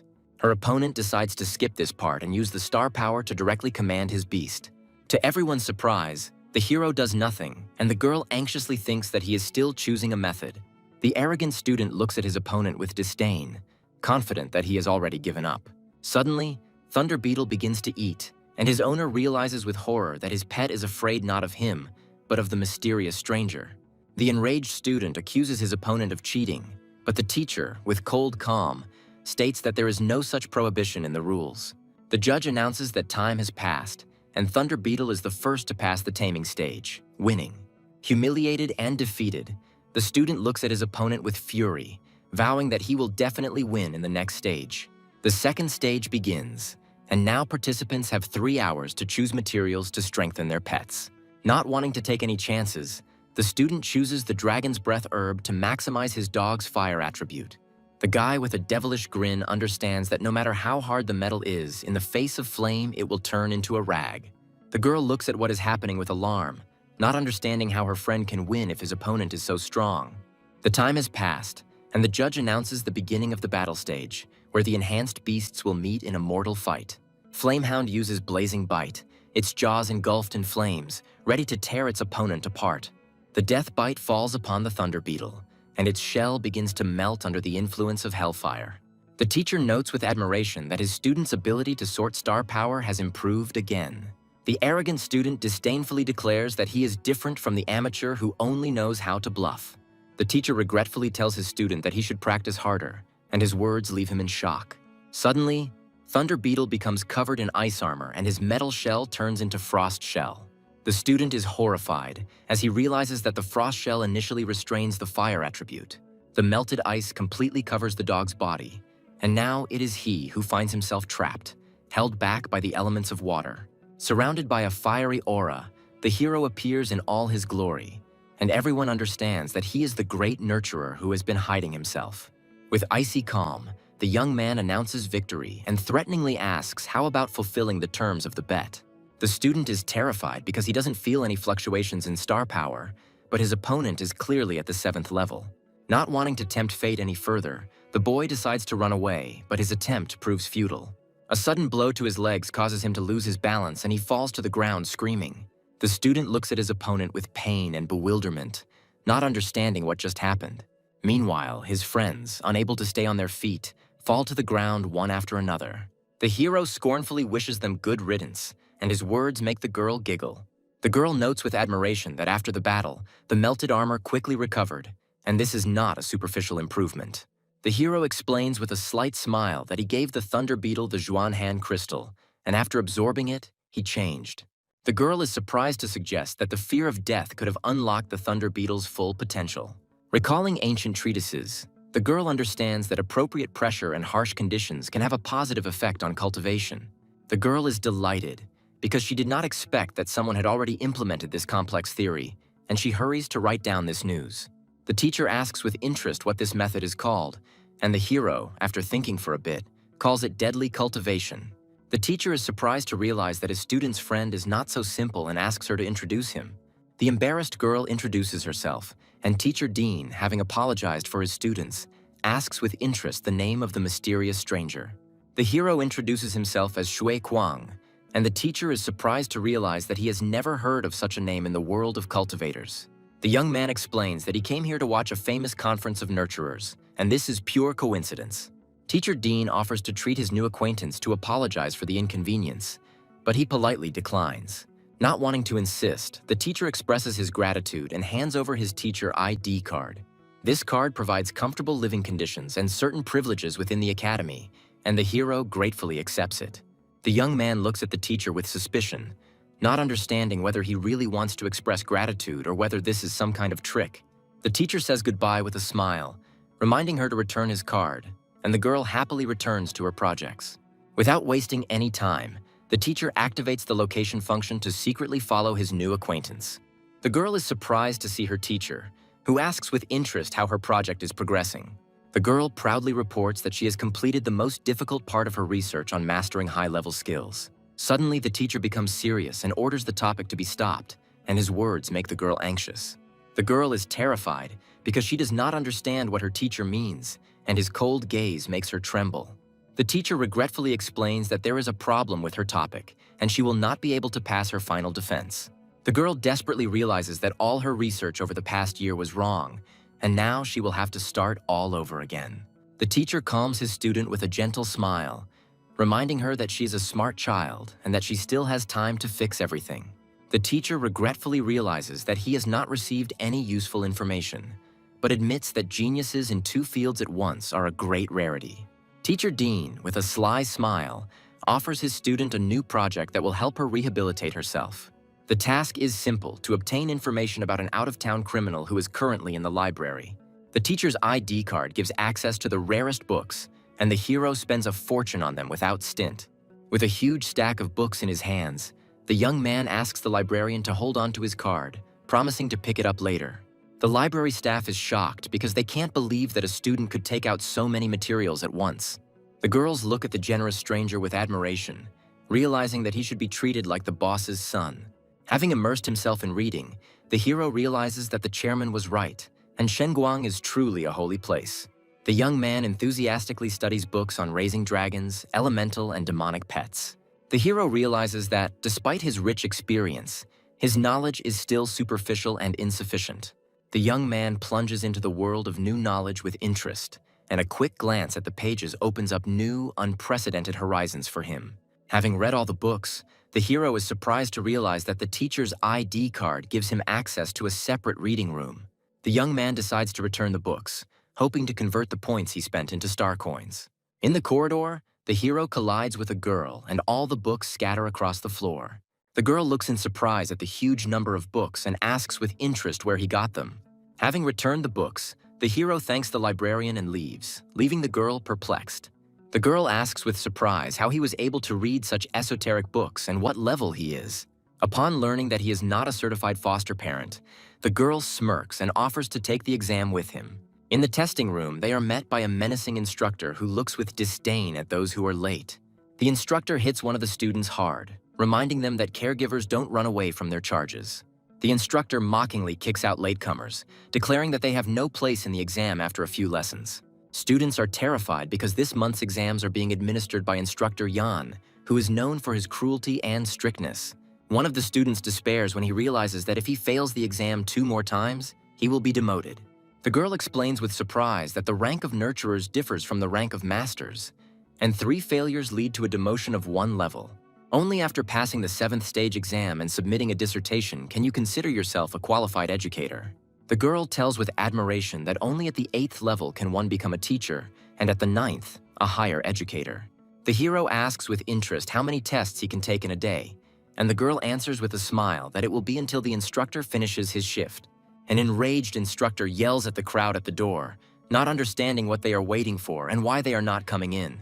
The hero declares with cold confidence that he will start from the first step, and he has nothing to worry about, because he will not be demoted. The instructor looks with disdain at the newcomer who came for his first test and orders him to register. The arrogant students look with mockery at the 3 children who were the first to enter the exam, not knowing what awaited them. The girl uses her technology to scan information about the hero, confident that now he will not be able to hide from her. The hero, with a slight smile, improves his vision in preparation for the upcoming test. An incredible force distorts space, and the girl realizes with horror that she is completely blinded. The young man creates a turbulence barrier, an advanced method that not only blocks but also distorts ambient light. The initial registration is complete, and the hero, registered as candidate number 44, goes to the examination hall. The first test was to dye the hair of test mice black using star power in 30 minutes. Without wasting any time, the participants begin the task, and the hero easily catches one of the large mice. The other participants struggle to complete the task, but their efforts pay off and the mice begin to change color. The instructor looks suspiciously at one of the boys, not understanding what he is trying to prophesy. Suddenly, the mouse bites the guy on the arm and he jumps back screaming, shocking everyone. Unable to bear the pain, the boy fails the exam and the instructor forcibly throws him out of the room. Half the time has passed, and the instructor menacingly reminds the remaining candidates that they need to speed up. A sudden burst of golden energy envelops one of the mice, and everyone looks on in surprise. The audience is delighted because they can't believe that this guy in black is so good, but they don't understand what he's doing. One of the students explains with a smart look that the key to coloring is to manipulate the star power to stimulate the pigment cells. The hero controls the star power with ease, and his hand glows with a golden glow. In an instant, the mouse is transformed. Its fur becomes a rainbow of colors, and a stylish mohawk appears on its head. The student is shocked because he can't believe that it took his opponent only a few minutes to not only dye his hair, but also grow it out. The instructor looks at the mouse in surprise, not understanding how it could have been painted so carefully. Something happens in the hair, and the instructor realizes that 44 used elemental fixation, giving the mouse elemental abilities. The hero's incredible skill shocks the students. Such a transformation of attributes without materials goes beyond the limits of the first level test. The instructor looks at the newcomer with interest. suspecting that behind the mask lies an old monster who hasn't pleased him this much in a long time. Impressed by the incredible talent, the instructor makes an exception, allowing 44 to move straight to the 7th stage test. The new challenge proves to be deadly. He must tame and strengthen a 7th-level blood mist ghost in half a day. The participants are terrified. The evil ghost of the bloody mist is unpredictable and capable of corrupting hearts, leading to madness. The hero declares with cold confidence that he does not need half a day, and that 5 hours will be more than enough. A terrifying monster emerges from its cage, and its strong smell of blood makes everyone tremble in terror. The girl realizes with horror that the ghost's psychic attacks allow it to devour the soul, ignoring any physical attacks. Wasting no time, the ghost uses its strongest attack, spirit possession, preparing to devour its victim's soul. The hero easily jumps onto the monster's head and mockingly asks if he is familiar with the Path of Thunder. A red flash illuminates the arena, and the hero easily suppresses the ghost's will, preparing for the next stage. The taming is over, and now the young man must strengthen his new pet. The hero realizes that this is the perfect opportunity to try out the recently learned method and at the same time prepare for future improvements to the small skeleton. Knowing that the ghost is afraid of thunder, the boy decides to strengthen its weakness by processing the herb of eternal life with the help of star power.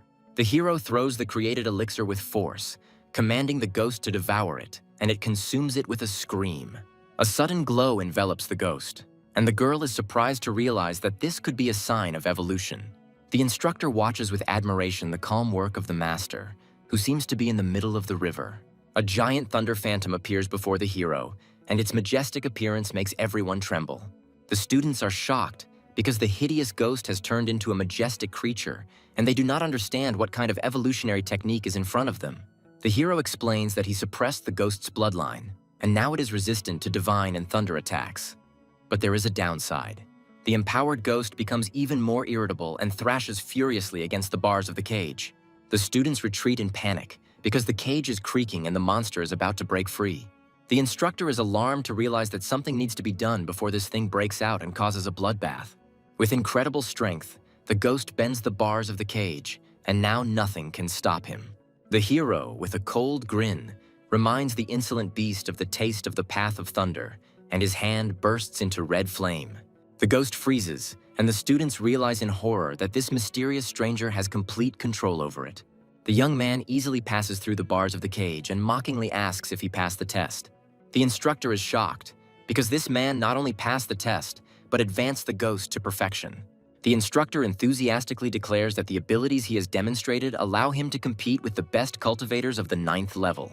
Mr. Bai, the association's vice president, suddenly appeared and noted with admiration that it was a feast for the eyes. The instructor greets the vice president with reverence, and he invites the mysterious stranger to come with him. A terrifying realization dawns on the instructor, and he cannot believe that this young man could be the vice president's own student. In his office, the vice president respectfully addresses the guest from Longjiang and asks him to take off his mask. Mr. Bai explains with a smile that there are few young people with such characteristics, and they are easy to recognize. Taking off his mask, the hero realizes with a cold grin that the investigation was conducted very thoroughly, and his identity has already been revealed. The vice president asks the young man with a serious expression if he has heard of the 4 kings. The 4 kings are the 4 beast kings, the most powerful creatures that have ever existed on Blue Star. Insidious and destructive, they razed countless cities to the ground and became the #1 enemy of all mankind. The blood they have shed is enough to drown mountains, and their names strike terror into all who hear them. The vice president explains with concern that each of the 4 kings possesses power no less powerful than that of the Kingdom of Fate. The hero is shocked, because the Kingdom of Fate is the highest of the 3 legendary kingdoms. The young man has difficulty realizing that even with his full strength, he is only in the realm of the vast sea. In the distant past, 4 kings were gravely wounded by a great warrior who, at the cost of his life, sealed them beneath the Abyss Cave. Now they are guarded by young masters of legendary rank, and since then they have never invaded human lands. The hero suspiciously asks if the seal has been broken, but the vice president confidently replies that it has not. The vice president reports with alarm that an abnormal migration of ferocious animals has been discovered in the desert area. The young man recalls the recent attack on the train and realizes that this was the very same anomalous phenomenon. Mr. Bai is alarmed that this could threaten the safety of civilians and decides to call a conference to prepare countermeasures. The hero notes with understanding that the fosterers are more interested in taming than killing, since it is they who give power. The vice president regretfully admits that the wasteland is too vast and they still have no results. The hero realizes with disappointment that instead of wasting time on investigation, he should have focused on gaining strength. The vice president explains with a grin that opening the spirit is a secret art, accessible only to those at the peak of the 9th stage. Mr. Bai states that the young man is definitely suitable and will likely become the second person in history to touch the legendary and holy spirit. The hero asks who was the first, and the vice president tells of a great warrior who fought single-handedly against 4 kings. Inspired by the story, the young man enthusiastically asks to be taught the opening of the spirit before it is too late. The vice president regretfully declines, reminding him that to achieve the 7th level he must write a 50,000-word dissertation. The hero is irritated and does not understand why they cannot open the back door for him, since he thinks so highly of it. Mr. Bai firmly states that the more critical the situation, the more they must follow the rules. Having resigned himself to his fate, the hero sadly realizes that writing his dissertation will take an eternity, but immediately finds a solution. Meanwhile, in her room, Zheng Lingtong desperately tries to finish her project, realizing that she lacks real-life examples. Mentor Dean happily accepts the gift of 20-year-old wine, promising to consider giving it priority in return. Teacher Dean greets his student with a smile, but his gaze is fixed on the humiliated girl receiving the massage. The girl apologizes bitterly, admitting that her opponent was too strong and she was unable to discern the information. The crushing blow sends the girl flying, her face contorted in pain and humiliation. With icy contempt, the teacher calls his student trash, incapable of handling even such a trifle. The girl tells with horror that her opponent started with the 1st level test and easily reached the 7th. Teacher Ding sips his wine with unperturbed calm, already knowing this and expecting something else.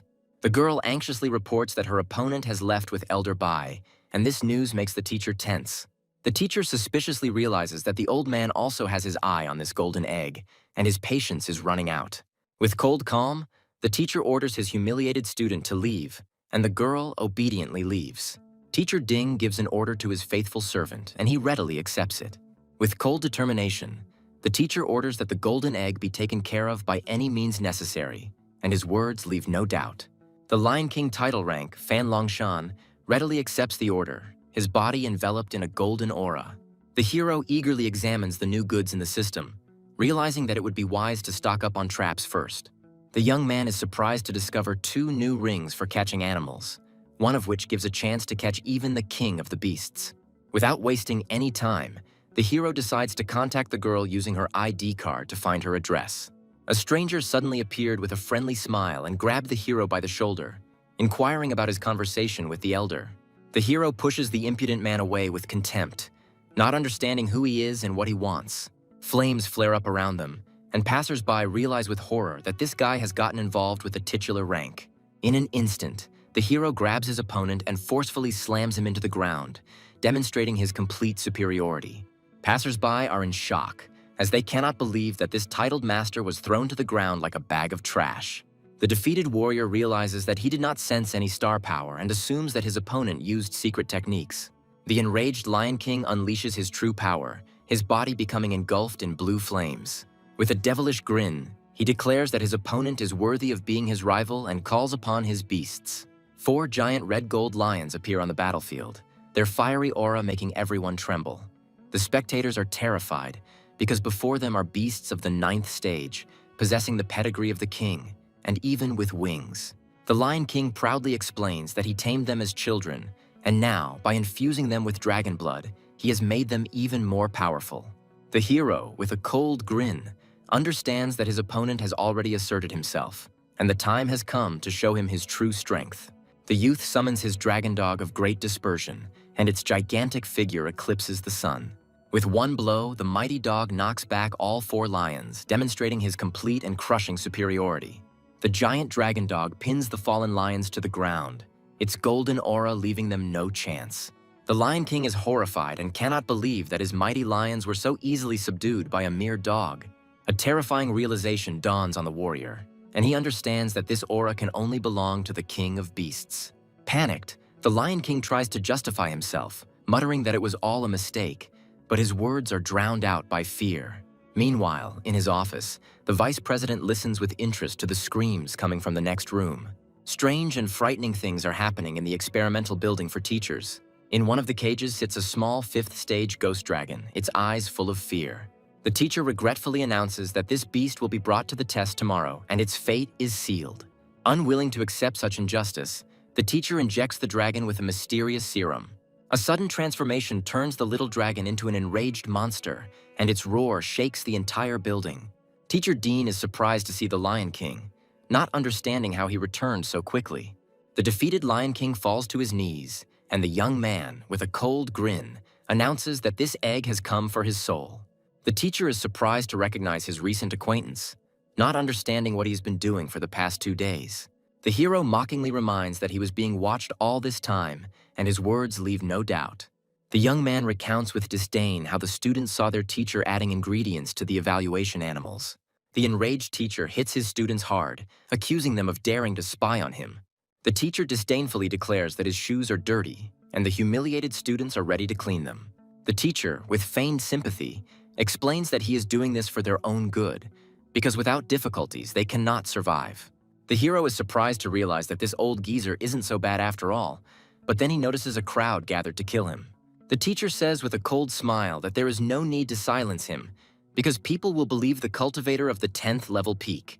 The arrogant warrior looks at his opponent with disdain, confident that he will still have to humble himself and beg him to teach him. With a sly smile, the teacher invites the hero to join them, promising to make him the strongest grower in the world. The sudden blow sends the teacher flying, and his body is slammed into the ground with force. Disgusted, the hero orders him to shut up, declaring that every word he says makes him sick. The enraged bodyguards rush to defend their master, threatening the hero with a terrible death. Unwilling to endure the humiliation any longer, the young man looks defiantly at the crowd, challenging them to come closer if they don't want to die. An incredible aura, not inferior to the 9th step, makes the bodyguards retreat in horror. Teacher Ding gives an order, promising a generous reward to whoever kills this dog and catches him alive. 3 titled masters of the highest 9th stage accept the challenge, hoping to use this opportunity to break through. With a furious roar, the 3 warriors rush into the attack, promising that their enemy will not have time to take a breath. With icy calm, the hero repeats for the last time that if they take even 1 step forward, they will die. The young man is interested to see if the authority of his little skeleton will work on these impudent fellows. In an instant, 3 9th stage title masters were killed, and the bodyguards fled in panic. With horror, they recognize in the small skeleton the very beast that killed several leaders of the Starry Sky. Teacher Ding realizes with horror that in front of him is that very young man, an incomparable master of combat beasts, possessing legendary combat power. Realizing his mistake, the teacher falls to his knees, begging for mercy and promising to give everything he has. The hero asks with a cold grin if he is really ready to give him everything in exchange for his life. With a devilish laugh, the young man offers him to pray, reminding him that his things are now his things. The hero looks at his enemy with contempt, realizing that he knew from the very beginning that he was the owner of the pet store. The young man proudly declares that this little skeleton is his battle pet, which he personally raised. The bodyguards are horrified because they cannot believe that this small skeleton, comparable to the king of beasts, was raised by his hands. The hero, with a devilish grin, offers everyone the opportunity to have the same pet, and his words leave no doubt. The young man throws the swords of his slain enemies to the ground, inviting those who do not wish to participate to leave. With cold determination, the hero declares that those who want to be with him must show what they are capable of. The bodyguards are confused, as they cannot decide whether to betray their master for the opportunity to raise such a pet. An enraged teacher, Dean cannot believe such a betrayal and angrily shouts that this is their payment for his kindness. Tired of the bullying, the bodyguards draw their swords, ready to take revenge on their former master for all the humiliations. The teacher furiously orders them to leave, but his words are drowned in hatred and contempt. With a cry of despair, the teacher rushes at his former subordinates, but finds himself in the minority. One of the bodyguards hands the hero a secret order that Ding Chunfeng carried with him, and now his fate is sealed. The bodyguard reverently hands over a secret order that gives the right to use the abilities of a 9th level cultivator. With a cold smile, The hero accepts the order and orders that from now on he be called Master Su. The bodyguards fall to their knees, swearing that they saw nothing and knew nothing. The hero, with a slight smile, summons his snake and orders it to clean up the battlefield. Meanwhile, in the student dormitory, someone is worried about his friend. The girl anxiously knocks on the door, reminding her that Tun Tun hasn't eaten anything for 2 days. In despair, the girl doesn't know what to do, because tomorrow she has to present a report on a new project. The rector is furious because he only warned Teacher Dean yesterday, and now he doesn't understand what's happening in the 8th grade. The secretary reports that the teacher's communicator is not responding and has not been seen since yesterday. The rector, with cold calm, orders that the location of the missing teacher be determined using his data. The rector anxiously asks where the others are, but his secretary only silently works on her laptop. The secretary regrets to inform you that Teacher Dean has gone missing and his whereabouts have not been found. The rector is furious because he cannot believe that a highly qualified specialist could disappear without any reason. The teachers mockingly assume that the old fox got his comeuppance, but they cannot understand who dared to do such a thing. Unwilling to wait any longer, the rector uses his power to find the missing teacher. To his horror, he cannot detect any sign of his presence for 100 miles, and his heart fills with anxiety. The rector calls upon his faithful servants, ready for the most decisive actions. With fury in his eyes, he orders a strict check of everyone who has had contact with the teacher and the beheading of any obstacle. In the midst of the investigation, an important call comes in and the rector orders everyone to remain silent. A hologram of Vice President Bai appears in the office, and the rector respectfully greets his old acquaintance. The vice president regretfully expresses his condolences, but asks that no in-depth investigation be conducted. The rector is horrified because he cannot believe that Ding Chunfeng provoked such an important person as Elder Bai. Mr. Bai explains with disdain that this villain bullied the students and trampled the seedlings. The rector, with a false smile, thanks the elder for cleaning up after him. The vice president asks with cold calm why the rector did nothing, knowing about everything.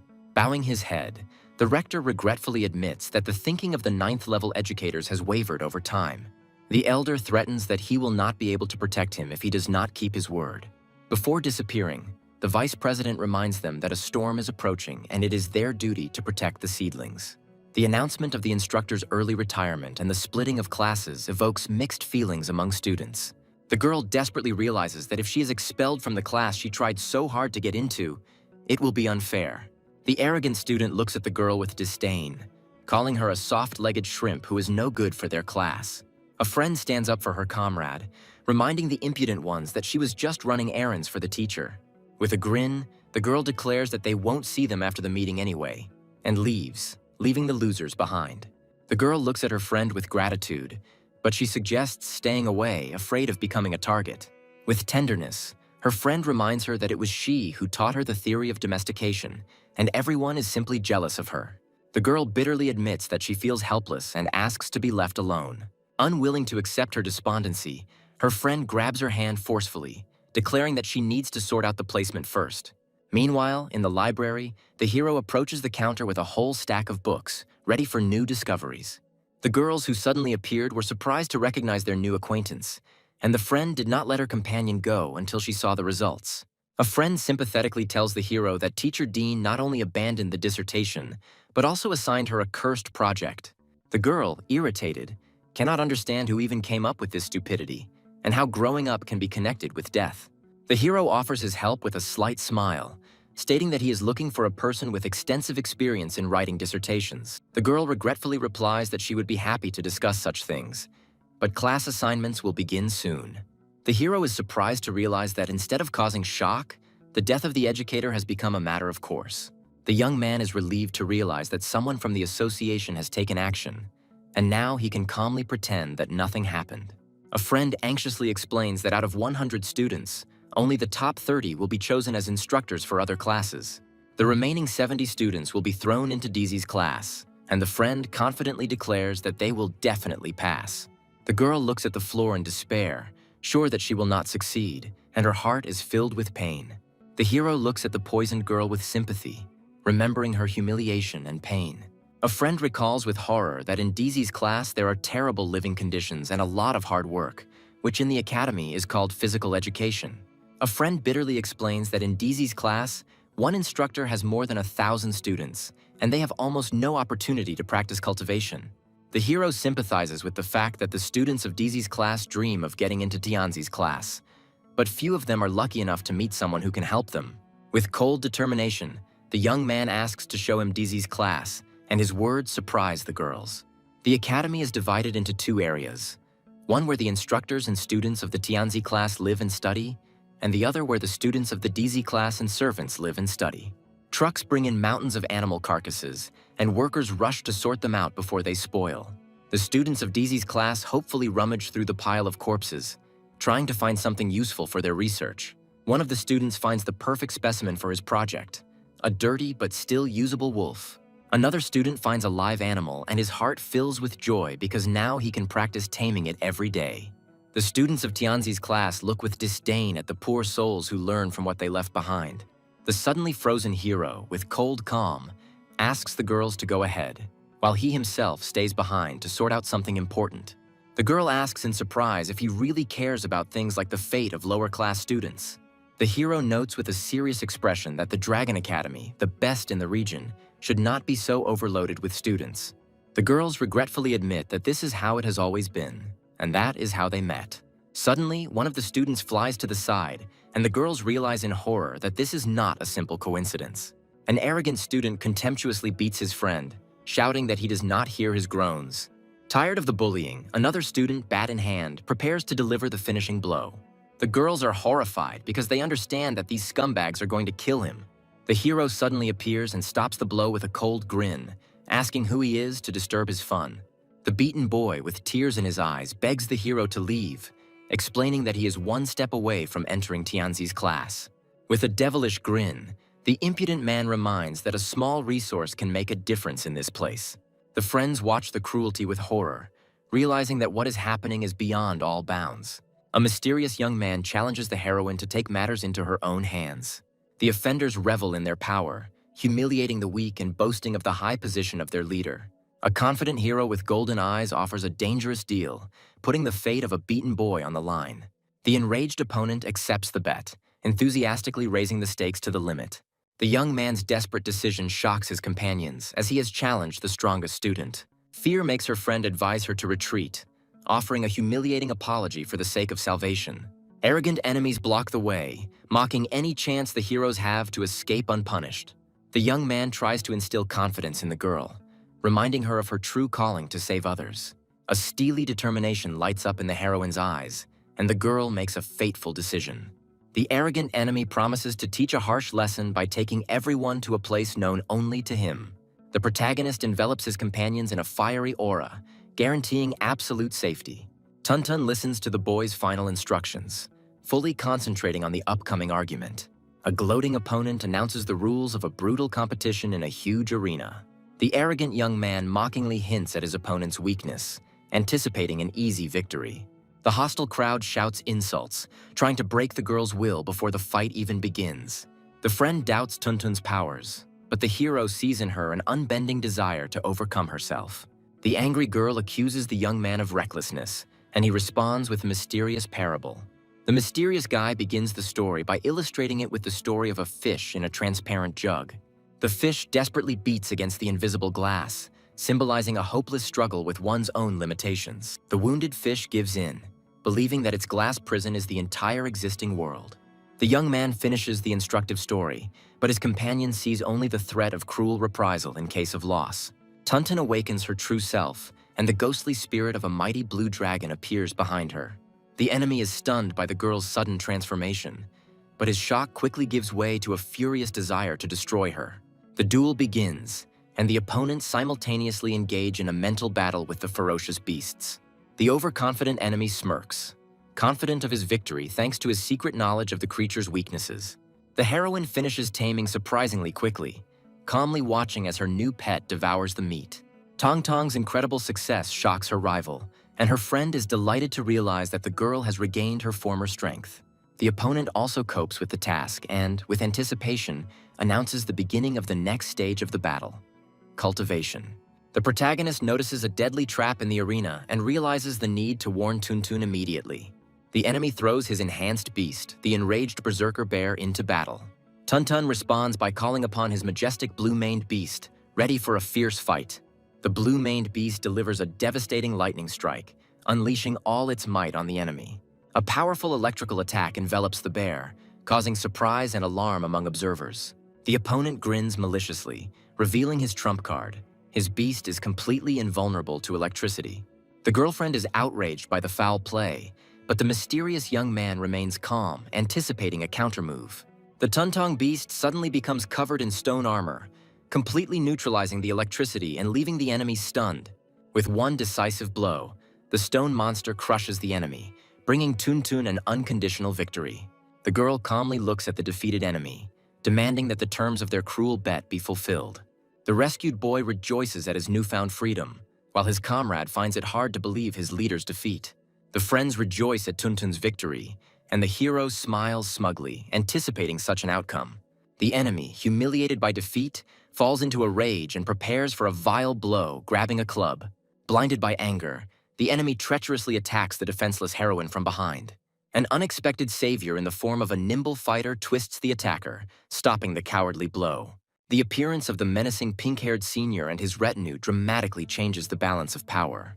There is fear in the friend's voice, because the young man who appeared turns out to be the legendary upperclassman, the boss of their entire class. Even after being captured, the arrogant young man continues to make threats, hiding behind the name of his influential family.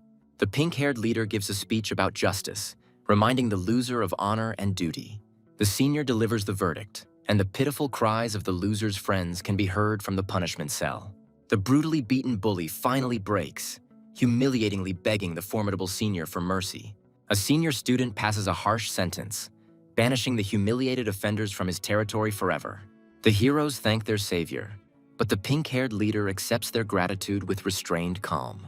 The young man praises Tong Tong for her contributions, lamenting the unfair distribution of resources at the academy. A senior student tries to cheer up a girl by jokingly offering her the comfort of his company. A mysterious guy abruptly interrupts a friendly conversation, asking a direct and uncomfortable question about money. The senior student looks with distrust at the stranger, who introduces himself as an ordinary merchant and shows a business interest. The leader bitterly explains the harsh reality of their world, where only the rich have privileges, while the poor are destined to be outsiders. The pink-haired boy warns the boy against trying to profit from their class, but Tung Tung stands up for his savior. The protagonist reveals his true purpose by asking about the possibility of renting a heavenly beast, leaving Tong Tong astonished.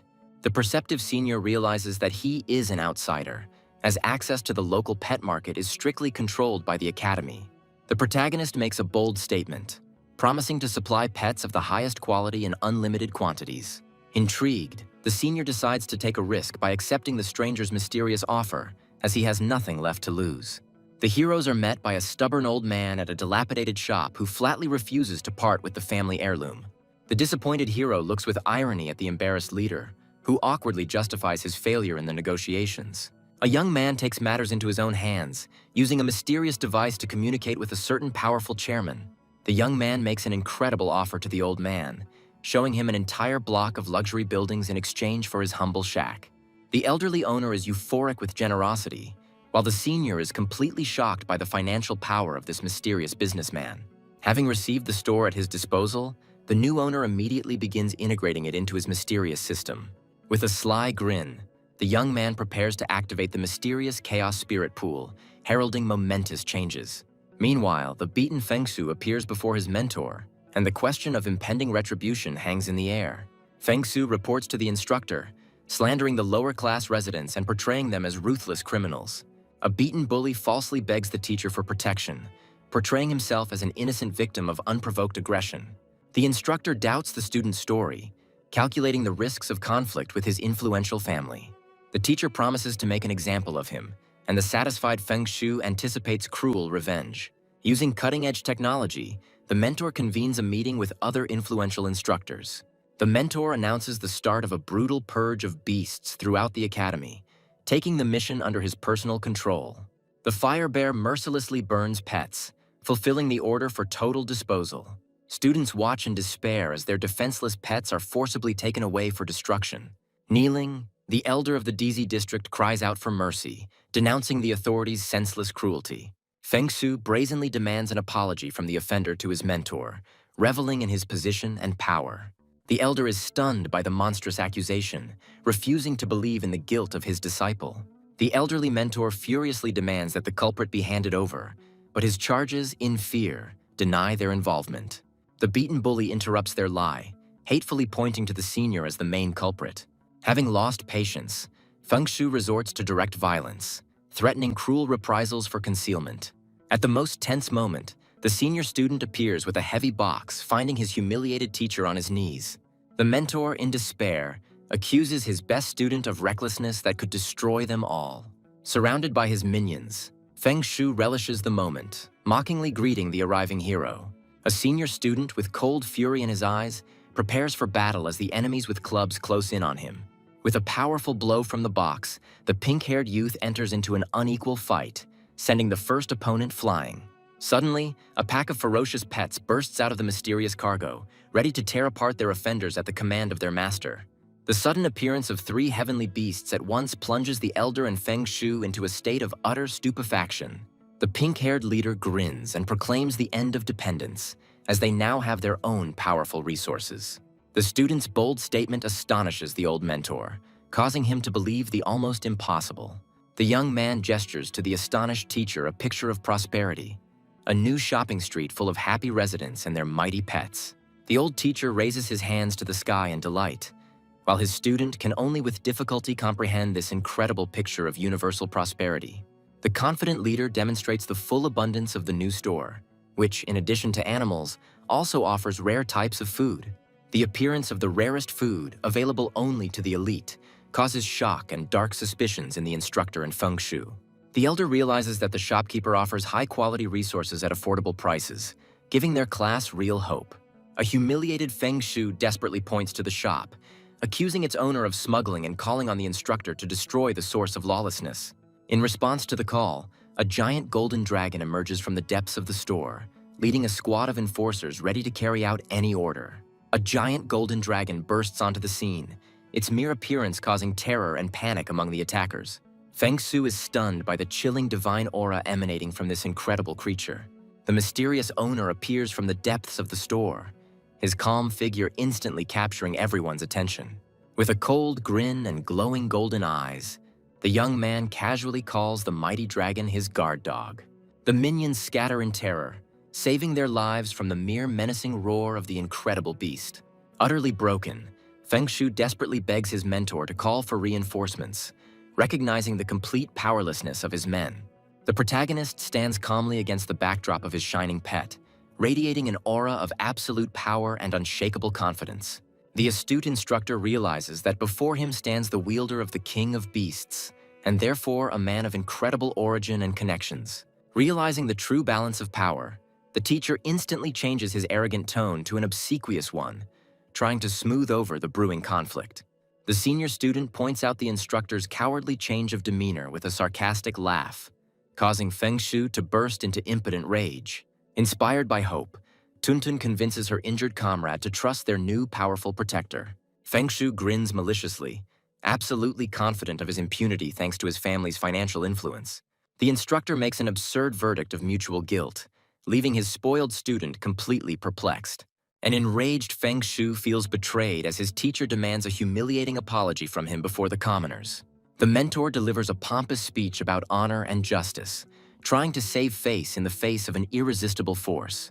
The teacher makes the final judgment, forcing Fengshu not only to apologize, but also to pay for the victim's medical treatment in full. The senior student, with a sly grin, finishes off his humiliated opponent, demanding the immediate execution of the sentence. Driven to his limits, Fengshu decides to take extreme measures, calling on the powerful forces of his family for help. A powerful call cuts through the sky, and three mysterious figures arrive in the blink of an eye at the youth's call. The masked elite fighters who have arrived in response to the call bow before the young master, ready to unleash their wrath on his offenders. The appearance of the three titular masters floating in the air leaves the elder in awe. Blinded by his thirst for revenge, Fengshu tries to convince his mentor to break the truce for a bloody massacre. The joy of victory gives way to anxiety, as the appearance of three masters hints at an even greater and hidden danger. The protagonist, with icy calm, dispels the general fear, hinting at a true, even more powerful threat from above. The young man's frightening prediction comes true, and the mysterious silhouette of another, far more formidable enemy appears in the sky. A powerful elder of the Xiao family descends from the heavens, shrouded in an aura of colossal power. The arrogant young man panics, because the appearance of the elder means the complete failure of his reckless plan.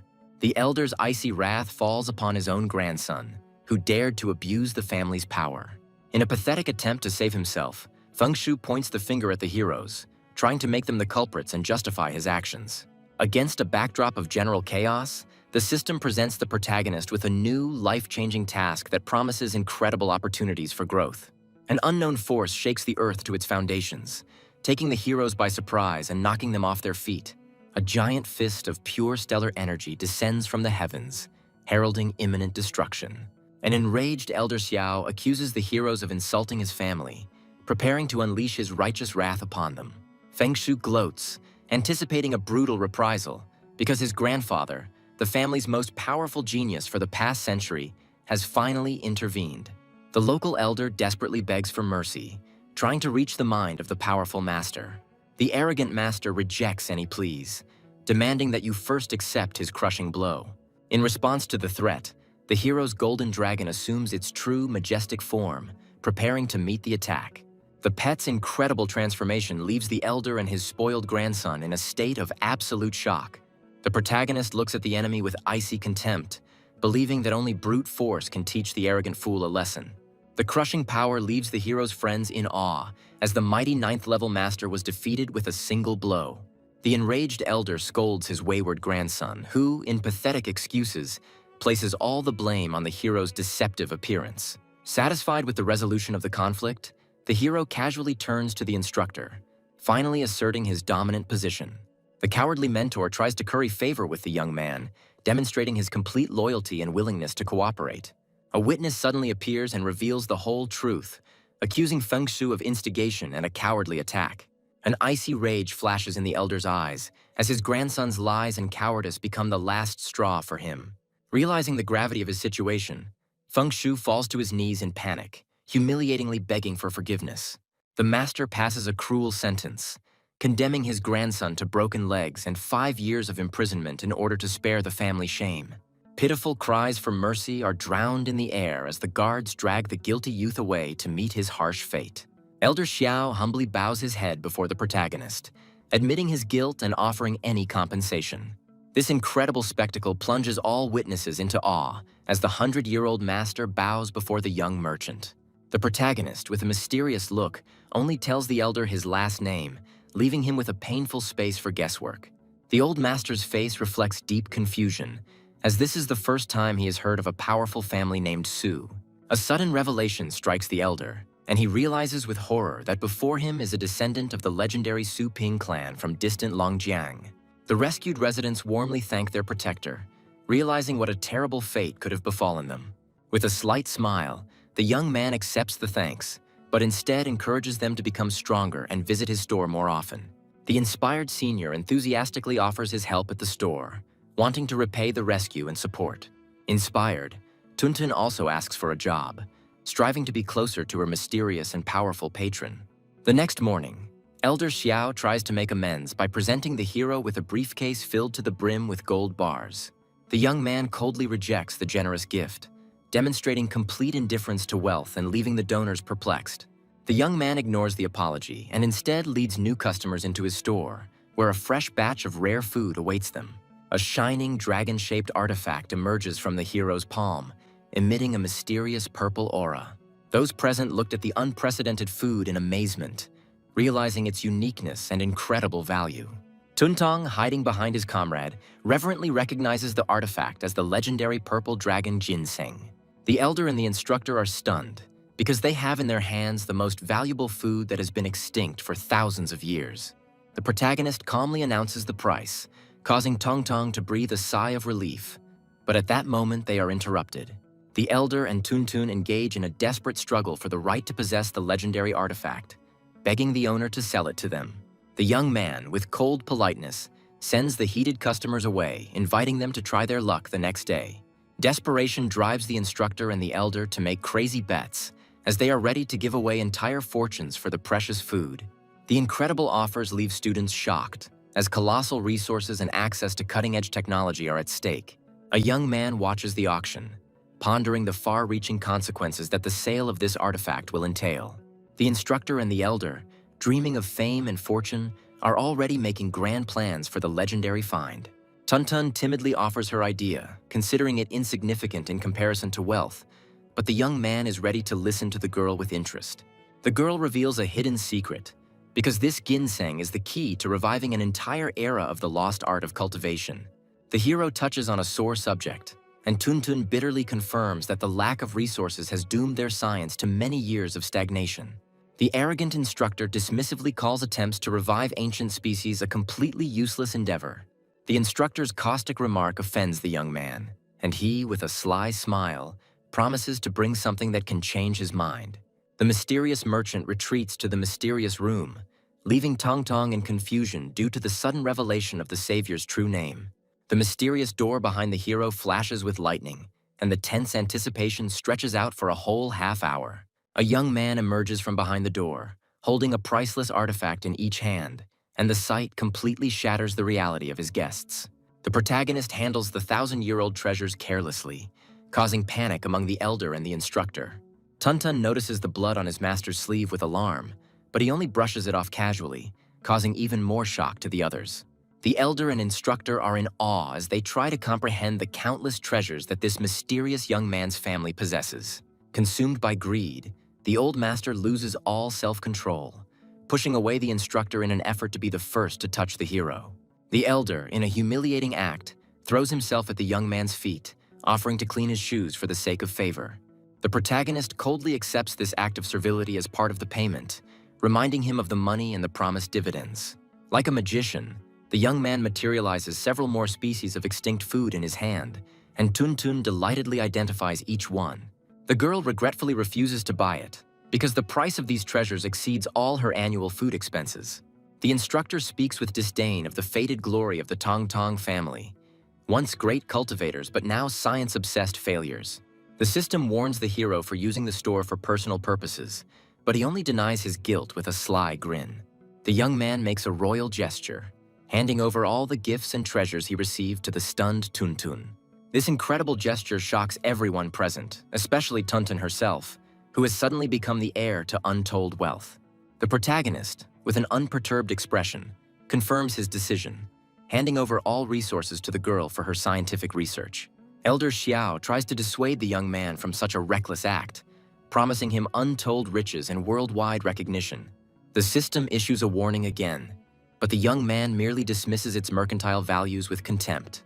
With righteous anger, the boy lashes out at the elder, accusing his family of greed, arrogance, and complete indifference to the fate of the weak. The powerful rebuke makes even the 100-year-old master feel ashamed, and for the first time in his life he is speechless from the young man's righteous anger. The senior and his comrades rejoice because finally someone has been found who dared to challenge injustice and stand up for them. The disgraced elder and instructor showered themselves with flattery, trying to atone for their guilt and appear as noble patrons. With cold calculation, the young man considers his own benefit, understanding that selling elite feed and monopolizing the market is not a sin. A fire of ambition lights up in his eyes, and the hero mentally voices his grand plan, in which investing in Tong Tong is only the first step. The grand plan bears fruit, justifying all actions in the eyes of a doubting system. The next day, the atmosphere in the classroom is tense due to the shocking video being shown. The friends decide to hide in the dorm until the tests, trying to avoid the impending threat. Looking for some fun, the bored bully notices the girls entering and an evil glint lights up in his eyes. The arrogant Feng Yiliang blocks the path of his friends, immediately setting his sights on the defenseless Tong Tong. Tuntun, with icy calm, demands to give way, refusing to show his fear. Feng Yiliang resorts to direct insults, maliciously mocking the girl and trying to break her will. In response to the silent contempt, the bully snatches the valuable book from Tong Tong, crossing the final line. The bully holds the book high, reveling in his superiority, while the girl desperately tries to get her thing back. The outraged friend prepares to intervene, but another student mockingly stops her, continuing the cruel bullying. A vicious bully mockingly offers a deal, demanding a humiliating confession in exchange for her item. The sadist eagerly awaits her tears, reveling in every moment of her helplessness. A sudden intervention interrupts the bullying, and the steely grip of an unknown savior takes the offender by surprise. The mysterious protector easily neutralizes the bully, returning the book to the girl and offering his protection. The defeated bullies are perplexed and try to understand the reason for such a strange intercession on the part of the bodyguard. Dirty speculations give birth in the heads of hooligans to a vile theory about a patron, explaining her sudden protection. The thirst for revenge pushes the bullies to a new plan, and they decide to secretly follow the girl in order to get compromising photos. The pursuers, hiding in the bushes, watch in bewilderment as their target heads to the scientific institute. Inside the institute, a desperate colleague turns to Tong Tong for help after encountering an insurmountable problem in raising tigers. Looking inside, the bullies are surprised to find a whole gathering of lower-class students, something they never expected. Tong Tong instantly identifies errors in treatment, demonstrating deep knowledge in the art of cultivation. The spying hooligans are enraged, deciding that the girl is illegally using the academy's resources for her experiments. The menacing bodyguard once again thwarts their dastardly plans, catching the spies off guard. The bully tries to portray himself as a fighter for justice, but the guard only contemptuously ridicules his stupidity. Feng Yiliang bursts in, threatening Tong Tong with expulsion for allegedly using the equipment illegally. The girl calmly shows official documents, completely destroying all accusations and shocking the bully. A friend gently leads Tong Tong away from a pointless argument, reminding her of the importance of their joint scientific project. The name of the Purple Blood Dragon project stuns the bullies, as its success guarantees the girl a bright future. A sensational discovery is presented at a scientific conference. A giant snail grown using a new method amazes the imagination. Experts are excitedly analyzing the data, confirming the incredible stability and resilience of the new species of celestial beasts. Confident of success, the scientist eagerly awaits recognition for his innovative skills. The jury delivers a crushing verdict, giving him humiliatingly low scores for his work. The pathetic result plunges the smug scientist into a state of complete shock and denial. In desperation, the scientist tries to stop the judges, looking for the reason for his crushing failure. The judge dismisses the work with cold contempt, considering it to be nothing more than outdated and useless old junk. A grand conference of cultivators brings together the city's elite because everyone's future is at stake. A charming host announces the beginning of a grand event taking place within the walls of the prestigious Dragon Academy. The rector of the Dragon Academy addresses the participants with hope, wishing them luck in finding investors and fame. The powerful vice president of the association announces the main prize, which promises the winner membership in an elite society. The news of this incredible opportunity creates a frenzied excitement among the crowd, as everyone dreams of following in the footsteps of their legendary predecessors. The young man looks at others with envy, but his friend quickly brings him down to earth, reminding him of the unattainability of his dreams. Instructor Shu greets the guests with a polite look, allowing them into a closed area for special participants. Young instructors discuss their cunning plans to snatch up talent, anticipating the coming struggle. At this time, the main character confidently heads towards the arena, ready to use any opportunity to win. The appearance of a mysterious young man in the elite training grounds causes a wave of confusion and gossip among the instructors. Instructor Shai only watches the whispers with a smirk, because the general confusion only plays into his hands.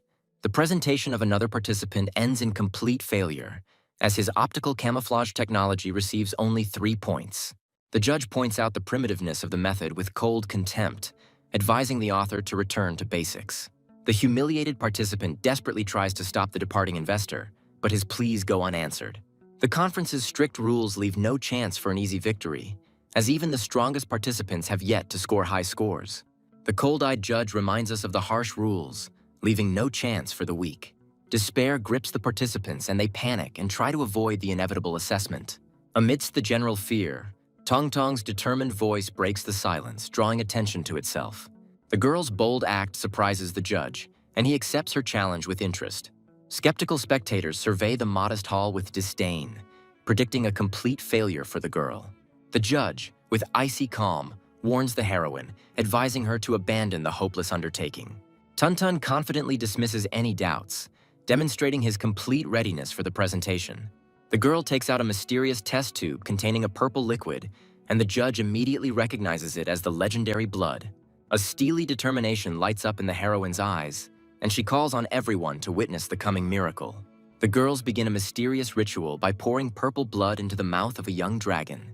The friends use the legendary method of blood forging, and their combined energy envelops the young dragon.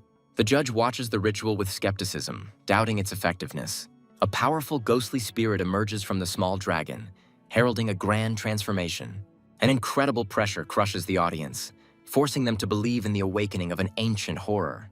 A majestic image of the purple blood dragon, extinct for 9,000 years, appears in the hall. The girls examine their transformed pet with surprise and slight disappointment, expecting more impressive changes. Spectators discuss what happened in bewilderment, considering the legendary method to be just a myth and the result insignificant. The bullies eagerly await the girl's humiliating failure, enjoying every moment of her impending shame. The sudden realization of the experiment's true potential sends the instructors into a frenzy, and they rush to the stage. Tong Tong's face is shown on every screen, and the crowd explodes with questions, trying to figure out who this mysterious girl is. The instructors are shocked to recognize the girl as a modest student from the 8th group, reproaching themselves for their missed talent. Using technology, they instantly compile a complete dossier on Tuntun, revealing all of its secrets. The mentors, overcome with excitement, enter into a desperate struggle for the right to become the teacher of the young genius. Heavyweights, the association's vice president and the Dragon Academy's rector, enter the race for talent. The rector looks at his old rival with suspicion, sensing a catch in his sudden haste. The vice president pretends to be a decrepit old man with an innocent look, trying to lull the rector's vigilance. The perceptive rector does not believe a single word, seeing in his rival's actions a clear attempt at deception. Realizing that his ruse has been exposed, the vice president immediately goes on the offensive, using the power of teleportation. Unwilling to give in, the old fox uses a secret distance-closing technique to get ahead of his opponent. Two powerful masters soar above the crowd, demonstrating their incredible strength in the fight for young talent. The vice president turns to the girls with a polite smile, and Tong Tong's friend barely holds back a squeal of delight. Observers discuss the events with envy, because a personal assessment from the vice president is an honor for any genius. The old master looks at the transformed dragon with admiration, recognizing its superiority over all known species. Every detail of the beast's appearance screams of its royal origin, confirming the success of the incredible experiment. The vice president gives the highest rating of 9.5 points, opening the doors to the world of the elite for the girl. The old master makes his move, offering Tuntong the patronage of the entire association and personal mentorship. The academy's rector enters the fray, trying to retain a prized student with promises of unlimited resources and support. Spectators watch the Battle of the Titans in amazement, as the proposals made to the girl exceed all conceivable expectations. Hooligans realize with envy and bitterness how high the one they humiliated just yesterday has risen. Tuntun faces the most difficult choice of her life, because her entire future destiny depends on her decision. With unwavering determination in his eyes, Tong Tong announces his decision, keeping the entire audience in suspense. Spectators and participants are holding their breath in anticipation, as any choice the girl makes guarantees her a brilliant future. At this time, the main character leaves his place with an indifferent look, planning to return to the routine business of the store. Tong Tong politely declines all generous offers, declaring his eternal loyalty to the mysterious master Shu Kuang. This shocking statement causes chaos in the crowd, and the powerful patrons are furious and demand that the insolent man be found immediately. The young man himself freezes in complete bewilderment, barely realizing that they are talking about him. The hero's image appears on all screens, and the crowd disdainfully discusses the chosen one's unsightly appearance. The angry rector furiously demands an explanation from the girl, unable to believe her absurd choice. Tuntun speaks with warmth and gratitude about the selfless help of her owner, who saved her at the most difficult moment. This revelation shocks everyone, especially the bullies, because they realize that behind the girl's success stands a man capable of obtaining impossible resources. The young man puts the girl before a final choice, because his path lies far beyond this place. With eyes shining with devotion, Tuntun declares his readiness to follow the boss anywhere. The rector is desperately trying to keep the girl, because her departure would be a crushing blow to the reputation of the entire academy. Tuntun wisely reminds the rector of his own words about the value of travel and learning new things. The protagonist, from the height of his experience, speaks of the existence of secret methods inaccessible within the walls of the academy. The audience discusses the stranger's words with disbelief, considering them to be nothing more than a clever ploy to steal his talent. The enraged rector issues a bold challenge, offering to decide the girl's fate in a fair duel. The instructor, with a sly smile, encourages the hero to accept the challenge, anticipating a grand spectacle.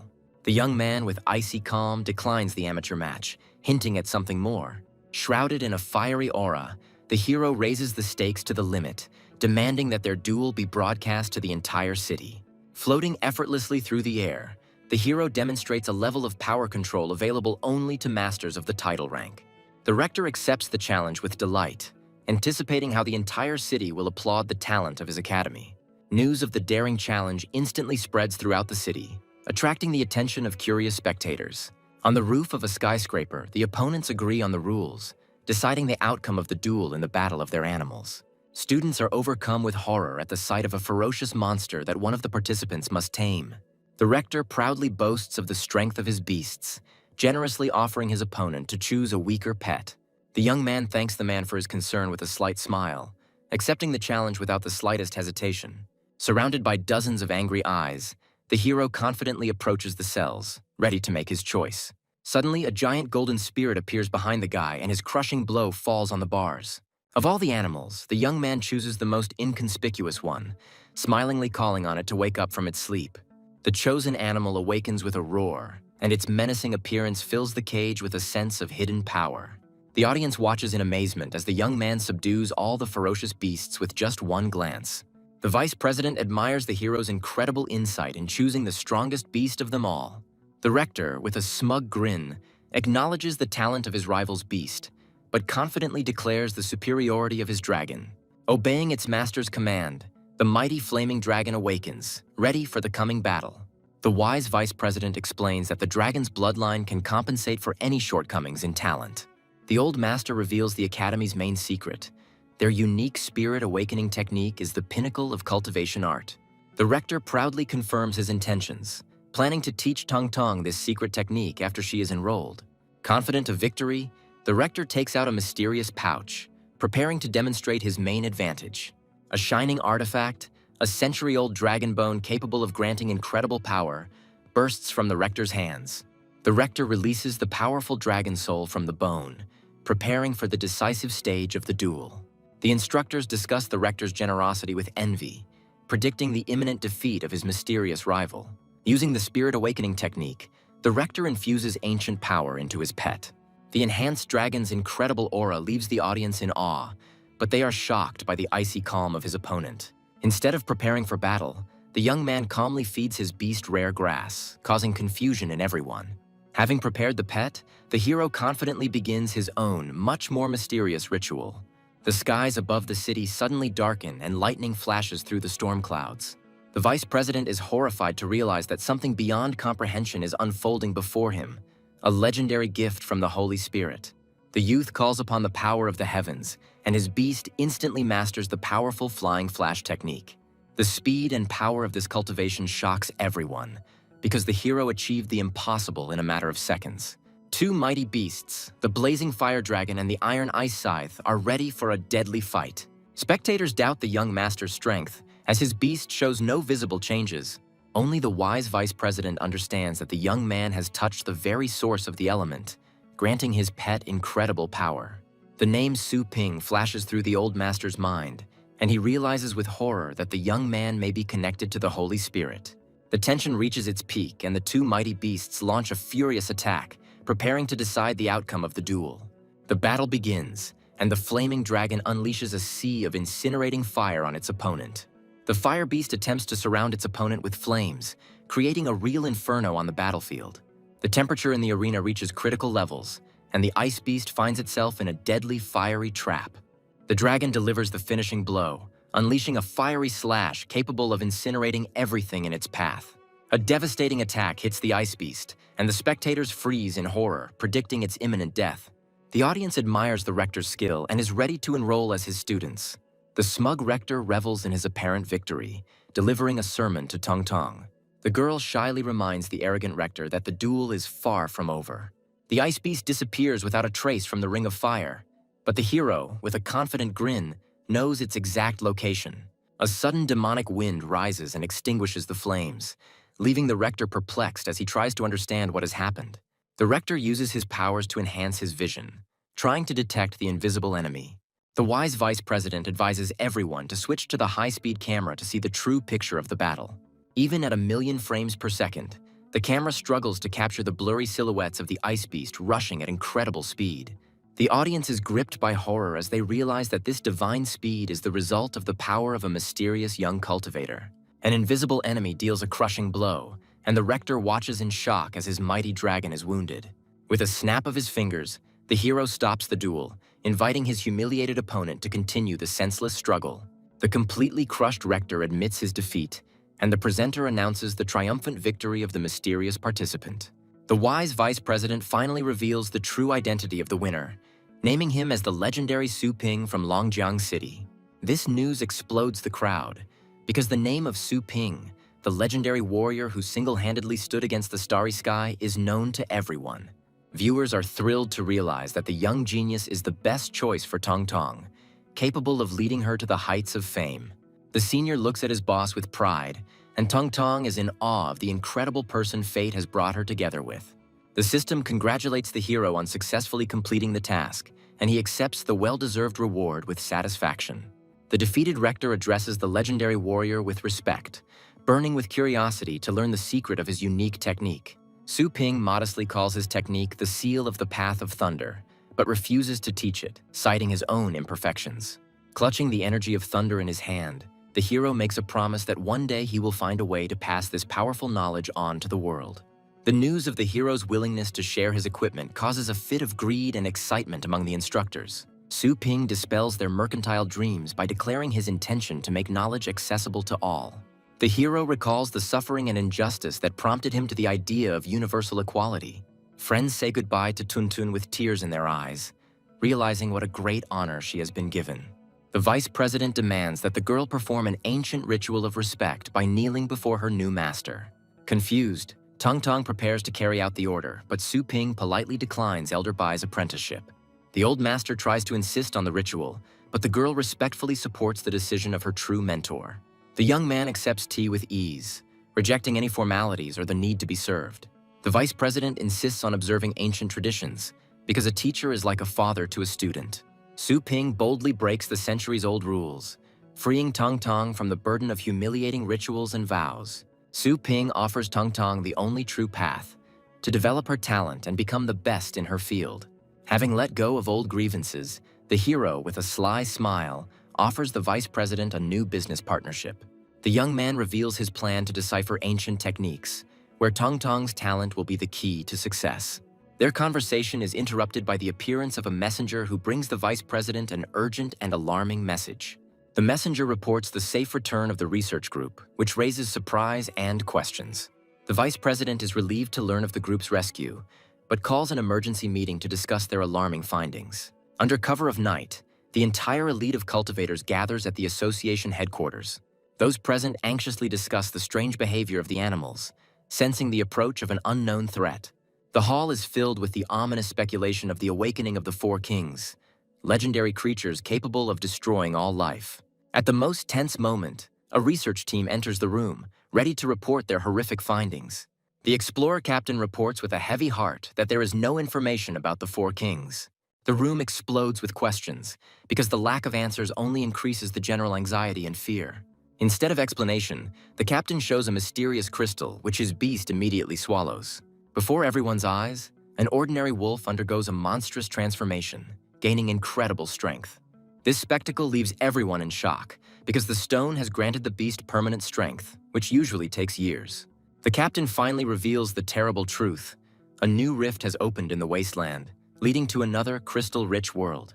The scale of the threat becomes clear, as the rift is capable of attracting hordes of ferocious beasts, threatening the entire city.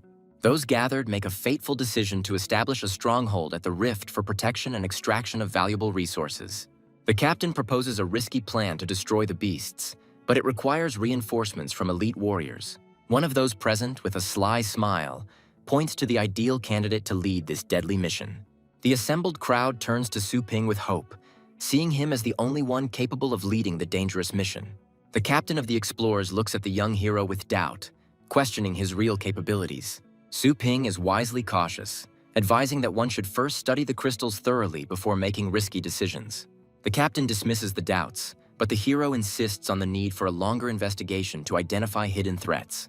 The wise vice president supports Su Ping, reminding everyone of the importance of considering not only the pros but also the cons of new discoveries. The captain reluctantly hands over the crystal samples for examination, feeling that the young upstart is undermining his authority. The old master accepts the situation with philosophical calm, seeing it as an opportunity for the younger generation to prove themselves. After 5 hours of research, the scientists report that the crystals are completely safe, confirming the captain's correctness. The captain looks at Su Ping with triumph, reveling in his victory and emphasizing the futility of his warnings. The assembled support the captain, mockingly pointing out to the young hero his place and incompetence. Despite his recent humiliation, Su Ping continues to ask the captain direct and uncomfortable questions about the situation in the rift. The captain gives evasive answers, citing magnetic interference and a lack of information about the local population. The hero falls into thought, realizing the futility of further questioning and the need to act. After weighing all the risks, the young man decides to venture into the rift, as access to an incredibly powerful resource is at stake. Su Ping makes his move, offering to personally accompany the expedition and help fight the beasts. The captain scornfully rejects the offer, demanding at least 15 top-ranking masters as reinforcements. The wise vice president interrupts the captain with a grin, preparing to open his eyes to the true state of affairs. The old master proudly introduces Su Ping as a new legendary master whose strength surpasses dozens of ordinary warriors. This revelation plunges the overconfident captain into a state of complete shock and disbelief. Utterly crushed by his own ignorance, the captain humbly apologizes to the legendary warrior, acknowledging his unrivaled strength. The vice president orders the death-defying expedition to begin at dawn the next day. A combat helicopter flies over a crimson forest, approaching the location of a mysterious rift. The experienced warrior, master of battle beast Silver Owl, expresses doubts about the correctness of the chosen course. Her stern partner, Frost Wolf, reminds her of her decision to take the shorter but more dangerous route. The captain explains that the rift is hidden in a cave, and the dense forest makes it impossible to detect from a satellite. Despite many years of experience, the captain feels resentfully distrusted by his subordinates. Su Ping's intuition tells him that the captain is hiding something, and an oppressive tension hangs in the air. A surprise attack from the forest forces the pilot to take evasive action, and the helicopter finds itself in mortal danger. Experienced warriors instantly activate their combat modes, preparing for the inevitable fight. A horde of bloodthirsty demons emerges from behind the trees, their furious roar shaking the crimson forest. Two mighty warriors work together in perfect harmony, protecting each other from the countless attacks of demons. A powerful attack hits the forest, but leaves only barely noticeable scratches on the strange trees. The warriors are surprised to discover that their attacks are almost useless, and the cunning creatures skillfully hide in the forest. A demon suddenly appears and attacks the warrior from behind, and Su Ping warns her of the danger at the last second. An unknown creature grabs the hero with its tentacles, but he only looks at the threat with cold calm. Silver Owl confidently rejects Su Ping's help, considering the monsters too weak a threat for masters of their level. The captain proposes a risky plan to split up and deal with the enemies on the ground using pets. The two masters readily accept the plan, calling upon their powerful guardian beasts to help. Su Ping tries to warn his comrades against the dangerous division, but they only confidently wave him off. Resigned to the inevitable, the hero summons his own, far more terrifying pet, preparing for swift execution. The hero's guardian spirit unleashes a crushing blow on his enemies, but this is only the beginning of his furious attack. The most powerful double dragon technique is released, and the golden spirit roars as it rushes towards the demon horde. One of the demons tries to withstand the blow, but his body is torn to pieces by the incredible power. Despite the victory, the hero is surprised to note the incredible resilience of these strange creatures. The question of the origin of the strange thorns covering the bodies of the unseen beasts arises in the young man's mind. Sensing the approach of his comrades, Su Ping and his pet rush to their aid. With a furious cry, the hero unleashes another powerful blow on his enemies, sending them into a fiery hell. Even the strongest of demons cannot withstand this attack, and his body is incinerated in a pillar of flame. Su Ping watches his pets in amazement as one of them easily blocks the attack of a powerful enemy. At the most tense moment of the battle, the hero notices something strange. One of the demons laughs like a human. The hero's pets assume their true dragon form, preparing for the decisive battle. Even in their new form, the dragons struggle to contain the onslaught of mysterious enemies, hinting at their incredible strength. Su Ping decides to capture one of the enemies alive in order to unravel the mystery of their origin. The hero remembers the expensive and rare fishing rings that he had prudently taken with him. With a furious cry, the young man calls on his charges to clear the way for him, rushing into the thick of the battle.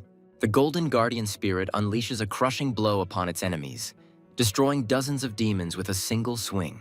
Su Ping transmits the target coordinates, and the mysterious weapon is aimed for a pinpoint strike. The mighty demon leader tries to resist the attack, but his body is incinerated in a pillar of divine flame.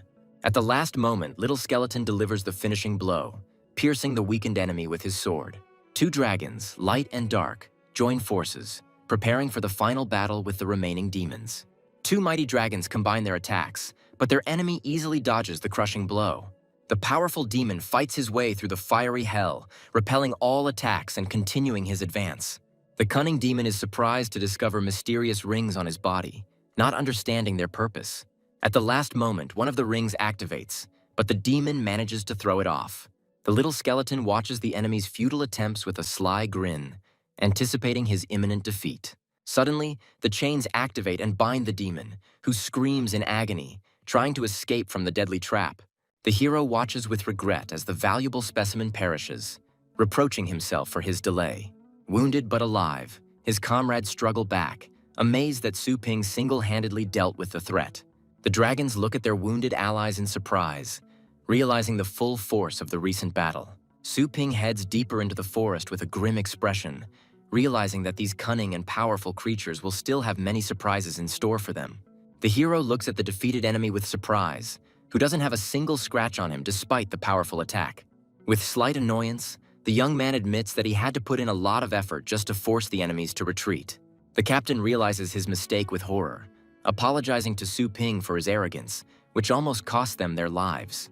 The hero's icy gaze draws attention, and he asks a direct question about the conversation he overheard before the crash. Silver Owl sheepishly admits that she had expressed doubts about the captain's information, and this was the cause of their disagreement.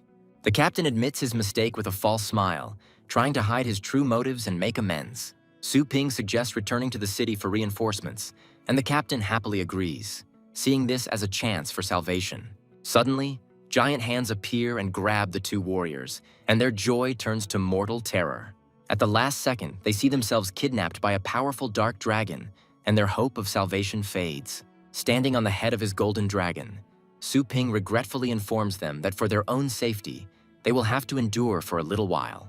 Filled with suspicion, Su Ping decides to stay to personally investigate the secrets of this cursed forest. There is a tense anticipation at the association headquarters, and the vice president is alarmed to see only 3 returning. A mighty dragon lands in the city, gently lowering wounded but living warriors to the ground. Having opened the portal, Su Ping gives strict orders to isolate the rescued people, forbidding them from any contact with the outside world. This order shocks everyone because the hero is going to subject honored veterans to humiliating house arrest. Those gathered are perplexed and try to understand the reason for such cruel treatment of the association's heroes. The captain can hardly contain his anger, not understanding why Su Ping is punishing them so harshly for just one mistake. Silver Owl accepts the blame with dignity, ready to bear any punishment for the failure of the operation. One of the council members tries to challenge the hero's decision, pointing out the lack of evidence and the unreasonableness of his actions. Su Ping admits there is no evidence, but asks to give him time and trust his intuition, because too much is at stake. The vice president obeys Su Ping's order without hesitation, demonstrating his complete trust in him. Left alone, the old master demands an explanation from the hero, sensing that a terrible secret is hidden in this expedition. Su Ping materializes the chest badges in his hands, asking a direct question about their origin. The vice president confirms with surprise that these warriors were the first he had ever sent into the rift. The hero displays 2 sets of signs, and this fact causes even more bewilderment in the old master. With cold fury in his eyes, the young man says that he witnessed the brutal death of real warriors. Su Ping makes a terrifying guess. The man in the room claiming to be Silver Owl is an imposter. The hero's suspicions grow stronger, because he is sure that among the returning group there is an evil spirit hiding, taking the form of people. Their conversation is interrupted by the appearance of a messenger who brings an urgent and important message. The messenger reports that news of the crystals has already spread, and all the cities are sending their troops to search for them. 2 mighty beasts clash in a furious battle on the streets of Yakuza City. One of the beasts suddenly gains incredible strength and easily defeats its equally strong opponent. The defeated one, perplexed, tries to understand how his opponent was able to increase his power so dramatically. The winner proudly displays the mysterious crystal, revealing the secret of his sudden power. The news of the miraculous ore instantly spreads through the crowd, causing general excitement and greed. Consumed by a thirst for profit, one of the warriors calls on everyone to unite to extract valuable crystals. His cautious companion expresses doubts, as the mysterious rift may contain a mortal danger. The desperate warrior rejects all warnings, seeing the risky expedition as his only chance for a breakthrough. Arriving at the place, the adventurers encounter an unexpected obstacle. Guards block their path. The association officially bans entry into the Scarlet Forest until the investigation is complete, but rumors of returning squads only fuel interest. The security guard announces with icy calm that the enrollment is closed, condemning all latecomers to disappointment. The crushing pressure of the 9th-level master makes the crowd retreat in terror, not daring to disobey. Latecomers bitterly realize their loss because they missed a chance that could have changed their whole life. Despair gives way to helplessness, as it is simply impossible to resist the powerful masters of the association. The sudden appearance of a mysterious woman in a red cloak gives new hope to the crowd. Her words about the injustice and greed of the association ignite a spark of rebellion in the hearts of people. The stranger's fiery speech stirs up anger in the crowd, and she urges them not to miss their only chance at greatness. Inspired warriors scream with fury about their lost glory, ready to do anything to achieve their goal. The woman announces that she knows a secret way around it and invites everyone to take the risk and follow her. This proposal causes a storm of delight in the crowd, and the desperate warriors readily accept her leadership. One of the rescued warriors warmly thanks the mysterious stranger for giving him the chance. With a devilish grin and glowing red eyes, the woman introduces herself by the mysterious name of Andy. Meanwhile, the vice president imposes a lockdown on the rift in an attempt to contain the growing chaos. Su Ping expresses doubts about the ban's effectiveness, fearing it will only fuel further discontent. Clutching a mysterious ring in his hand, the hero decides to interrogate his own captive to find out the truth. The demon suddenly appeared and looked at his captor in surprise, not understanding how he ended up there. The enraged monster rushes into attack, promising to tear its enemy to pieces. Su Ping easily blocks the blow and breaks the demon's fingers with a crunching sound, demonstrating his overwhelming strength. Holding the broken enemy, the hero begins his interrogation, demanding immediate answers to his questions. The demon realizes with horror that his opponent had deliberately hidden his true power, and now he is at his complete mercy. The demon, with a mad laugh, rejects any attempts at interrogation, ready to die rather than reveal his secrets. With his arms crossed over his chest, the monster issues a daring challenge to his captor, offering to settle the matter in a fight to the death. Su Ping launches a lightning strike, but his fist passes through the demon's body without causing any harm. By using teleportation, the hero instantly appears behind the enemy, spending a colossal amount of energy on this. The demon looks around in fury, not understanding how his opponent was able to pull off such an incredible trick. Suddenly finding himself in a familiar store, the monster is surprised to see his owner and other customers. With a devilish grin, the demon sees the store's visitors as nothing but fresh prey, anticipating a bloody massacre. A suddenly appearing fiery sword blocks the monster's attack, saving the innocent from certain death. A charming elf in a maid costume easily deflects the blow, causing the demon shock and bewilderment. Su Ping, with a slight smile, asks her assistant to be careful, because they have to extract valuable memories from the captive. Su Ping gives an order to his assistant, offering her a modest fee for the urgent extraction of memories. To his surprise, the elf politely but firmly refuses to carry out the order, breaking the usual order of things. Joanna, with a sly smile, declares that this task will be difficult for him, hinting at her increased value. In response to the insolence, the hero raises the bet to 20 points, believing that he is in a dominant position. The elf, with a cheeky grin, doubles the price, announcing new rules for their business relationship. Su Ping tries to discipline her assistant, reminding her of the rules of subordination and threatening to deprive her of bonuses. The suddenly appearing system announces a new rule, confirming the daring elf's correctness. Joanna looks triumphantly at her stunned boss, relishing her new role as an independent worker. The system sarcastically scolds the hero for being overly dependent on help, but he only dreams with annoyance of a future where Joanna will become his slave. A cunning plan is born in Su Ping's head, because now he has an incentive to become stronger and subjugate his unruly assistant. Pleased with the deal, Joanna eagerly begins to fulfill her part of the contract. The captive demon, in its death throes, tries to break free, but its body is pierced by a golden spear. The elf begins the soul-searching ritual with icy calm, penetrating into the most hidden corners of the demon's consciousness.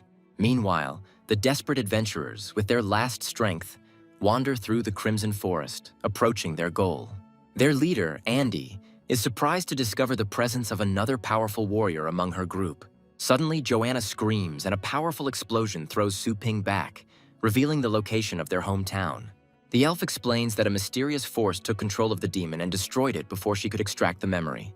Enraged by the loss of valuable information and points, Su Ping can hardly contain his anger. Joanna, with a serious expression, warns her boss that their new enemy is much more cunning and dangerous than the previous ones. Su Ping scornfully rejects any excuses and furiously demands a refund for the failed mission. As compensation, Joanna offers to answer one question using her thousands of years of experience. Su Ping shows the crystal, demanding that the elf reveal its origin and location. Joanna looks at her boss with feigned bewilderment, pretending not to understand what he is talking about. The enraged hero bursts into a scream, reminding everyone that this mysterious ore has already caused the death of many people. With icy calm, the elf reminds him of a similar artifact that he himself once stole from them. A sudden memory strikes the hero, and he realizes with horror that these two events may be connected. A terrible guess pierces his mind, and he assumes with horror that the mysterious crystals are made of people. Su Ping contacts the vice president, who reports the sudden and mysterious death of the two imposters. The hero understands that their enemy is skillfully covering his tracks, eliminating all witnesses and leads. With cold fury in his eyes, the young man realized that someone had set a deadly trap for all the war beast masters. Su Ping reveals the terrifying truth. The crystals are created from the lives of fallen war beast masters. The vice president notices something strange in the pool of blood left behind by the imposter's self-destruction. A familiar thorn emerges from the bloody pool, and the old master recalls with horror a similar creature from the Scarlet Forest. The hero confirms his guess by demonstrating the same spike, and now he has irrefutable proof. After putting all the evidence together, Su Ping comes to a shocking conclusion. All these creatures belong to one of the four kings. This revelation horrifies everyone, because the four kings are mythical creatures from the abyss who have never set foot on their land. The hero, with cold logic, argues about the impossibility of their appearance, because for creatures of such power, there simply are no gates. One of those present tries to explain haltingly that the abyss is not a place, but something else. He talks about a man-made depression in the northernmost desert, whose depth reaches 8,000 meters. The bottom of this pit is hidden in a stellar rift, and it is this place that is the gateway to the terrifying abyss. Finally, the terrible secret is revealed. The abyss is an entire planet that serves as a prison for the four kings. A sudden revelation hits Su Ping, and he realizes with horror that this man-made prison may not be secure. It turns out that the rift is protected by the Star Sea, a powerful barrier of stars that prevented the kings from breaking through. In ancient times, a great warrior sacrificed himself to create this seal by pressing a powerful artifact into the earth. The thought of a force capable of creating such a barrier fills the hero with awe and horror. The vice president anxiously speculates that one of the kings may have found a way to escape by developing a power capable of resisting the seal. The old master voices his worst nightmare. What if the other kings have already broken through the seal and landed on their planet? This thought seems incredible, because the entrance to the abyss is guarded by legendary masters who stand guard over humanity. Four mighty warriors stand atop the obelisks, ready at any moment to repel anyone who dares threaten their world. Su Ping, horrified, voices the terrible guess that the real guards are dead, and in their place there are now only pitiful doubles. The mysterious Andy rips apart the flesh of one of her creations, demonstrating her terrifying power. Her minions report an attempted espionage by a powerful being that has attracted the attention of their master. It turns out that Su Ping himself was the spy, and now his hometown of Longjiang has become the object of close attention. With a devilish smile, Andy sends his creations, carrying mysterious crystals, on a new mission. An oppressive silence falls over the room, and everyone realizes with horror that Su Ping's guess may be true. The vice president issues a series of decisive orders, mobilizing all forces to check and detain possible imposters. He calls for help from the powerful organization, the Tower of Spades, to confirm his worst fears. The old master reminds Su Ping with a heavy heart that they are all just helpless ants in front of the king's power. The vice president places full responsibility for the investigation on the hero, as the fate of their world depends on its success. Joanna readily offers her help in the coming disaster, but Su Ping rejects her, preferring to act alone. A worried Su Ping tries to contact his combat team, but their location remains unknown. Suddenly, his loyal subordinates appear, joyfully greeting their master and brother. The hero is surprised to learn that his crew has been loafing around the city on the captain's orders due to strange events in the desert. The exchange of information reveals that the captain's caution and the services of the pet store played a key role in their safety. The girl proudly reports on the growing popularity of their store, as neighboring cities are already offering lucrative contracts. Su Ping teases her sister with a warm smile, surprised by her suddenly awakened business acumen. Gently stroking his sister's head, the hero completely entrusts her with all matters related to expanding their family business. An embarrassed but happy girl scolds her brother with feigned severity for ruining his hair.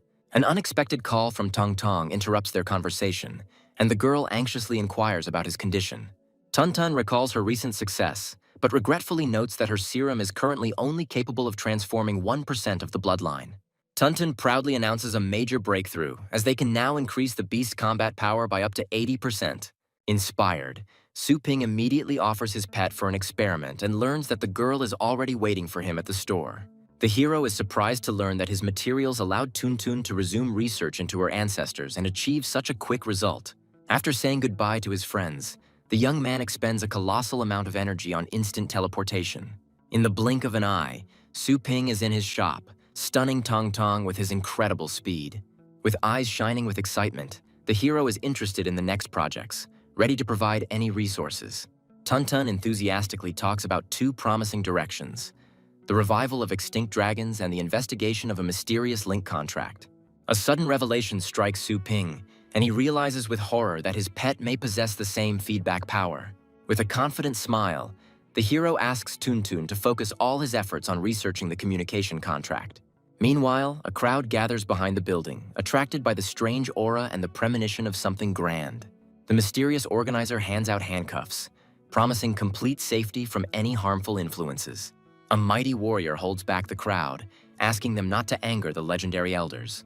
A motley group of adventurers prepares for the expedition, expressing gratitude for their cooperation. A sudden attack by a monster interrupts their gathering, and one of the participants finds himself in mortal danger. At the last second, the group's leader gives the order to flee, leaving his comrade to certain death. Abandoned to his fate, the warrior looks at the crystal in horror, realizing that he has been betrayed for the sake of profit. In desperation, he tries to escape, but his comrade blocks his path, condemning him to death. Consumed by greed, the traitor eagerly awaits the appearance of the monsters, ready to make a sacrifice. At the last moment, he forces a mysterious pill into his victim's mouth. A devoted warrior screams in agony, not understanding why his comrade, with whom they had gone through hell together, treated him so cruelly. In agony, the devoted warrior gains new, monstrous strength, but his human mind fades. The traitor looks in horror at the monster his comrade has become, but his own fate is sealed. A mysterious monster offers the newly converted a deal, promising to restore his human form in exchange for his soul. At this time, a group of adventurers approaches the snow-capped mountains, unaware of the impending danger. Their path leads to a mysterious ridge inhabited by legendary hermits who guard ancient knowledge. Suddenly, their path is blocked by an invisible barrier, and the adventurers are perplexed as they try to understand its nature. Realizing that they are facing a powerful defense, the group's leader falls to his knees, begging to meet the tower's master. Their prayers go unanswered, and a powerful gust of wind throws them off the mountain, condemning them to certain death. Meanwhile, the vice president is furious to realize that the monsters have created their own organization to hunt humans. The cities are plunged into chaos, and the old master realizes with horror that they are faced with an enemy whose cunning and strength exceed all their expectations. A concerned vice president requests information about Su Ping's investigation, who has not been heard from for several days. A subordinate reports that the legendary hero is traveling through cities, but the old master sees this as only part of his cunning plan. The vice president falls into thought, realizing the complexity of the task because their enemy is incredibly cunning and could change his appearance. An embarrassed subordinate timidly interrupts his thoughts, informing him that Su Ping is not traveling for the sake of investigation. The news that the legendary hero is opening branches of his store leaves the old master completely perplexed. At this very time, Su Ping was calmly collecting rare ingredients, completely unconcerned about the impending disaster. In one of his stores, a real battle breaks out for the last rare item, and the losers curse their misfortune in rage. Desperate buyers stage a frantic auction, willing to pay a fortune for the precious food. At the most tense moment, Su Ping himself appears, and his calm aura instantly calms the raging crowd. With one movement of his hand, the hero restocks the store shelves, and shining ingredients pour out onto them as if from a cornucopia. The store shelves are instantly filled with the rarest goods, causing awe among onlookers. One of the customers looks back in shock, but the hero has already disappeared without a trace, leaving behind only an empty silhouette. Using the teleporter, Su Ping instantly travels to another city, continuing his lightning tour of the branches. Like a deity, the hero appears in yet another store, causing surprise and delight among local customers. With a slight grin, the young man boasts of his incredible speed, as today he has already managed to visit 7 cities.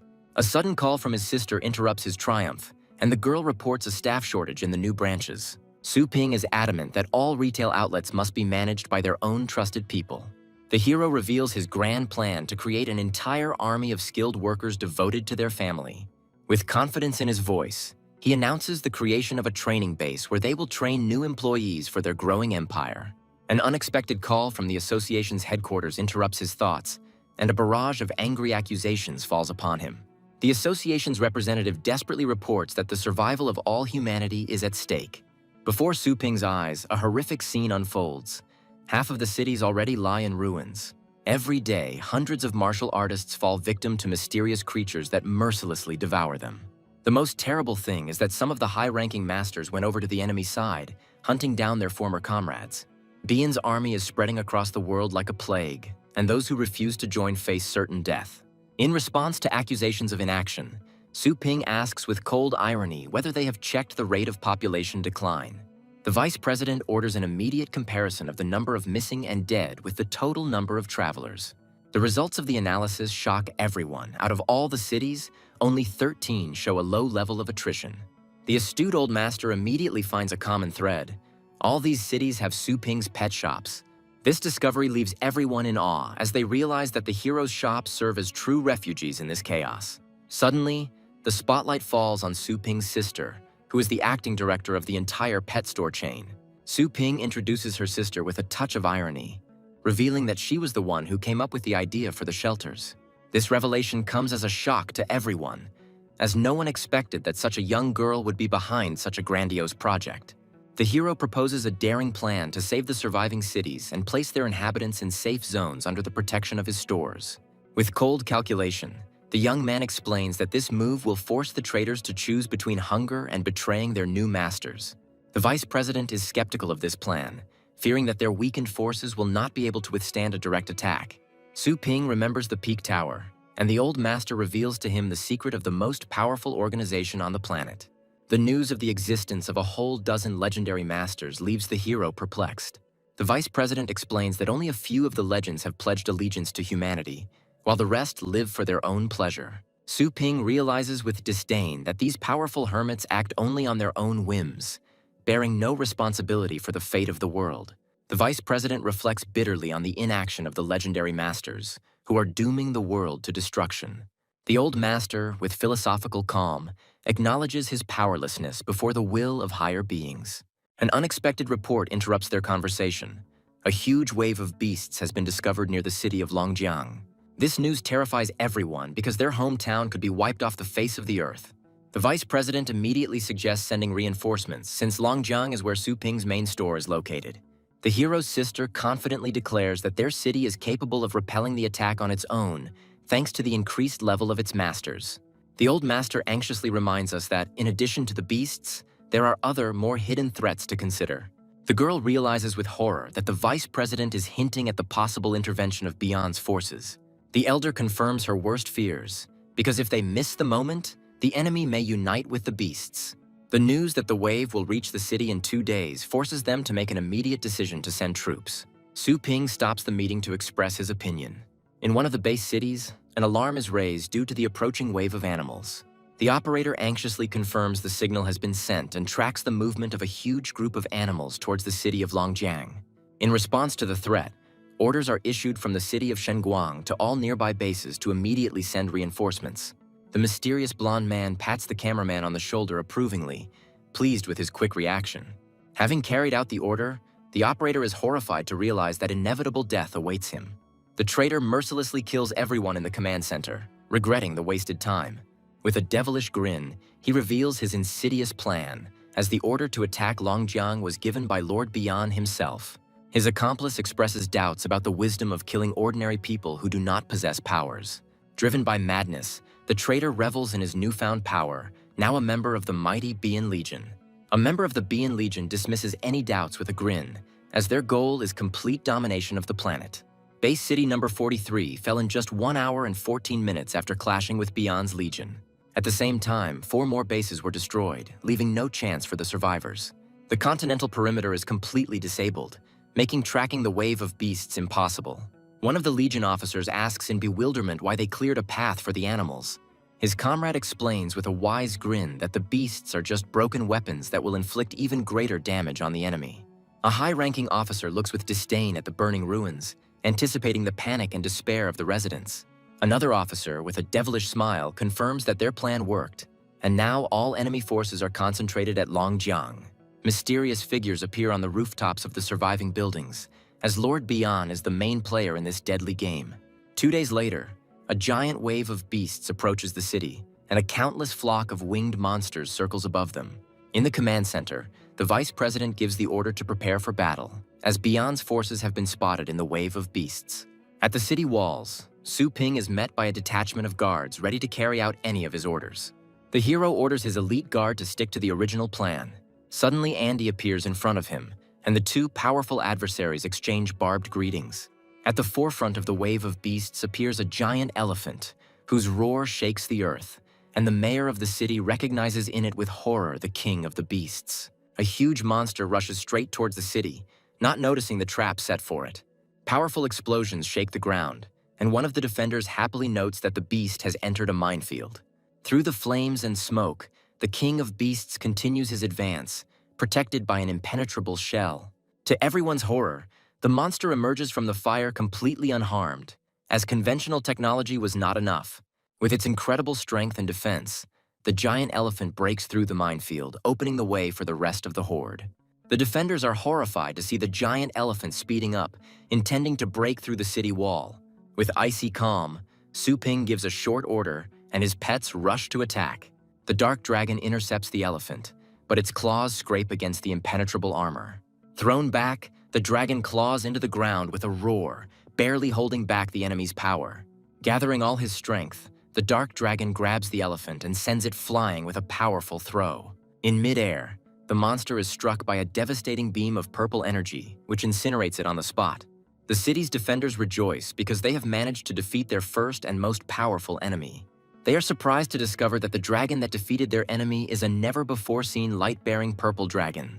Meanwhile, 2 mighty beast kings, one of fire and one of ice, clash in a fierce battle. Their combined attack collides with a powerful beam from the purple dragon, but at that moment, the defenders notice something terrible. To everyone's horror, 10 more beast kings appear behind the 2, their numbers twice what they expected. Andy watches the proceedings with interest, wondering if a human dragon could surpass an ordinary king. From the depths of the fire emerges a demonic monkey, one of the strongest fire-type beasts. The defenders are horrified to realize that this monster's attack range is 10 times greater than normal, and its power has clearly been enhanced by Bian.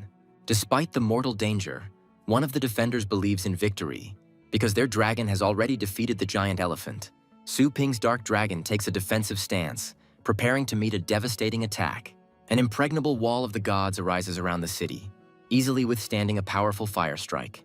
Andy is intrigued by the unusual defensive skill, as it surpasses even the abilities of a purebred beast king. The city's mayor watches with delight the unique skills created by the legendary Su Ping. The hero notices something strange in the enemy's behavior. A giant elephant has sacrificed its life to clear a safe path through a minefield. Instead of surrounding the city, the beasts continue to attack one by one, causing confusion among the defenders. One of the warriors assumes that Bian is testing their strength, but quickly realizes that his supporters are not here. Meanwhile, the suburbs are teeming with animals, but there is not a single Bian soldier among them, which raises even more questions. The command center is horrified to realize that Bian did not use all of his forces to attack Longjiang. At the same time, in another defenseless city, portals appear from which Bian's warriors emerge.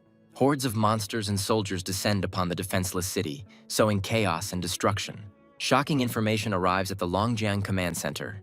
Bian has attacked 11 other cities where Su Ping's shops are located. Andy watches the scene with a devilish grin, because their cunning plan worked, and now it's too late. She proclaims that Longjiang's defenders are trapped, doomed to watch the rest of the world burn in flames. The mayor of the city falls to his knees in despair, realizing his complete powerlessness before the treachery and power of Bian. The mysterious assistants report to Su Ping that everything is ready according to his orders. With a confident grin, the hero declares that it is not too late to fight back against the treacherous Bian. On the second battlefield, a barrage of bombs rains down from the sky, sowing chaos and destruction. The monster riders are horrified to see the approaching aerial attack. The Guardians' powerful bombs engulf enemy troops, but their defensive barriers withstand the impact. The attacker's leader is perplexed as to how a B-level city could obtain such a powerful weapon. Meanwhile, warships take off from near-Earth orbit, heading towards the main city of the starry sky. Drop capsules with troops land on the battlefield, and the enemy looks on in horror at the new reinforcements. Elite fighters surround enemy troops, leaving them no chance of escape. The command center watches with delight as Su Ping's brilliant plan distracts the enemy and delivers a crushing blow. The two powerful leaders, Su Ping and Andy, look at each other with a smirk as they prepare for the decisive battle. At this time, a logistics train rushes underground, unaware of the chaos happening on the surface. The workers on the train hear a strange roar, reminiscent of the roar of countless animals. Despite the alarming sounds, they continue their work, aware that a battle of unprecedented proportions is unfolding on the surface. The tremors from the battle reach even the underground tunnels, and the workers are horrified to realize the power of the Beast King. One of them screams in panic that this is Bian's doing, and now they have no chance of winning. The squad leader angrily calls everyone to order, reminding them of their duty to deliver ammunition to those fighting above. His fiery speech inspires the workers, and they believe with renewed vigor in the victory of their legendary hero. As they approach the station, they see the train surrounded by mysterious red creatures. Meanwhile, on the first battlefield, a giant fire monkey roars into battle. Su Ping's mighty dragon holds off the fire monkey's attack, protecting the city with his indestructible shield. On the city walls, artillerymen furiously open fire on the advancing horde, preventing them from breaking through. Thousands of shells rain down on the enemy, turning the battlefield into a fiery hell. The gun barrels become hot from the continuous firing, and the soldiers use ice crystals to cool them. Suddenly, one of the monsters breaks through the barrage of fire and attacks the defenseless artillerymen. At the last second, a mighty warrior appears and throws the monster back with one blow, saving the soldier. The right commander of the Imperial Guard, Qindu Huang, warns his men of strengthened enemies. Meanwhile, other monsters enter the city, wreaking havoc and killing defenseless soldiers. One of the warriors notices an unstable pulsating core on the monster's chest. The commander-in-chief is horrified to realize Bian's insidious plan to use the beasts as living bombs to destroy their walls. Su Ping's assistant asks him to take matters into his own hands, as leaving the city now would be tantamount to suicide. The first commander-in-chief of the Imperial Guard, Zhou Tianlin, gives the order to form a battle formation. A giant ghostly dragon appears above the city, ready to unleash its divine punishment on the enemy. One of the monsters tries to climb the wall, but his body is cut in two by a powerful beam of green energy. A gigantic spectral sword, born of a dragon, descends upon the horde, cutting down hundreds of enemies with a single blow. The city's defenders rejoice because they have managed to kill another Tsar, and now they have a real chance of victory. Meanwhile, on the second battlefield, an uneasy silence reigns, and the warriors sense something terrible approaching. Giant bloody tentacles burst from the ground, shaking the battlefield to its very foundations. Bian's soldiers watch with delight at the appearance of their lord, anticipating the imminent reprisal against their enemies. Monstrous tentacles grab elite fighters, sucking their life force and turning them into withered mummies. The surviving soldiers of Bian desperately cry out to their lord, begging him for help. They are ready to continue fighting, but their strength is running out, and they ask for only a little strength. Instead of helping, the giant tentacle grabs them, condemning them to the same terrible fate as their enemies. The last survivor screams in terror, not wanting to be abandoned and lose the strength he had worked so hard to gain. With a slight smile, Andy returns to the first battlefield, where her loyal servants are eagerly awaiting her. She rises into the air on giant tentacles, preparing to unleash her true power upon the city. Su Ping summons his purple dragon with fury in his eyes, preparing for the final battle. Giant tentacles grab the dragon, trying to crush it with their monstrous strength. The city's defenders watch the scene with alarm, and one of them calls upon his own dragon for help. The green ghost dragon rushes to the rescue, but its attack bounces off the impenetrable flesh of the tentacles. One of the commanders rushes into the attack with fury, but his blow only leaves a shallow cut. The little skeleton rushes along the tentacle at incredible speed, preparing to deliver a crushing blow. He unleashes a series of lightning attacks on the enemy, and one of the defenders screams in terror, warning Su Ping of the danger. Teaming up with his dragon, Little Skeleton launches a final decisive attack. At this time, the ghostly dragon tries to cover its master, but his shield can hardly hold back the enemy's onslaught.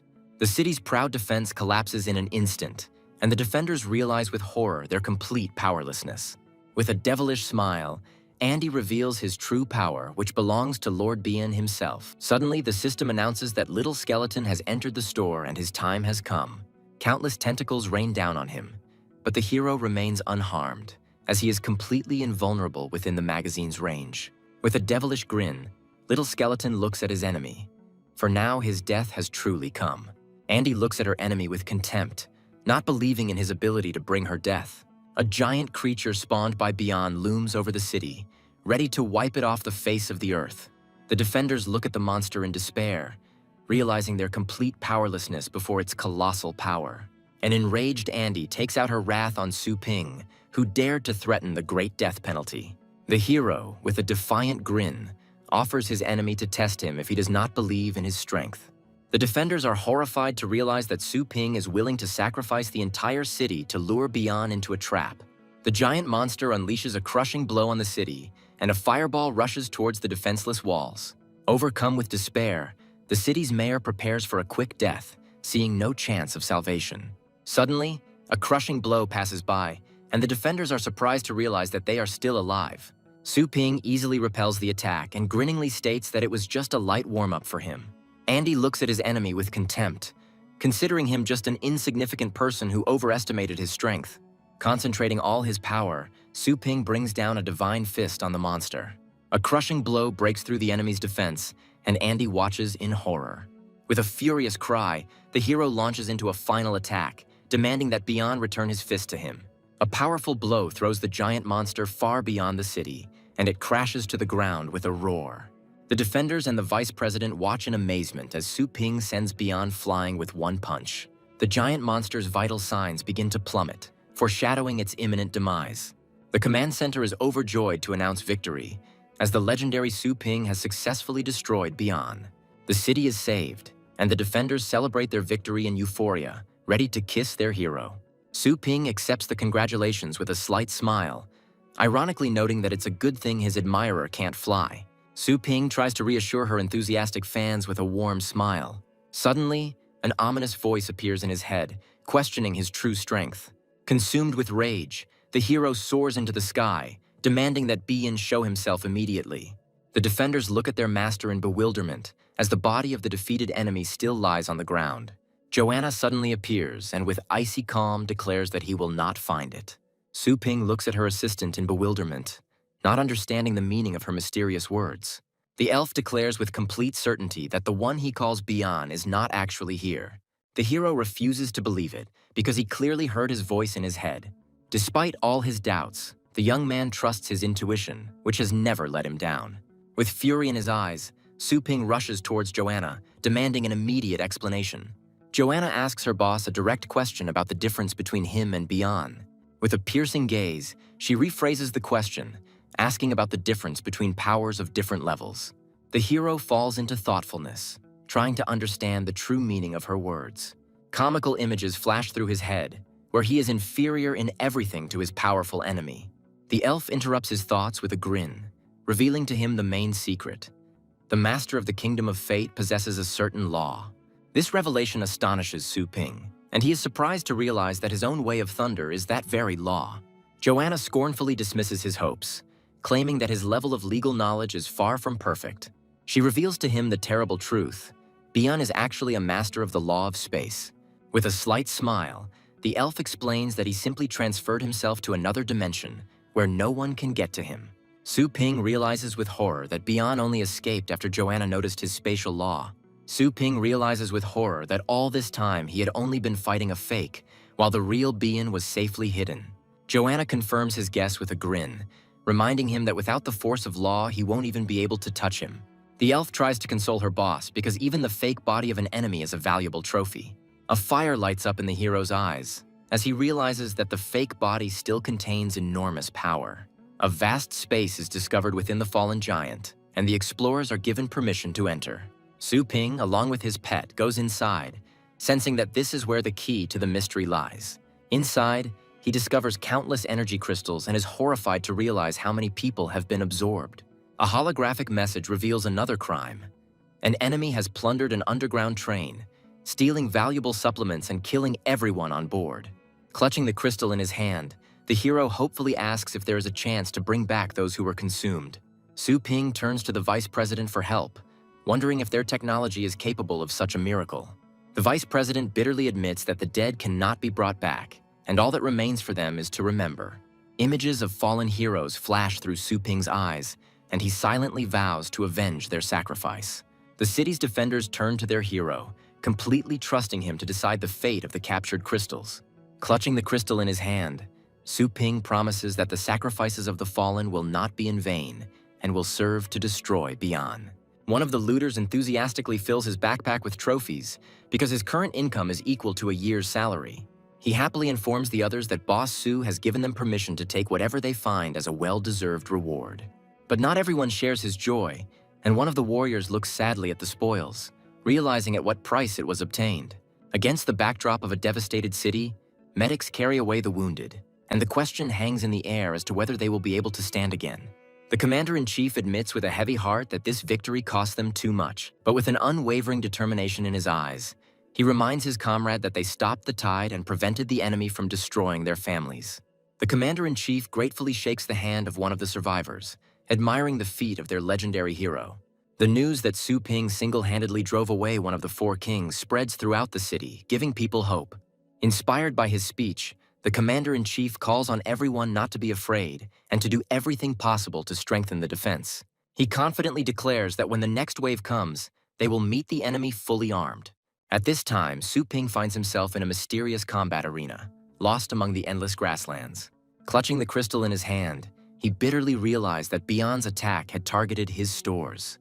The hero realizes that the enemy was trying to capture all of his system stores in order to absorb the resources they produced. With a slight grin, the young man notes that Bian didn't know about his invulnerability within the store. Despite the apparent victory, Su Ping admits his defeat in this strategic game with a heavy heart. He realizes with annoyance that the enemy has outplayed him, using his main trump card against his own.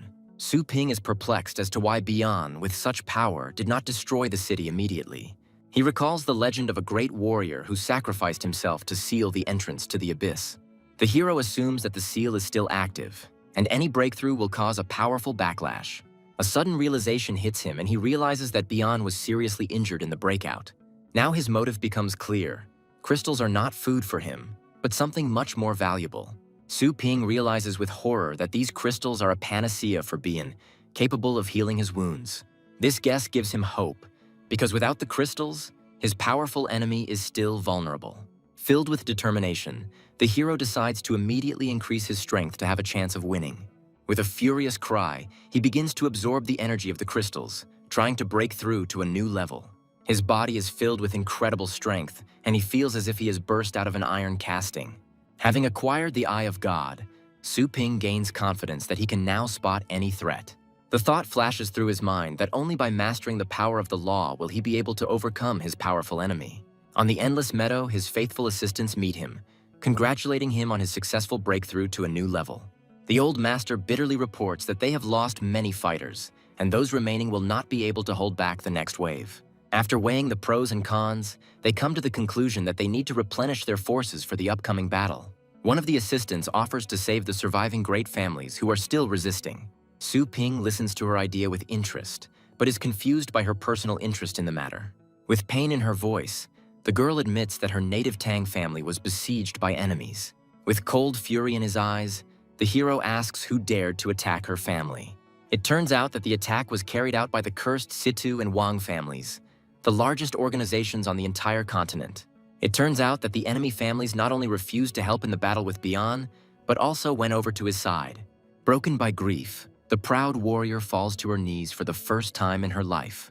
With tears in her eyes, she begs Su Ping to let her out of the store so she can help her family. The girl is ready to do anything just to get a chance to save her loved ones from certain death. The image of the always arrogant and proud Tang Ruyan flashes through her mind, and she can't believe her current humiliation. This spectacle seems strange and unnatural to her, because she's ready to give up her dignity for the sake of others. Su Ping looked at her doubtfully, knowing that even if he let her go, she wouldn't be able to do anything.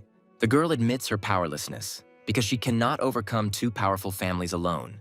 But with an unbending determination in her eyes, she declares that at the very least she intends to take her sister away. Touched by her devotion, Su Ping agrees to help, asking only for a list of names and locations of those who need to be rescued. Su Ping looks at the girl in bewilderment, not understanding why she would risk herself to save her family. With a hint of disdain, she replies that being saved by him would be like being in the hands of the devil himself. The hero simply brushes off her words with a grin and decides to contact Tuntun. He immediately takes an interest in the progress of the research on the communications contract, because his future depends on it. Tuntun is pleased to report that the research is proceeding smoothly, and the first tests will take place in just 5 months. This period seems too long to the hero, because he doubts that Bian will give them that much time. A new plan comes into his head, and he asks if the process can be sped up with better resources. An important call from Su Ping interrupts the association meeting, and everyone eagerly awaits his news. Those present discuss with admiration the young hero who single-handedly fought off Bian. They see in him new hope, because in their declining times, the appearance of such a powerful master is a real stroke of luck. Su Ping makes a shocking demand to mobilize all the world's scientific resources for his project. With a sweet smile, he announces that the project must be completed within 1 month, leaving everyone petrified. The members of the association are furious and accuse the hero of abuse of power, considering his demand to be completely reckless. With a slight smile, Su Ping tells Tong Tong that he has already arranged everything and will contact her soon. Having interrupted the conversation, the hero returns to his assistant, who resentfully reminds him of their unfinished business. The young man, with a cold grin, offers the girl to raise her level, hinting at her helplessness on her own. With a sly grin, he declares that his employees should not lose their status even outside the store. With one snap of his fingers, the hero transports himself and his companion into a mysterious illusory space. With a slight smile, Su Ping advises the girl not to ask unnecessary questions and to focus on her own safety. Suddenly, a giant monster appears before her, and its furious roar shakes the illusory world to its foundations. The ferocious monster deals a crushing blow, and the girl flies away with a scream. Wounded and bloodied, she falls to the ground, and Su Ping watches her with cold calm from the top of the cliff.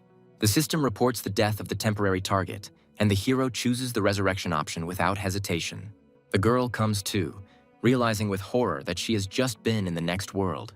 Su Ping reminds her with a grin that it's just an illusion and advises her to focus on the battle.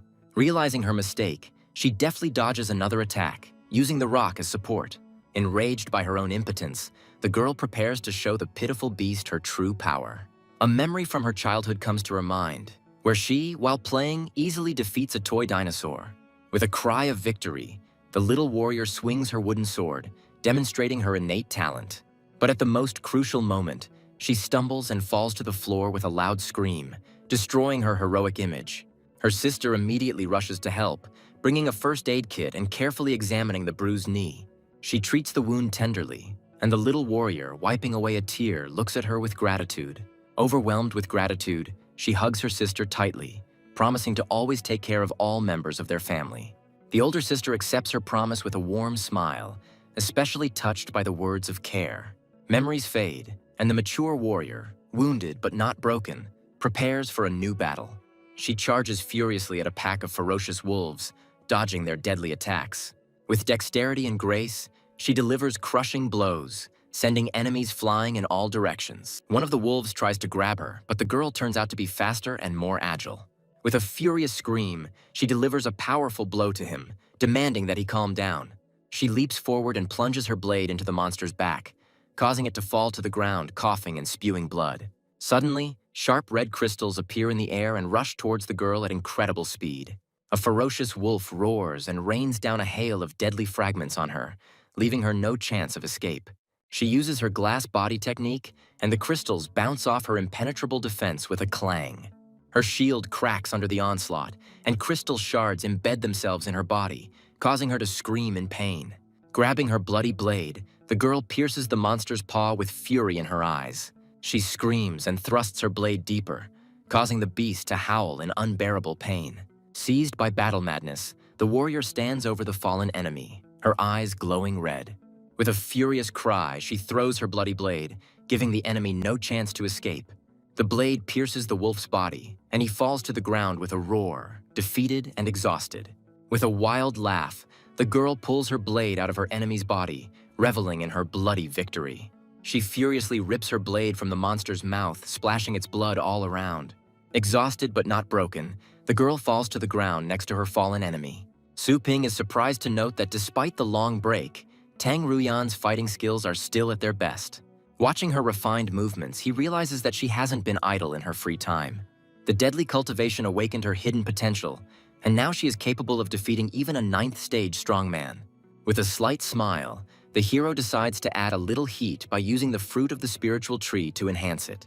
Golden energy envelops the girl's wounded body, healing her wounds and filling her with new strength. She rises into the air, and at that moment the system announces the end of the exploration and the closure of the zone. Losing consciousness, the girl whispers her sister's name, promising to save her soon. Coming to her senses, she was surprised to find Su Ping next to her, who calmly watched her transformation. The girl is surprised to learn that she only slept for an hour, and the hero asks her to sit still. While on the back of a flying dragon, he warns with a stern look that they are no longer in an illusion, and death will be real. They've been messing around for too long, and only one night has passed in the real world, so the hero asks for directions. With determination in her eyes, the girl points to Yato's base city, which will be their first target. Using a mysterious scroll, Su Ping begins a ritual to strengthen his companion's sword. With a slight grin, he declares that he cannot let her go empty-handed, since he himself is guilty of the death of her animals. The girl is surprised to feel incredible energy emanating from the sword, capable of piercing even her impenetrable body. This incredible sharpness reminds her of the legendary weapon once wielded by the god of the sea. The thought flashes through her mind that this sword is a legendary treasure, capable of crushing even the king of beasts. Confused and grateful, she accepts this priceless gift with trepidation, not believing her luck. Su Ping angrily declares that the sword is an ancient treasure and he is only giving it away temporarily. Having summoned the little skeleton, the hero prepares to split the missions. He orders his faithful servant to watch the girl so that she does not lose the precious sword. With a slight smile, she asks if he minds if she goes alone. The hero waves his hand in irritation, reminding her that he spent a lot of effort leveling her up. He explains with disdain that he has always been against their family for their cruelty and greed. A sudden signal interrupts their conversation, and the hero decides to split up. Jumping off the dragon's back, the girl screams in panic because she doesn't have any flying pets. Su Ping merely waves her goodbye, advising her to focus on controlling her star power. Overcome with despair, she falls down, but suddenly her body is enveloped in a golden glow, and she is surprised to realize that she can fly. Having gained new strength, the girl clutches her trusty sword in her hand, ready for the coming battle. Filled with determination, she flies towards her destiny, vowing that her family will never forget this day. Chaos descends upon her hometown, and two mighty dragons clash in a furious battle amid the burning ruins. The defenders are horrified to discover that the rival families have unleashed the Beast King into the city, dooming everyone to death. One of the dragons delivers a crushing blow, piercing its opponent through and through. Mysterious figures appear on the back of the fallen beast, looking with disdain at the weakened defenders. The head of the Tang family, Tang Lingzhan, furiously summons his flying army, preparing to repel the invaders. One of the enemy warriors notes with a grin that they are not as naive as they seem. On the back of the giant beast sit the heads of hostile families, who look with disdain at the futile attempts at resistance. They mockingly remind him that they know about all the secret treasures of the Tang family, and now the fun is just beginning. Like a comet, the girl rushes across the sky, kicking away her trusty sword. As she approaches the city, she is alarmed to hear the sounds of battle coming from Yato's direction. A giant ghostly bell rises above the ruins of the city, from which an ominous spirit emanates. The warriors are horrified to discover that the bell, like a bottomless pit, is absorbing all their star power. The head of the Tang family hatefully realizes that before him is a demonic artifact capable of absorbing blood and flesh. The head of the Situ family, with a devilish grin, praises his enemy's insight, presenting him with a soul-devouring bell. Deprived of strength, the city's defenders become easy prey and are mercilessly beaten by their enemies. Overcome with despair, the head of the Tang family chooses death over humiliation, but his suicide attempt is thwarted. With fury in his eyes, he vows that his family will avenge this vile betrayal. The head of the Wang family sneers at his threats as he plans to bury the entire Tang family today. The head of the Wang family reminds with a smile that the Tang family is famous for its 2 beautiful princesses. He thinks with apprehension about their power, because if the sisters unite, they will become invincible. Consumed by greed, he grabs one of the sisters and angrily demands that the other one be given to him. The captured girl barely endures the torture, but refuses to reveal the location of her sister. In her death throes, she mentally begs her sister not to return, sacrificing herself to save her. Suddenly, a shining sword falls from the sky, easily destroying the mysterious bell. The head of the Tang family looks at the debris in horror, not believing that their main treasure was destroyed so easily. The enraged head of the Situ family demands that the impudent man who dared to spoil his fun be found. The shining sword rushes through the ranks of enemies, mercilessly cutting them apart. Grabbing her sword, the mysterious savior declares that she has come of her own accord, her voice echoing across the battlefield. With fury in her eyes, the warrior declares that she cannot stand by while her clan is being killed. The head of the Tang family is horrified to realize that his daughter has reached the 9th stage and has attained a title rank. The enraged head of the Situ family dismisses any concerns, not seeing the young girl as a serious threat. He contemptuously gives the order to seize the arrogant girl and promises to arrange a public execution for her. Dozens of enemy warriors surround the girl, but she prepares for battle with icy calm. With a sneer, she notes their slowness and delivers a crushing blow. Her shining sword pierces the ranks of enemies, leaving only death and destruction in its wake. The head of the Wang family looks at what is happening in horror, not believing that the mysterious sword is capable of piercing the star shield. One of the warriors calls for the destruction of the demonic bell while the young lady distracts the enemies. The head of the Tang family readily accepts the challenge, and his warriors launch a desperate attack. The head of the Tang family, with fury in his eyes, urges his daughter to join forces and destroy the vile enemies. With unwavering determination, the girl rushes at the giant beast, blocking its deadly attack. One of the enemies smirks and summons his trump pet, not intending to give up so easily.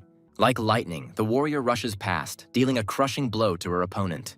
The enraged head of the Wang family vows to personally rip the skin off the arrogant girl who dared to slaughter so many of his people. In response to his threats, a giant monster falls from the sky, crushing the enemy ranks with a single blow. The loyal warriors of the Tang family rush to defend their mistress, ready to die for her. One of them uses a powerful technique called Blazing Sun Flash, blinding enemies.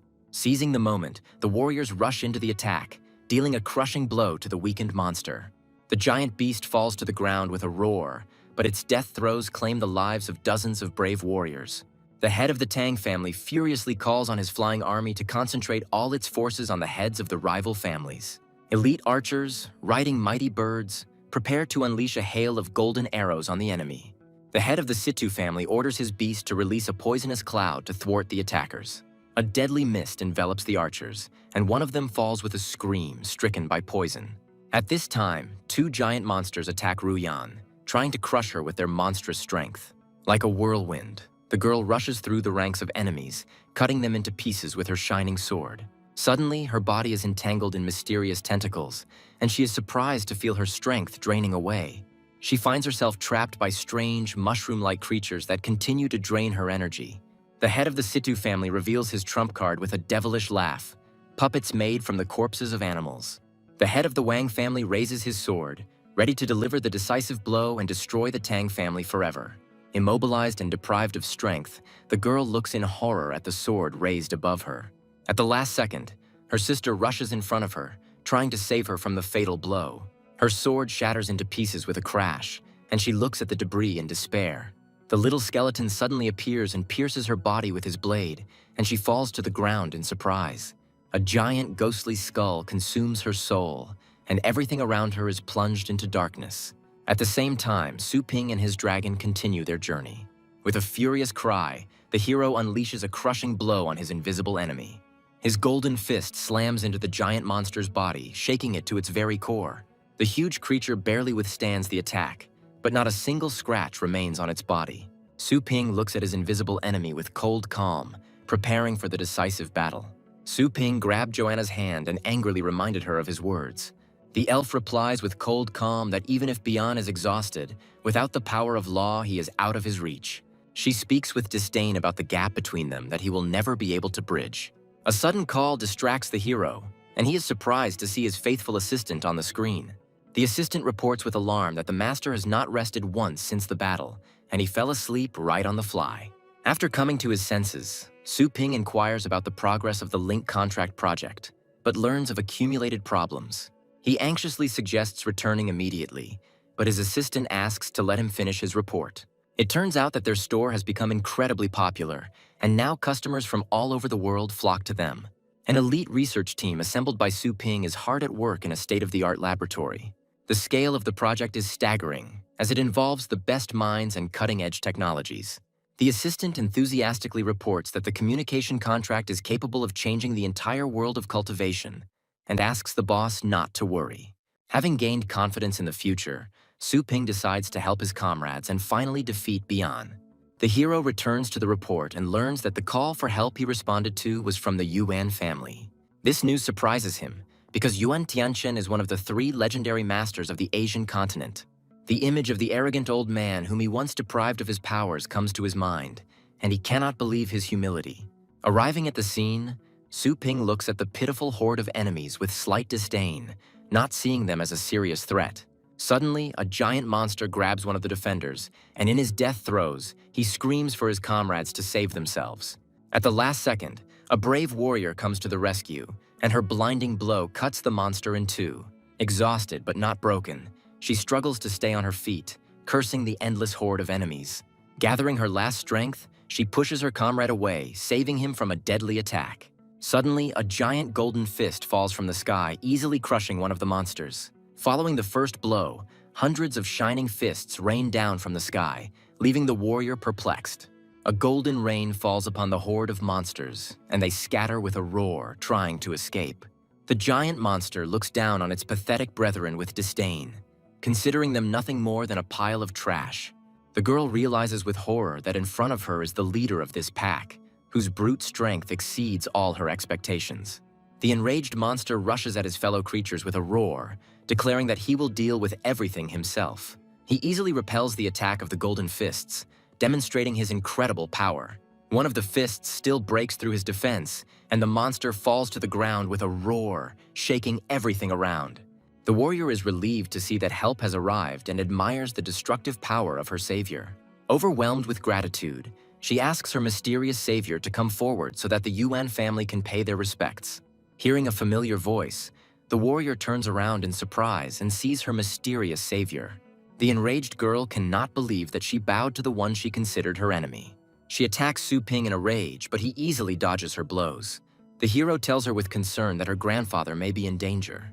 The girl dismisses his words with contempt, confident in the invulnerability of her legendary grandfather. Su Ping ironically reminds her of the recent battle in which he himself inflicted serious wounds on her grandfather. He remembers with regret the day he was forced to act in self-defense, which resulted in her grandfather's weakening. The hero anxiously warns her that the weakened master will become easy prey for Bian's rebels.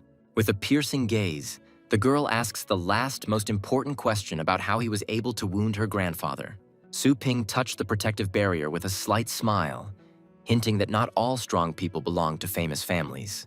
The purple dragon angrily declares that anyone who dares to start a fight at their door will pay dearly. Su Ping notes with a grin that at first glance at their shop, it is clear that its owner has never used their services. The warrior dismisses his words with disdain, because for her, his store is a place for puppies, not for real warriors. The hero indifferently suggests that she decide for herself whether to go with him or not, but the girl is bound by her grandfather's orders. Torn between duty and the desire to help, for the first time in her life, she decides to disobey her grandfather and trust Su Ping. Grabbing her hand, the hero reminds her that he came to save people and demands that she immediately take him to the wounded master. Arriving at the scene, they discover with horror that the city is completely destroyed and all the soldiers are killed. Suddenly, their dragon is pierced by hundreds of red beams and falls with a roar, wounded and exhausted. At the last second, Su Ping saves the girl, carrying her away from the enemy's heavy fire. He explains that her pet won't be able to withstand that many blows and asks what her plan is. Bian's soldiers discuss the flying dragon with a grin, considering it an easy prey that can grant them a lot of strength. Hundreds of red beams rain down on the dragon, but his indestructible shield easily withstands the attack. Su Ping recalls that he sealed his dragon's power with 3 seals that can only be removed as his control grows. Realizing the time has come, the hero prepares to remove the first seal to test the true power of his pet. The skies above the battlefield darken, and lightning flashes in the storm clouds, foreshadowing something terrible. With a furious cry, Su Ping removes the first seal, and his dragon transforms, taking on its true divine form. The girl is surprised to notice that the dragon's appearance has changed, and his aura seems painfully familiar to her. Enraged enemies look at the transformed dragon with disdain, not seeing him as a serious threat. Hundreds of red beams rain down on the dragons again, but their combined shield withstands this attack as well. Su Ping watches the battle with confidence, knowing that his light dragon's body can withstand the enemy's fire. The purple dragon only uses its defensive techniques, as if playing with its enemies like children.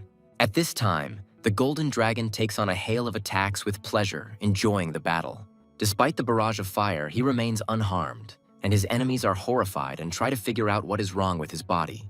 One of Bian's soldiers screams in panic that they are in trouble after encountering a legendary ranked creature. The enraged warrior clutches her sword in her hand, not intending to let go of the enemies who have caused so much harm. Su Ping stops her with a grin, explaining that it was just a test of his dragon dog's properties. The dragon's huge paw crashes to the ground, and Bian's soldiers scatter in terror, trying to escape.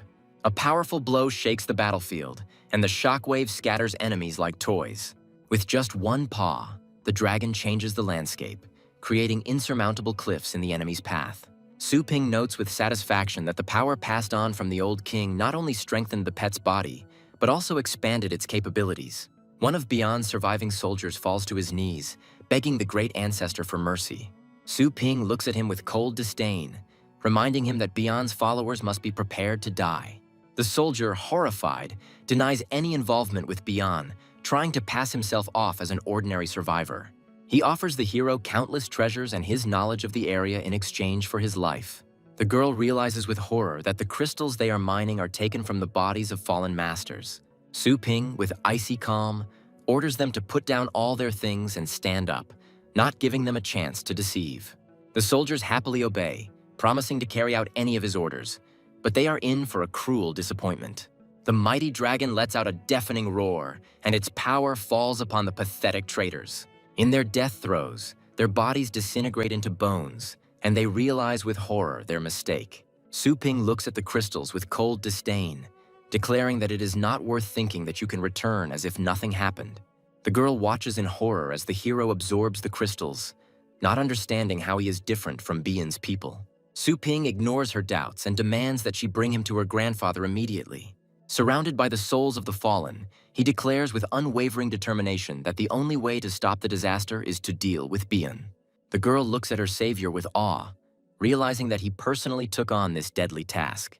The dragon flies through the storm clouds, heading towards the Yuan family residence. Upon arriving, they are horrified to discover that the entire city is engulfed in flames, and only ruins remain of the residence. The girl, in despair, cannot believe what has happened, because her grandfather's protective magic was indestructible. Casting aside all doubts, Su Ping and his companion rush down to personally check what had happened.